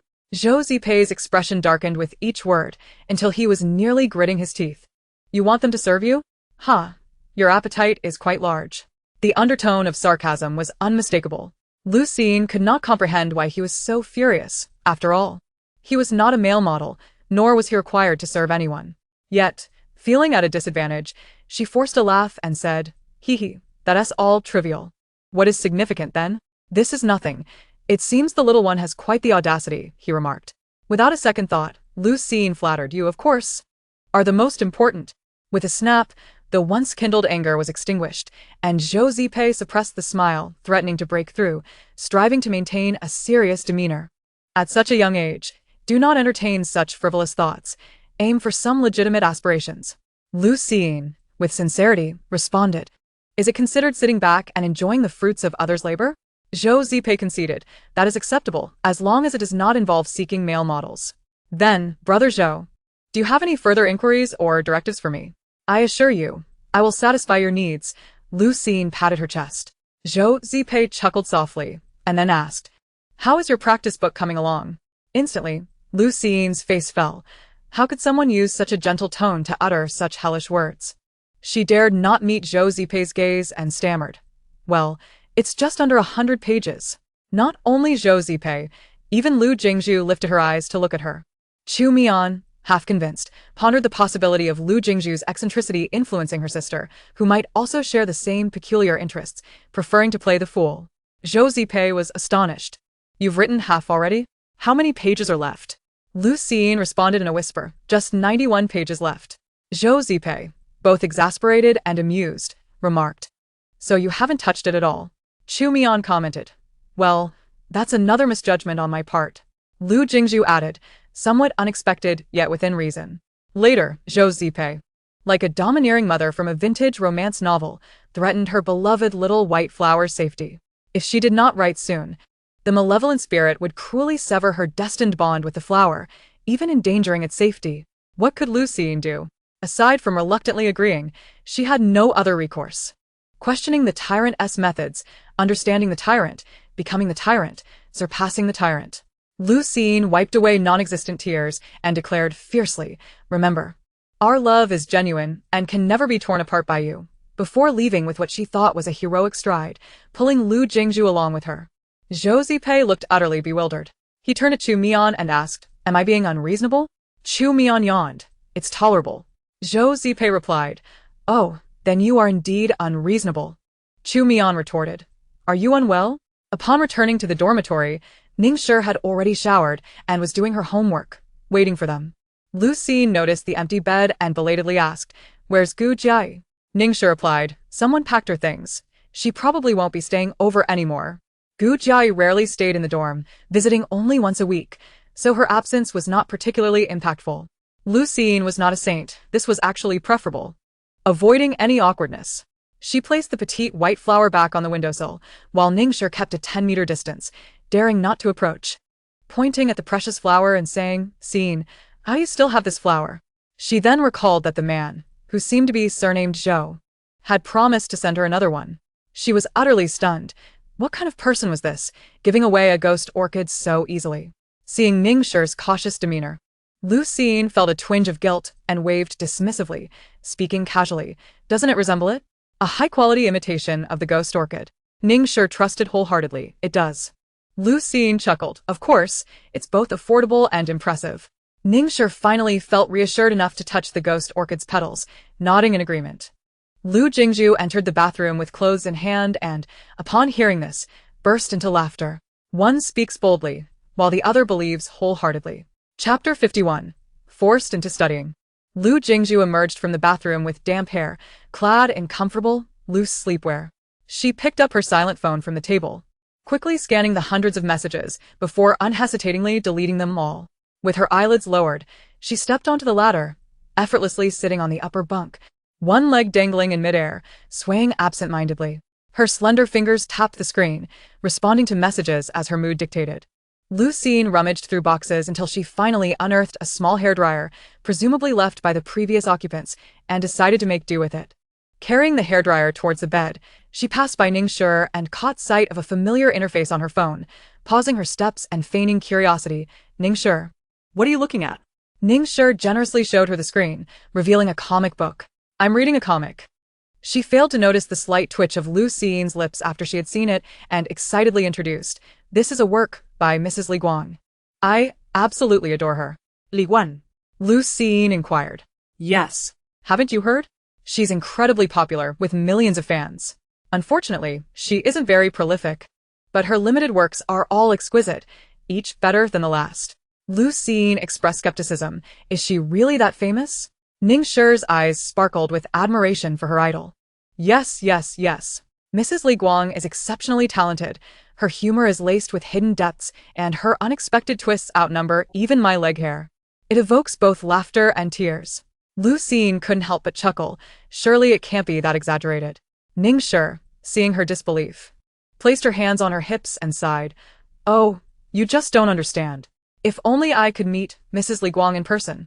Just seeing her once would be worth dying for, Lu Xiyin mused. Well, you can go right now, she murmured. What? Lu Xiyin laughed. Never mind. Your wish will surely come true. She changed the subject, plugged in the hairdryer, and called out to Lu Jingshu, Sister, come down. I'll dry your hair. Lu Jingshu, who typically lacked patience for such trivial matters, showed little concern for her hair. She glanced at the hairdryer in Lu Xiyin's hand for a few seconds before silently leaping down from the bed and lazily sitting in a chair. Before long, the hairdryer hummed to life. Lu Jingshu felt hands weaving through her hair, the gentle breeze soothing her scalp, dissipating all chill. It was quite pleasant. She relaxed, her brows unfurling. 6 minutes passed swiftly, and Lu Jingshu's hair was completely dry, cascading smoothly over her shoulders. Lu Xiying smiled and declared, "All done." Ningshi rested her hands on her head, marveling, "Your sisterly bond is truly wonderful." Lu Xiying beamed even more brightly, responding as if it were the most natural thing. "Of course, we are family." As Lu Jingshu roughly tossed her hair back to clear her vision, the two sentences successfully halted her movements. She pondered, realizing that at some point, she had gradually grown accustomed to Lu Xiying's presence, chattering and bouncing around her. There seems to be quite a remarkable younger sister. Lu Jingshu, through the dim glow of her phone screen, caught a glimpse of the slight curve at the corners of her mouth, but immediately reverted to a stoic expression. Yet, the faint smile concealed in her eyes was unmistakable.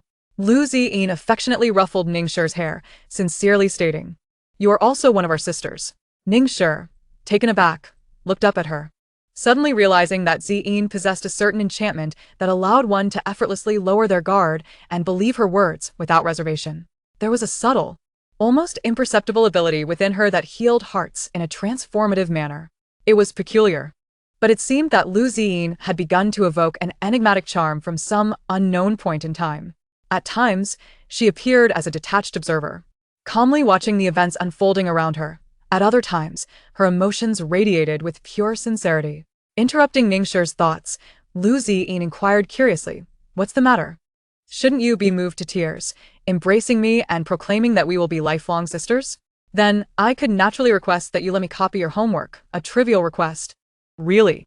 Ningxi retorted, "You must be a lotus, with a multitude of cunning thoughts, yet not a single heartfelt one."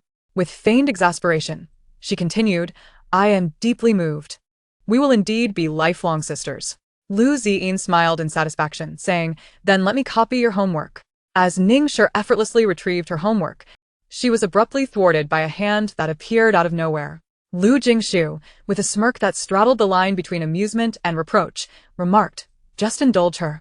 With less than 9 months until the college entrance examination, she cannot copy homework anymore. She must complete it herself, right up until the day before the exam." Lu Xiying grimaced.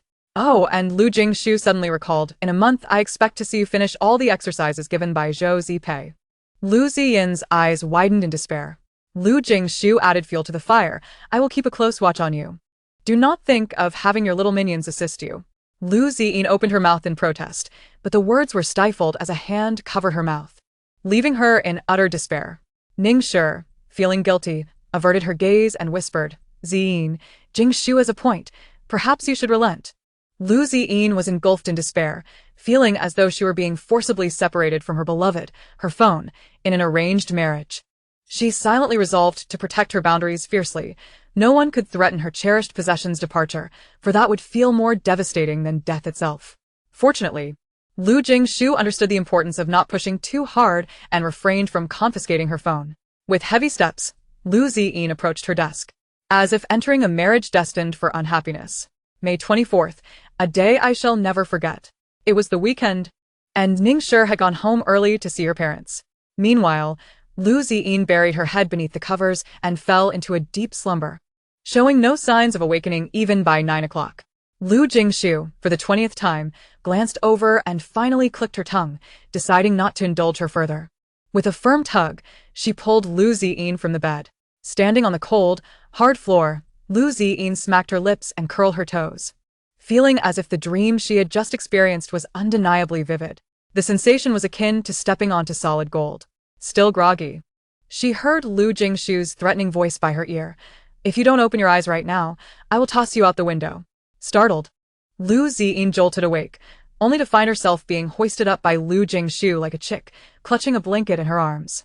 "Wait, where's my bed? My large, soft, and fragrant bed?"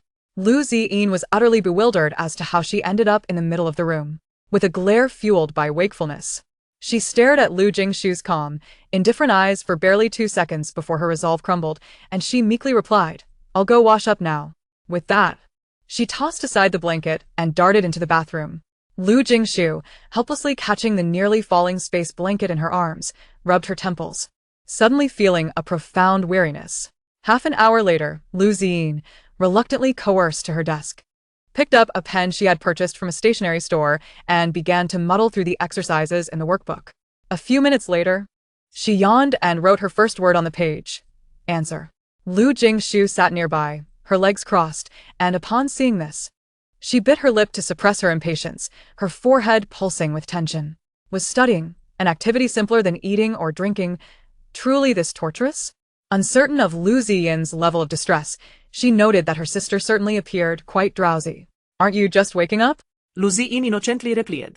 What does just waking up have to do with being tired now? At a loss for words, Lu Jingshu warned, "In 10 minutes. If I don't see you finish this page, I will throw away your precious flower." Lu Ziyin retorted, "That is not a broken flower. It is my cherished little white flower." Such a sharp focus on trivialities. Lu Jingshu closed her eyes, her expression indifferent, as though there were no room for negotiation. After saying this, she stepped out to take a phone call. Lu Ziyin resignedly turned her attention back to the questions. Yet this was Chinese. She recognized every character. So, why was it incomprehensible when strung together? What scientific inquiry pertains to the objective natural world, its cultural foundations extending into its exploration? What on earth did that have to do with anything? In high school, Lu Ziyin had performed well academically. But it had been years since she had encountered such material. To say she had forgotten everything would not be an exaggeration. Chapter 52. The Adventure of Learning. Lu Ziyin, frantically distressed, her gaze wandering until it landed on her phone. A look of conflict crossed her face as her right hand, seemingly possessing a will of its own, reached out. Yet, just as it was about to succeed, her left hand caught it, clinging to the last vestige of rationality. No. She had to finish this page of questions quickly, or her fate would be sealed. What harm would it do to play for a while? Besides, her sister wasn't here. No, if she returned and discovered it, the consequences would be far worse than merely failing to complete a page of language exercises. She had placed her phone down when she arrived. If it went unnoticed, it would be fine, right? But surely, she wouldn't notice as long as she put it down at the first sound of footsteps. Yet, the thought of that was a slippery slope. Lu Ziyin found herself in a split mental state, and after several rounds of inner dialogue, she had the enticing phone in her grasp. Holding her breath, she listened intently for any sounds beyond the door. If she hadn't returned yet, then she could play, without a care. Lu Ziyin opened the game app. 15 minutes later, Lu Jingshu returned from the school supermarket. Before she even entered, she heard the jubilant shouts from the dormitory. "Let me create you. And I will obliterate you. Invisibility and rolling. I am someone you cannot provoke." Ibun, huh? Whatever they were doing, it was clear they were not studying. Lu Jingshu, her patience wearing thin, kicked the door open, not forcefully, but enough to startle those inside. The joy of victory had barely faded from Lu Ziyin's face when the quiet creak of the door startled her into a pale complexion. She quickly shut off her screen, concealed her phone in her sleeve, grabbed a pen, and flipped through her book, all in one fluid motion. Her expression turned solemn as she scribbled aimlessly on the page, leaving traces of her supposed work. She dared not look back, listening as the footsteps approached, reminding herself to maintain composure and not reveal her ruse. Her fingers trembled slightly as she held the pen, feigning concentration as if the question had truly baffled her. Lu Jingshu halted beside her, and upon discerning the scene, she felt both exasperated and amused, remarking dryly, "Are you seriously reading the question to the page number?" Lu Ziyin jolted, suddenly realizing she had circled every question, including the very first one on the page. A wave of panic surged through her as she sensed she might have been exposed. Her phone slipped from her sleeve, clattering to the floor. The air grew so silent it was as if one could hear a funeral procession. Lu Ziyin cast a sidelong glance at her sister, Lu Jingshu, who was bent over, playfully toying with her most cherished possession. The sight made her blood pressure soar. Then, under the gaze of her sister's alarmed eyes, Lu Jingshu slowly unlocked her phone. Accurately entering the password and the unclosed gaming interface instantly pinned Lu Ziyin to a metaphorical execution rack. Her mind raced frantically as she resolved to change the subject. "Wow. My beloved sister, did you buy something?" This is my favorite snack and my preferred drink. Oh, what an adorable hairdryer and water bottle. Lu Jingshu began to lavish praise upon the sleek black hairdryer and other items. Truly, her sister was the most beautiful, charming, and gentle person in the world. I adore you. Lu Jingshu attempted to awaken Lu Jingshu's affection for her. However, Lu Jingshu's response was not what she had hoped for. It became evident that Lu Jingshu had not only failed to elicit a warm response, but had further complicated her predicament by evading the topic. 15 minutes could yield 2 or 3 pages. Have you finished? Lu Jingshu decided to flip the narrative. Sister, this isn't my fault. It's all because of this pesky phone. It always tempts me. Lu Jingshu merely scoffed. Finding excuses is becoming rather unbecoming. Under Lu Jingshu's penetrating gaze, Lu Jingshu's confidence waned. Aware of her own shortcomings, she murmured, I'm almost done. Lu Jingshu scoffed once more. Almost done? All right, 2 pages away, Lu Jingshu conceded. Lu Jingshu sighed in disbelief. Really? Lu Jingshu nodded earnestly, lamenting, this material is simply beyond me. How am I supposed to know the most critical factors in scientific development? Surely, it cannot be someone as ordinary as me. What a disaster for technology that would be. And as for the author's purpose in describing the blue curtains, how am I to discern his thoughts? The curtains were blue, plain and simple. What other purpose could they serve? Besides blocking light, of course. And this classical Chinese text, why can't it be written in a way I can comprehend? Just when I finally recognize a word, I'm tasked with translating it into something trivial. I attempted to describe spending less money on purchases, only to find the answer relates to seizing opportunities. What on earth could connect those two concepts? Even if you were to kill me, I could never bridge that gap. Seemingly aggrieved to the utmost degree, she finished her tirade, decrying the absurdity of the questions. Initially, Lu Jingshu felt a surge of annoyance, but witnessing her sister's near collapse from frustration almost made her chuckle. Raising an eyebrow, she gracefully perched herself on the chair beside Lu Jingshu, saying, Don't feel so wronged. Allow me to teach you. Lu Jingshu was taken aback. This was not the outcome she had anticipated. Wasn't it supposed to be a heart-wrenching moment where her sister would resolve to spare her from further study? Noticing her silence, Lu Jingshu arched an eyebrow. Do you doubt me? Then she recalled her own academic performance, which was hardly superior. Momentarily at a loss for a counterargument, Lu Jingshu calmly stated, Rest assured, scoring 103 in language arts is still quite commendable. Lu Jingshu nodded thoughtfully, believing in her sister's capabilities without question. Not naive enough to doubt the prowess of a top scorer. However, to Lu Jingshu, this seemed like an obvious dismissal. She silently muttered about the hassle of dealing with her sister's stubbornness, resolving to take exams more seriously in the future to avoid further disputes. For now, however, Lu Jingshu, ever the straightforward type, issued a blunt threat. Write faster, or I'll give you a beating. Lu Jingshu pouted, succumbing to her sister's intimidation. Just as she leaned down to write, a throng of students passed by in the corridor outside their dorm, seemingly heading for the neighboring room.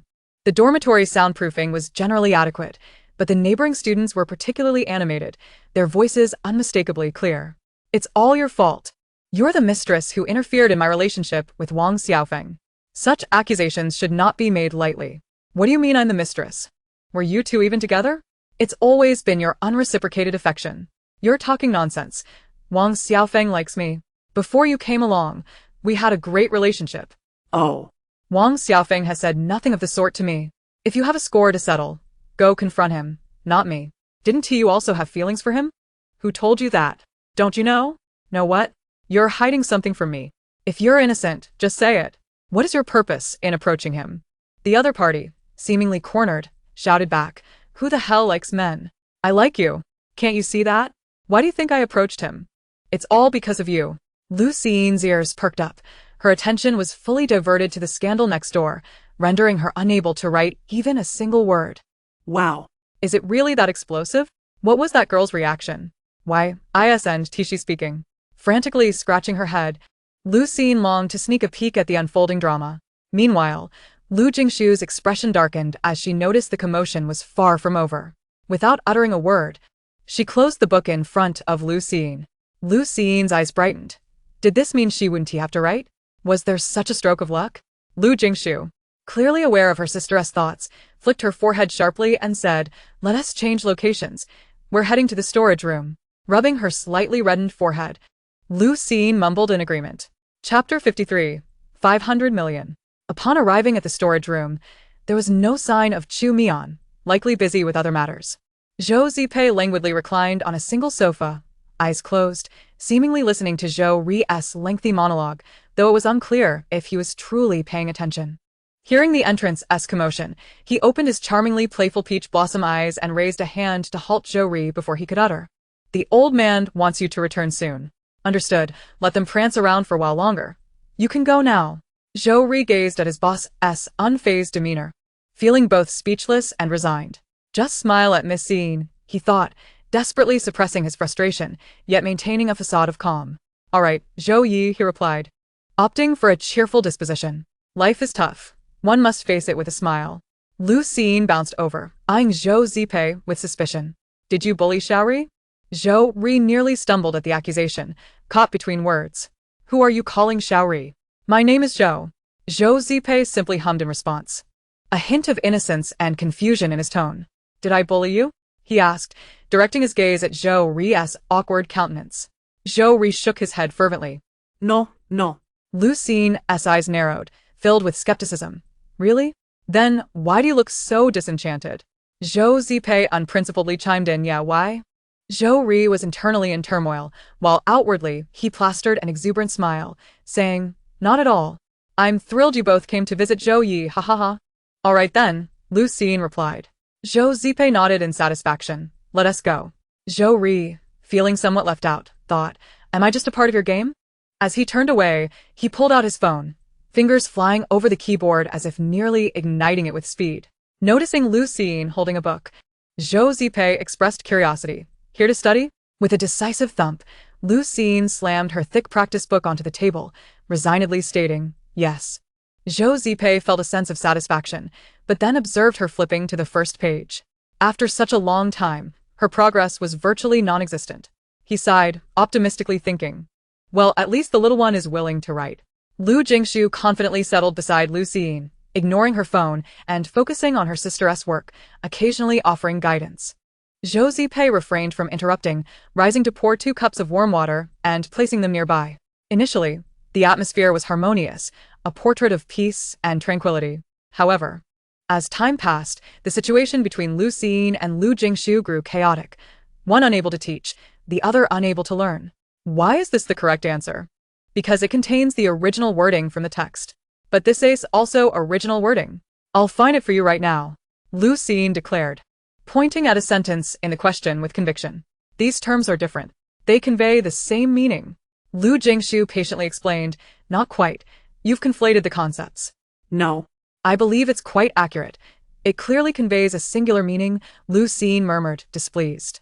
Lu Jingshu inhaled deeply, her expression unyielding as she replied, it signifies be, Lu Jingshu. Under her scrutinizing gaze, dared not to argue further, conceding all right. When it came to reading comprehension, the text frequently mentioned the significance of the small stool.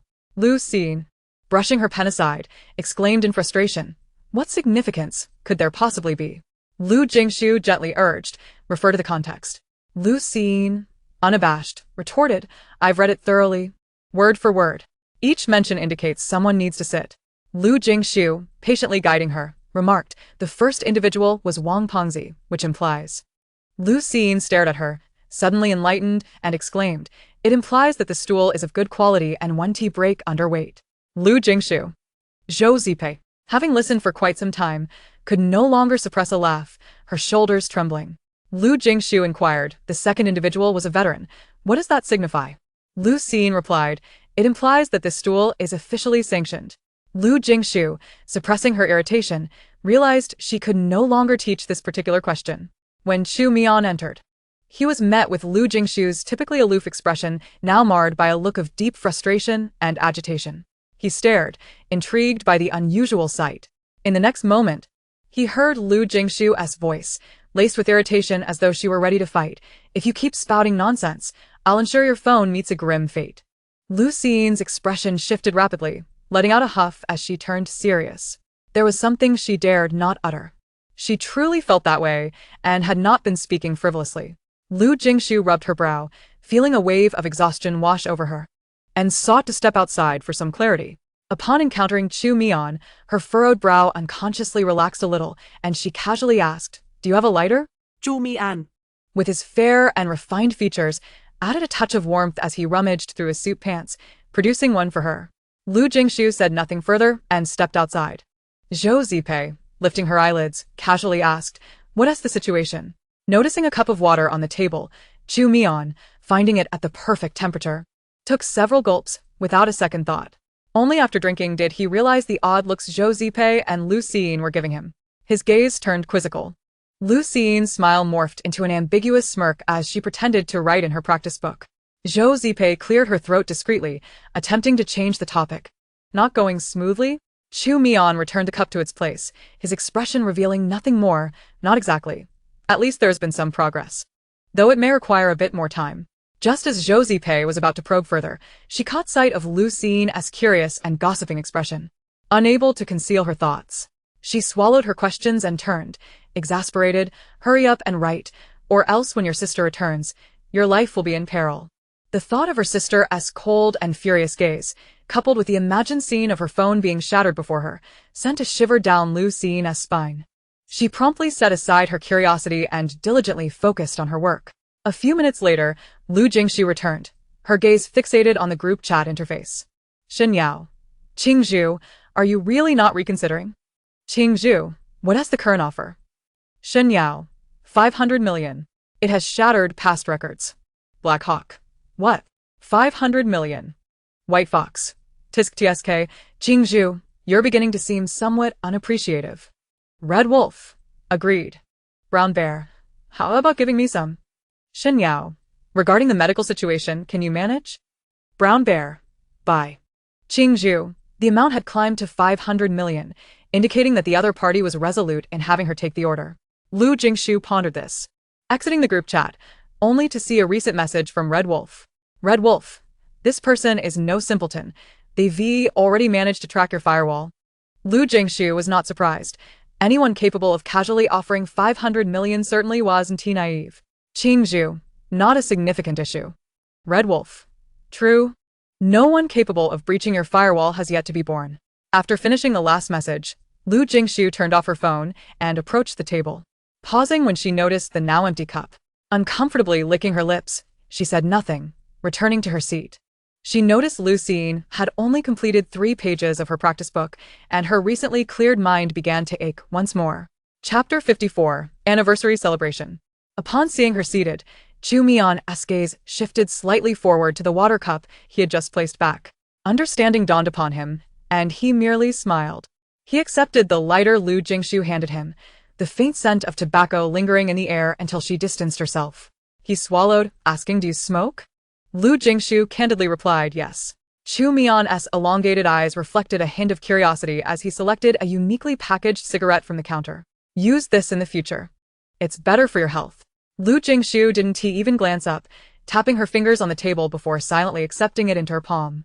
Thankfully, she hadn't rejected his offer. Chu Mian's smile broadened. Thereafter, Lu Siyin, for the sake of her beloved phone, endured humiliation and adopted an attitude of utmost seriousness. She gazed at the tedious and lengthy language exercises, muttering in frustration, "If it weren't for my sister's urgent desire for results, I wouldn't even touch you." Nor could she bring answers, as doing so would prevent her sister from achieving her desired results.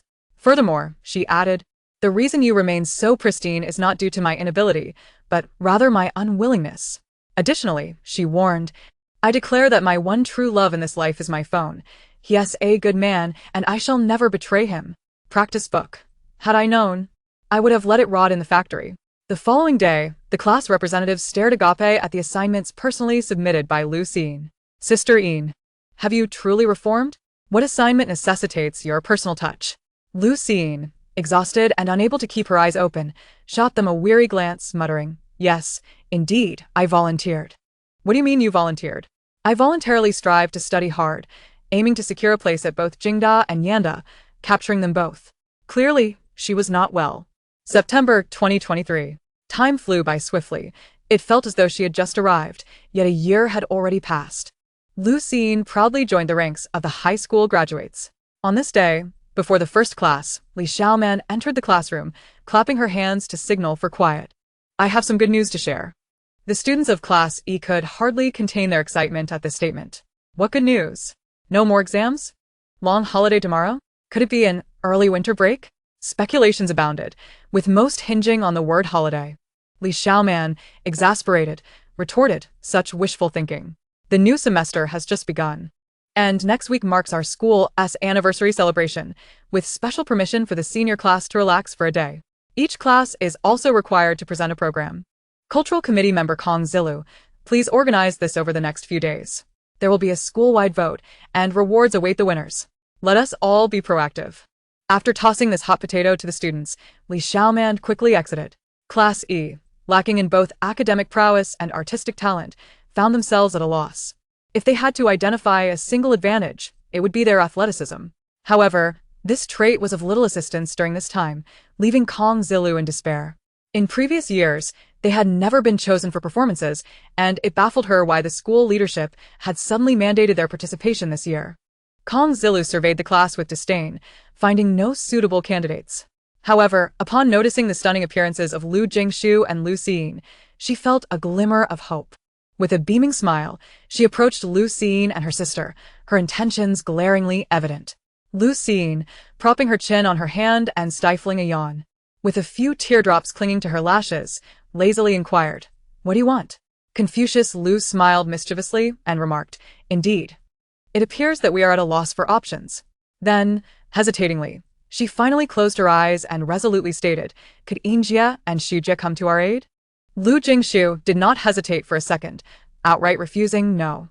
Lu Xin similarly showed no interest, yawning, "Neither do I." Confucius Lu sighed, "Oh dear. You two are the most beautiful in Class E, our pride and joy. I implore you, help us out just this once." Lu Xin, finding the table too hard, sat up and leaned against Lu Jingshu instead, resting her head on her shoulder and wrapping her arms around her without a care, finally closing her eyes in comfort. Lu Jingshu, suddenly embraced so shamelessly, first frowned and struggled a bit, but upon realizing it was futile, she decided to ignore it. Confucius Lu, feeling utterly neglected, attempted to overlook their awkward position and joined her hands in a prayer-like gesture, pleading desperately, "Yinjia, I beg you, just lend a hand. It's merely a few lines for a play." Lu Xin narrowed her eyes at her, her sluggish mind pondering, "What if I don't participate?" Confucius Lu replied, "If you don't participate, you will miss out on the 3,000 yuan prize, and you'll be ridiculed by other classes. Most importantly, it's a matter of face. Oldly certainly won't be able to hold his head high among the other teachers, and that Li Yaru will definitely seize this opportunity to mock our class." She elaborated at length, gravely discussing the repercussions for Class E's reputation. Lu Xin didn't absorb a single word of her lengthy explanation. Her mind was solely fixated on the phrase 3,000 yuan. Instantly invigorated, she looked at Confucius Lu with excitement, interrupting her flow. "What? 3,000 yuan?" Confucius Lu sighed. "So you don't care about anything else?" She nodded, her expression one of helplessness. Now, there was no need for her to persuade further. Lu Xin nearly fell to her knees, begging to be cast in the play. I'll do it." Confucius Lu quickly acquiesced. All right. Having successfully convinced one, she turned her attention to the other. "Shujia, how about you? Are you trying to kill me?" Confucius Lu recoiled slightly. "Not at all." For the sake of Class E's pride, Confucius Lu boldly retrieved a card from her pocket, declaring grandly, "Shujia, this is a VIP membership card for the hamburger and milk tea shop at the school gate. You can spend it however you like." Lu Jingshu gazed at the card for a moment, narrowed her eyes in contemplation, neither refusing nor agreeing. Seeing a glimmer of hope, Confucius Lu feigned tears, her eyes welling up as she sobbed, "Shujia, if you don't perform, I won't be able to deliver my report, and Old Li will scold me to death. I might as well not live since I'll be scolded every day anyway." Lu Xin silently gave her a thumbs up. As expected, Lu Jingshu, typically resistant to pressure, visibly irritated yet ultimately nodded, warning, "Fine, but if you shed a single tear, I'll throw you out." Confucius Lu broke into a smile, wiping away her tears, and even applauded joyfully, completely shedding any semblance of sadness or fear. Lu Jingshu remained stoic. Pei Chenxian, curious about the commotion, glanced over, torn between wanting to approach and hesitating. Since the old man's birthday, no one knew what had caused him to start avoiding girls like the plague, maintaining a distance of no less than 5 meters, particularly from her and Lu Jingshu. Initially, Lu Jingshu thought he had merely matured and was being cautious, feeling a sense of pride akin to watching her daughter grow up. Yet, as time passed, especially when he treated them like strangers, Lu Jingshu began to feel he was being overly cautious, clearly having some issues that needed addressing. She cheerfully beckoned him, her words emerging one by one through gritted teeth. Pei Chunxian, come here. Have you grown distant from your foster parents? Why are you standing so far from me? Chapter 55, CD? Lu Jingshu's affectionate gaze elicited a laugh from Pei Chunxian, who clenched his teeth and retorted. Do you want to fight? Unfazed, Lu Jingshu rubbed her wrists, producing a stone the size of a palm from who knows where, and amidst the expectant and astonished gazes of the crowd, she squeezed it with all her might. It did not break. Lu Jingshu's smile faltered, her face flushed as she exerted all her strength to try and break it, but the stone remained unmoved. The crowd thought they would witness something impressive, only to be disappointed. Lu Jingshu was baffled, wondering why her strength was sometimes effective and other times not. Could it be that she needed to wait for a cooldown? Oh, what a fantastical life she led, akin to a game, determined not to lose face. Lu Jingshu dropped the stone lightly to the ground and, with conviction, admonished Pei Chunxian, fighting is not good. You should change this habit and be a civilized person like your father. Pei Chunxian suddenly felt foolish for avoiding them for so long. Who in their right mind would be infatuated with this girl? He walked a few steps closer, his eyes sparkling with interest as he looked at the card in Confucius Lu's hand, awkwardly declaring, I can also perform in the play. Confucius Lu, overjoyed, exclaimed, Really? Pei Chunxian nodded eagerly, Truly, as long as you give me a card too. Perhaps feeling that his behavior was somewhat unbecoming of a school bully. He pointed at Ningshi without a second thought. Mainly, she wants to eat, and as her friend, I am dedicated to fulfilling her wishes. Ningxi, bewildert. Pointed at herself, huh? Pei Chunxian's clear eyes locked onto her, the threat implicit, forcing her to take the blame. Well, I suppose it is me who wants it. Confucius Lu was thrilled. Here, take them all.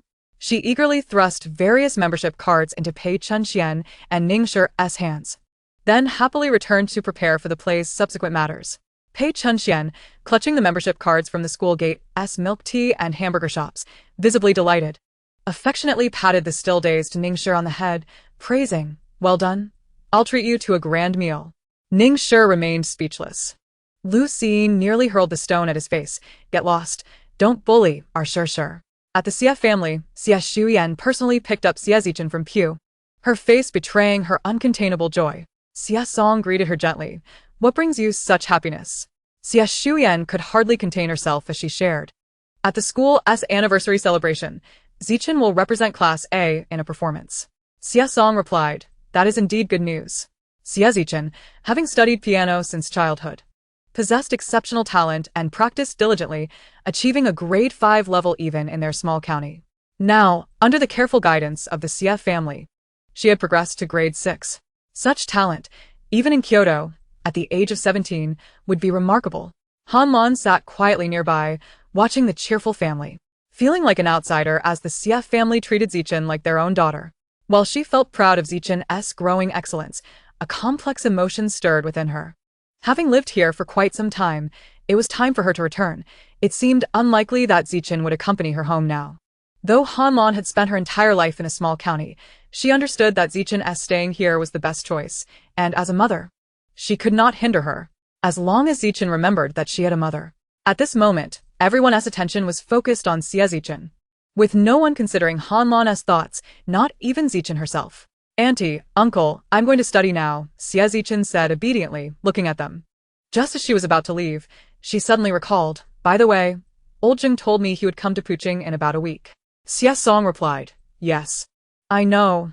Don't worry. Your brother has already prepared a gift for his apprenticeship. Xie Zichen beamed with joy, appearing very happy. Then thank you, uncle and brother Siyin. Xie Song waved it off. No need to be polite. We are family. It's what he should do.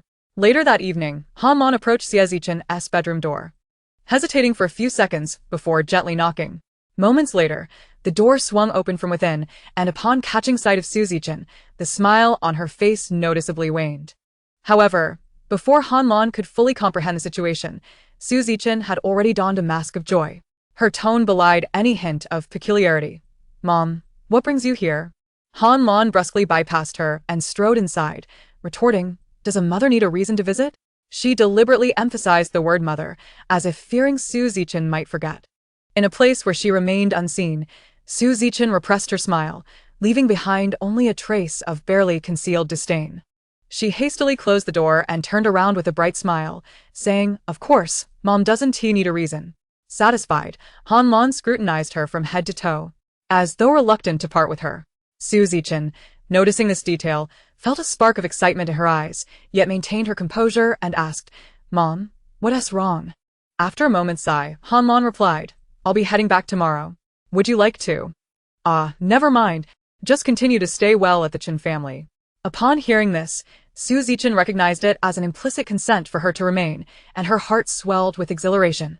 Envisioning herself as a woman of luxury and respect in the future, she proclaimed, "All right, Mom, I understand. I will always be your daughter." With this promise, Han Lan felt a wave of relief wash over her. Her smile took on a pleasing demeanor. "Zichen, remember to visit me often." Su Zichen stepped forward and embraced her, obediently saying, "I will, Mom." Han Lan patted her arm, her gaze filled with satisfaction, oblivious to the disdain and chill lurking in her dutiful daughter's eyes. The following day, when Su Shuyan learned that she would be leaving alone, the stone that had weighed heavily on her heart finally fell away. Before departing, she handed Han Lan a card.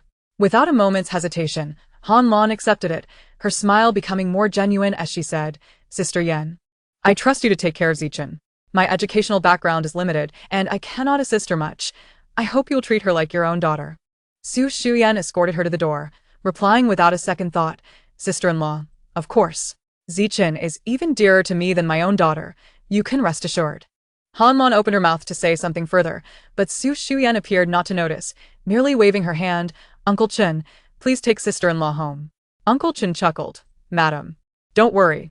Han Lan awkwardly fell silent, hurriedly getting into the car to leave. Su Zichen stood in her upstairs bedroom, parting the curtains just enough to watch Han Lan's car grow increasingly distant.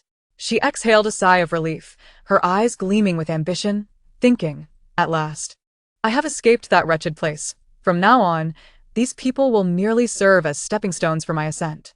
Once the cast for the play was determined, they needed to finalize the script. However, Class E was brimming with ideas, each student unwilling to concede, leading to a lengthy discussion with little progress. Chapter 56, The Dominant CEO Play. Zhang De suggested, "Why don't we perform a martial arts novel, depicting the male lead's journey from a weakling with nothing to a powerful hero who protects the innocent? How exhilarating!" Pei Chunxian disagreed, striking him lightly with a pencil. "I think we should portray the king of the underworld. I could be the feared leader who commands both the underworld and the law, my words considered as imperial decrees." His handsome face bore a mix of aspiration and childlike innocence, creating a curious contradiction. Meanwhile, Ningshi mused, "In my opinion, we would be better off performing a youthful campus drama, which aligns more closely with our identities and the occasion. Portraying the emotional impulses of youth would surely resonate with everyone." Kong Zilu listened intently, finding it difficult to decide, acknowledging that while their arguments held merit, none seemed entirely complete. Her features contorted in contemplation, betraying her inner turmoil. Lu Jingshu, not far from them, dozed off, seemingly uninterested in the discussion. In contrast, Lu Siyin paid close attention, even taking notes, her demeanor serious as she understood the competition for the school's prize was quite enticing for her. Kong Zilu turned to her, "Siyin, do you have any thoughts?" Lu Siyin, contemplatively, quickly discerned her dilemma. "Are you feeling that while their ideas are valid, they still lack something?" Kong Zilu nodded earnestly, feeling seen. "Are you reluctant to dampen everyone's enthusiasm, so you hesitate to reject anyone's proposal?"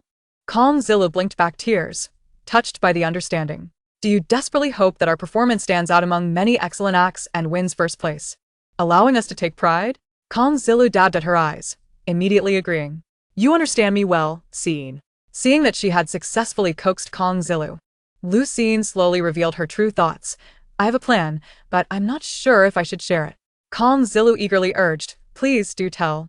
A gleam of triumph sparkled in Lu Siyin's eyes as she suggested, "I believe we can cleverly combine their ideas." Kong Zilu's eyes lit up. Her thumb raised in approval. "That's a brilliant idea, Siyin.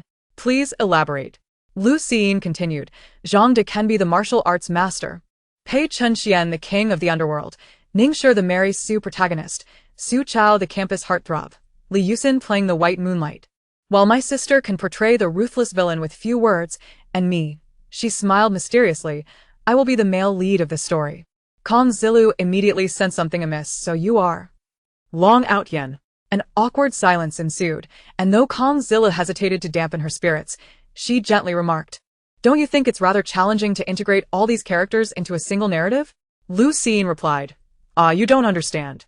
We'll take a comedic approach. This will be fresh and capture the audience's attention. Everyone has worked so hard in their studies. They surely crave a bit of joy. Kong Zilu appeared conflicted. That makes sense, but... Pei Chunxian interjected, I think it's feasible. I'm just really eager to play the king of the underworld. Zhang De chimed in, if Brother Xian thinks it's doable, then I do too. Su Chao added, a man cannot say it's impossible. Recently infatuated with the genre of domineering CEO fanfiction, Li Yusin, unable to resist the opportunity, chimed in, I agree. Ningshi glanced around, her rationality still intact but hesitant to voice her opinion, only to be met with a stern look from Pei Chunxian, prompting her to agree. I think so too. Seeing the rare unity among her peers, Kong Zilu felt a rush of excitement and declared, all right, let's do this. Siyin? Please take charge of writing the script. Lu Jingshu nodded resolutely, rest assured, it's in my hands. Thus, when Lu Jingshu awoke from her nap, she found herself cast as the tragic villain, consumed by unrequited love. Her expression darkened. Lu Jingshu assured her, don't worry, sister. I'll give you only a few lines to minimize your presence. Lu Jingshu's expression did not lighten. She felt a pang of regret for having agreed to this foolish play in the first place. Lu Jingshu worked tirelessly, jotting down ideas during class, in the dorm, and even in the supply store, never having written so fervently before. Zhou Zipei, raising an eyebrow, intended to genuinely praise her, but upon approaching and seeing the script, his expression turned blank. Long Outyen gazed at the cold Ruoli Morong Xiener, his eyes reflecting a blend of indifference, mockery, and casualness, as he delicately pinched her chin. Slowly uttering, woman, you will never measure up to her. It would be wise to recognize your place. With that, he firmly turned her chin aside and strode away with his long legs, leaving behind a cold and aloof silhouette. She felt her eyes burn, watching the sharp line of his jaw, akin to a knife, piercing her heart deeply. Zhou Zipei felt as though he was not reading characters, but rather a vivid, bloody tableau. His expression remained blank, the weight of empathy overwhelming him as he felt embarrassed for Lu Jingshu. What are you writing? Lu Jingshu remained blissfully unaware, her thick skin rivaling the height of Mount Everest. This is our class's play script. She initially thought it was merely a trivial hobby of hers, not realizing she would have to perform this unpalatable piece. Zhou Zipei, while speechless, found himself inexplicably intrigued. When is it? Only then did Lu Jingshu look up at him. Do you want to come watch? Zhou Zipei, maintaining his composure, replied, I'm not particularly interested in these things. But if, before he could finish, he heard Lu Jingshu's naive oh, and he thought, never mind, no need to force it. She then lowered her esteemed head, oblivious to the world around her. Just as Zhou Zipei was about to voice his thoughts, they lodged in his throat, leaving him momentarily at a loss for words. This child was certainly doing this on purpose. His relaxed, nonchalant expression betrayed a hint of helplessness as he fixed his gaze on the girl's dark hair for a few seconds before suddenly letting out a cold chuckle. He brought his phone to his ear and raised his voice slightly, saying, Hello, Professor Huang, are you free? Lu Jingshu's body stiffened, and the corners of her mouth, which had been turned up in amusement, fell. She could never forget the torment of the Chinese language workbook that had haunted her for 2 long months, the creator of which was none other than Huang. Panic surged within her, and her face quickly morphed into a smile as she bent down, approaching him with feigned reverence, saying, Oh, big brother, what are you doing? We don't need to be so formal. This play is specifically for you. If you don't come, I'll be quite upset. Zhou Zipei simply smiled and lowered his phone, the screen illuminating to reveal it was clearly not a call interface. Lu Jingshu felt a wave of indignation, but could only grit her teeth in silence. In the end, Zhou Zipei added, Since you're so insistent, I suppose I'll reluctantly come and take a look. Lu Jingshu squinted her eyes, forcing a smile. Hee, big brother Zhou is so kind, always considerate. Internally, she thought, when humanity was evolving, did you hide away? You seem to have no inclination to engage with anything remotely human. Chapter 57, Rehearsal. 2 days later. Kong Zilu and the others obtained the script and eagerly opened it, only to be utterly astonished 2 minutes later. Pei Chunxian, holding the script, exclaimed in disbelief. The father of the underworld you mentioned refers to a father who is just a bit darker-skinned? Lu Jingshu replied, well, he is also the protagonist's father. Zhang De asked, then my martial arts master refers to a transparent person who is tall and has made great contributions? Lu Jingshu disagreed. What transparent person? That's a bodyguard. Su Chao interjected, and the campus heartthrob you mentioned is a campus lunatic? What is this? Lu Jingshu felt a bit guilty. It's just a way of complimenting your humor and charm. Everyone fell silent. Li Yusin stared at the script, enveloped in silence, then deeper silence. Why did it still revolve around the same old trope of the white moonlight returning home, forever overshadowing the substitute? How utterly frustrating. And what was this ending? Long Outyen gazed at his former lover and his current crush, his expression a whirlwind of anguish and confusion. Who did he truly love? Lung Ruoli and Morong Xianyuan looked at the passionate Huang Putiniu and the imposing Long Outyen. How were they to choose? Meanwhile, the pure and beautiful Dongfang Mingzhu also watched Long Outyen and Xianyuan, torn about whom to marry. Thus concluded the grand finale. Nonsense. This entangled relationship was more chaotic than her own thoughts. Can you even count the love quadrangles? And what were these names? Long Outyen. What's cold about him? And she could tolerate the bull part, but what on earth was Dongfang Mingzhu? Was she selling out in the West, offering discounts in the South and group buying in the North? Lu Jingshu chuckled awkwardly. Time was too tight. It inadvertently turned out like this. This is more than just a poor ending, Kong Zilu remarked, her smile stiffening. Please don't write again. Lu Jingshu seemed to finally realize the absurdity of her writing and hurriedly attempted to remedy the situation. Why don't you consider it from another perspective? This is merely a story framework, and during our rehearsal, we can infuse our own ideas into it to create a comedic effect. The prospect of creative freedom immediately sparked enthusiasm among the others. What can we do? It's certainly better than playing the father about to hit the road, the bodyguard, and the lunatic. Kong Zilu, driven by enthusiasm, led everyone to an empty classroom for a rehearsal immediately after school. The process went surprisingly smoothly, and to everyone's astonishment, the cliched Mary Sue narrative, when infused with various elements, yielded commendable results. Lu Jingshu sat at a desk, one leg slightly bent against the ground, wearing a black duckbill cap. Her brows were sharp, and her slender fingers tapped rhythmically on her watch, creating an aura of a cool and quiet little world around her. Yet, she was surrounded by a group of carefree jokesters, their laughter incessantly encroaching upon her tranquil space, until Lu Jingshu called out cheerfully, "Sister, come over. It's your turn to go on stage. I've arranged for you a particularly handsome character, the kind that makes the earth tremble with a single line." Lu Jingshu's face radiated with the desire for praise. Though Lu Jingshu felt reluctant, she stood up straight and walked toward the crowd. 5 minutes prior, in an unnoticed corner, she had lightly tapped her fingers on her watch, and a message had silently traversed the ocean. "I've taken that order. Tell them to stop bothering me." The watch projected a fleeting holographic image, like a flash of light appearing and vanishing in an instant. If anyone had witnessed it, they would have doubted their own eyes, as holographic projection watches only existed in science fiction films. At this moment, Lu Jingshu's attention returned to Kong Zilu's explanation. "In a bit, Li Yusin as the white moonlight. We'll push a suitcase back from abroad, and then you, the Huang Putiniu." Lu Jingshu could no longer contain herself and coldly interjected, "Change the name." Kong Zilu caught on. "Oh, that does sound a bit off, but I can't think of another name right now, and this one does somewhat align with our current positioning of the script. How about this?" she tentatively suggested, noticing Lu Jingshu's increasingly displeased expression. "Sister Shu, can you bear with it?" In the 5 seconds of prolonged silence, everyone felt a chill down their necks, as if they might lose their heads at any moment, blood splattering in all directions. Finally, Lu Jingshu relented, breaking her silence with a terse "hm." Everyone sighed in relief, and Kong Zilu quickly redirected the conversation, avoiding the heated 4 words. "You and Long Outyen encounter each other at the airport. Competitors meet, and the tension is palpable as their eyes engage in a fierce duel, neither willing to yield." Lu Jingshu sighed, massaging her temples, feeling a throbbing in her temples. An hour later, the various reactions from the group indeed created an extraordinary comedic effect, and Kong Zilu expressed immense satisfaction. Lu Jingshu began to fantasize about how to lavishly spend that few hundred yuan. As evening approached, everyone started to pack up to leave. Lu Jingshu and Lu Jingshu were the last to exit the classroom when, by sheer coincidence, they ran into Siyin and Gu when descending the stairs. The pair walked side by side, appearing quite familiar. Since Lu Jingshu changed classes, she had rarely seen Guwen.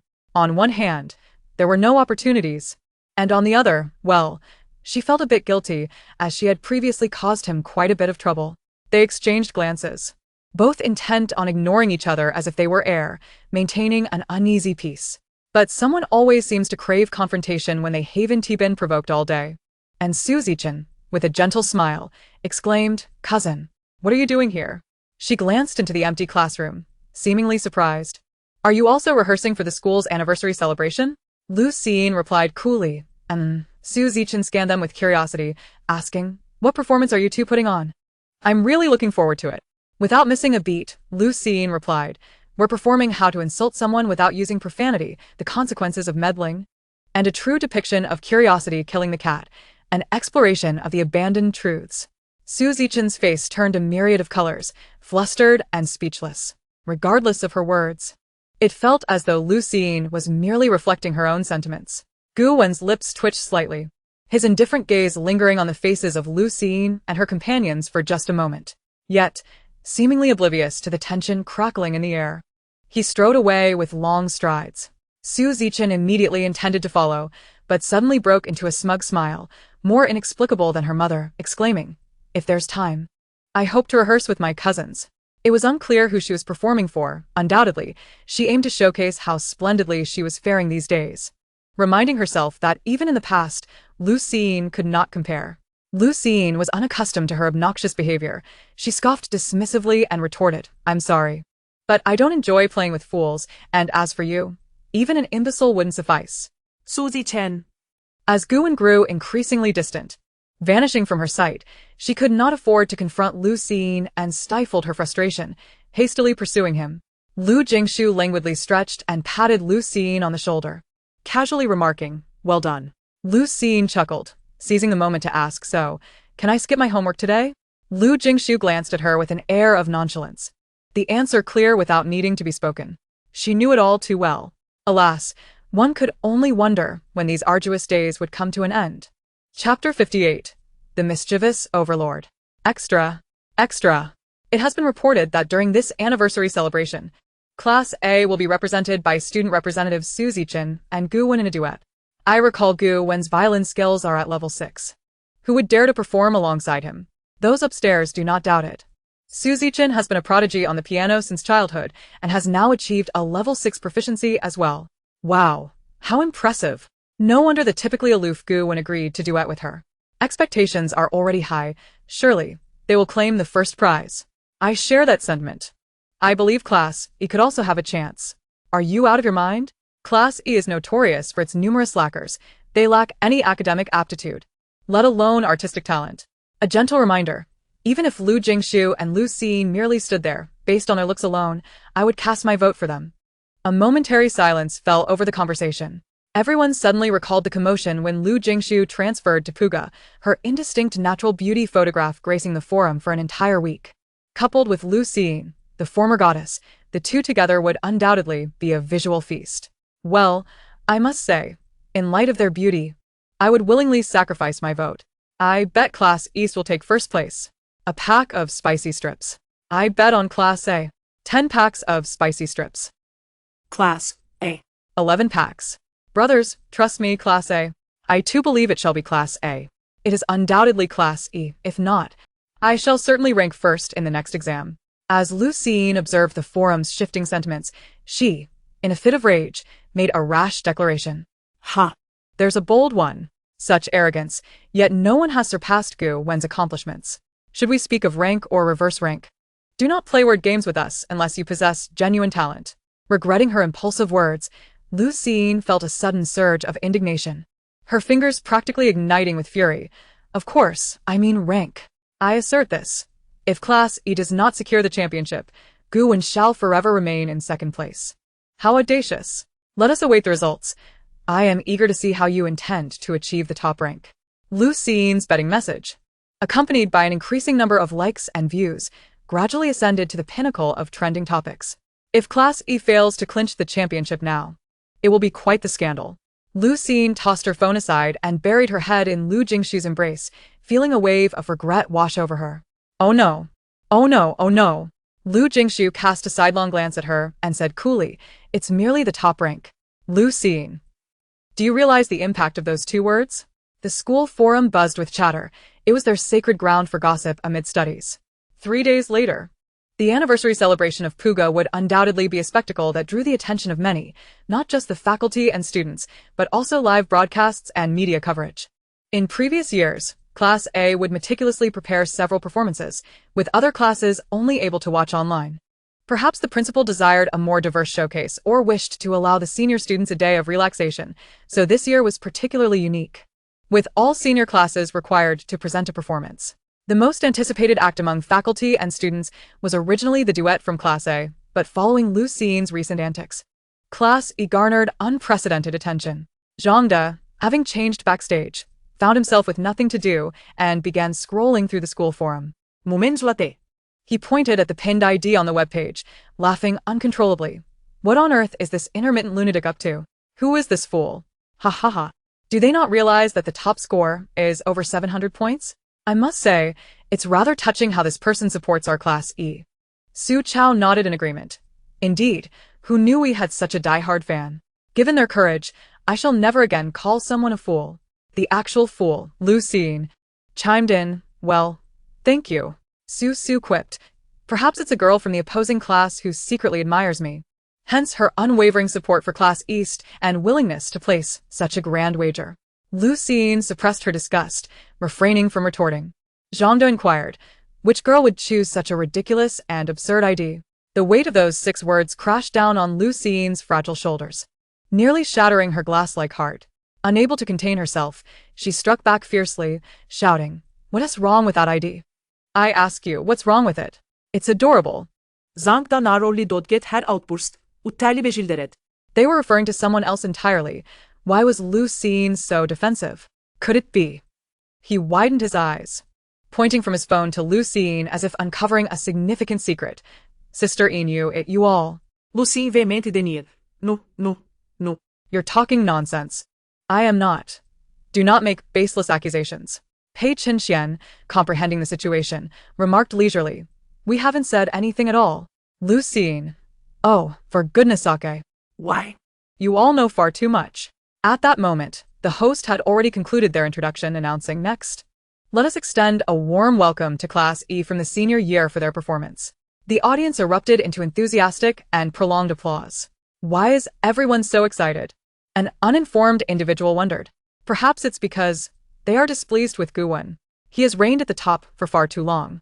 That person gazed solemnly at the pitch-black sky, slowly sighing. It seems a storm is brewing over Puga. That individual left in a daze, scratching their head. Have they lost their minds? On stage, Lu Jingshu donned a black suit, her long hair styled to appear more masculine, with carefully applied eyeliner enhancing her delicate features. She aimed to give her eyes a sharp, elongated appearance, while shadows were artfully brushed along her jawline to create a pronounced contour. Her grand entrance exuded an air of arrogance, hands tucked into her pockets, chin lifted, eyelids partially lowered, a cold smirk gracing her lips. Her expression frosty as ice, truly the embodiment of a typical aloof and domineering CEO. Save for her slightly shorter stature, Lu Jingshu, or rather, now Long Outyen, donned elevated shoes that added 5 or 6 centimeters to her height. With an unsteady gait, she stepped onto the stage's center. Yet, it appeared she was not quite accustomed to her own physique, tripping over her left foot with her right, nearly tumbling down. In an attempt to salvage her dignity, Long Outyen swiftly performed a few push-ups.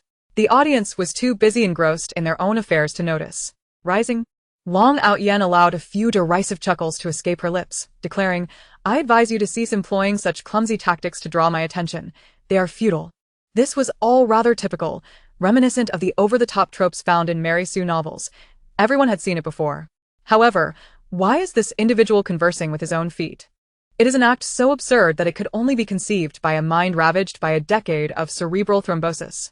Initially, the audience was taken aback by this shocking spectacle, but mere moments later, they erupted into laughter.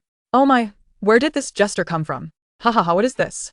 It is utterly nonsensical, yet undeniably hilarious. Which CEO behaves like a fool? I can't believe it, haha. Is that Lu Jingshu? Where did this comedian come from? Return my former goddess to me. Chapter 59. A Malicious Plot.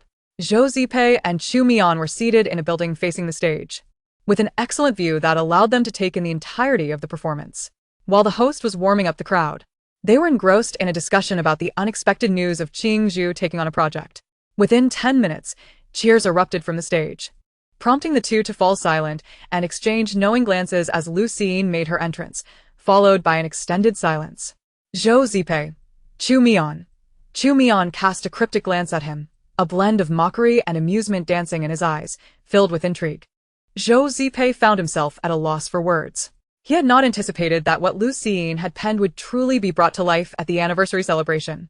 Ignoring Chu Mian's teasing, Zhou Zipei had grown accustomed to the lifelessness conjured by Lu Jingshu. The performance on stage continued. Long Outyen scoffed disdainfully, taking a couple of steps forward, arriving at the airport, glancing occasionally at his watch, frowning in deep contemplation. Upon raising his gaze, he spotted an approaching figure, his icy stare seemingly capable of freezing her in place inch by inch. Lu Jingshu, clad in a blue suit, approached the stage with a grim expression under the eager gazes of the others from Class E, bracing herself. Long Outyen's eyes blazed with fury as he parted his thin lips. Huang Putiniu, what brings you here? Chu Mian. Zhou Zipei let out a derisive laugh, leisurely remarking, a case of the pot calling the kettle black. The two exchanged knowing glances, silently agreeing to a treaty of mutual non-mockery. What on earth? Am I experiencing a visual anomaly? Who is this? Lu Jingshu? I refuse to believe it. My sister is a paragon of cool beauty. I am rather curious how they managed to persuade Lu Jingshu to partake in this absurd narrative. Haha. Sister, if you are being coerced, just blink. Someone called out to the stage. Ha ha ha, I'm dying of laughter. Huang Putiniu closed her eyes in despair, forcing out the awkward words through gritted teeth. Mind your own business, Long Outyen. The last 3 words were nearly inaudible. As the red-haired character made his entrance, the audience gradually realized just how entertaining this had become, managing to convince Pei Qinxian, the little tyrant, to participate. This program was indeed intriguing. All the students who had been on the verge of dozing off suddenly perked up, no longer inclined to sleep. They had never witnessed such a hilariously awkward performance before. Thus, the audience was all eyes, not wanting to miss a single captivating moment. The story had now reached its climax. Long Outyen's affair with a beautiful university student, serving as a stand-in for his true love, had been exposed, confronting the devastated Cinderella, while the true love stood aghast. Beside them, Huang Putiniu, the infatuated guardian, prepared to seize the opportunity.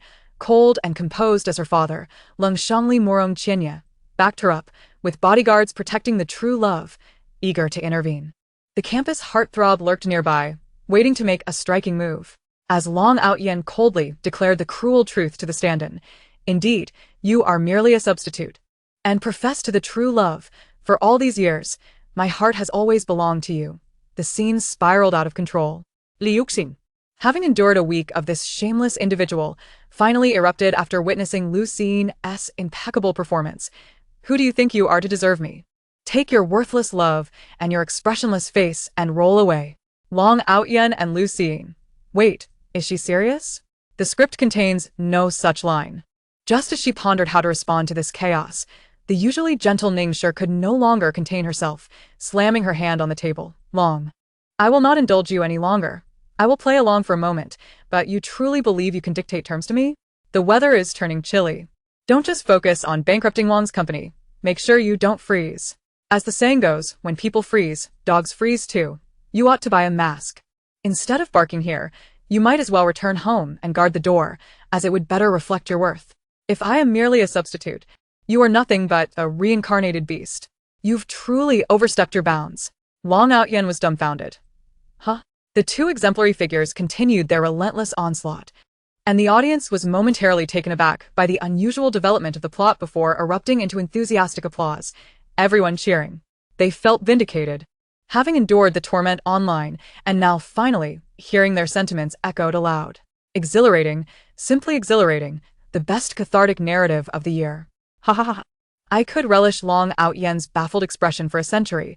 It hardly seemed like an act. This play is so trendy. I absolutely adore it. Ha ha ha ha. It made me laugh until tears streamed down my face.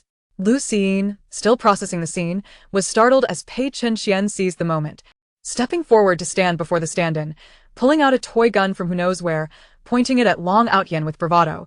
"Xianer, don't be afraid. I am actually the king of the underworld. Just wait until I take him down." He then addressed Long Outyen. "In my realm, I am the law. If you wish for mercy, you must plead for it, and perhaps I shall spare you." Lu Jingshu, have you become addicted to acting? At that moment, a bodyguard suddenly ripped off his outer garment, revealing an extravagant costume emblazoned with martial arts on the front and master on the back, his identity unmistakably clear. He respectfully addressed the underworld king. "Boss, you need not intervene. I will take care of this scoundrel myself." He then launched into an impromptu street dance. Yet despite the commotion, Long Outyen remained unscathed, standing firm. Lu Jingshu exclaimed, "Is this madness?" Sensing something amiss, she glanced at Su Chao, her eyes silently urging him. "What do you intend to do? Hurry, don't waste time." Su Chao's eyes lit up, seizing the opportunity. He dramatically tossed his hair back, executing an impressive 10-meter-long slide, pulling petals from his pocket and tossing them into the air, creating an atmosphere of romance. Holding a ring, he flashed a self-assured wink at the stand-in and declared, "Oh, beautiful princess, would you accept the heartfelt invitation from your campus heartthrob to be my girlfriend? Listen, the crowd is filled with cheers and adoration for me. By my side, you shall become the envy of them all." The stand-in gazed at him as if he were deranged, and while the audience had been excited, this proclamation rendered them collectively silent, no one uttering a sound. The slap in the face was utterly unexpected. Su Chao, in the midst of the chaotic scene, Huang Putiniu, seemingly unfazed. "Fan the flames. How about we settle this with a fight?" Seeing the audience's positive reaction, Lu Jingshu spontaneously dropped to her knees, weeping profusely. Xianwei, please don't leave me. I was wrong. I realize my grave errors." The true love exhaled sharply. "Get lost. It is not you whom I desire, but rather..." Zistakswania. This twist arrived with the swiftness of a tornado. The true love embraced Nuhula Xianer. "Sister Xianer, I love you. I believe that gender is inconsequential in the face of love. Will you accept my affection?" Nuhulukswania, slightly bashful, replied, Long Outyen was taken aback. "I had no idea that my lover was meant for you." The true love, noble and aloof, replied, "It is never too late to realize."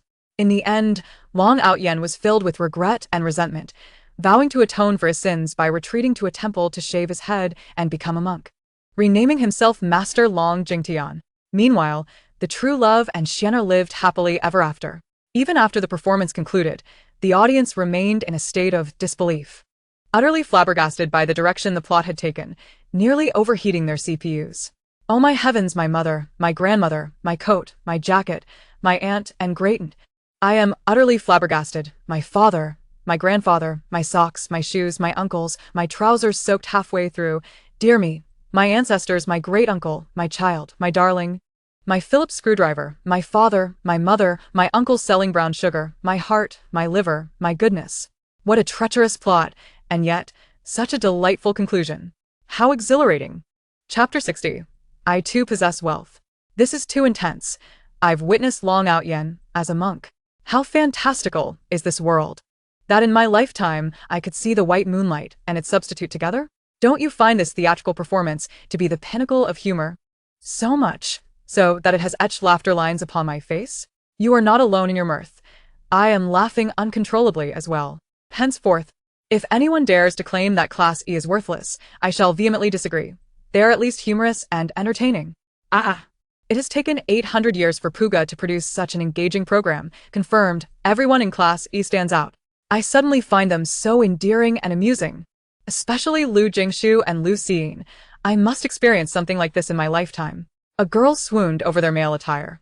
Zhou Zipei collapsed on the sofa, clutching her stomach, overjoyed to the point of speechlessness. Chu Mian, though more reserved, could not help but chuckle. "Don't laugh yourself to death." Zhou Zipei, her voice laced with laughter, replied. Only Lu Jingshu could conceive such an extraordinary and surreal play. Chu Mian agreed. Indeed. It is likely a trial that Lu Jingshu must endure in her lifetime. The thought of the serious little girl, cold-faced and compelled to recite lines on stage, was utterly incredulous. Backstage, Li Yusin stood with her head bowed behind the curtain, her attitude sincerely apologetic. As Lu Jingshu passed by, she quipped, "Don't lower your head. It might fall off." Huh. Li Yusin cautiously lifted her gaze, and upon seeing the mirth in Lu Jingshu's eyes, her body instantly relaxed as she said, "Sister Yin, I just couldn't help myself." Lu Jingshu nodded, offering reassurance. "I understand. I get it." Li Yusin, somewhat agitated, replied, "No, you don't understand. Do you realize how terrible you are? Are you aware of the expression you wear when you speak? Have you considered how immoral your actions are? Have you looked in the mirror?" Lu Jingshu, expressionless, responded, "Madam, please refrain from personal attacks." Li Yusin took a deep breath to calm herself and apologized. "I'm sorry. I wasn't referring to you. It's just that your performance was too convincing." Lu Jingshu admired her strong empathy and spirited character. Smiling to soothe her, "It's all right. I think you did wonderfully." The audience's reactions speak volumes. Had you not made that remark, the effect might not have been as good. Li Yusin exclaimed, "Really?" Ningxue nodded from the side. "Exactly. Besides, I improvised a bit too, didn't I?" Judging by the classmates' reactions, they seemed to enjoy it, Zhangde remarked. My instincts tell me the first place is secure. Our sister Yin need not take the exam." He hesitated, catching Lu Jingshu's sharp gaze, and corrected himself. That online lunatic need not worry about being the top of the grade either. Lu Jingshu retorted, "You are the lunatic. Your entire family is filled with lunatics." Pei Chunxian interjected, "Actually, I'd quite like to see the lunatic achieve the top grade." Lu Jingshu mercilessly mocked him, mimicking Lu Jingshu's tone. "Oh, it's merely being first in the grade, a simple task. Who's like you, still playing with toy guns at 17 or 18? Pei Chunxian. Meanwhile, Su Zichen, adorned in a splendid gown, squinted at the unexpectedly enthusiastic classmates below, sensing a twinge of crisis. She hadn't anticipated that Lu Jingshu and Lu Jingshu would take a comedic approach and excel so remarkably. Once self-assured, she now felt a flicker of nervousness. Class A was the closing act. After witnessing the contrast with Class E's opening, the other performances seemed somewhat lackluster. By the end, the classmates had completely lost their enthusiasm, utterly exhausted, and on the verge of slumber. Observing the bland reactions from the audience, Su Zichen felt a pang of anxiety. In her fluster, she even hit a wrong note. Guwen cast a silent glance her way, continuing to play the violin as if this ensemble were merely a task. Su Zichen forced herself to regain composure, mentally reminding herself not to lose her footing. After all, Lu Jingshu and the others were ultimately just clowns in a trivial play. How could they compare to her piano? She had never aimed for the trivial title of anniversary champion. Once she adjusted her state, immersing herself in the performance, the latter half went smoothly. If this anniversary celebration were assessed by the teachers, they might prefer the sophisticated and elegant program from Class A. But this time it was the classmates' vote, and they were invariably more intrigued by the innovative and enjoyable aspects that provided a respite from their studies. Thus, the victory for Class E was practically a foregone conclusion. Class E finally reveled in their moment, as Li Xiaoman received her first-ever first-place certificate, immediately gesturing for the entire class to enjoy a barbecue feast. Lu Jingshu, shedding her makeup, transformed from a charismatic villain into a beloved fresh beauty. As she and Lu Jingshu exited the stage, they encountered Zhou Zipei and Chu Mian along the way. Su, seeing the two unfamiliar yet strikingly handsome young men, noted their familiarity with Lu Jingshu and Lu Jingshu and assumed a class leader's demeanor, graciously inviting, "Are you friends of Sister Yin and Sister Shu? Then we're friends too. Come, let us go have barbecue together. The more, the merrier." This suited Zhou Zipei perfectly. Without hesitation, he agreed. "Then we'll trouble you." Su responded, "Ah, we're all friends." After he departed, Zhou Zipei turned to Lu Jingshu with a half-smile. "Why would you want to be long out, Yen?" Lu Jingshu shot him a look of disdain, as if to say, "Isn't that obvious?" and replied, "Because he's wealthy, handsome, and primarily rich. He must have dozens, if not hundreds, of luxury cars and mansions. That kind of life, where money is never a concern, is the only dream I have for 2 lifetimes." His name may be a bit tacky, and his personality a tad eccentric, but Zhou Zipei seemed to overlook the slip in her words. Or perhaps he wasn't surprised by her mention of 2 lifetimes. He merely chuckled softly, lowering his voice in a deep, magnetic tone. "I believe I'm quite wealthy too. I could have 100 luxury cars and mansions, and money that could last for 2 lifetimes. Plus. My name isn't Taki, nor is my character abnormal. Lu Jingshu glanced at him, puzzled as to why he would say such things. Suddenly, she had a moment of enlightenment. Oh, so Zhou Zipei looked at her with bright, excited eyes, filled with encouragement and reassurance. Only to hear Lu Jingshu say, "You also want to belong out here?" Zhou Zipei. You are utterly unyielding. He sighed, exasperated, grabbing Lu Jing's high ponytail and striding forward. Let us go. We're falling behind. Lu Jingyu jogged to catch up, tilting her head toward him, huffing in defiance. Chapter 61. Barbecue. The classmates found a barbecue restaurant near the school, settling outside the establishment. Lu Jingyu and her group assembled a table for 6, joining Zhou Zipei, Chu Mian, Ningshi, and Pei Qinxian.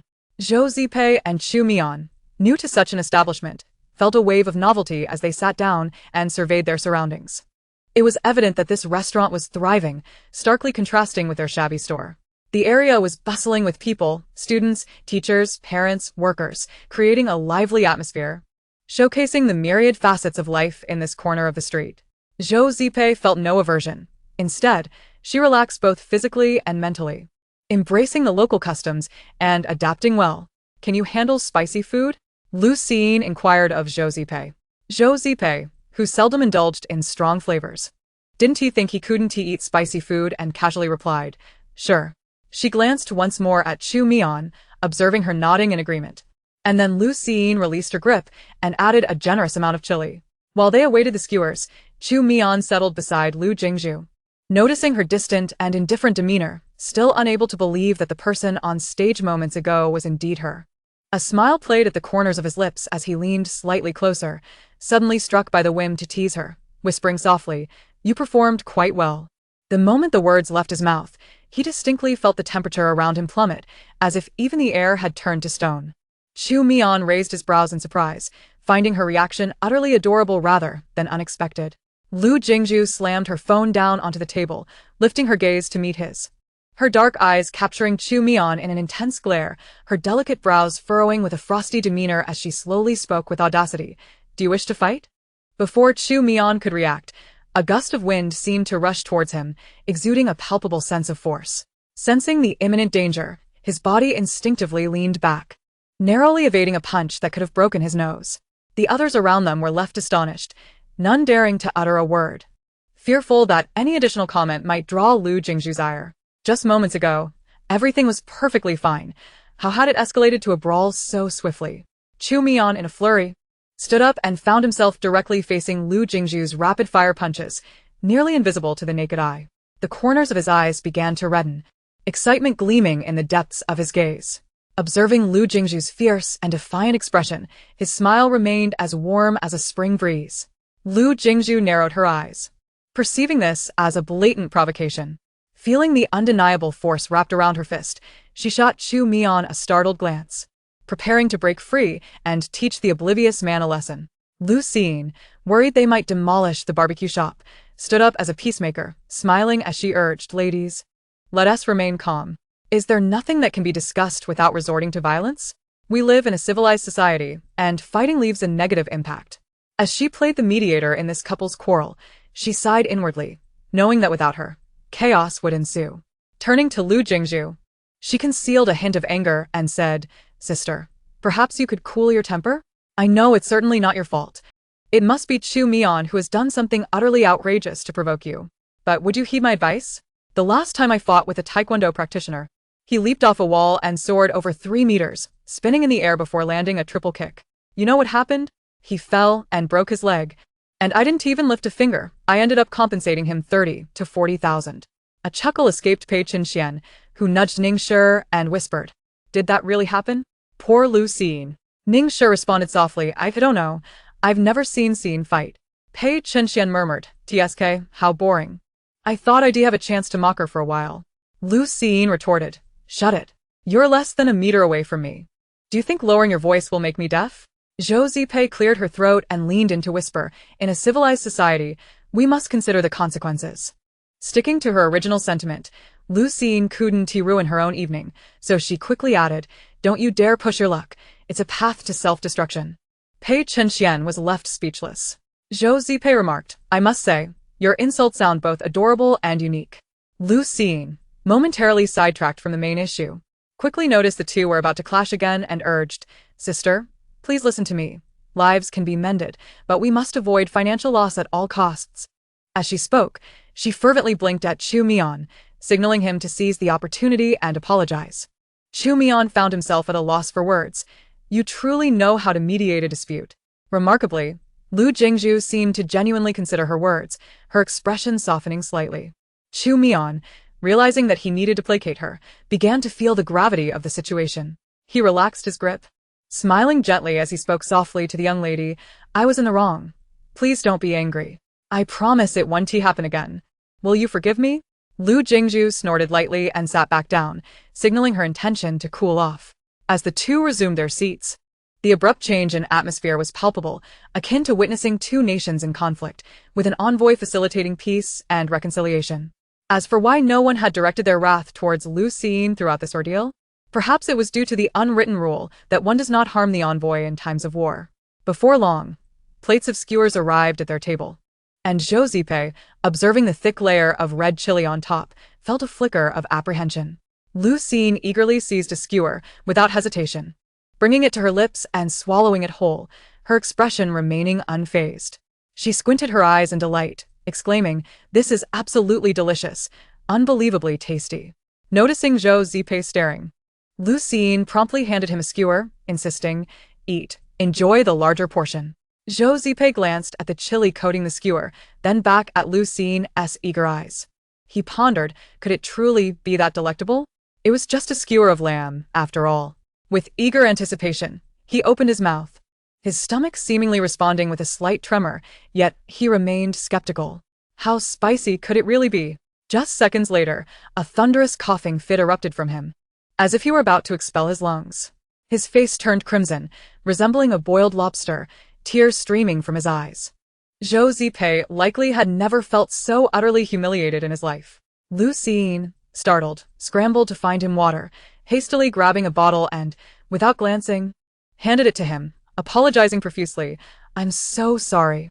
I didn't know you couldn't handle spicy food. Quickly, drink some water." With his vision blurry and his mind racing to alleviate the burning in his mouth, Zhou Zipei took the bottle from her hand and drank deeply, only to realize it was hot water. In an instant, he felt as if he were drifting away from the world around him, experiencing a surreal out-of-body sensation. His upbringing compelled him to swallow the scalding water, and, trembling, he managed to croak, "Cool water." Lu Jingshu, momentarily dazed, gasped, and only when Zhou Zipei was on the brink of his demise did she realize the temperature of the water in her hand. She dropped it on the table like a hot potato, exclaiming, "Oh no, how did I grab hot water? I'm so sorry. Quickly, get me something cold." Ningshi retrieved 2 cans of beer from under the table, offering, "Here, cold beer." "Perfect." Lu Jingshu felt a pang of guilt but wasted no time in pressing the beer to Zhou Zipei's lips. After 2 quick gulps, he finally began to recover. Taking gentle breaths, his eyes shimmering with moisture, his expression flushed, creating a vivid picture of vitality and charm. Chapter 62. I'm not drunk. Lu Jingshu held the now empty beer bottle, momentarily mesmerized, forgetting to discard it. She mused to herself, how could someone be so strikingly handsome? Wasn't he this enough to qualify him as a protagonist in a novel? In her mind, she silently criticized the original author for their lack of taste. Zhou Zipei, unaware of her thoughts, exhaled in relief, narrowly escaping a near-fatal incident. He turned to the one responsible, smirking lightly as he flicked her forehead with his fingers. Speaking in a teasing tone, "Were you attempting to murder me?" Lu Jingshu, feeling more wronged than Do-e, hastily denied. "What nonsense. You're full of it." Zhou Zipei retorted, "Didn't you claim you could handle spicy food? Who knew you'd be such a drama queen?" To prevent her from uttering any more outrageous remarks, he quickly conceded, "All right, I admit it's my fault." Just as Lu Jingshu was about to acknowledge her part without hesitation, she spotted a cup of hot water in front of her, and the wretched feeling of guilt resurfaced. She fidgeted, hesitatingly saying, "Well, it's not entirely your fault. How about I filter the skewers through cool water for you next time?" Zhou Zipei raised an eyebrow, intrigued by the proposition. "That sounds nice." Thus, the ensuing scene unfolded with Lu Jingshu handing over a skewer and Zhou Zipei consuming it, their actions in perfect harmony, like a well-oiled assembly line. On the other side, In an effort to make amends, Chu Mian noticed that Lu Jingshu had not touched the shrimp before her, likely due to her disdain for the hassle. And he quietly began to peel it. 2 minutes later, he presented the plate to her, his intentions unmistakably obsequious. Lu Jingshu paused, her fingers hovering over her phone. Her mouth still occupied with lamb, her beautiful eyes fixated on the food that had suddenly appeared before her. Without uttering a word, she picked up her chopsticks and began to eat. Chu Mian's smile deepened as they fell into a harmonious routine of him peeling one shrimp while she consumed another. The scene resembling that of a close-knit family. Pei Chin Xian, this doesn't seem like a mere friendship, does it? If you two are friends, then what does that make them? Familiar strangers. As dusk descended, the early autumn breeze carried a hint of coolness, gently caressing their skin, the touch mild and soothing, barely raising goosebumps, making it feel more refreshing than cold. After finishing their barbecue, Zhou Zipei noticed that Lu Siyin still held a bottle of wine and reached out to take it from her. Why haven't you thrown away the empty bottle? He began, but abruptly paused, feeling an unusual weight in his hand. He looked at Lu Siyin's slightly flushed cheeks and asked, "Have you been drinking?" Lu Siyin's bright almond-shaped eyes sparkled like stars in the night sky, seemingly unaffected by intoxication. Yes, She replied, quite assertively. Zhu Zipei chuckled softly. Leaning in curiously to scrutinize her features, his voice gentle. "You're not drunk, are you?" Lu Siyin enunciated clearly. "Who do you look down upon? Can't you see I could drink 800 bottles? Zhou Zipei leaned back, exasperated yet amused. "All right, you're impressive. Let us go. Everyone else is left. I'll see you back." Lu Siyin, still somewhat dazed, finally glanced around and realized that only the four of them remained in the barbecue restaurant. Hey. When did Xiao Shishir leave? Zhou Zipei, slightly skeptical of her sobriety, replied, "A few minutes ago. She went home." "Oh." Lu Siyin shook her head slightly. Then inquired, "What about my little brother?" Zhou Zipei laughed. "Little brother? You mean Pei Chin Xian?" Lu Siyin's logic appeared quite coherent. Zhou Zipei nodded knowingly. He left early. He then observed the misty gaze in Lu Siyin's eyes and asked, "Are you really drunk?" Lu Siyin insisted stubbornly. "I'm not drunk." "All right, you're not drunk," Zhou Zipei replied dismissively. She stood up and immediately felt the world spin, stumbling slightly before being caught in the warmth of a strong embrace filled with the scent of sandalwood. Lu Siyin, momentarily dazed, Poked Zhou Zipei's chest with a finger, puzzled. Since when did stones grow so tall? What do they eat to grow up? Zhou Zipei, he supported her by the arms, almost allowing her to lean entirely on him, and sighed in resignation. "Stand straight." Lu Siyin blinked, Finally recognizing the man before her and assertively pushed him away, declaring, "I'm not drunk, don't support me. Support the moving road in front of me." Zhou Zipei, he was both exasperated and amused. "With your drinking capacity, having downed less than half a bottle, you're already in this state. And you still dare to drink." Lu Siyin wobbled forward, adamant about not letting him assist her, her hair standing on end in a sign of her sulking demeanor. Zhou Zipei sighed dramatically and resigned himself to follow her. "Where are you going?" "Home," Lu Siyin replied in a muffled tone. Zhou Zipei struggled to grasp her, beads of sweat forming on his forehead as he coaxed gently. "Don't be mad, I won't scold you anymore." Then, before she could respond, he swiftly lifted her onto his back. Lu Jingshu, observing their interactions from behind, noted that Lu Siyin seemed all right for the moment and finally relaxed, choosing to follow them. At this hour, Chu Mian glanced at his watch. "Has your dormitory closed?"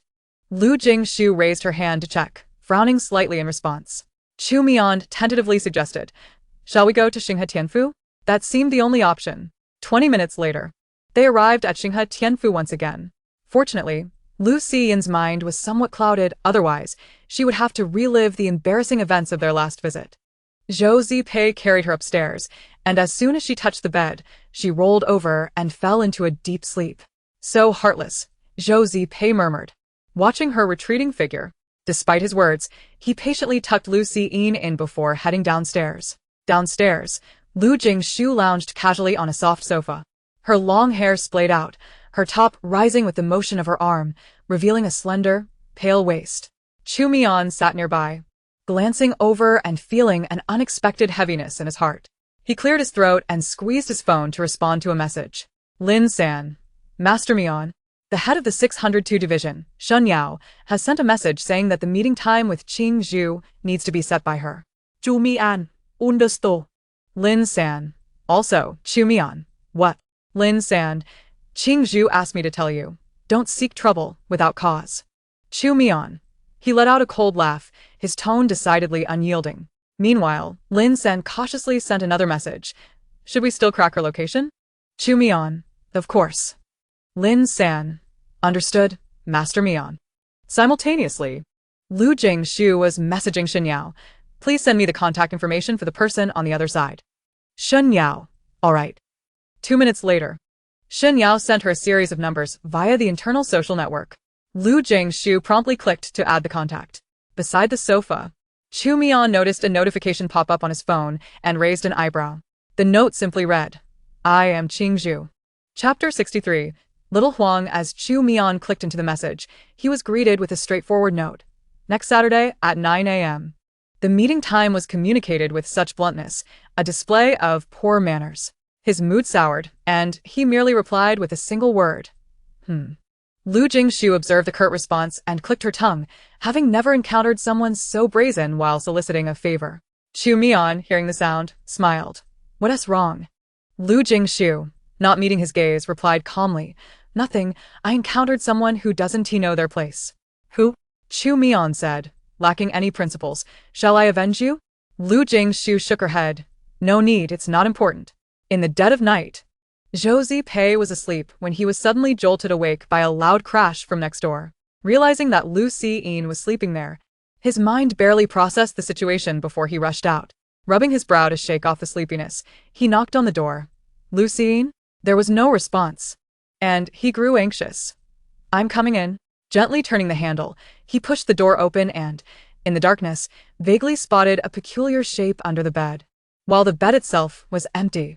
Without time to turn on the light, he shuffled across the floor in his slippers. Just as he squatted down, he was met with Lu Siyin's swift roll, one hand gripping his wrist while the other aimed for his throat, narrowly avoiding his escape. With immense strength, Zhou Zipei found himself breaking into a cold sweat, and before he could utter a sound, Lu Siyin shouted, Who is the rogue trying to harm me?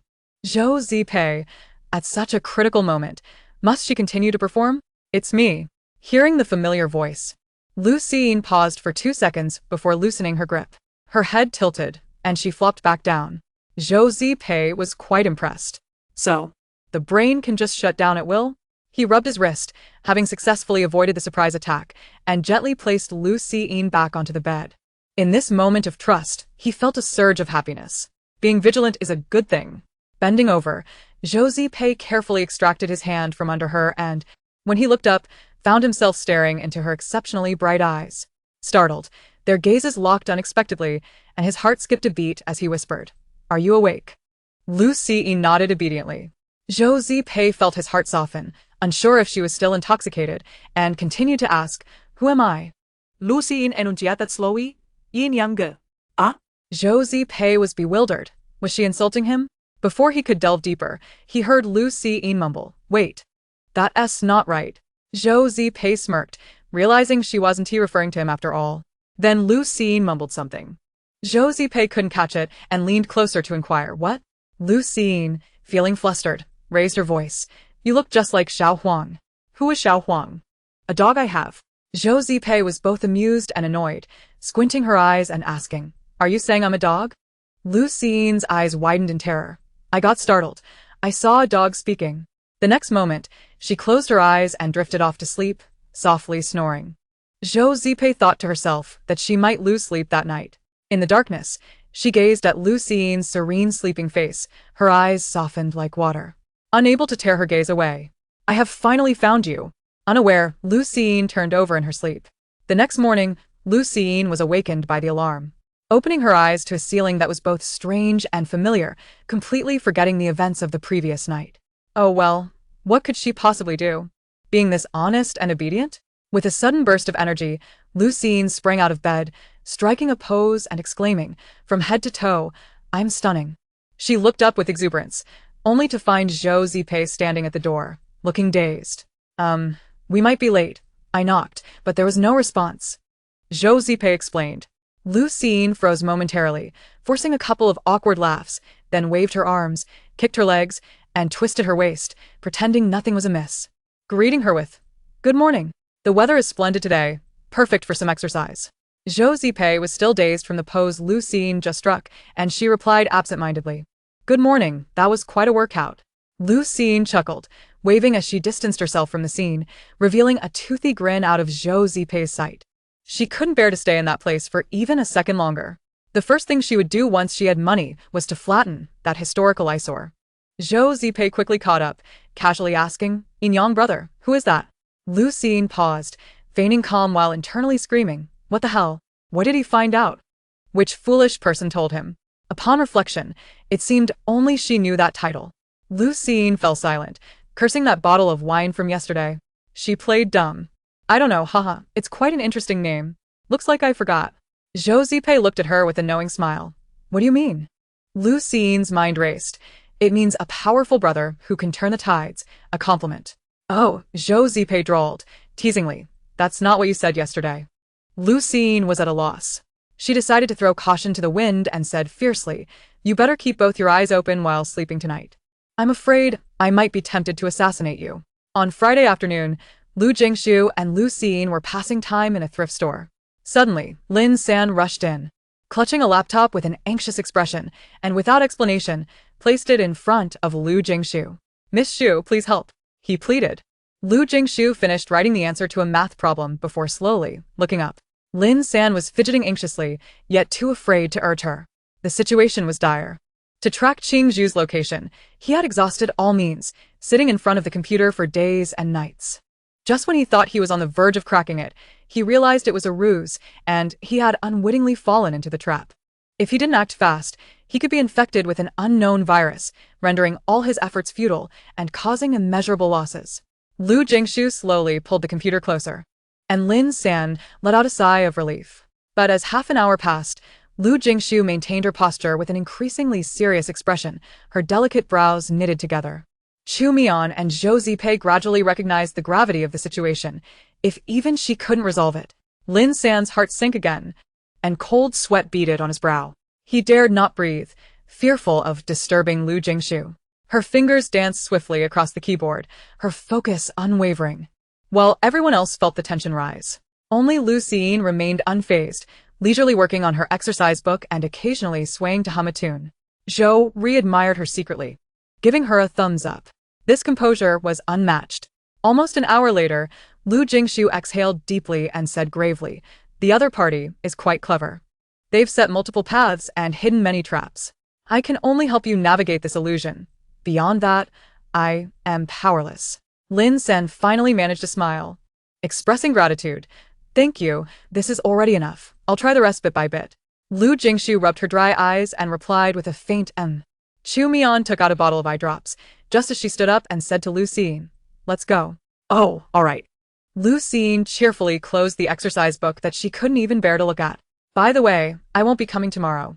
I have something to do," Lu Jingshu mentioned. Chu Mian smiled lightly. "Perfect. I have something to attend to tomorrow as well." Lu Jingshu nodded, pressing down her cap and walking out with Lu Jingshu into the evening glow. Chapter 64. The Meeting. On Saturday, Lu Jingshu rose early from bed, her eyes still tinged with fatigue. She glanced at her watch. It was 8 o'clock. Donning a short black jacket, fastening her cap, and putting on a mask that left only her beautifully shaped eyes visible, she slung a bag over her shoulder and prepared to leave. Just as she turned, she suddenly heard Lu Jingshu's excited voice. She didn't know when she had woken up. "Sister, are you going to carry me to meet the dog you have outside?" Lu Jingshu's eyes revealed a hint of helplessness as she walked back, her tone flat. "What nonsense are you spouting? I'm going to do something." Lu Jingshu persisted. "Then why are you dressed like this?" Lu Jingshu glanced at herself. "What about it? Haven't I always dressed like this?" Lu Jingshu remarked. "Dressed so dominantly. Do you have another good sister outside?" Lu Jingshu rolled her eyes. Unreservedly, "No." Lu Jingshu challenged. "I don't believe you." After pondering, Lu Jingshu suggested, "Then why don't you come with me?" Lu Jingshu eyed her suspiciously. "So confident. Are you planning to use a diversion tactic?" Lu Jingshu thought to herself. "Where does she get all these dramatic ideas?" She smirked. "You really don't need that brain of yours." Now it was Lu Xiyin's turn to be at a loss for words. Though she had a pig's brain, it had its own unique uses. Lu Jingshu checked the time again and urged, "Are you going or not?" "Yes, yes, yes." Lu Xiyin tumbled out of bed. The two of them were still on the road at 8:55, buying 2 breakfasts, eating as they walked, their demeanor leisurely. Meanwhile, Chu Mian, Zhou Zipei, and the others had been waiting for quite some time. As the 9 o'clock appointment approached with not a soul in sight, Lin Si grew anxious. Why haven't they come yet? This Qingzhu wouldn't dare to stand us up, would he? Lin San was a bit more composed but undeniably anxious. They say this Qingzhu has a bad temper and is hard to deal with. He doesn't care how powerful or wealthy you are. If he decides not to show you respect, he won't. Waiting for someone to stand you up seems like something he would do. Chu Mian understood this well. The longer he waited, the darker his expression became. Anyone who could keep him waiting for half an hour certainly had guts. Zhou Zipei appeared less anxious, casually tossing a segment of orange into his mouth and chewing, saying nonchalantly, "Don't be anxious. Maybe he just likes to be punctual."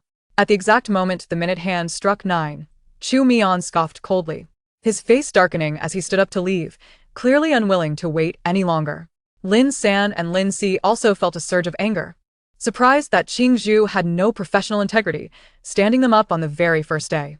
The rumors proved true. The entire 602 squad behaved like bandits. Lin Si grasped the doorknob, pulling it open, only to unexpectedly see 2 people. "Miss Xu and Miss Yin, what are you doing here?" Lin Si asked in confusion. The words struck the others in the room like a bolt from the blue, leaving them collectively frozen in disbelief. Shock, surprise, incredulity, and fear, along with a myriad of complex emotions, surged through the air in that instant. An absurd thought flickered in Chu Mian's mind. He felt as though he were ensnared in a dream. On the contrary, Zhou Zipei appeared unfazed, her attention swiftly diverted to Lu Xiying, who was at the door, munching on a bun. Why did she eat like a squirrel? Meanwhile, Lin Si remained oblivious, scratching his head in confusion and asking, "Are you here to find Mian Yi and Zhou Yi?" Lu Jingshu took a step back, casting an uncertain glance at the room number, letting out a small gasp, and then swept her gaze over Zhou Zipei and the others, marveling at the strangeness of the world. Lu Xiying blinked, taking in the painfully awkward scene, a sudden realization dawning upon her that she had stumbled into something significant. Could it be that the female lead was revealing her true identity at this moment? Their first encounter under the guise of Qingzhu with the male lead? Yet the timing seemed off. Wasn't this plot point supposed to unfold after the female lead's college entrance examination in the original story? Contemplating this, Lu Xiying ultimately concluded that her arrival had indeed impacted the narrative. Life had dealt her its fair share of setbacks and tribulations. She slumped to the floor in resignation. Whatever. At least she had not missed this spectacular scene. Once she grasped the situation, her eyes sparkled with excitement as she regarded Lu Jingshu and Chu Mian. What would they say next? It could be, "So it is you." Or perhaps, indeed, "It is you. I have awaited your arrival for so long. I am willing to wait for you until the end of time." Or even, why not just kiss already? What are we waiting for? Lu Xiying eagerly gazed at Lu Jingshu and Chu Mian, oblivious to the impending doom. Lu Jingshu, however, remained unfazed and disinterested, her intuition suggesting that there was little substance in her thoughts, her eyes threatening. "Finish your bun." The two then stepped inside, leaving the others exchanging glances in a silence so profound that no one dared to speak. Chu Mian stared at the cold, aloof words on his phone, his voice still tinged with disbelief as he addressed Lu Jingshu. "Qingzhu." Lu Jingshu calmly removed her hat, tousling her slightly disheveled hair, and with a long stride, seated herself in a chair like a boss. "It is I," she replied with indifference. Lin Si. Lin San. Suri. What difference was there between this and claiming they were Emperor Qin Shi Huang? Were children nowadays so peculiar? She was still a high school student. Lu Jingshu savored their astonished expressions for a few seconds before methodically calculating her next move. "So, it is you who has been haunting me? Constantly tracking my whereabouts? Ignoring my warnings to breach my firewall?" "Oh, right." She suddenly recalled, if I am not mistaken, that diversion yesterday was indeed an attempt to breach my location. With a disdainful smirk, she looked at Lin San. "You truly are audacious. No one has ever dared to touch that firewall. Not even I would attempt it lightly." She had designed the program with the intent to leave no escape routes, including for herself. Lin San, caught under her scrutiny, fumbled, his gaze darting nervously toward Mian Yi for help. Chu Mian, confronted with her queries, found himself at a loss for a rebuttal. Fair enough. It was indeed as she said. He had been somewhat reckless.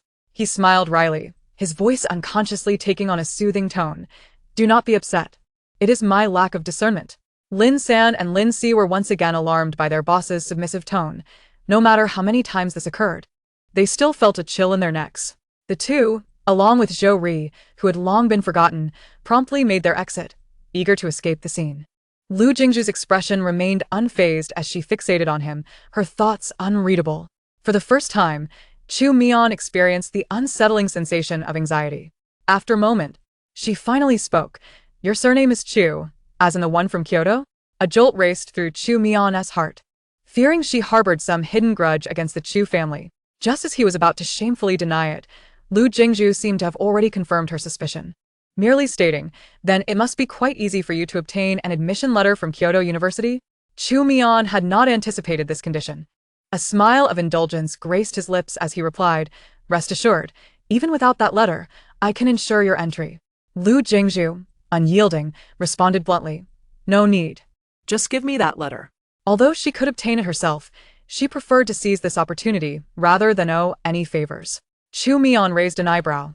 Nodding in agreement, very well. Lu Jingshu's mood lightened slightly. You can keep the exorbitant fee you proposed. Consider this condition my compensation. No matter how one calculated it. She was at a loss. Chu Mian understood that, given Lu Jingshu's nature, she would not want to owe anyone anything, even if it was merely a small favor to him. His mood dampened a bit, neither agreeing nor refusing. Chapter 65. Do you want to support me? What do you want me to save? Lu Jingshu unwrapped a piece of gum and popped it into her mouth.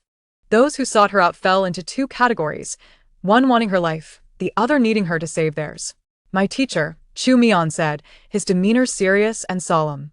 Lu Jingshu was not curious about his teacher. She bluntly inquired, is he still alive?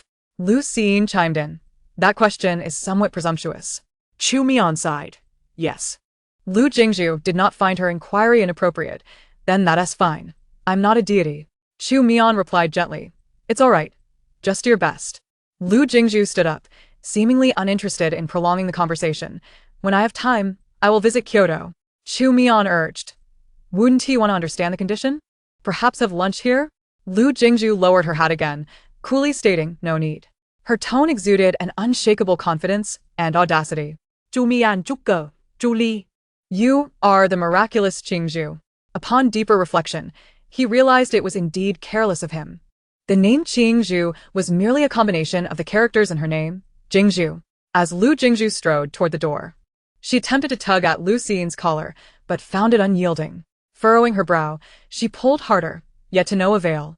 With an impatient click of her tongue, she turned around to find Lu Xiyin gazing at her with pleading, pitiful eyes. In an instant, Lu Jingshu's irritation dissipated. What now? She asked, her tone less than pleasant. Lu Xiyin, undeterred, pointed at the menu on the table, stating matter-of-factly, Sister, the dishes here look delicious. I haven't eaten meat in 3 days. Let us feast before we leave. Lu Jingshu thought of how she didn't want to expose the fact that Lu Xiyin had devoured a large chicken leg the night before. Zhou Zipei, with a smile in his eyes, feigned nonchalance as he flipped a page of the menu. The tantalizing images of food flashed before Lu Xiyin's eyes, causing them to gleam with desire, as if she could almost drool on the spot. Zhou Zipei, feeling the temptation was insufficient, pointed to the dish names and read them aloud slowly. Fish-flavored baked lobster, snow frog braised shark fin, lotus seed and lily red bean soup. Which one should we choose? He sighed in mock despair. Lu Xiyin, determined, plopped down and exclaimed, all of them. I want them all.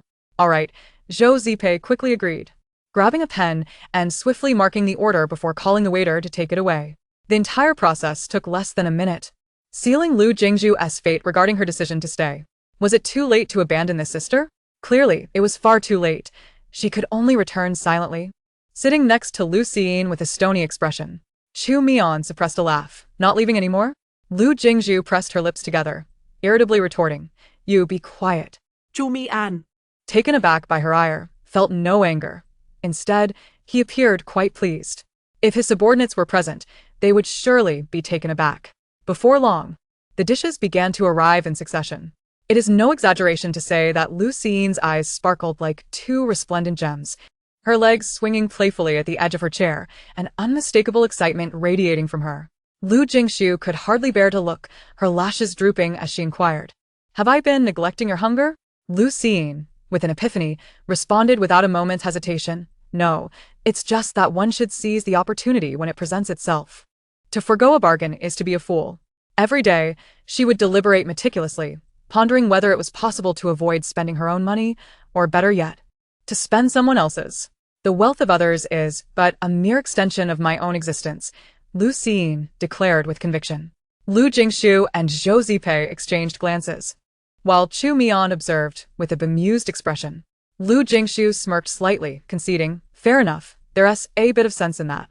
Lu Xiyin indulged in the sumptuous feast before her, as though she hadn't eaten in 3 days.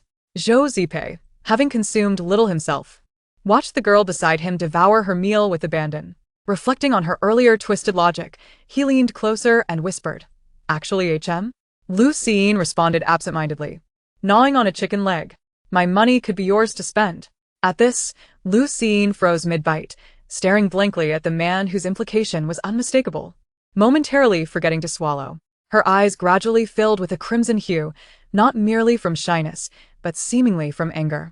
Before Zhou Zipei could decipher her fleeting expressions, Lu Xiyin, in a fit of agitation, slapped him playfully, leaving a clear grease mark on his white shirt. "How shameless! You actually intend to sponsor me?" Zhou Zipei was taken aback. Huh. Lu Xiyin glared. "Do not try to deny it. Why else would you give me money without reason? Aside from my breathtaking beauty, what else could you possibly desire?" Though she was indeed mercenary and materialistic, she adhered to her principles. Even if she were to make a wish for 500 billion at a temple, she would first spend $5. This was the code of life. One Lu Xiyin understood well. Zhou Zipei stood in stunned silence. He should have anticipated that her mind was incapable of grasping subtleties. "How did you derive that interpretation from my words?" Lu Xiyin retorted with confidence. "Is there even a need for interpretation? With a sister like me, it's obvious there would be those who covet."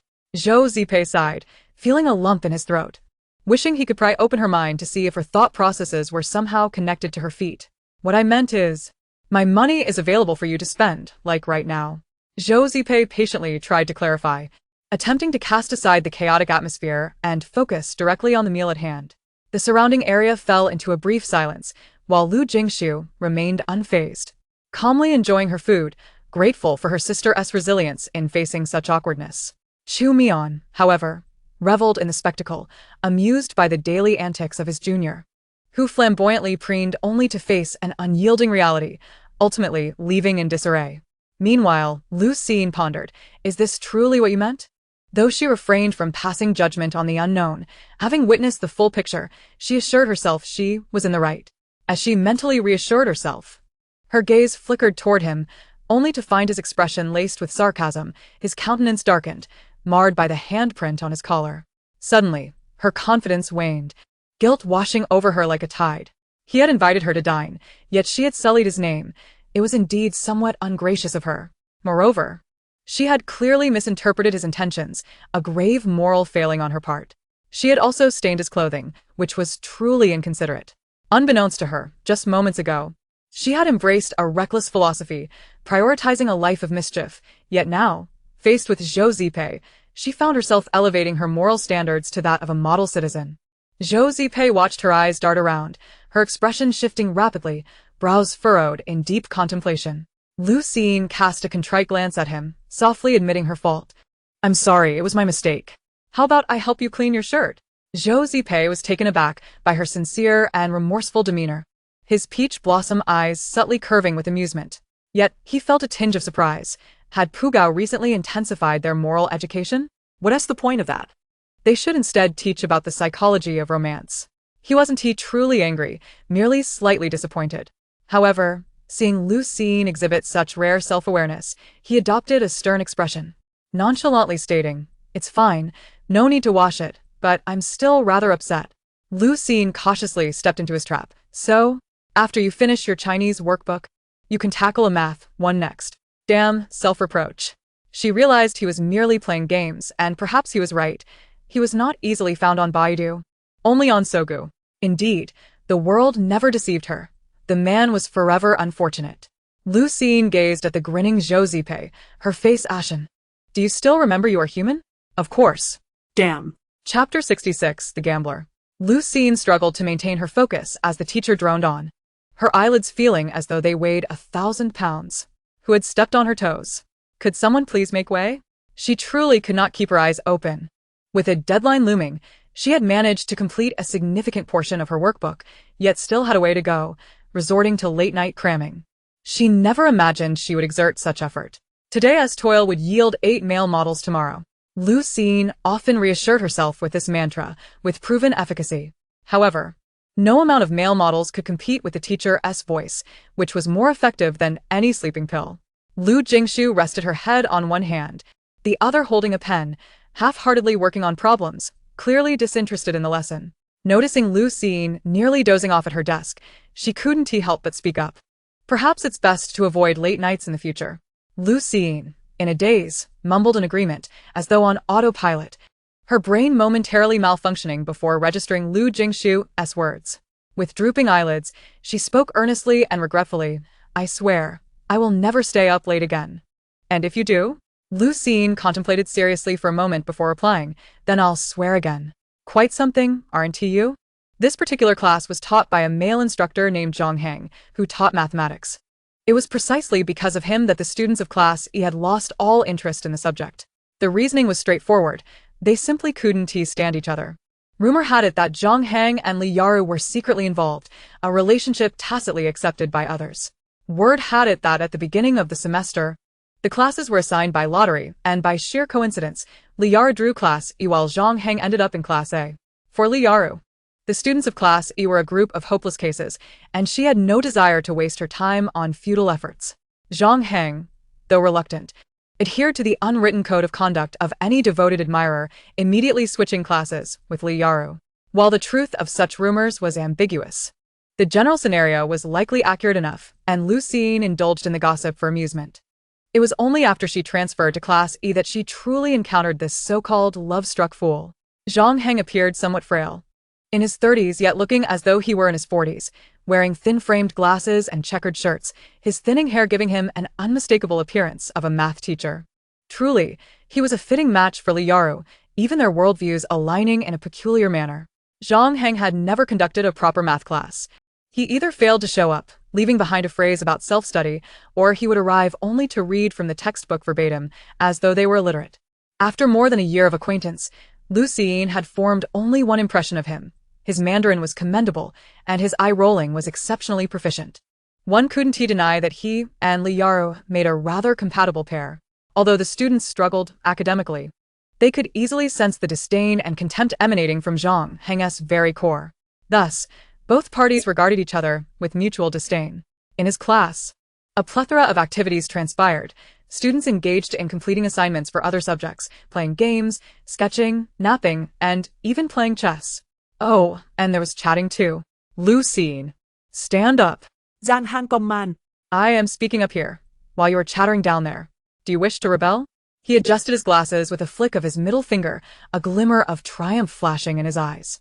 Lu Jingshu stood up with practiced ease, her drowsiness dissipating significantly, her admiration for his tenacity and patience swelling within her.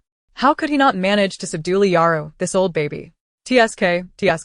To trace back 1 year prior, after she had betrayed Li Yaru, Zhang Hang, as her guardian, harbored a grudge against her. He summoned her to reprimand her almost every class. Initially, it was a barrage of accusations for sleeping, daydreaming, or drinking water during class, but it evolved into unreasonable nitpicking, such as her squinting in class. At that time, Lu Jingshu merely blinked. Initially, she acknowledged her wrongdoing, obediently admitting her faults, but as his reasons grew increasingly frivolous, she began to question their validity. What? No smiling in class? I am inherently inclined to laughter. Will I be expelled for merely blinking next time?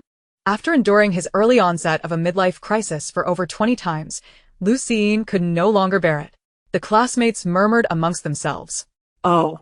Sister Yin is so unfortunate, caught again. How many times has this been? When will it end? Let me count. 1, 2, 3. Can't keep track. I must say, I admire Sister Yin's patience. She hasn't exploded yet. Is she contemplating something grand? Today is a fine day. If she doesn't unleash her frustration now, when will she? Zhang Heng rapped on the desk to signal silence, then turned his ire towards Lu Jingshu. Why don't you come up and teach? Lu Jingshu retorted. I lack a teaching qualification. Zhang Heng shot back, if you lack qualifications, what do you know to teach? Lu Jingshu answered, that is precisely why I remain seated. Zhang Heng chuckled, haha, as expected of Siyin. That logic is flawless. The other students stifled their laughter, momentarily recalling all the sorrows of their lives. Zhang Heng raised his voice, perhaps to project authority. What is this attitude? Lu Jingshu, perplexed, replied, can't you see? I have always held this attitude towards the king of sycophants. The term king of sycophants struck a nerve with Zhang Heng, who, enraged, exclaimed, is this how you treat your teacher? Do you not understand the importance of respecting your educators? Lu Jingshu scoffed, to earn my respect, you must first present yourself as a proper teacher. With less than 7 months until the college entrance examination, how many times have you shown up this month? Is our class's poor performance in mathematics not your responsibility? Her words resonated with her classmates, who nodded in agreement. Siyin, you are my voice, my eternal idol. Zhang Heng, feeling guilty, retorted. That's your own fault for not studying properly. It has nothing to do with me. You simply lack capability. Lu Jingshu shot back. What a pity it would be for you not to become a chef. So adept are you at passing the buck. How can you claim we lack ability when you have not even taught us? Zhang Heng sneered, all right, if you are capable, then show me a perfect score in the next math exam. Before Lu Jingshu could respond, Lu Jingshu threw down her pen, leaned back against the desk, and calmly stated, fine, if we both score full marks, what will you do? Zhang Heng was taken aback, perplexed by her confidence, and thought it absurd. What do you intend? Lu Jingshu replied nonchalantly, you will resign voluntarily. A gasp echoed through the room. The stakes were high. If Zhang Heng refused in front of the entire class, he would become the subject of ridicule. After careful consideration, recalling their historically poor scores, he gained confidence. All right, but this is on you. If you fail, you will publicly apologize to me in front of the entire school. The desire for revenge against Li Yaru could no longer be concealed. Lu Jingshu responded without a hint of pressure, no problem. Lu Jingshu exclaimed, what? Scoring full marks in mathematics next time is harder than killing her. Sister, when you bet, could you consider my life? My life matters too. No one knew that beneath her confident facade was a frantic heart. Zhang Heng scoffed and added, from now on, self-study. He was eager to leave. At that moment, the bell rang for the end of class, and the dazed Lu Jingshu found herself surrounded. Sister, what were you thinking? Why did you impulsively agree to such a demanding request? Yes, we could simply choose not to attend his class anymore. At least you have some foundation, but what about me? Lu Jingshu grimaced, her expression more pained than sorrowful. Shouldn't they be worried about her? What are you worrying about concerning a top student preparing for the college entrance exam? Her sister was a pretender, while she was the genuine underachiever. Chapter 67. I am very happy. After dismissing the others, Lu Jingshu turned to Lu Jingshu, shaking her shoulders and urgently whispering, Sister, have you lost your mind? Or have I? A month. How could I possibly score full marks? Lu Jingshu, feeling dizzy from her shaking, gently removed her hand, her dark eyes meeting Lu Jingshu's. The wind from the window tousled Lu Jingshu's hair. Lu Jingshu heard her calm, low voice, Jingshu, I know you are hiding something from me. Lu Jingshu's breathing quickened, her gaze dropping as she fiddled with her palms, a wave of panic surging within her as she tried to appear unaffected. However, her subtle movements did not escape Lu Jingshu's notice, prompting a quiet sigh and the addition of, perhaps it is a secret you cannot voice, and I can understand. You seem to know many things. Lu Jingshu paused, then continued, especially about me. Lu Jingshu opened her mouth, but Lu Jingshu interrupted her. A smile in her eyes. In fact, I am very happy. After our grandparents passed away, I have always been alone, and I thought I would remain lonely forever. Therefore, your arrival brings me joy. Whether it is in computing, martial arts, calligraphy, or academics, you seem to know that I excel in these areas. That day, when we met with Chu Mian and the others, you showed no surprise when you learned I was Jingshu, nor did you inquire further about my identity afterward. Lu Jingshu articulated her thoughts in a deliberate, measured tone. Lu Jingshu was taken aback by her astute observations. If she were to ask me the reason, how would I respond? What if she suspected ulterior motives? What wicked intentions could I possibly harbor? None, merely a lack of acting skill. Fortunately, Lu Jingshu smiled lightly and said, I am not concerned about that, however. Lu Siyin looked up, surprised to find traces of affection, anticipation, and trust in Lu Jingshu's eyes. I believe you should not remain as you are now. Just as I can masquerade as an ordinary high school student, you too may be playing the part of a fool to deceive others. Each word spoken by Lu Jingshu resonated in Lu Xin's heart like a drumbeat, awakening the blood that had lain dormant for 2 lifetimes, as if igniting a flame, causing it to burn and evaporate. Lu Xin's eyelashes fluttered, her light-colored irises almost translucent in the sunlight, rendering her entirely unreal. She softly inquired, what about that admission letter? Lu Jingshu stroked her collar and, understanding her question, replied directly, I do not dare to gamble. Because of uncertainty, I cannot risk whether you are truly feigning ignorance. Having that piece of paper offers more assurance, allowing me to feel at ease. Regardless of the outcome, we will undoubtedly attend Jingda together. Lu Xin silently complimented the unspoken words she harbored in her heart. She sat frozen in her seat, her emotions at this moment feeling so foreign that she was left somewhat bewildered. Emotion, joy, and relief intertwined, causing her heart to swell like a balloon, her eyes brimming with unshed tears. In this moment, Lu Xin truly felt a sense of belonging. This world was not merely a book, and its inhabitants were not mere paper figures. They possessed life and emotions. She had never been an outsider, unbeknownst to her. She had completely adapted and integrated into this place. In this world, she too would have family, friends, and teachers, just like most ordinary people. From this point forward, Lu Xin would no longer accept her presence here as a mere compromise, but would actively embrace everything this place had to offer. Her eyes gradually brimmed with tears, and she dove into Lu Jingshu's embrace, muffling her voice as she said, Whoa, sister? Are you trying to move me to tears so you can inherit my 1,000 yuan balance? Lu Jingshu laughed and pushed her away, saying, That little amount of money is better off with you. Lu Xin lifted her head, her eyes reddened, but not shedding tears. In a moment of fervor, her blood surged with excitement, and she suddenly stood up, shouting to everyone, If I don't score full marks in math, I vow never to be human again. The last word cracked in her voice.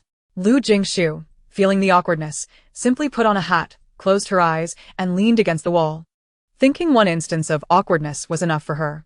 The class fell silent for a moment before erupting into enthusiastic applause. Rather than mock her for her audacity, her classmates expressed their high hopes. Sister Yin, what spirit? To hell with it. You are my only sister. Our class's future in mathematics is entrusted to you. Full marks? Please, Sister Yin used to be second in the grade. Wealth and honor should not be forgotten. Indeed, our fellow villagers are counting on you to achieve great success. Su even mimicked the village secretary from a skit, saying, in the future, remember to come back and visit. Don't forget us villagers who care about you. Someone exchanged a glance with him, uncertainly continuing, I see the sky is getting dark. Otherwise, Su gave him a reassuring look and continued, otherwise, let us all stay here and make dumplings together. The most fortunate thing is that there's always someone who understands your inexplicable feelings. As the others sensed the atmosphere was right, they began to congratulate her. Happy New Year! Happy New Year! Happy New Year! Ha ha ha ha! Ha ha ha! Oh my! What a jumble of jokes! Lu Xin murmured, It really is quite inexplicable. 5G is indeed fast. It's already nearly New Year's again since October. What a conspicuous class we have. Just as the students of Class E were in an uproar, Siyin happened to pass by. Of course. He clearly heard Lu Xin and Lu Jingshu vow to score full marks in mathematics. As he passed, he casually glanced inside the boisterous Class E, where Lu Xin and her friends were surrounded by laughter and bright smiles. He continued walking, feeling that they were quite unaware of their own folly. Ha! Their grades are at the bottom, yet they still dream of scoring full marks in math? Do they really think the math problems at Puwa High are that easy? They're thinking like toads. A cold smile played at the corners of Suzichen's mouth, his eyes filled with disdain. Thinking of Zheng Ling, who was coming to Puching to see her, he couldn't help but feel a surge of excitement. Suzichen lifted his proud chin. He alone was the center of attention. After school, Lu Xin dashed into the supply store. Zhou Zipei hadn't reacted in time before being pinned to a chair. He thought she had finally come to her senses and was about to flirt and confess when Lu Xin seriously demanded, "Where's the math workbook you mentioned?" Zhou Zipei was taken aback. So she has come to her senses, but in a different way. Lu Xin urged, "Hurry up and give it to me. Don't delay my pursuit of full marks in math." Zhou Zipei replied, all right, but you need to get off me first. Oh. Lu Jingshu then realized their position was overly intimate. She was nearly sitting in his lap. Embarrassed, she awkwardly touched her nose and got up.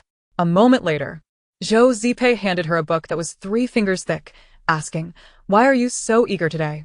Lu Jingshu, striving to be a good student, replied, if one isn't proactive about studying, there is something wrong with their mindset. Zhou Zipei questioned, when did you start thinking this way?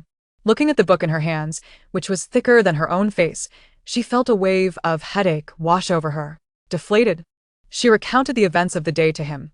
Zhou Zipei affectionately ruffled her hair, his tone indulgent. You could have told me. I would handle it. Lu Jingshu remained optimistic. Forget it, I love to gamble, and I'll gamble again next time. Gambling is discouraged. It's everyone's responsibility. This time I won. He didn't leave a single bitter tea leaf. Chapter 68, Zenglang. Zichen, your aunt is here. Su Lan recognized Su Shuyan and looked at Su Zichen with excitement.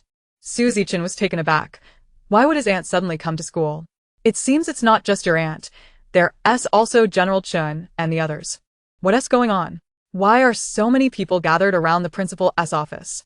Someone leaned over the railing, peering at the highest point of a building across the way. They all appeared either wealthy or noble. Even the Pei family had come. Who exactly were these people? What? The Pei family is here. It must be something significant. Who is so important to warrant such a gathering?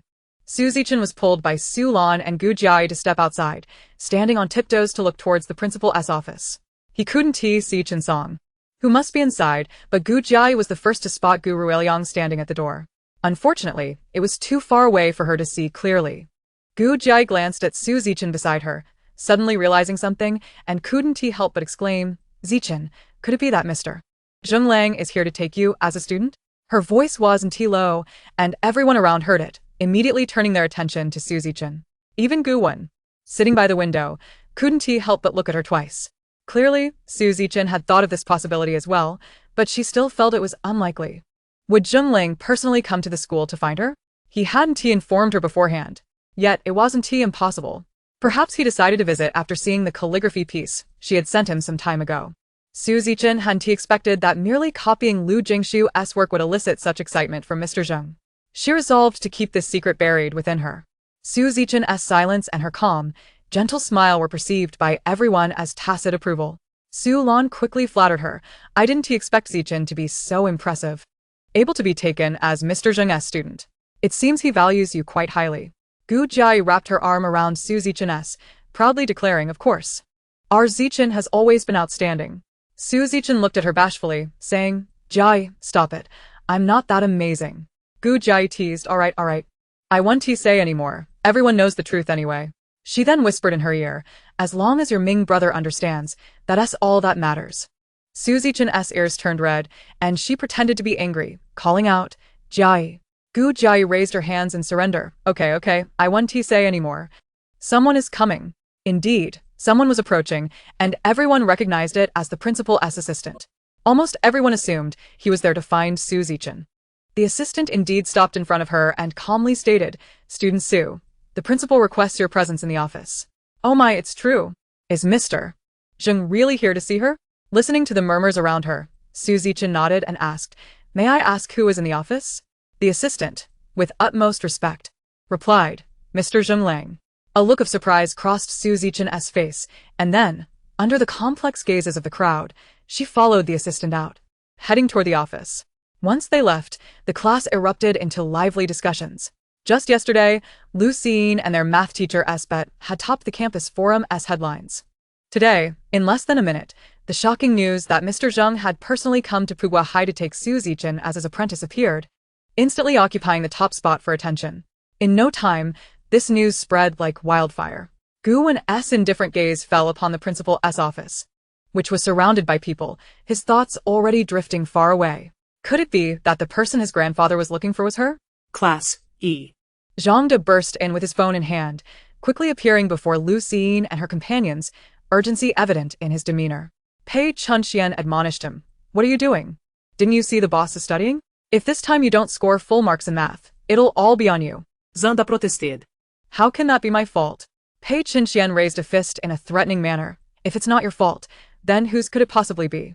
Zhang De glanced at Lu Jingshu, who had been disturbed all morning by his antics while serving tea, and thought to himself, well, that might actually be true. Pei Chenxian, growing impatient, urged, spit it out. What is it? It was then that Zhang De remembered, pointing at his phone with abandon. Have you all seen the school forum? Is it true that Zheng Lang has come to Pugao to look for Su Zichen? The Chun family and the Qin family are both here. Upon hearing the name Zheng Lang, Lu Jingshu finally bestowed upon him a glance. Lu Siyin recalled that at the last birthday banquet for Old Master Pei, the Chun family had indeed mentioned that Old Master Zheng intended to take Su Zichen as a student. However, she covertly glanced at Lu Jingshu and instantly concluded that this news was undoubtedly erroneous. How absurd would it be for a student to accept a mentor without informing their teacher? Ning Shi had also pieced together from the previous Pei family banquet that while Su Zichen and they appeared to be cousins on the surface, their relationship might not be particularly cordial. Concerned that this might affect Siyin and the other's mindset, she promptly shifted the topic. Siyin, how did you solve this problem? Could you explain it to me? Pei Chenxian shot him a glare, and Zhang De belatedly realized that since the Qin family had arrived, their mother must certainly be present as well, yet there was not a hint of intention to visit them. They had learned of her presence through others. In a flurry of anxiety, Zhang De sought to cover up what had just transpired, echoing Ning Shi's words. Yes, Siyin, you're amazing, progressing so quickly. What you wrote is so profound that I can't even comprehend it. What does this word mean? He pointed randomly at Lu Xiyin's book, his words tumbling out before Ning Shi could interject. Lu Xiyin twitched her lips and replied calmly, Sinks. Zhang De chuckled. No wonder I can't understand it. Isn't this word beyond our high school curriculum? You're truly impressive, Siyin, previewing college courses ahead of time. Ning Shi lowered her head, unable to bear looking at them. Lu Xiyin smiled with a hint of irony. Of course, because this is a trigonometric function we learned in middle school. Zhang De responde. Could you please engage your brain a little when buttering someone up? Lu Xiyin maintained her polite smile. Zhang De continued, laughable. There's clearly no brain involved. Lu Xiyin retorted. All right then, you have a point about not having a brain. Unable to restrain herself, she burst into laughter, quipping, in the future, when comforting others. Could you refrain from all the superfluous chatter and just call me? My number hasn't changed. I'm still with the construction bank. Ning Xi, Bei Tenjuan, and Zhang De were left speechless, as their earlier carefulness and attentiveness had devolved into mere jest. It was evident that this girl was not as sentimental as she appeared. In fact, she was akin to a robust Lu Jishan disguised as Lin Daiyu, or perhaps a Li Kuei experiencing his monthly cycle. Meanwhile, in the principal's office, Zheng Lang, nearing 70, had hair as white as snow, yet his gaze remained sharp and unsmiling, now tinged with urgency. Sitting at the head of the table, he frequently glanced towards the door. Those present were taken aback, realizing that old Zheng harbored a strong affection for Su Zichen, having personally rushed from the capital and now exhibiting such impatience. The attendees, all astute individuals, began to congratulate Chen Song. Chapter 69, Teacher. First, congratulations to Mr. Chen. Zichen has achieved remarkable success. Indeed. To be a student of old Zheng, her future is limitless. Chen Song smiled gently. This is Zichen's honor. But she must strive for herself. As flattery flowed, Zheng Lang sipped his tea and addressed Principal Gu politely. I apologize for the abruptness of my visit today. I was unable to inform you in advance. Principal Gu waved his hand dismissively. That's of no consequence. Old Zheng is welcome to come whenever he pleases. Without prior notice. As they conversed, the door burst open with a flurry of noise. Su Zichen entered, following her assistant, and stood obediently before everyone, greeting the elder at the head of the table with a gentle smile. Hello, old Zheng, I am Su Zichen. Upon seeing her, Zheng Lang immediately rose, stepping towards Su Zichen, which filled her with delight. Zheng Lang adopted a solemn expression, retrieving several well-preserved sheets of paper from his bag. As the crowd looked on in confusion, Su Zichen exclaimed, Isn't this my calligraphy work that I sent you? Everyone understood that old Zheng had indeed come in person to accept Su Zichen as a student. Just as all anticipated Zheng Lang to voice the answer they all hoped for, he merely nodded and inquired, May I ask, Su Zichen, whose work is this a copy of? Do you know her? Copy? What does that mean? Is this not Su Zichen's original writing? The atmosphere turned tense, with no one daring to speak, enveloped in an eerie silence. If it were indeed a copy, how bold or ignorant could one be to flaunt it before old Zheng? Su Zichen's heart sank, tears gathering at the corners of her eyes as she clutched her chest, defensively stating, Old Zheng, How can you say that? This is my original work. I have not copied anyone. Zheng Lang's tone was resolute. Impossible. I've seen your previous works, and in terms of form, brushwork, and spirit, this piece cannot compare. This is merely a likeness of her work, at best 50% accurate. Su Zichen, unperturbed and confident, replied, that is because I had not previously had the opportunity for systematic study of calligraphy. It was solely through my innate talent and effort. It was only after coming to the Qin family that I could delve deeper into my calligraphic shortcomings. She lowered her gaze, appearing hurt. Old Zheng. Can't you believe that my progress has indeed been this significant? The crowd was thoroughly baffled, with both individuals holding steadfast to their claims, leaving them unsure of whom to believe. Su Zichen's teeth trembled slightly as she mentally urged herself. Under no circumstances could she admit to having stolen Lu Jingshu's work. Absolutely not. At that moment, Su Shuyan anxiously stepped forward to defend Su Zichen, saying politely, Old Zheng, perhaps you have made a mistake? Zichen has indeed made remarkable progress over the past year, and this work in your hand was completed right before my eyes. She could not have imitated anyone else. Zheng Lang's piercing gaze bore down on them, and after a long pause, he calmly replied, Young lady, you cannot deceive me. For the style you are mimicking belongs to my teacher. Su Zichen found this absurd, but suddenly felt a wave of relief wash over her. It seemed he had mistaken her identity, and all she needed to do was deny it outright. She smiled. I have lived in Puqing my entire life and have never been to Kyoto. How could I possibly know Old Zheng's teacher, let alone copy his calligraphy? If Old Zheng does not believe me, a simple check would suffice. Su Shuyan affirmed, that is indeed true. Others in the room concurred, reasoning that someone who could be a student of Zheng Lang's teacher was surely not an ordinary person. Su Zichen might never have the opportunity to meet such an individual. Perhaps Old Zheng had indeed made an error. It could just be a resemblance. Yes, how could Su Zichen possibly have access to his work? Zheng Lang interjected, displeased. Impossible. I am intimately familiar with my teacher's calligraphy. There is no way I could mistake it. He paused, reflecting on the fact that he had not heard from his teacher since their parting 2 years ago, uncertain of her current state. Now that he had finally caught wind of something, he could not afford to let it slip away. Zheng Lang turned to Principal Gu. Could I trouble you to gather all the students with the surname Lu? The others were unclear about his intentions, but dared not inquire further. Principal Gu readily agreed, certainly. But it may have to wait until after school. Thank you immensely, Zheng Lang responded. As soon as he mentioned the surname Lu, Su Zichen's eyelids flickered imperceptibly. She thought to herself, I must be overly sensitive. There are many with the surname Lu, not just Lu Jingshu. Besides, how could Old Zheng possibly be looking for me? Mere nobody. After school. Lu Siyin was just about to make a run for it with Lu Jingshu when they were intercepted by Li Xiaoman, who blocked their escape route. She halted the eager students who were intent on fleeing. Teacher, what are you doing? The basketball court is about to be fully occupied. One of the boys protested. Forget it, no one from the entire school can go to the basketball court right now, Li Xiaoman retorted, glaring at the boys. As everyone returned to their seats, grumbling, Li Xiaoman sighed, I have no choice. I received an urgent notice that all students with the surname Lu must gather in the principal's office. The rest of you can go home, as usual. At that moment, Lu Siyin could not help but loathe her surname, thinking that no one should prevent her from enjoying a meal. With that thought in her mind, she resolutely attempted to follow the crowd outside. Lu Siyin. Li Xiaoman immediately spotted her sneaking away. Lu Siyin continued forward, pretending not to hear. Li Xiaoman, with a forced smile that did not reach her eyes, grasped her arm. Where do you think you're running off to? In our class. You two sisters are the only ones with the surname Lu. Do you really think you can escape? Lu Siyin blinked innocently. Teacher, you don't know? I've changed my name. From now on, please call me Lu Siyin. Li Xiaoman was taken aback. When did this happen? Lu Siyin replied, just now.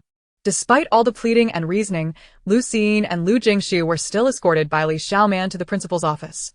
Fortunately, the office was spacious enough, though many students had to wait outside. Oh, how lively! Lu Siyin remarked nonchalantly. She glanced at the unfazed Lu Jingshu beside her and couldn't help but marvel inwardly at her calmness. This disguise is almost falling apart, yet she remains so composed. No wonder she is the leading lady while I am merely an NPC. They found themselves at the end of the line, each student appearing as if they were walking the runway, entering and exiting in quick succession. Lu Siyin, recalling a movie she had seen, discreetly poked Lu Jingshu. Lu Jingshu turned to her, with excitement. Lu Jingshu whispered, "Sister, shouldn't you perform a dramatic transformation now? Something like instantly switching from your school uniform to a dress, letting your hair down, applying a makeup look that even your mother wouldn't recognize, and donning some elegant sunglasses, transforming from a pure high school girl to a sophisticated woman, ultimately evading everyone's scrutiny." The more she spoke, the more exhilarated she became, genuinely eager to witness it. Lu Jingshu rolled her eyes. "Next time, bring your brain when you talk to me." Lu Jingshu chuckled. "Does a pig's brain count?" Lu Jingshu dismissively replied, "Got it, go play." Lu Jingshu beamed. "Just indulge me." As they chatted, they were oblivious to the fact that they had arrived right in front of the office. They also failed to notice the excited gaze of Zheng Lang upon seeing them. Until, "Teacher," he called out with a serious and powerful tone, a rare display of emotion from him. "Oh my goodness!" Lu Jingshu exclaimed in surprise. "This student." "Please remain calm," she quipped at Zheng Lang. He ignored her and approached Lu Jingshu directly, calling out clearly in front of the astonished crowd, "Teacher." At that moment, everyone comprehended, disbelief washing over them. Was this respectful tone from Zheng Lang truly real? Lu Jingshu, however, maintained a serene expression and replied, "Our teacher-student bond is only for a week. There's no need to call me teacher anymore." From then on, their conversation became increasingly difficult for the onlookers to decipher. Zheng Lang insisted, "Don't say it's just a week. Even if it were only a day, you will always be my teacher." Lu Jingshu knew she could not argue with him. "All right then." Zheng Lang continued, "Since we parted 2 years ago, has the teacher been here all this time?"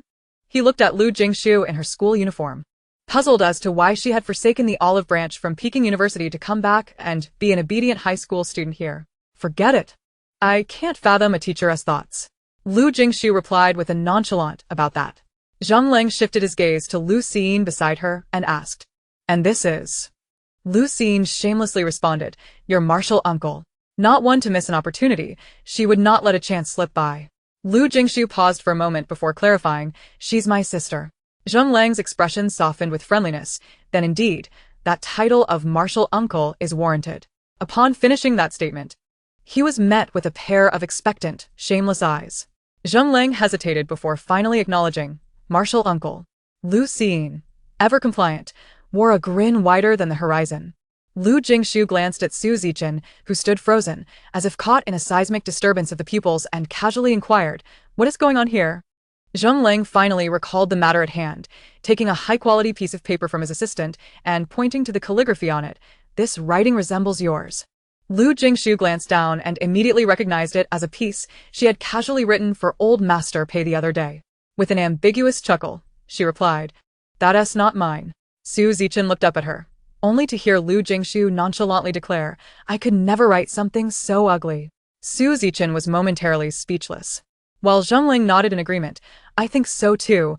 I merely suspect someone has copied it and handed it to me." Su Zichen, paralyzed with tension, shot back, "You could just report my ID number." She took the initiative, "Cousin, that was indeed written by me. If you want it, I can gladly write you another one. There's no need to go through all this trouble to frame me." Su Shuyan, unable to endure any longer, scolded, "Lu Jingshu, how can you be so shameless? Not only are you disrespecting old Master Zheng, but you also want to claim your sister's work?" Lu Jingshu thought she must have a screw loose. As did she not hear Zheng Lang calling her teacher with such enthusiasm? "Oi!" Lu Jingshu shouted, "My sister is right here. What are you trying to claim from me?" "I had no idea." Su Shuyan frowned impatiently, "This is none of your business."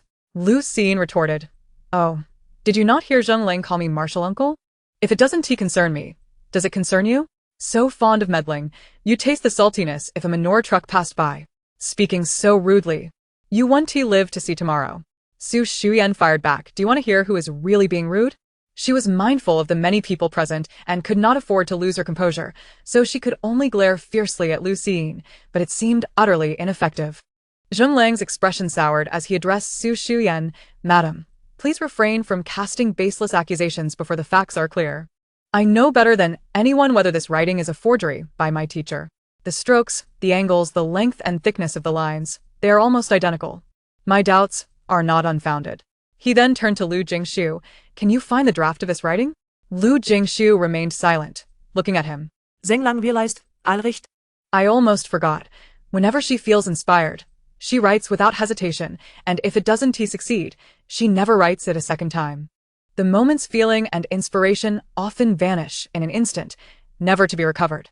Calligraphy is sometimes not just about technique, but is profoundly intertwined with a person's state of mind. Lu Jingshu had once explained this to him. It shouldn't be that complicated. Lu Siyin thought of simply having them both write again, which would resolve everything. Although there might be slight differences in each individual's writing, their habits would always differ, making those differences glaringly obvious in their handwriting. Principal Gu thought this was a feasible idea and asked everyone present for their opinions. Zheng was the first to respond. If the teacher is willing, I agree. The others exchanged glances. Realizing this was indeed the fastest solution. Su Zichen felt dizzy, fear gripping her heart. If they really had to write again, she would surely be exposed. If it were discovered that she had taken Lu Jingshu's work, then all her efforts would be in vain. In a place where others could not see, Su Zichen glared at Lu Siyin and her sister, her resentment palpable enough to conjure up ghosts. Why, after painstakingly usurping their positions, must I now face their destruction? The death of her father was not enough. Do they now seek to extinguish her life as well? Had it not been for the need to protect Lu Siyin, I would not have lost my father at such a young age. Su Zichen's heart brimmed with hatred, longing to see Lu Siyin subjected to 1,000 tortures. If mere glares could kill, Lu Siyin would have perished countless times over. Lu Jingshu remained silent, surveying the onlookers before her. After a moment of stillness, she slowly approached Su Zichen, her emotionless gaze settling upon the slightly trembling girl. As she drew nearer, Su Zichen averted her eyes from Lu Jingshu's penetrating stare. Cold sweat trickling down her back, frozen in place. Her complexion and lips turned pale, while her eyes stubbornly glistened with red. When Lu Jingshu halted mere centimeters away, she leaned in close, whispering in a tone only they could hear, "If you speak the truth, I shall willingly assist in your explanation. As for whether Zheng will take you as a disciple, I shall not intervene." Su Zichen understood she was attempting to absolve her, yet skepticism clouded her mind. Thus, she retorted mockingly, "Why should I trust you?" Lu Jingshu smirked nonchalantly. "Do you have any other options? Or shall we wait until you are publicly exposed for taking my belongings?" Su Zichen could not fathom her motives and queried, "Why would you help me?" With a cold squint, Lu Jingshu warned, "You are becoming quite bothersome. Refrain from causing trouble in the future. Otherwise, you will be like a flea, incessantly hopping around before my eyes, making it difficult for me to concentrate on my studies for the upcoming exams." Su Zichen, left with no choice, pursed her lips and replied, "All right." Unfortunately, at that moment, she misinterpreted Lu Jingshu's intent, thinking it was a warning to avoid trouble with Lu Siyin, thus distancing herself from her. Having struck a deal, Lu Jingshu whispered, "This is a one-time concession," before stepping back. Chapter 71. The Importance of Eating. With one hand in her pocket and the other pinching her sleeve, Lu Jingshu observed Su Zichen with a leisurely demeanor. Su Zichen bit her lip, closing her eyes and finally confessing, "I apologize, Mr. Zheng. This indeed was my imitation. I discovered it in my cousin's room, found it stunning, and attempted to replicate it. I did not expect to mistakenly send this piece. I intended to send you another work." Chun Song, Su Shuyan, and the others were taken aback by her sudden reversal. Though she spoke thus, the reality of the situation was likely known only to her. Lu Jingshu feigned realization, saying, "Ah, right. I recall leaving a piece in a room." Zheng, unconvinced, opened his mouth to refute her, but was silenced by Lu Jingshu's gaze. He hesitated, swallowing the words he had intended to speak. Instead, Principal Gu inquired, "Then why did you not explain earlier?" Su Zichen's eyes instantly turned red, shimmering with unshed tears, as she stammered, "I was too anxious earlier, did not examine it carefully, and mistakenly thought the piece in Mr. Zheng's hands was my own. I am truly sorry, it is all my fault." Her explanation felt contrived, and whether others believed her or not, no one wished to step forward to challenge her, lest they offend the Qin family. Moreover, since even Lu Jingshu had spoken on her behalf, they felt no need to meddle further. Nonetheless, Su Zichen ultimately left a thorn in the hearts of those present. Chen Song stood quietly to the side, the congratulatory words from earlier still echoing in his ears. Usually mild-mannered, he now felt a surge of anger. Casting one last glance at Su Shuyan before turning to leave, Su Shuyan, alarmed, forced a stiff smile, hesitating before addressing Zheng, "Mr. Zheng, regarding the matter of taking on students." Zheng interrupted with a cold snort, "When did I ever say I would take on students?" Su Xuan, answer your sword, pets. Then why did you give your calligraphy to Zichen? Zheng Lang replied, I saw her work in a national calligraphy competition. It was commendable. But she is still a bit lacking to be my student. There are others more suited to take her on. I merely have a passing acquaintance with that individual. As for works, I have not gifted anyone anything recently. Even this piece you mistakenly sent was one I saw from her. He pondered aloud. I wonder where you all got this information? Su Zichen was taken aback, her fingers trembling as she opened her phone. Locating a familiar chat window and typing, May I ask your surname, teacher? The response came swiftly. My surname is Luo, with a single character Zhen. Su Zichen stared blankly at the message, her fingers gripping the phone tightly, feeling her face flush with embarrassment, unable to lift her head. It turned out that all of this had merely been a misunderstanding, and her previous pride now rendered her a laughingstock. Principal Gu, seeing the situation clarified and resolved, smiled and waved his hand. Since everything is clear, everyone may return. Su Shuyan did not look at Su Zichen, with the situation as it was. She could no longer remain there. Grabbing her bag, she turned to leave. However, as she passed by Lu Siyin and the others, she paused momentarily. Her gaze towards them complex. Ultimately, she gritted her teeth and said nothing. Others, having set aside their work to come here, had done so to see Zheng Lang and boost their presence. Upon seeing him free, they all gathered around him. Lu Siyin, now famished, had already pulled Lu Jingshu away before Principal Gu could usher them out. The two, having only eaten breakfast at the cafeteria, would join Zhou Zipei and the others for lunch and dinner. Lu Siyin, like a starving ghost, chanted about food as she made her way to the store. Upon opening the door, she was met not with the enticing aroma of chicken legs and steaming rice. Scanning the room with a scrutinizing gaze, she noted that there was not a single grain of rice, nor a whiff of food to be detected. No more words. From this moment on, she and the people here were irreconcilable. Having arrived only a little late, they had left her with nothing to eat. If they couldn't withstand such a minor test, they were unworthy of being her friends, a beauty of her caliber.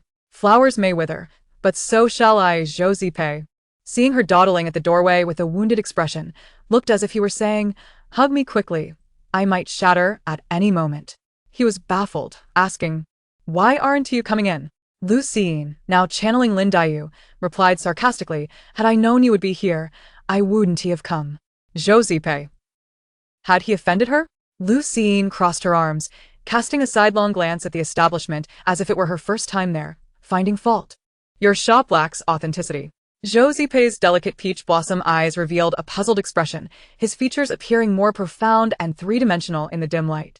Lu Siyin, with an artistic flair, declared, The labor of our farmers is not adequately represented. The needs of the people have not been thoughtfully considered.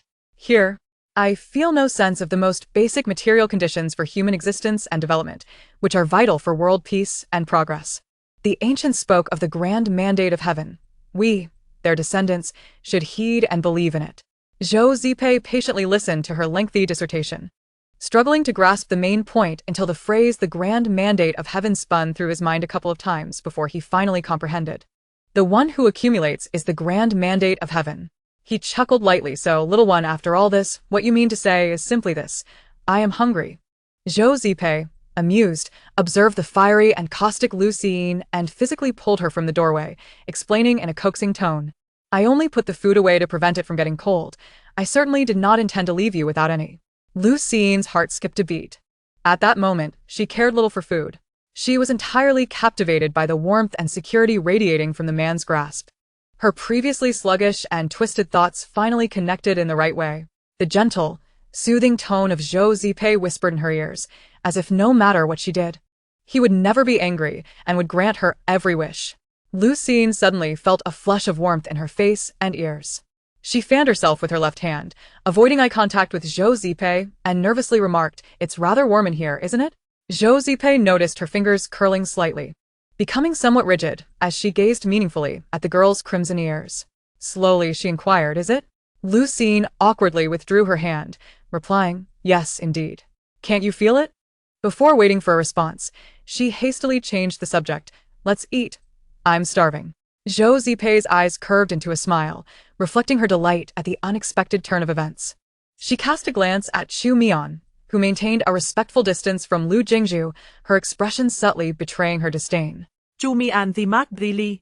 I've never seen someone with a progress rate of 2% mock someone with 1%. The non-mocking treaty is hereby nullified. Chapter 72. Joint Examination. Just moments ago, Lu Jingshu had been bemoaning her hunger with fervor, yet upon sitting down to eat, she transformed into a picture of grace and poise. She savored her meal with delicate bites, chewing thoughtfully and swallowing slowly, her posture remarkably elegant. Lu Jingshu cast several furtive glances her way, and after a brief moment of contemplation, reached out to grasp her wrist, checking her pulse with a curious expression. "Your mind seems intact."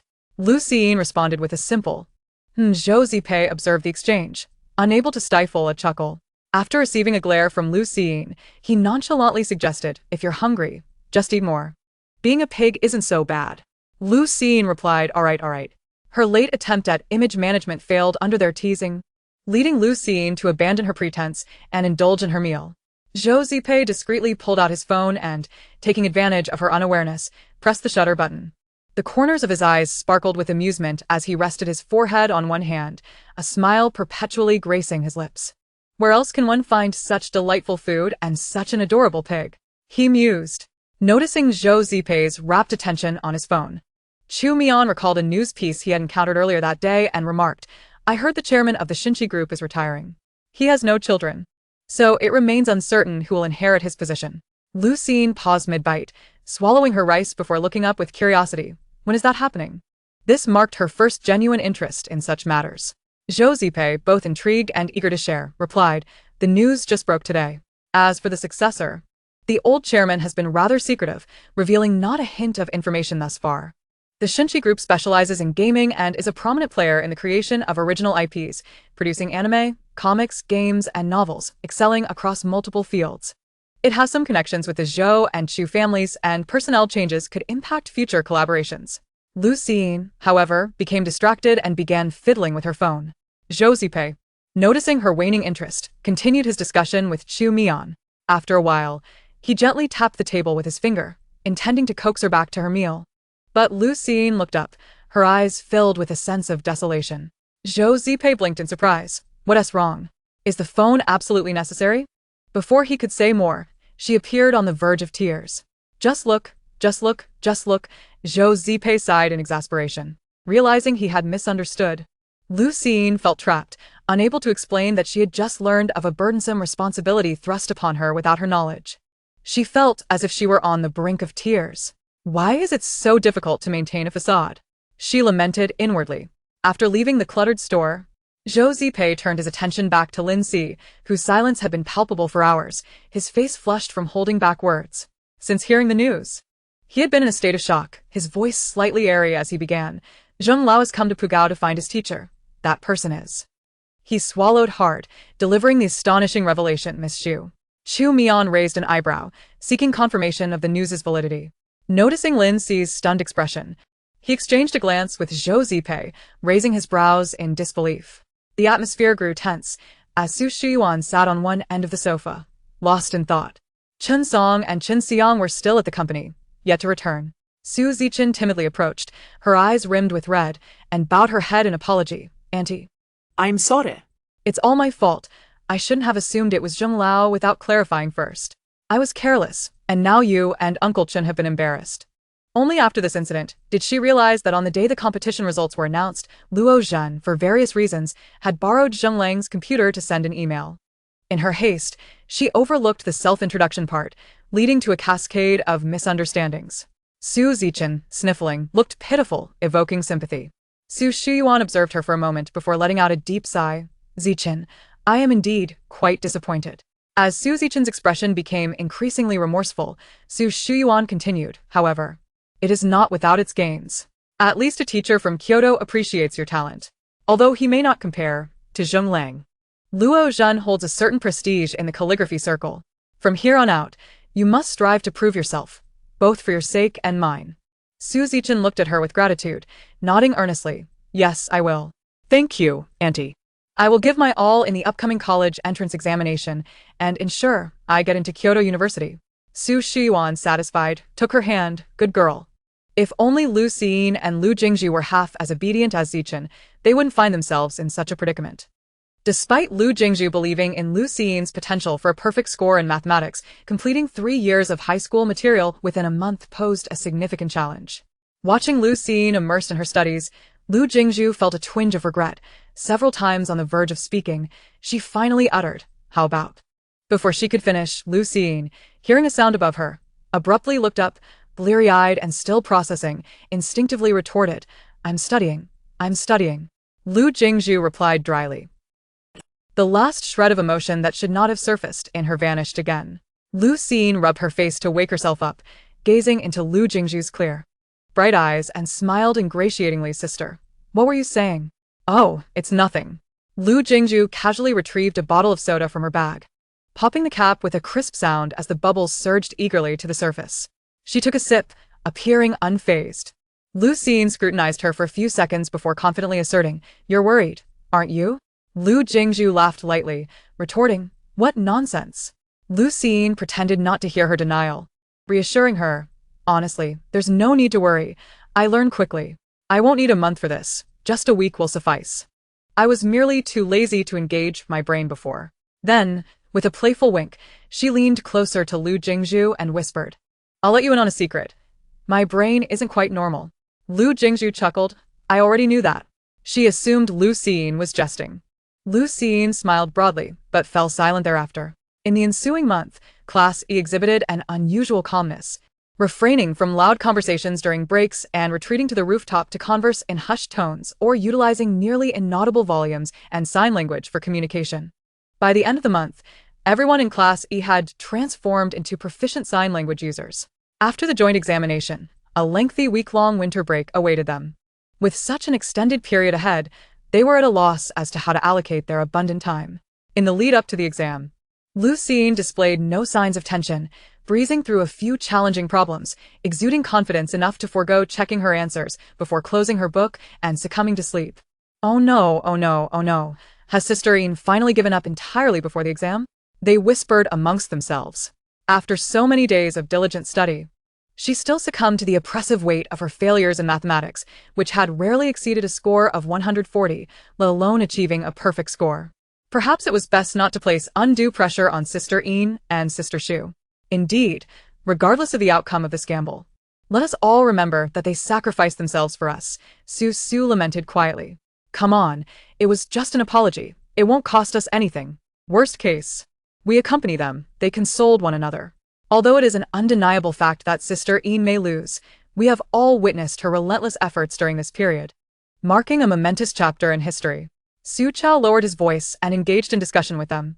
Pei Chunxian executed a thunderous dunk right above his head, fiercely asserting, What nonsense are you spouting? How can you be so certain that Lu Xiyin will undoubtedly lose? Su Chao rubbed his head in protest, stating, Xian Ge, tell me honestly, do you even believe that? Pei Chunxian fell silent. Ningshi slowly interjected, Let's not discuss it any further. I believe this bet is of little consequence. At the very least, Siyin is eager to learn, and that can only be beneficial. Pei Chunxian nodded in cold agreement. The bell rang, signaling that they must each head to their respective examination halls. Lu Xiyin was drowsily awakened by Lu Jingshu, who gently brushed aside her tousled hair. She grabbed her sister's backpack as they stepped outside, closing her eyes and muttering, O deity of examinations, bestow upon me your favor. Transfer the aura of my sister onto me, and from now on, while others pray to the Buddha, I shall pray to you. Lu Jingshu. The other classmates exchanged knowing glances, shaking their heads in pity, reluctant to further dampen her spirits. The deity of examinations receives countless devotions daily, with worshippers kneeling, lighting incense, and making grand gestures, yet after all these years, this deity has never granted them a place in the family lineage. Sister Siyin, it is her first time. Lacking experience, so it is understandable. Lu Xiyin remained oblivious to their thoughts, only sensing the peculiar glances directed at her, tinged with sympathy, affection, and even a kind of reverence, as if she were a hero poised to enter the battlefield, as if this were her final examination. Someone approached and patted her shoulder, several times opening their mouth yet choking on their words, ultimately sighing, Sister Siyin, the sword knows no eyes.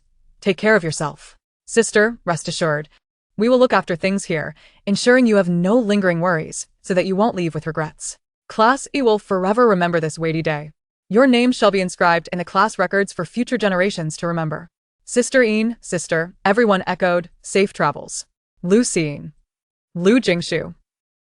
Lu Jingshu, her expression impassive, coldly regarded them as if they were preparing to hold a funeral in her honor. Lu Jingshu, flustered, grasped a classmate who intended to bow 3 times, tentatively asking, "Should I write a farewell letter?" Zhang De pondered for 2 seconds before nodding in agreement. "I think that's a good idea." Lu Jingshu delivered a punch, gritting her teeth. "What do you mean good? You're holding a memorial for me this early in the morning." Chapter 73. With you, there is reality. The examination hall at Pu Hai was as customary, arranged according to results. Lu Jingshu and Lu Jingshu entered their classroom. Casting a brief glance. Oh dear, it was almost entirely familiar faces. Unfortunately, the invigilator assigned to this examination was Li Yuru. She strode into the classroom, confidently wearing towering heels, first tapping the podium to signal for silence, glaring at them with a fierce expression. "Quiet down quickly. The exam papers are about to be distributed." She warned pointedly, "If I catch any of you cheating, you will bear the consequences. Even if you cannot write, do not entertain any crooked ideas." Keep your eyes in check. After surveying the students, her gaze lingered on Lu Jingshu for 2 seconds, seemingly disdainful as she curled her lip. "I advise you to hand over anything useless." Li Yuru seemed to bestow upon them a final chance to rectify their misdeeds. Then, the entire class watched as Lu Jingshu confidently strode past. Without warning, her actions left everyone bewildered. Others? Even Li Yuru was taken aback, staring at the smiling Lu Jingshu before her, her face a canvas of confusion. Did she intend to plead for leniency, hoping that the invigilator would turn a blind eye during the examination? Li Yuru contemptuously thought, "She is simply daydreaming. What could this student possibly want?" Now it was Lu Jingshu's turn to look at her with bewilderment, as if she could not comprehend why Li Yuru would ask such an absurd question. "Isn't it what you said? Hand over anything useless." Truly a master of logic. This was the first time she had encountered someone who would willingly apply such an insulting statement to themselves, and the first time she had seen such boldness made public. Quite shameless indeed. Lu Jingshu harbored no ulterior motives. She merely sought to divert Li Yuru's attention, hoping she would not fixate on her throughout the examination. Indeed. During the exam, it seemed Li Yuru had concluded that Lu Jingshu was utterly useless, scarcely granting a glance in her direction. Perhaps she genuinely believed Lu Jingshu lacked the ability to achieve a perfect score, for according to Pu Hai's historical trends, the mathematics section of the final joint examination was notoriously challenging. Even Gu Wen had only managed to score slightly above 140. In everyone's eyes, the outcome of this bet held no suspense whatsoever. This was why Zhang Hang had brazenly agreed to Lu Jingshu's stringent conditions. With only half an hour left in the exam, Lu Jingshu was the last to lay her head down on the desk. The others had long succumbed to slumber. Lu Jingshu had donned her hat an hour into the examination, seemingly indifferent, resting her head on the desk for a nap. Whether it was due to an inability to write or sheer laziness. Li Yuru rolled her eyes. The bell signaling the end of the examination rang. Students from the last row began to collect their papers. 5 minutes later, Li Yuru left the room, holding a stack of papers that were entirely blank save for a single character. She couldn't even be bothered to flip through them. Lu Jingshu tidied her belongings, and the first thing she did upon exiting the classroom was stretch, only to be met by a cold gust that sent a shiver down her spine. She turned to huddle against Lu Jingshu for warmth. As they walked, they passed a group of girls fervently discussing answers, and Lu Jingshu was caught by their enthusiasm, staring blankly at their flushed faces. "Sister Yin, what did you choose for question 9 on the multiple choice section?" "C." The answer emerged, eliciting a mix of joy and despair. One girl instantly broke down, wailing, "No way. It really was C. I was wrong, woo-woo. I told you, it definitely wouldn't be C. The correct answer must now lie among A, B, and D. I staked my head on it. It must be A, don't doubt me. I usually guess correctly." Lu Jingshu. "Are you all polite?" Observing their ignorance, Lu Jingshu shook her head with a solemn expression. She stroked her chin, hinting sometimes, "Life's twists come unexpectedly, dear girls. You are still young." The girls stared at her in confusion, seemingly contemplating the meaning and depth of her words. Lu Jingshu wore a look of satisfaction, filled with encouragement. 2 seconds later, that same classmate continued lamenting over her exam paper. "Ah, my multiple choice question, 5 points. Why did I foolishly choose C? Hey, don't be disheartened. Perhaps your next question will differ from Sister Yin's." "Exactly. Maybe you'll get all the following questions right. In this noisy world, Lu Jingshu felt an overwhelming sense of desolation, as if no one understood her. At this moment, Ningshi came rushing over, breathless. And without catching her breath, she asked, Siyin, Jingshu, how did you do? Lu Jingshu rubbed her face, still marked by sleep, and unabashedly declared, pretty well. Just not very comfortable sleeping. Lu Jingshu nodded in agreement. Ningshi chuckled optimistically. Shall I bring a bed for you too? She smiled reassuringly. It's all right. At least you might guess a few multiple-choice questions correctly. Ningshi promptly shifted the topic. I'm heading home for dinner. Are you two still going to the supply store? Lu Jingshu. Oh. After bidding farewell to Ningshi, the two walked side by side towards the supply store. The weather today was rather dreary. The sun struggled to break through the thick clouds, casting a gloomy light. The winter winds in Pu City were not particularly strong. Yet they were cold and dry, cutting through layers of clothing and chilling to the bone. Along the way, the once faint chirping of insects was now scarcely heard. Only the evergreen trees whispered softly in the wind, lending a touch of sound to the desolate winter day. Lu Jingshu rubbed her hands together as she opened the glass door, greeted by a rush of warm air that enveloped her face, and she sighed in contentment. She dashed and flopped onto the soft sofa, stretching languidly. Zhou Zipei observed her frostbitten face, silently adjusting the air conditioning to a warmer setting. Clad in a thin shirt, seemingly unbothered by the chill, he held a stack of documents whose contents remained a mystery. Casually tossing them aside, his peach blossom eyes sparkled with mirth as he stood to assist Lu Jingshu in shedding her cotton coat, fearing she might feel too warm shortly. Lu Jingshu, accustomed to his attentions, obediently turned, allowing Zhou Zipei to draw the garment away. How did you perform on the exam? He inquired, placing a pillow beneath her head. Lu Jingshu squinted her eyes sleepily and replied, not bad. I might just score full marks. Zhou Zipei, unfazed by the absurdity of her claim, praised her spontaneously. That's impressive. Zhou recast a furtive glance at them. He had always deemed Miss Yin somewhat unreliable, and thus remained skeptical about the likelihood of her words manifesting into reality. However, Lu Jingshu widened her eyes, propping herself up to scrutinize him, asking earnestly, do you really believe in me? Zhou Zipei's voice was soft and gentle as he countered, why wouldn't I? It seemed as if he would trust her unconditionally, regardless of how ludicrous or absurd her assertions might be. Lu Jingshu gazed at the unmasked indulgence on his face, her breath momentarily halting, just for a fleeting moment. What if I told you that this world is merely an illusion? Such an incredulous statement would lead anyone to assume she was jesting. Zhou Zipei remained silent for a moment, contemplating how to respond. He tenderly ruffled Lu Jingshu's tousled hair, his tone grave. Each word resonating like a rhythmic beat within her heart, even causing her heartbeat to quicken and slow in response, slipping beyond her control. The distinction between reality and illusion has always been determined by human perception. Why shouldn't it be allowed to shift according to subjective consciousness? At least from my perspective. This moment, with you here, undeniably exists. Chapter 74. Spending the night on the streets?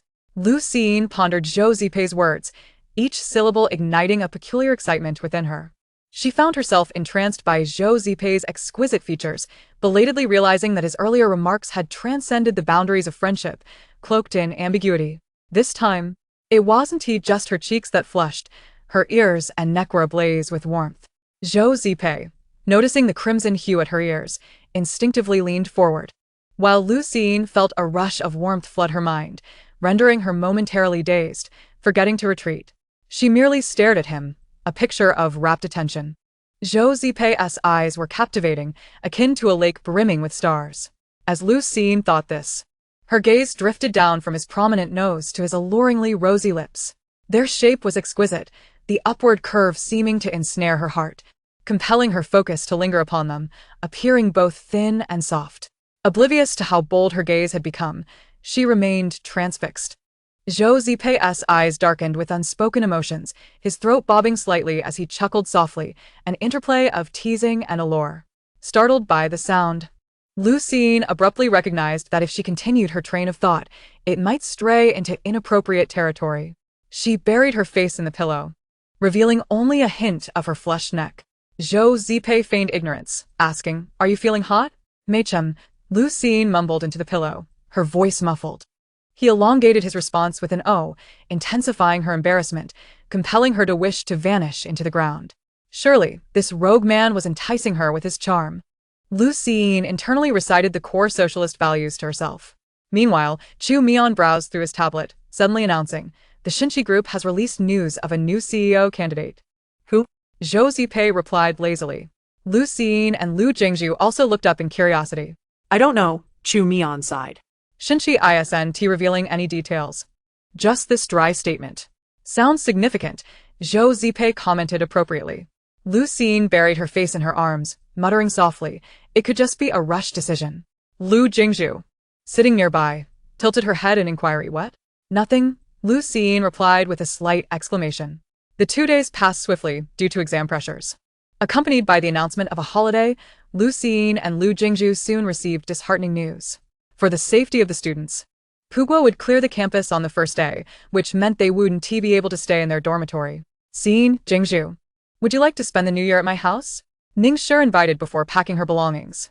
Her parents were waiting outside the school gate. Lu Jingshu, not wanting to trouble her, replied, don't worry about us. I'll be an adult after the new year. What else there to be concerned about with 2 grown-ups? Lu Jingshu, eyes glued to her phone, lazily chimed in, yeah, we'll find somewhere to go. Ningshi glanced at them, hesitating to continue her persuasion when Lu Jingshu abruptly grabbed her hand, diverting the subject. Oh, sure, your hands are so small. They're so much smaller than mine. And they look so soft and lovely. What hand cream do you use? Your hands are so well cared for and smooth. With those delicate fingers in front of me. Are you secretly in love with me? Ningshi, Lu Jingshu, Ningshi suddenly found herself at a loss for words. Feeling that Lu Jingshu was rather terrifying at this moment, she withdrew her hand awkwardly, stammering, Siyin, you're being quite inappropriate. Lu Jingshu, unfazed, asked sincerely, really? But I learned these flirtatious techniques online. There are plenty more. The internet is flooded with them, and people are imitating them. Ningshi wore a momentary look of disbelief. And to prevent her friends from straying further down this questionable path, she gently reminded, is there a possibility that they're being sarcastic? Is it? Lu Jingshu remained skeptical, thinking that just because it might not work on girls doesn't mean it wouldn't work on boys.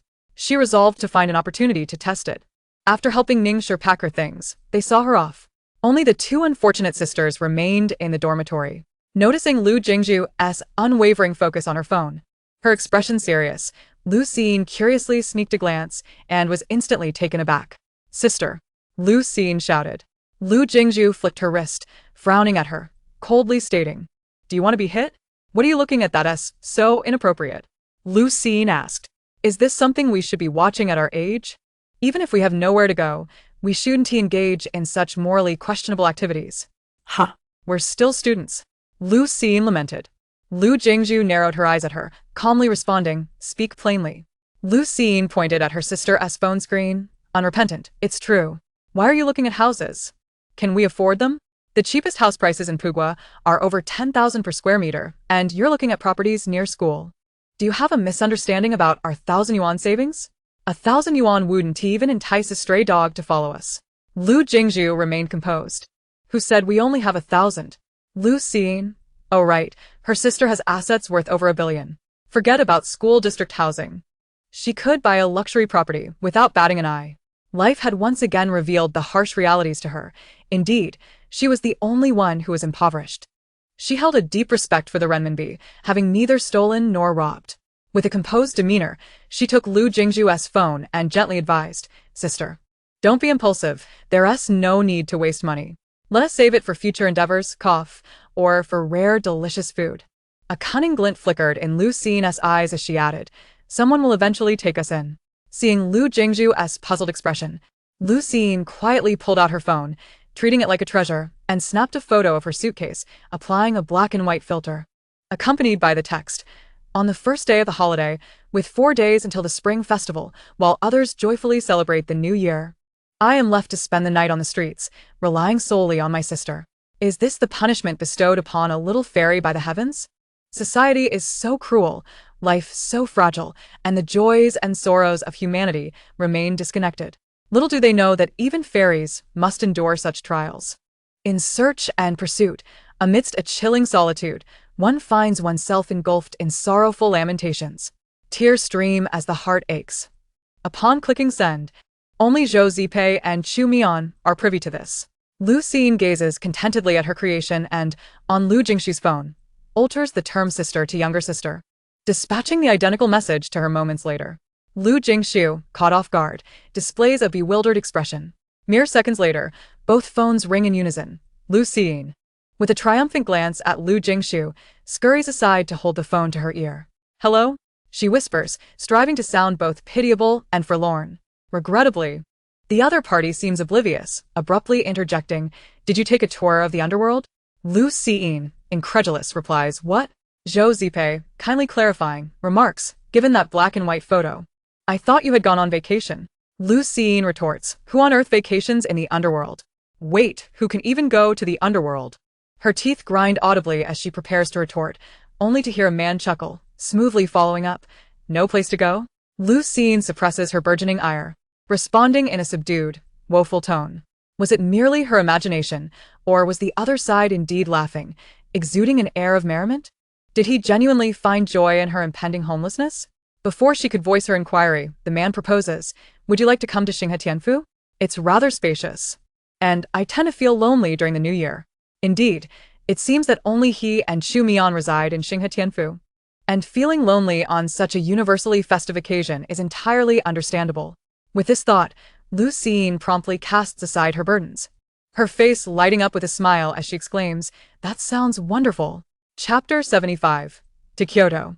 On that very day, Lu Jingshu is picked up by Zhou Zipei and taken to Xinghe Tianfu. Although this is her third visit, she is now quite familiar with the place. Aside from some unfortunate memories, her overall experience remains quite pleasant.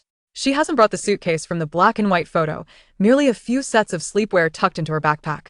All thanks to Zhou Zipei's comment, "There are clothes for you at home." Because of him, Lu Jingshu experiences the thrill of a domineering CEO purchasing the latest seasonal attire for the female lead, or the exhilarating sensation of having an unlimited black card.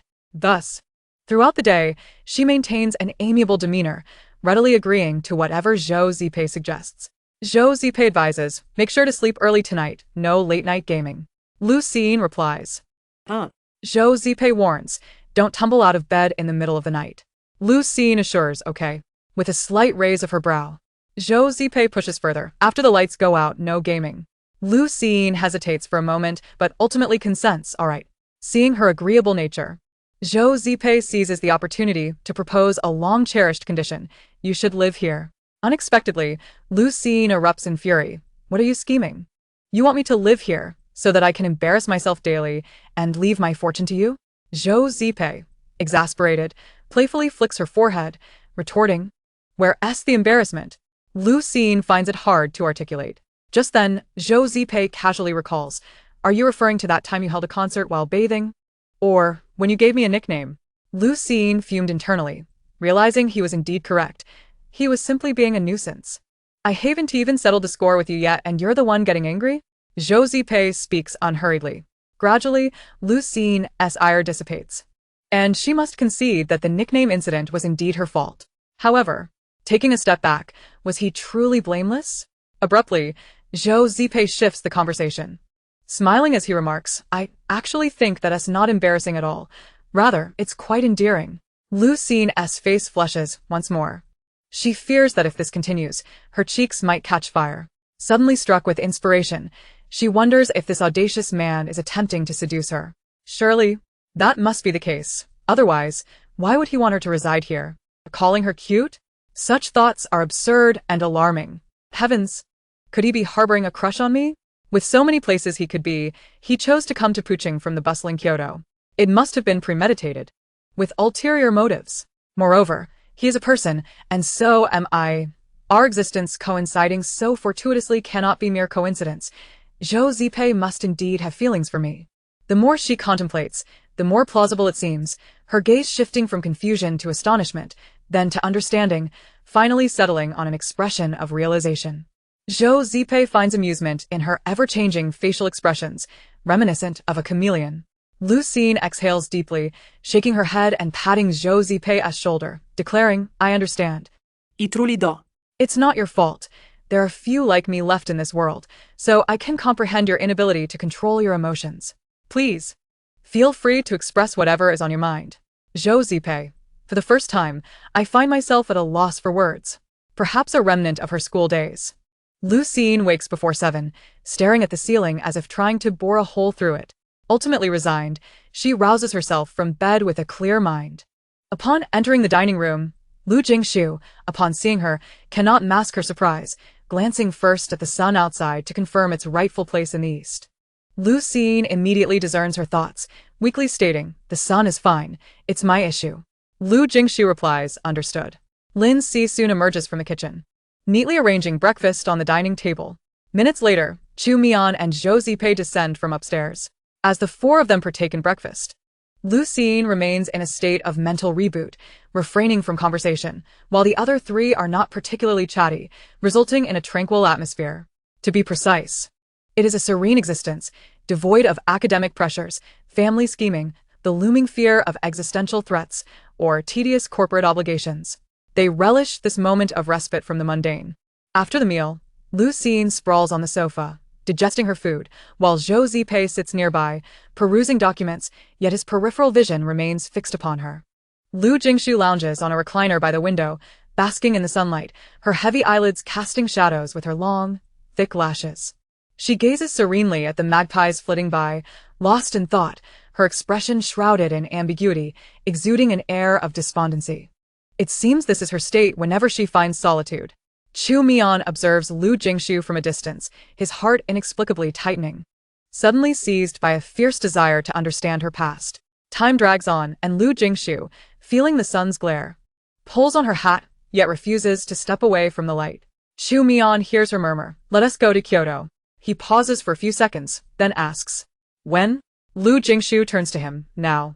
Then she pivots back to the window, softly adding, "We can still return for the new year." This seems a statement meant for herself, yet Chu Mian hears it clearly.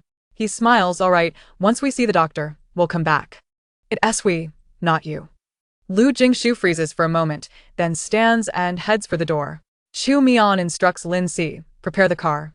Lu Jingshu rushes to catch up, linking her arm with Lu Jingshu, her eyes sparkling with excitement. "Are we really going to Kyoto?" Though she already knows the answer, she still nods, saying yes. Lu Jingshu swallows hard, eagerly exclaiming, "I've heard that the roast duck, braised pork hock, crispy candy, and soup dumplings in Kyoto are exceptional. We must try them all." Lu Jingshu responds with exasperation, "I can't believe you." Zhou Zipei takes the scarf that Zhou offers and effortlessly drapes it around Lu Jingshu's neck, casually stating, "All of that is absolutely fine." Lu Jingshu's voice abruptly faltered as she tugged at her tightly wrapped scarf, casting a glance at Zhou Zipei that was imbued with profound meaning, even as her gaze flitted around, avoiding him entirely.